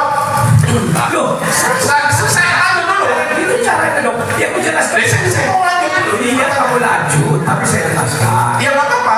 Judul kita adalah itu karena lari dia. Yesus, baik sebagai Tuhan ataupun sebagai manusia, itu tidak membatalkan itu sebagai kitab suci. Ya bukan itu pertanyaan saya. Pertanyaan saya bukan itu. Bukan di bawah. Bukan itu pertanyaan saya. Jangan logika lokasi. Jangan strawman argumentum. Saya tidak mengatakan itu. Anda katakan itu malah strawman argumentum. Judul kitab manakah yang pantas? Ya sabar. Santai. Iya sabar. Waktu tinggal 10 menit. 10 menit. Ya dipotong-potong. 10 menit habis dipotong terus. Dia potongnya dua. Karena kami dari tadi tidak menjawab. Ya hanya mencapai bertanya itu. Tadi kan udah tanya 1 jam lebih tadi. Lihat kami bertanya. Tidak ada kami udah menyaksikan aja. Ya karena kamu ini nggak bisa baca Quran gimana mau membantah gitu. Kalau saya bisa baca Bible. Jangan teks Alexandria. Sebenarnya teks manuskrip aja saya baca. Kami tidak bisa membantah. Tadi itu kan keimanan apa yang mau kami bantah keimanan? Saya kan membahas bukti kan ada saya mengatakan. Kembali lagi. Sabar. Tepuk tangan dulu. Mungkin Mas Nandar ini yang mau tanya. Mungkin Bang belum Nandar. Sebelum ke Bang Nandar, izinkan saya selesaikan dulu satu ya Bang Nandar ya. Satu ya. Saya nggak bisa bicara sedikit dulu. Aku kasih waktu dan pemerintah. Iya sudah. Sudah dong. Minta tolong ditampilkan dulu di yang punya saya tadi. Izin saya ini dulu Gurunda. Saya minta tolong dijawab satu. Izin saya pindahin dulu cari labnya ke yang bagus biar tampilannya bagus. Gurunda. Iya, ini ada saudara Izzi juga. Oh, ada saudara Izzi. Nulis Bezai pada abad kelima ini, saya nggak tanya namanya. Pertanyaan saya, dia dapat dari manuskrip apa? Bisa dijawab. Oke, mau lanjut syahadat dulu Gurunda. Anaknya gimana? Ya, Liji monitor. Liji monitor. Halo Liji. Kayaknya atau lanjut monitor. aja. Halo. Ah, udah monitor. Gimana? Iya, halo. Anaknya gimana? Saya gedein. Anaknya gimana? Ada. Saya gedein. Ah, boleh? Boleh.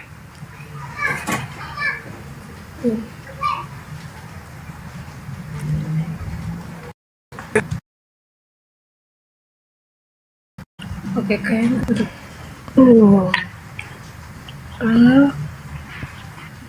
Udah bagus jaringannya? Kakak.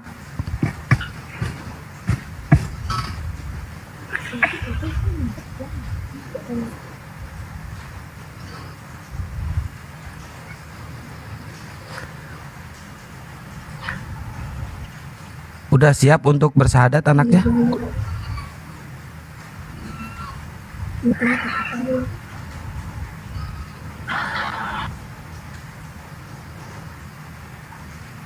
Dibuka mute-nya kali Ji.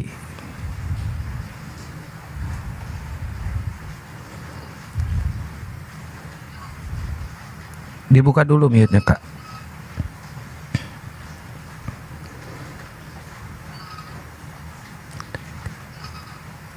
Mute-nya dibuka Kakak.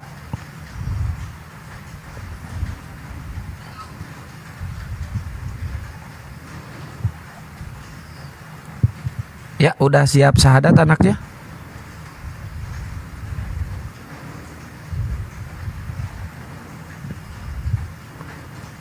Tapadol Gurunda, mumpung sinyal beliau lagi bagus. Oke, baik. Kita syahadat ya. Ananda yang di belakang monitor nggak? Kedengaran nggak suaranya? Kedengaran ya? Udah, Kedengaran ya? Iya. Ikuti saya ya. Oke. Ikuti saya, ucapan saya ikuti. Oke. Oke. Iya. Bismillah. Bismillah. Ar-Rahman. Ar-Rahman. Ar-Rahim. Ar-Rahim. Dengan menyebut nama Allah. Dengan menyebut nama Allah. Yang Maha Kasih. Yang Maha Kasih. Lagi Maha Penyayang. Lagi Maha Penyayang. Asyhadu. Asyhadu. Allah. Ilaha. Illallah. Wa asyhadu. Wa asyhadu.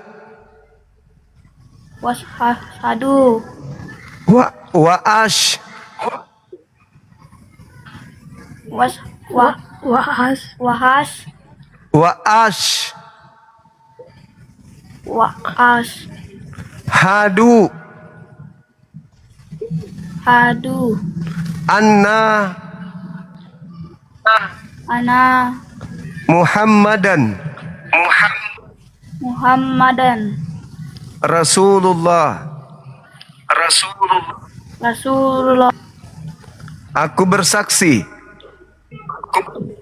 Aku saksi bahwa tidak ada Tuhan selain Allah. bahwa Tuhan selain Allah. Dan aku bersaksi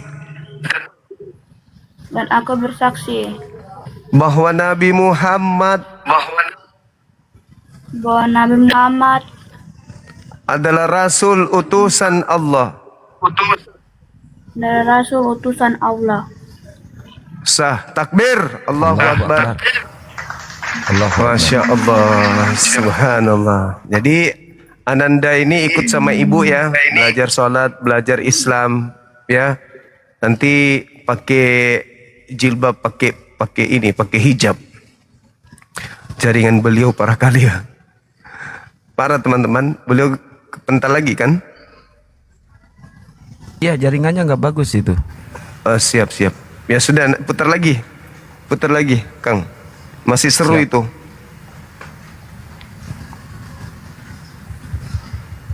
Kayaknya sisa setengah jam ke depan, soalnya maghrib.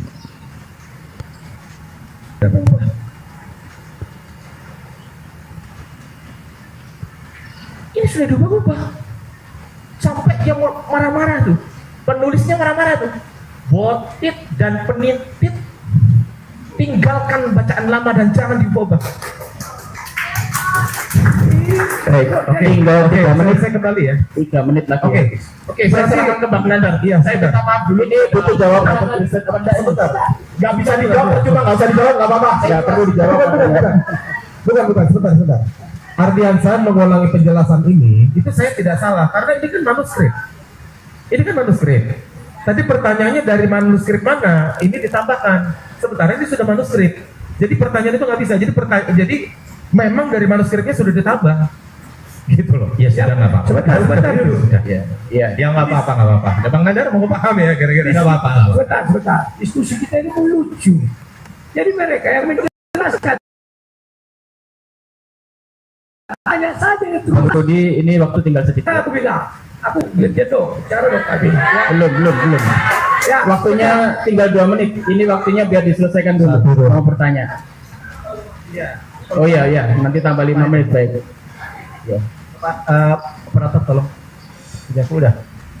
Oke.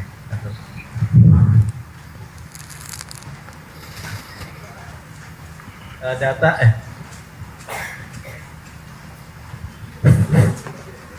teman-teman, saudara-saudara, data yang Bang Ardiansa tunjukkan itu ada di sini tadi.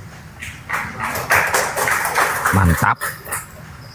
Ini judulnya Misquoting Jesus, kesalahan penyalinan dalam kitab suci Perjanjian Baru. Jadi teman-teman Kristen yang menonton ini harus disiapkan bahwa jangan lagi mengatakan seperti Layeru dikatakan, Bible itu yang dirubah dan ditambahi hanya terjemahan, itu salah fatal. Bahkan banyak apologet Kristen, Elia Miron dan lain sebagainya itu mengatakan sabar.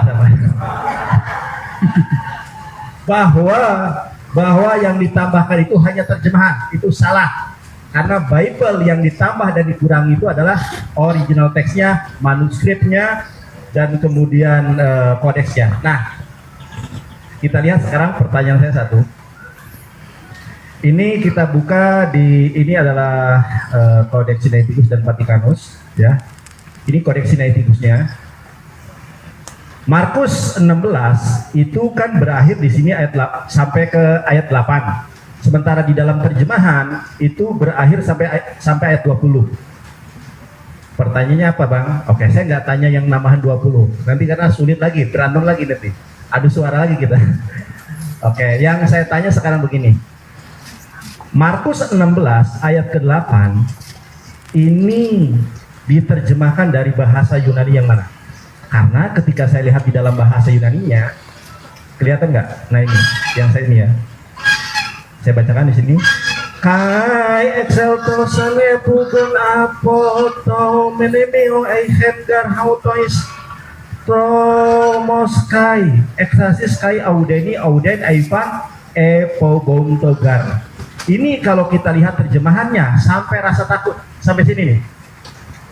Pertanyaannya, Lai Rudi dan Lai Sihaan dan teman-teman Kristen mungkin yang nyimak di rumah, dengan singkat mereka sampaikan semua pesan itu kepada Petrus bla bla bla bla sampai dengan yang kekal itu diterjemahkan dari kodeks apa atau manuskrip mana, ditambahkan dari kodeks apa manuskrip mana, sehingga di dalam terjemahan LAI yang dipunyai oleh teman-teman Kristen sekarang itu Markus 16 ayat ke-8 sampai 2 paragraf. Padahal di dalam bahasa Yunaninya itu kita cuma lihat 1 paragraf.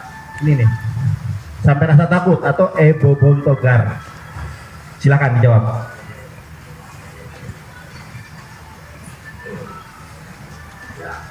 Tes. Sebenarnya makanya aku bilang kita lucu-lucu yang diskusi ini. Bukan mengatakan kitab suci mana yang berupa kitab suci, karena kami tidak pernah mendalilkan itu. Makanya saya memulai tadi dengan suruh Sinandar mendefinisikan, sehingga saya menyerang definisi dia. Itu baru sah. Sekarang apa yang membatalkan Bible ini jadi kitab suci? Karena tidak tahu kodeksnya. Di mana itu tertulis? Apabila kodeksnya tidak diketahui maka dia bukan kitab suci. Di mana itu dalilnya? Oke. Itu namanya berpikir secara akademis. Lai Rudi, saya tidak bertanya, saya tidak bertanya seperti itu. Yang saya tanyakan, Markus pasal 16 ayat ke-8, paragraf kedua itu diterjemahkan dari kodeks mana? Karena kita lihat ini dari Ibu Rita Wahyu. Oh, tapi kecil ya. Kelihatan nggak ini? Ya. Cara gimana cara bahasa? Tapi oke itu ya. Bacanya gimana? Ya maksudnya aku mau baca ini. Oke, benar. Lo gimana nih? Ini tapi di sini. Gimana Gurunda?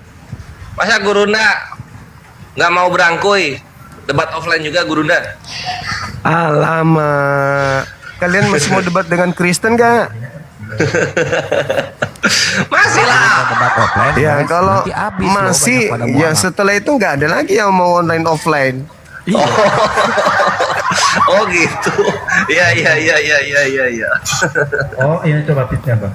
Aduh. Kita jadi ini pebisnis jangkrik nanti lama-lama. Aku buka toko ramah asam lambung paling. Kalau udah punah mereka. Itu dia makanya.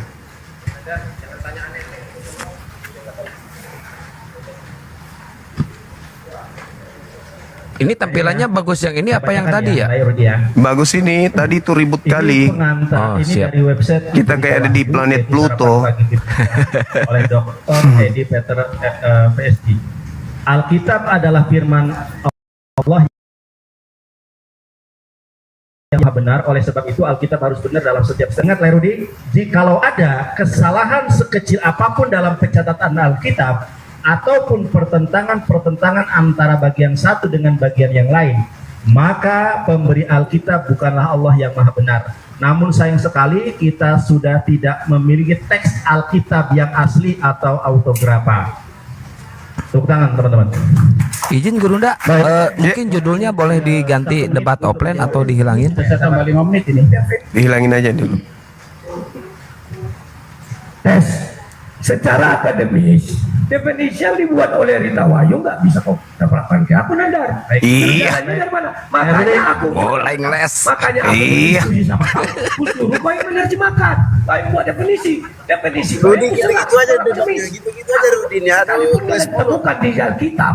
Tambahan dan ayat kurangan itu tidak menggagalkan dia jadi kitab suci. Sekarang definisi apa yang kau bawa? Kecuali aku definisikan. Saya persiapan maghrib ya, teman-teman ya. Siap Bung. Dan tidak diketahui kodeksnya, dia tidak kitab suci. Gak bisa Anda. Baik, sekarang kita buka KBBI. Definisi suci itu apa? Buka aja, silakan. Ini waktunya sudah habis. Ada bisa closing ada. Baik, cepat. Ya. Udah mau maghrib bisa juga. Tepuk tangan. Mantap. Seru ini ya. Kalau diteruskan sampai jam 9 malam nggak selesai ini. 2 orang biasanya live di TikTok sehari semalam ini. Nggak cukup 1 jam ini. Baik, ini waktunya bertanya untuk audiens ya. Saya kasih waktu 15 menit untuk bertanya kepada Islam, 15 menit bertanya kepada Kristen. Nanti terakhir. Ini dari Islam bertanya kepada Kristen dulu ya. Islam bertanya pada Kristen. Silahkan.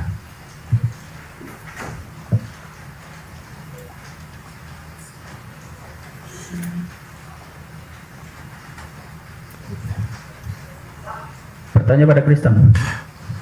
Berarti ada audien Kristen juga ya, Res?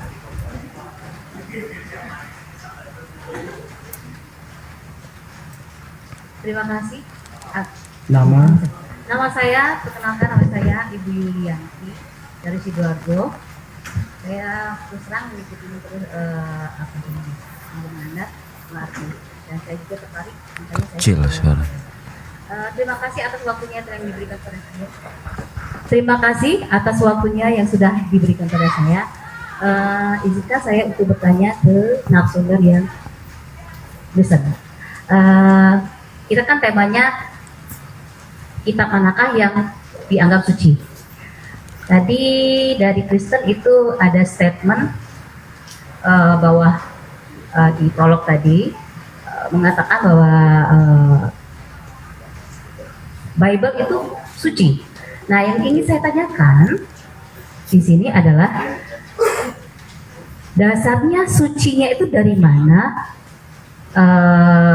Kalau di Islam itu seperti di Al-Quran dalil ya, dalilnya dari mana? Dari perkataan siapa yang mengatakan suci, benar-benar suci. Nah itu dasar. Medi tolong menggiring medi kamera medi. Dari mana? Bisa diambil dari mana? Itu saja. Oke.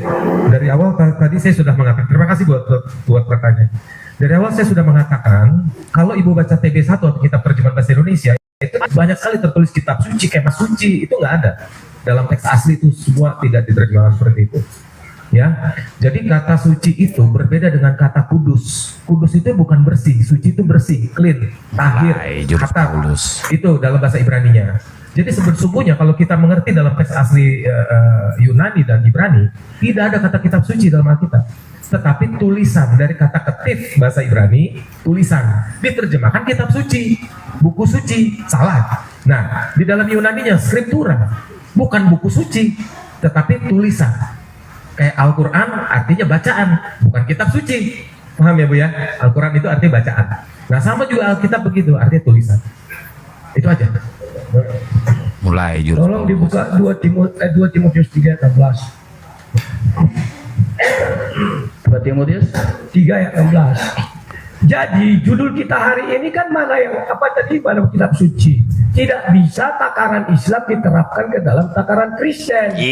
Makanya dalam sebuah diskusi harus didefinisikan dulu apa arti suci itu. Makanya tadi semua yang dikatakan Sinandar itu yang kuserang. Sementara mereka tidak ada menurut aku mendalilkan apa itu suci. Masa dibuat takarannya karena tidak diketahui kodeks jadi tidak kitab suci? Itu dasar dari mana? Kami mengatakan itu kitab suci cuma mana dari 2 Timotius 3 ayat 16, segala tulisan yang diilhamkan Allah memang bermanfaat untuk mengajar. Nah, apa tuh? Jadi dari kami itu adalah mana yang diilhamkan Tuhan. Makanya kalau ada penambahan pengurangan, menurut kami itu ilham dari Tuhan yang berfungsi untuk mengajar. Kalau dia tidak berfungsi untuk mengajar, itu bukan tidak suci. Begitu jelasnya. Jadi tidak bisa kalian paksakan. Definisi kitab suci adalah apabila kodeksnya diketahui. Dari mana itu? Kita orang-orang sarjana itu doktor. Dari mana jalannya begitu? Nggak bisa. Makanya aku dibilangnya tidak ada keraguan. Ku serang. Apa? Coba mana yang pertama ayat ini? Kau ragu apa enggak? Aku bilang. Begitu ya. Silakan. Yang kedua. Baik, pertanyaan kedua. Tepuk tangan dulu. Dari Islam bertanya kepada Kristen.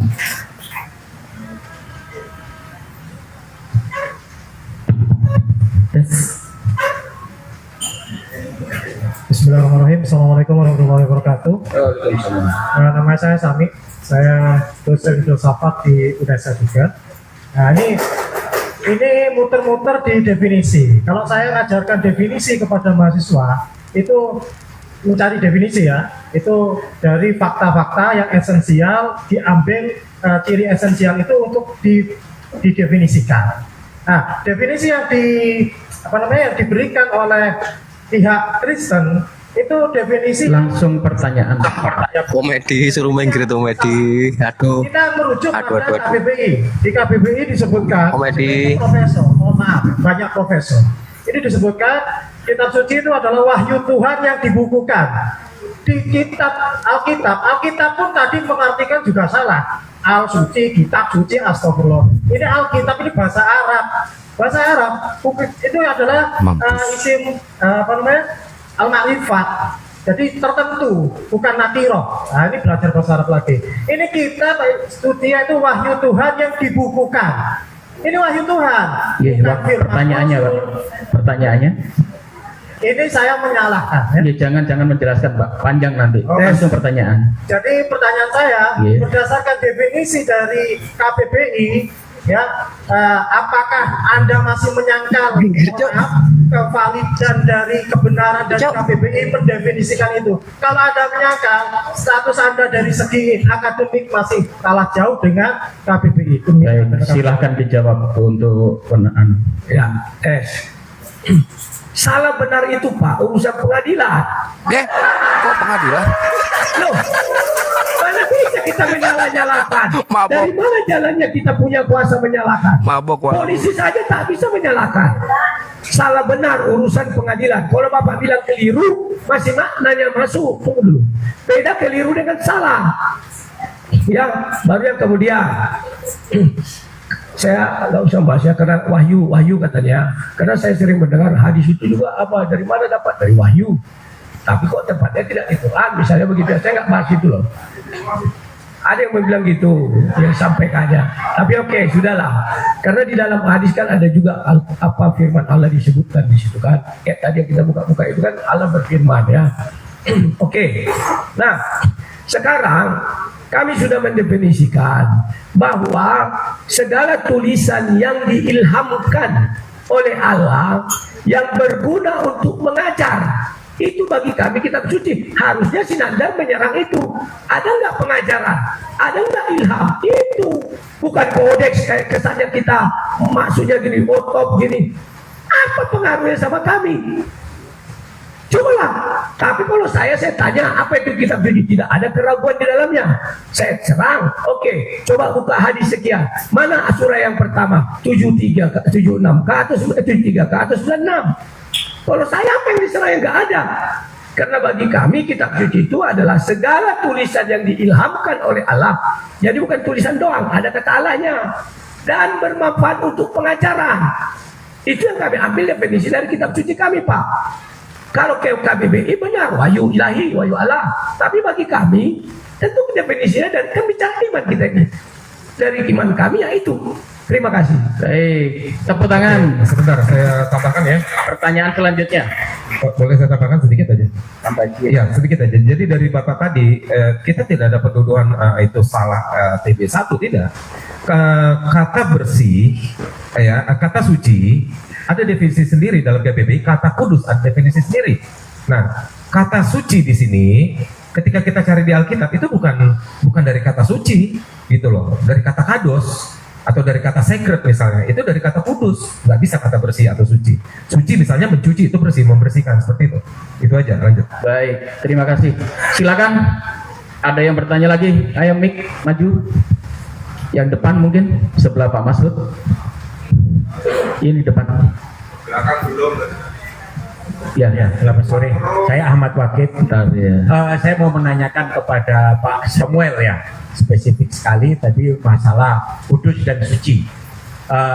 Sebelum saya tanyakan, kemudian mana kudus apa Pak menurut Bapak? Jadi nanti kalau Bapak buka perjanjian lama karena bahasa Ibrani, Bapak ketik aja tuh kata kudus khusus. Jadi kudus adalah khusus. Contoh, saya kasih contoh Pak. Misalnya kita di sini, Bapak mau ke sini nih, mau ke ruangan ini, saya mau booking table nomor 1. Oke, di booking. Tidak boleh ada di table ini kecuali saya sama grup saya atau saya saja. gitu. Terus orangnya bilang, Pak, sorry, tabel 1 ini kotor, Pak. Tidak peduli, saya suka tabel ini karena dekat sama penonton. Nggak boleh ada yang lain. Mau rusak, mau jelek, mau kamu berdosa, tapi kamu khusus buat saya. Itu ada. Jadi bukan suci, bukan bersih.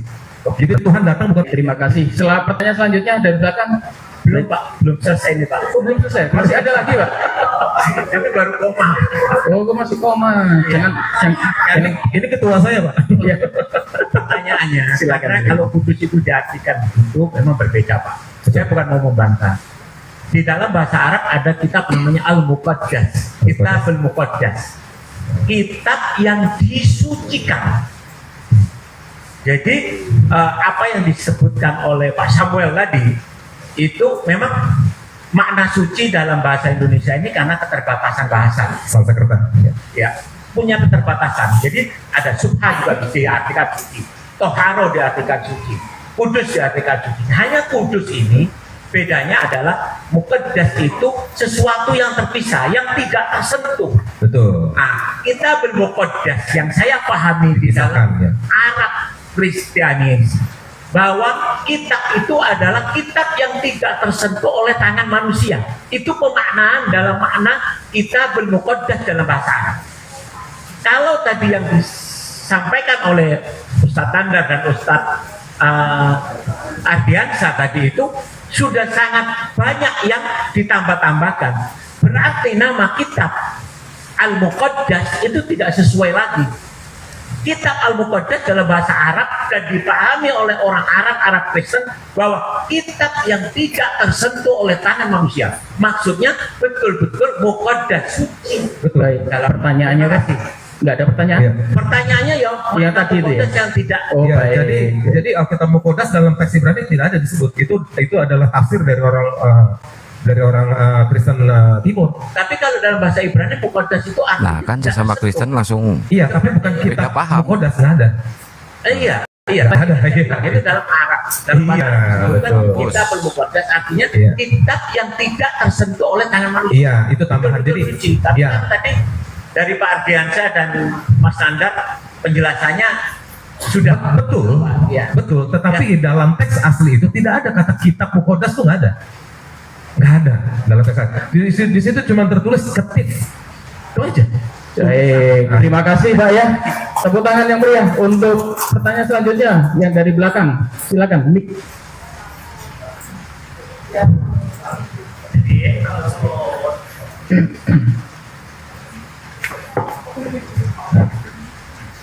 Assalamualaikum, nama saya Rusdi. Saya seorang Muslim dan Tukang mike kesok viral lagi. saya mau bertanya kepada Kristen.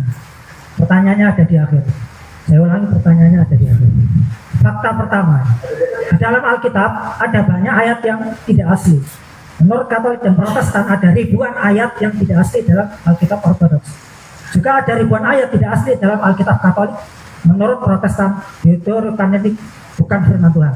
Dan mereka semua, baik itu Kristen Protestan, Kristen Katolik maupun Ortodoks, sepakat bahwa ada ayat yang pasti tidak asli di dalam kitab suci mereka. Tidak asli, nama lainnya adalah palsu. Bukan firman Tuhan, kemudian dikatakan firman Tuhan, artinya ayat palsu. Pertanyaannya?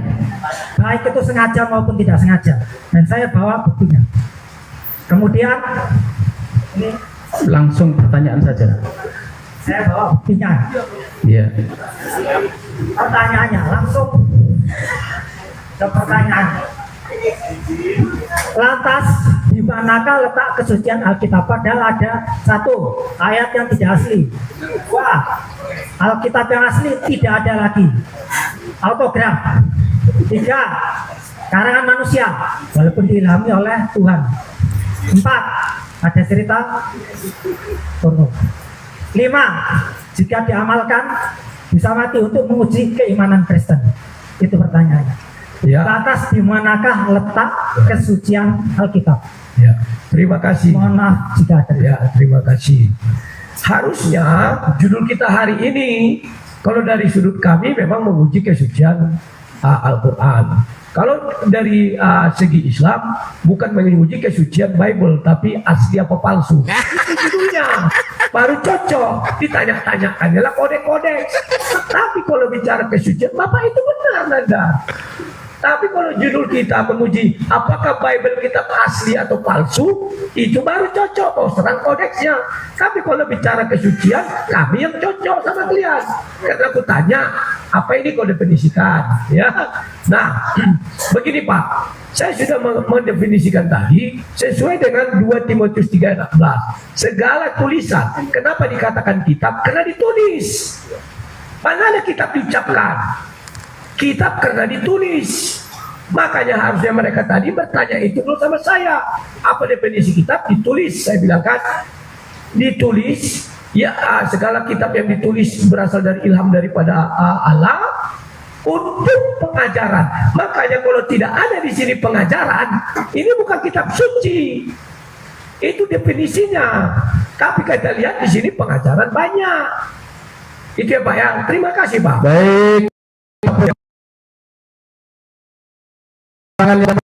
Ya, waktunya 15 menit. Senanya pembicara Islam 15 menit.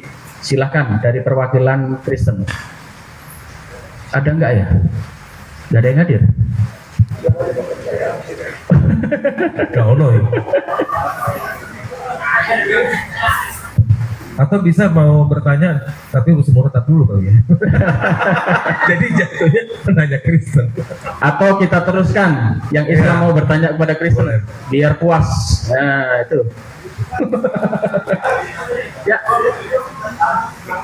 Panjang nanti, jangan nggak selesai nanti.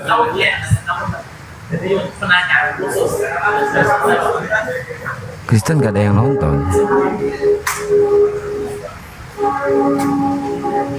Assalamualaikum warahmatullahi wabarakatuh. Waalaikumsalam. Halo, perkenalkan nama saya Esa. Saya ingin bertanya gini. Oh, Bunda Eja. Ini untuk bahasa asli kitab suci. Mungkin pada saat pemerintahan Pontius itu Romawi ya. Pada saat itu juga bahasa Yunani itu sebagai lingua franca waktu itu. Nah, yang saya pengen tanyakan ini kan kalau masalah manuskrip itu saya kurang mengerti ya, karena itu saya anggap sebagai bukti dari penulisan waktu di zaman itu terbukti benar. Cuman yang saya mau tanyakan itu terjemahan ini kan udah diterjemahin ya. Diterjemahin terus diterjemahin lagi, disalin dan disalin. Ini sebelum munculnya pencetak mesin itu yang Gutenberg itu yang tahun 1415 ya. Nah, 1400-an itu. Nah, itu kan pasti mengalami hal yang namanya terdistraksi atau mungkin mengalami pengerusakan ya. Nah, gitu. Jadi pertanyaan saya, siapa yang mengkonfirmasi, ya kan, ayat ini, itu siapa yang mengkonfirmasi terus dibukukan menjadi kitab suci? Itu aja, terima kasih. Oke. Pada mulanya Bapak Gereja mengklaim mereka sebagai kebenaran atau pembuat kodeks-kodeks awam. Oke. Tetapi pada waktu itu gulungan laut mati belum ditemukan, sehingga dari kalangan Kristen sendiri terjadi perdebatan di antara golongan. Ya kan, karena yang menguasai sesuai dengan yang Yesus katakan, yang membelokkannya hendak menguasainya, dan itu terjadi digenapi. Nah, yang menguasai ini dia yang memegang media dan kekuasaan dan kerajaan. Nah, dia mengklaim bahwa kamilah yang benar begitu. Nah, pada saat klaim-klaim itu terjadi, gulungan laut mati di Qumran itu belum ditemukan. Nah, ketika tahun 1540-an itu ditemukan, mereka bungkam. Jadi, kalau ibu baca kitab Perjanjian Baru, seperti yang dituliskan, seperti yang telah dikatakan, dia nggak membahas Perjanjian Baru, dia sedang membahas Perjanjian Lama, kitab tanah. Ya, jadi sebenarnya tidak ada, kalau ibu baca di kitab Perjanjian Baru, dalam seluruh kitab kecuali Wahyu, Tuhan berkata tuliskanlah, kecuali Perjanjian Lama, kecuali di kitab Perjanjian Baru, Wahyu Yohanes, Revelation, baru di situ tuliskanlah. Jadi dari mulai 4 Injil Matius, Markus, Yohanes itu bukan diperintahkan untuk dituliskan, tetapi sebagai rasul atau sahabat Yesus pada saat itu yang dekat menulis biodata atau kesaksian tentang itu. Gitu aja Bu. Gini, ini kan yang saya tanyakan kan masalah terjemahan ini ya. Siapa yang mengkonfirmasi itu? Karena buktinya sekarang ada yang namanya varian teks atau critical text itu sendiri, ya kan? Dan itu terbagi-bagi lagi, ya kan? Dan misalnya mohon maaf, lembaga Alkitab Indonesia ini siapa yang mengkonfirmasi ini untuk untuk PB atau PL itu untuk Indonesia. Misalnya gini, maaf, metode Al-Quran itu kan walaupun kita banyak bahasa di Indonesia ya, dia memiliki bahasa asli, ya kan. Nah, sedangkan untuk Alkitab sendiri, Bible sendiri itu dia mengikuti kultur budaya masing-masing. Misalnya di Indonesia ini ada beberapa bahasa ya. Nah itu dia menerjemahkan kan, jadi terjemahan ini diterjemahkan ke daerah masing-masing sesuai dengan kultur budaya, kayak gitu. Jadi ini kan makanya sekarang itu berakibat yang namanya timbulnya problematika teks, autor ya, dan substansinya. Ini gimana ini untuk mengatasi hal tersebut? Terima kasih. Oke, terima kasih Bu Esa ya. Di dalam Bible kami ada perintah, pergilah jadikan seluruh bangsa muridku. Jadi mereka untuk pergi ke seluruh bangsa harus diperlengkapi dengan berbagai bentuk Alkitab dalam berbagai bahasa. Maka penyesuaiannya itu disesuaikan dengan bahasa-bahasa di lokal tersebut. Ya, karena kenapa demikian? Agar orang mempermudah orang itu mengerti, karena kan Bible ini dimengerti tidak dijalankan, bukanlah dia untuk dihafalkan Bible ya, itu bedanya. Makanya kitab suci kami itu sudah ditegaskan segala tulisan yang diilhamkan dari Allah untuk pengajaran. Makanya bagaimana dia biar bisa pengajaran, dibuatlah ada bahasa sehari-hari, ada bahasa Indonesia modern, ada bahasa macam-macam. Satu pertanyaan sebelum itu closing. Satu pertanyaan lagi terakhir. Saya mau menunjuk dari Gen Z, perwakilan dari anak muda yang dari kota Jember. Kita boleh beri tepuk tangan yang meriah. Dan hari ini semester 2. Monggo Mas. Terima kasih telah diberi kesempatan. Pertama yang saya pahami bahwa jika tidak ada perubahan teks maka tidaklah tergenapi di kitab Wahyu. Kemudian ya kita mengatakan bahwa tidak tergenapi dan sekarang sudah tergenapi. Tetapi dalam konsili ada namanya kanon kitab suci di abad keempat. Sedangkan di teks Yohanes tadi, kalau nggak salah Yohanes yang dihilangkan, itu baru ada abad kelima. Sedangkan kanonisasi abad keempat. Nah, bagaimana kitab yang ada di tangan saya ini ada penambahan di ayat itu, padahal harusnya kitab itu kan sudah digenapi bahwa akan ada perubahan, ya kan? Kemudian pertanyaannya adalah bagaimana sikap sejak kapan ada teks itu dan dikanonkan? Artinya kitab yang sampai sekarang ini LAI mengkanonkan ayat yang hilang itu ataupun yang tidak tertulis abad keempat itu sebagai kitab suci, gitu.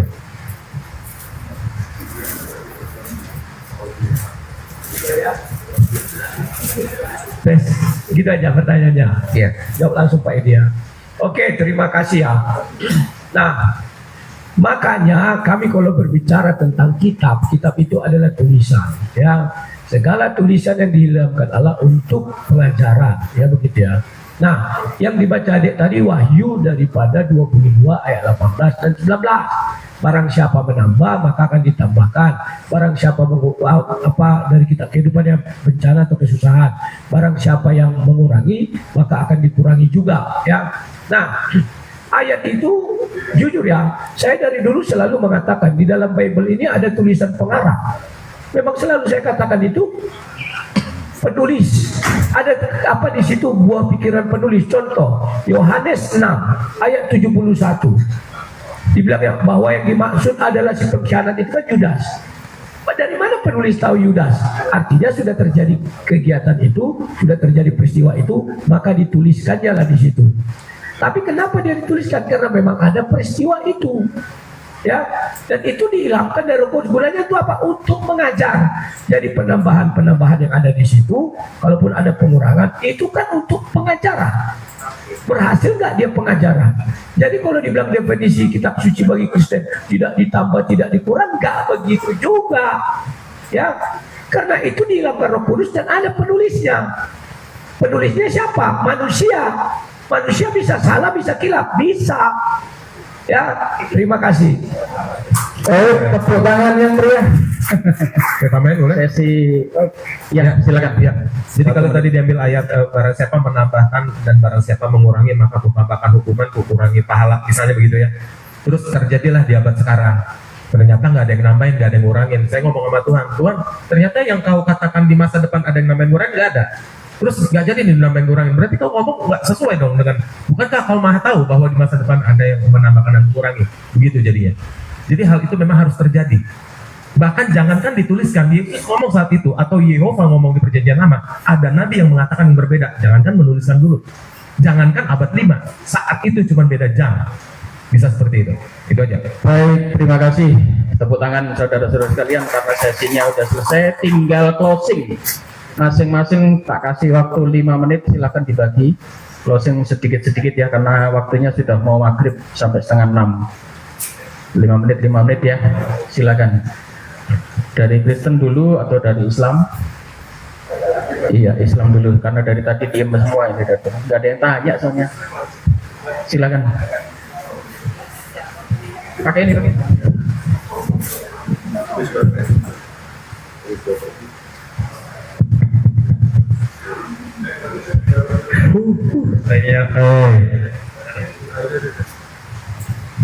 Oke, baik, terima kasih. Closing statement ya. Alhamdulillahirabbil alamin. Dan dengan adanya diskusi lintas agama ini, bapak-bapak ibu sekalian, bahkan ini mungkin akan ditonton seluruh oleh orang Indonesia, gitu kan? Ya silahkan disimpulkan sendiri. Saya tidak akan banyak sekali menyimpulkan apapun juga. Yang jelas tadi Bang Rudi Yohanes mengatakan segala tulisan yang dihilangkan oleh Allah.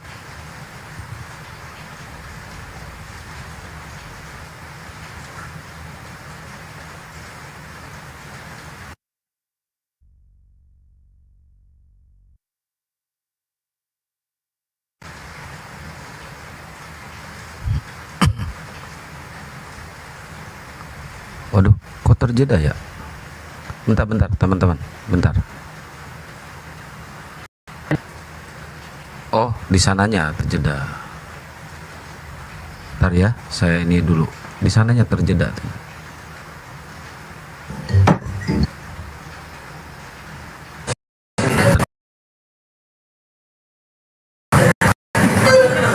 Kenapa?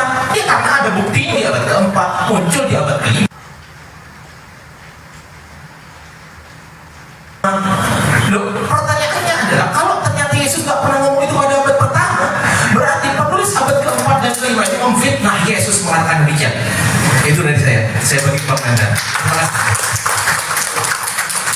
Baik, terima kasih. Jadi setelah melalui diskusi yang panjang ini, kita bisa meyakini bahwa satu-satunya kitab suci yang asli ya hanya Al-Quran. Yes. Ya. Kenapa Al-Quran terjaga keasliannya? Kenapa Al-Quran terjaga keasliannya? Karena Allah Subhanahu Wa Taala sendiri yang menjaganya, bukan tangan manusia yang menjaganya, tetapi Allah Subhanahu Wa Taala yang menjaga Al-Quran, sebagaimana firman Allah Subhanahu Wa Taala di dalam Quran surat Al-Hijr 9, Inna nahnu nazzalna dzikra wa inna lahu lahafizun. Ya, Allah lah yang menurunkan Quran, maka Allah pula yang menjaganya. Allah menjaga Quran bukan turun jadi manusia, tetapi Allah ciptakan hamba-hambanya dengan human software lah Allah menjaga Al-Quran. Oleh karenanya di awal saya katakan bahwa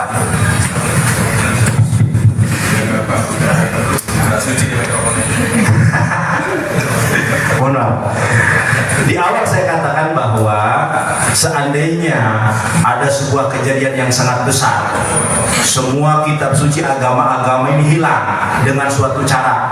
Kodeksnya nggak ada, manuskrip nggak ada, aplikasi di HP nggak ada, pokoknya nggak ada. Maka semua agama tidak akan lagi memiliki kitab suci, hanya Islam. Karena Islam dijaga bukan dengan handphone, Islam dijaga bukan dengan manuskrip kodeks, tapi Islam dijaga dengan puluhan juta, mungkin miliaran orang yang hafal Quran. Masya Allah. Mudah-mudahan layarudi dan layasihaan dan kaum muslimin wal muslimat semakin teguh imannya dan terbuat teman-teman Kristen di manapun Anda berada. Allahu yahdikum. Mudah-mudahan Allah memberikan kalian hidayah dan semoga diskusi ini menjadi asbab hidayah buat teman-teman Kristen untuk login ya masuk Islam. Amin. Amin. Terima kasih. Allah Akbar. Baik, selanjutnya dari Kristen closing 5 menit. Tes. Pertama-tama saya mengucapkan terima kasih kepada seluruh panitia yang sudah sukses menyelenggarakan hal ini dan yang sudah sukses memberikan kami akomodasi transportasi tinggal memikirkan pulang. Mudah-mudahan juga dikasih ongkos pulang. Karena besok kami sudah berangkat. Sekali kami pamitan kepada semuanya ya. Kalau ada kata-kata yang salah, mohon dimaafkan. Karena kondisinya tadi adalah kondisi diskusi. Biar hidup saya buat seperti tadi dan berhasil hidup ya. Timbang ngantuk-ngantuk sudah datang jelaskan apa. Sia-sia saya kuliah orang nggak ada kita kodeks apa sekarang. Oke, terima kasih. Nah, saya hanya menimpali satu hal bahwa kalimat senada sampai kata seluruh dunia pada tulisan tak ada yang tak ada segala macam. Justru itulah keresahan daripada umat Islam. Waktu itu habis banyak yang dibunuh ya, sehingga harus dituliskan. Itulah keresahan. Jadi kalau kita mengatakan seandainya kita bicara fakta saja. Habis itu ada yang meninggal sehingga bagaimana kelanjutannya harus dituliskan. Makanya untuk mendapatkan judulnya hari ini sebenarnya kalau mau Sinandar menang, mana yang palsu, mana yang asli kami katakan menyerah. Ya, tapi karena judulnya mana yang kitab suci kami tak kalah. Kan gitu. Karena Sinandar saya tadi bingung. 73 dan 96 ya. Oke, jadi itulah yang bisa saya sampaikan. Wadah ini menjadikan kita lebih akrab dan lebih dekat. Ya, saya mau menyampaikan satu pesan ya, ini kan direkod semua ya. Kepada edisi Dabutan, jangan bagat tempurung di sana kau ujar-ujar orang ya. Saya kata terima kasih. Jadi tadi direkam ya, yang soal edisi, oke. Mantap ya. Oke, nanti ikut di sharing ke saya juga. Jadi saya terima kasih banget ya udah diundang. Akomodasinya oke banget, transportasi kita bisa pilih yang bagus sesuai dengan kehendak, makanannya enak, teman-temannya baik-baik. Ada Pak. Aplaus dulu dong. Teman-teman saya juga ada Gus Betik dan saya. Orang saya. Ya semuanya orang saya dulu. Jadi semuanya baik. Nah ini debat kedua saya di Al-Tauhid ya. Kedua saya di Al-Tauhid waktu itu di Jogja yang seharusnya Luga Tambunan tetapi dia tidak bisa hadir karena mungkin susah jalan atau gimana. Jadi saya ke sini, saya ke Jogja baru gitu. Nah akhirnya ketemu Ustaz Wahid di sini. Ya ketika ini berkumpul lagi saya agak ingat teman saya, bukan agak ingat, saya ingat teman saya almarhum Agustani. Waktu itu ya dia yang nyambut saya waktu di Jogja waktu itu. Nah, jadi saya pas acara begini ingat lagi gitu jadinya. Jadi terima kasih buat teman-teman semua yang hadir. Kiranya semua yang saya jelaskan tadi, saya dengan apapun bisa menjadi edukasi dan dimengerti dengan baik bahwa tanpa saya menjelaskan itu, teman-teman juga tahu bahwa pada saat ini pun banyak orang yang berdosa, yang tidak melakukan apa yang Tuhan perintahkan. Artinya tanpa harus ditulis pun saat itu juga orang bisa menolak atau berubah apa yang diperintahkan gitu. Apalagi menulisnya dan seperti itu. Itu aja dari saya. Terima kasih. Semoga acaranya akan berlanjut terus dan lebih banyak lagi yang datang ya. Dan lebih banyak lagi yang kreatif. juga buat teman-teman yang ada di dunia maya, penonton yang ada di televisi, di YouTube dan di TikTok. Ya, terima kasih banyak. Terima kasih banyak Ardian sama Nathan ya. Yang dulu sempat saya ajar Ya, dari saya cukup sekian ya. Terima kasih untuk bicara Kristen. Ya, Tadi kan disebutkan Edis. ya. Jadi Pak Yohanes, itu Pak Rugi, sahabat Sumber, tolong bilang direkam. Saudara Edis, Saudara Fauzan, silakan bisa dialog dengan damai. Kalau tidak berani ke Indonesia, kami siap memfasilitasi. Apakah di Hong Kong?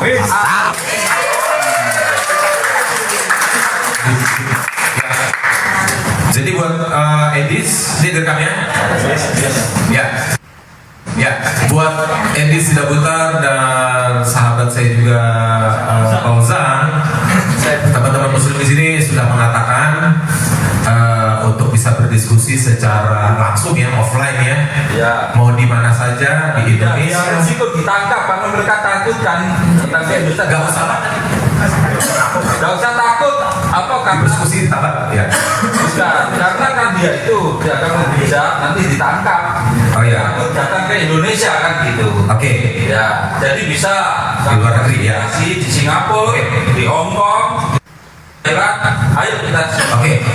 Jadi buat Edis Tidak Butar sama Fauzan, Bro Fauzan, teman-teman muslim di sini sudah mengajak untuk diskusi secara offline. Kalau misalnya khawatir untuk di Indonesia karena ada juga hukum atau delik, bisa dilakukan di negara lain. Mereka memfasilitasinya, ya di Singapura, tadi Hong Kong. Yang menurut saya mungkin di Phuket Thailand supaya lebih seger ya.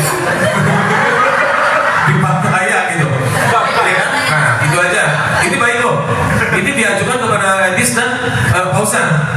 Dan teman-temannya. Dan teman-temannya. Seharusnya sebenarnya saya nggak Ibrahim. Sampai Ibrahim juga. Saya Ibrahim. Sebenarnya saya agak nggak terima juga ya dengan tawaran ini karena seharusnya kami yang kesana gitu. Itu ditawarkan kepada mereka gitu. Tapi nggak apa-apa Pak. Mantap. Ya. Baik, saya serahkan kepada MC lagi karena dari Ya, Guru Nda, ini kayaknya udahan. Oke. Baik, teman-teman sekalian. Terima kasih banyak udah bersama dengan kita di sini menyimak dialog sekaligus syahadatain yang tadi kita adakan bersama teman-teman sekalian. Semoga apa yang menjadi pengajaran yang kita terima, yang kita dapatkan menjadi bahan renungan bagi kita semuanya bahwa ternyata kebenaran itu memang tidak bisa diakal-akalin. Kebenaran itu memang sesuatu yang sudah diatur oleh pencipta, bahwa yang hak itu adalah yang hak, yang batil meskipun dipaksakan untuk benar, tetap saja kebatilan itu adalah sesuatu yang batil.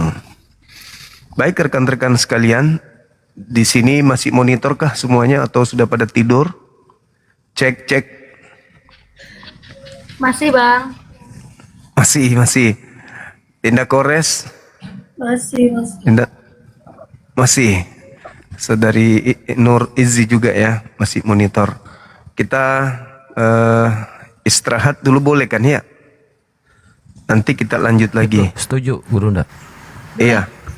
Iya, habis Isya nanti sahabat-sahabat sekalian bisa bergabung lagi bersama dengan kita di sini untuk menyaksikan dialog lintas agama, dan kalaupun ada yang mau bersyahadat boleh bergabung lagi di komal-komal Islam atau Muslim yang ada.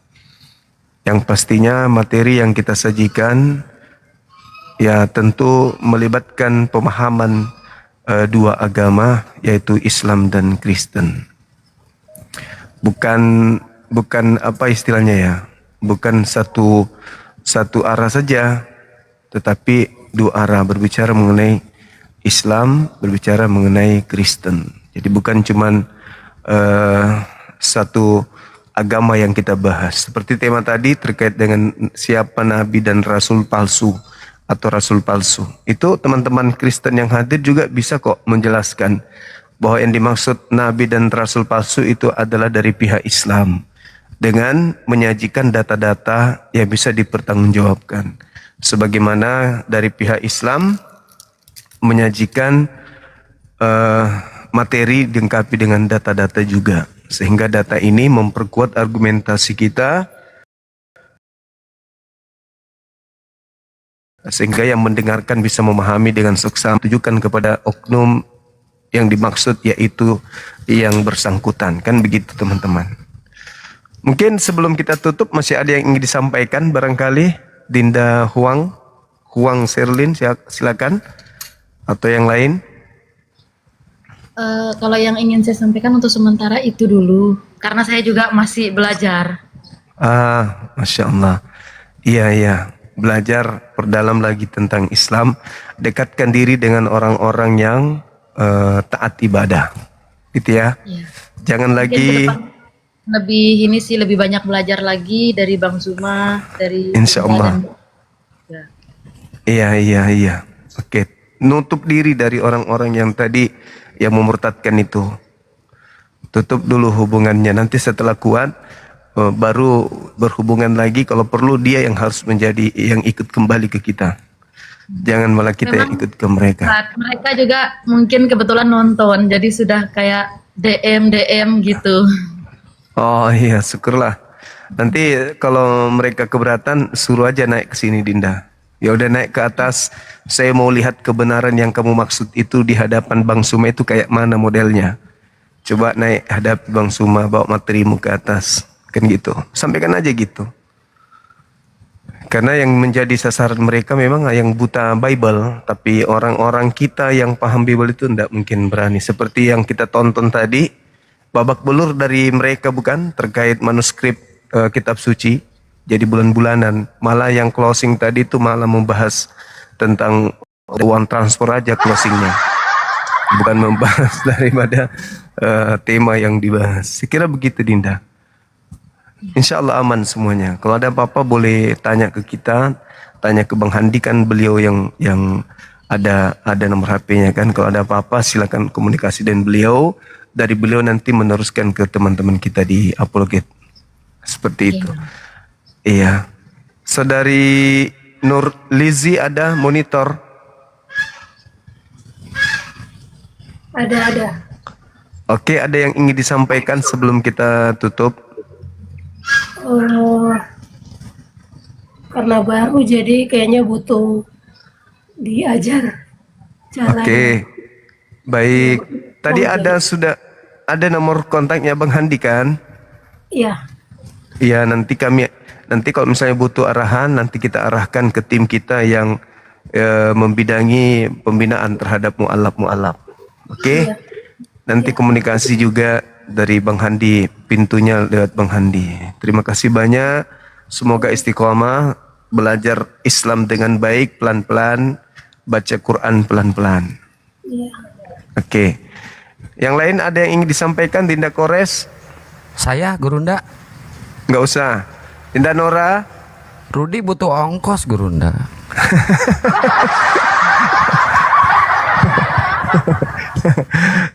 Oke Kang, silakan Kang. Yang lainnya mungkin pada ini nggak monitor, silakan. Belum cair. Iya, Bang Handi monitor.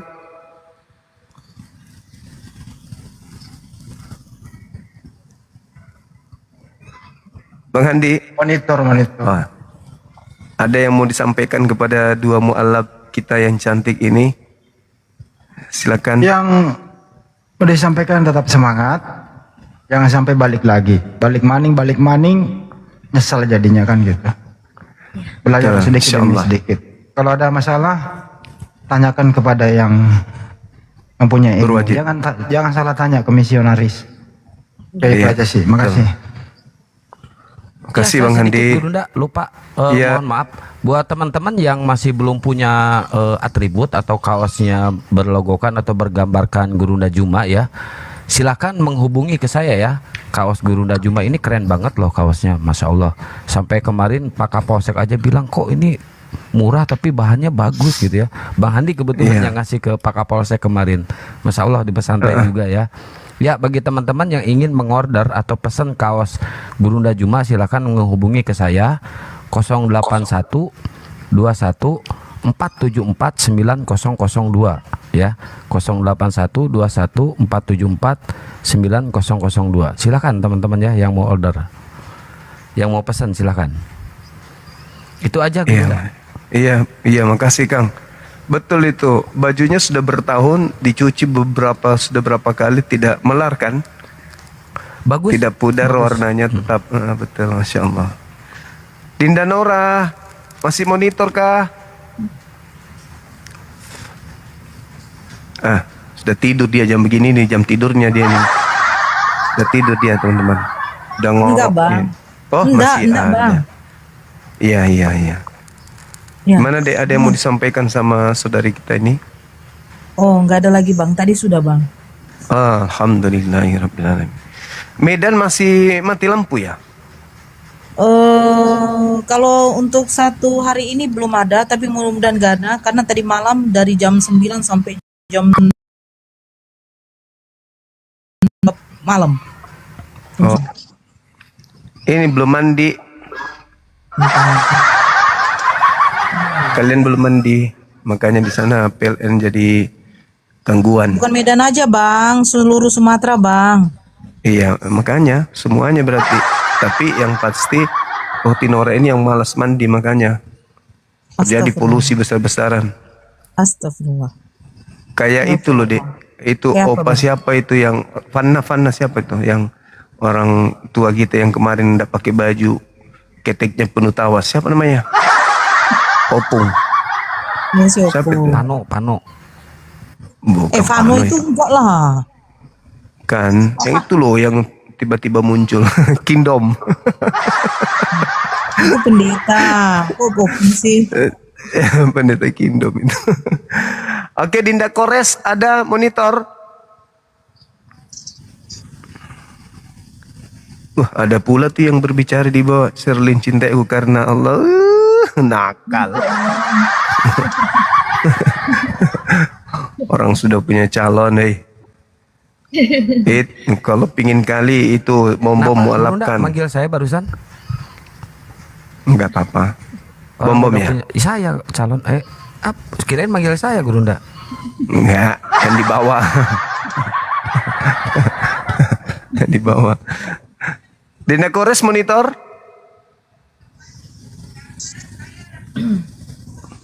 Hampir 6 M ini teman-teman ya, 5,6 ya. Gila. Keren.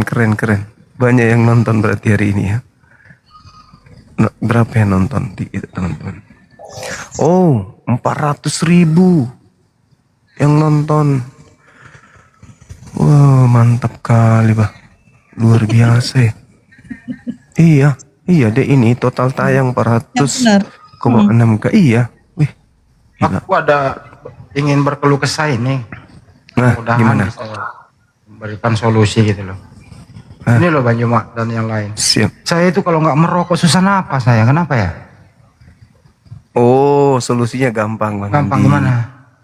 Nah, yang dibakar pertama itu puntungnya. Puntung. Jangan dibalik. Selama ini kan puntung yang diisap tuh. Nah, sekarang dibalik puntung yang dibakar. Pasti keren. Tengok aja nanti. Apa itu nggak kehabisan napas kalian itu? Gitulah maksudnya. Jadi karetnya keisap. Asap kertasnya dengan plastiknya masuk sekalian ke paru-paru. Oke, saya rasa cukup untuk sementara teman-teman sekalian, sahabat-sahabat. Insya Allah besok sebentar malam habis Isya kita jumpa lagi ya. Kita kembali ke tema kita. Silakan.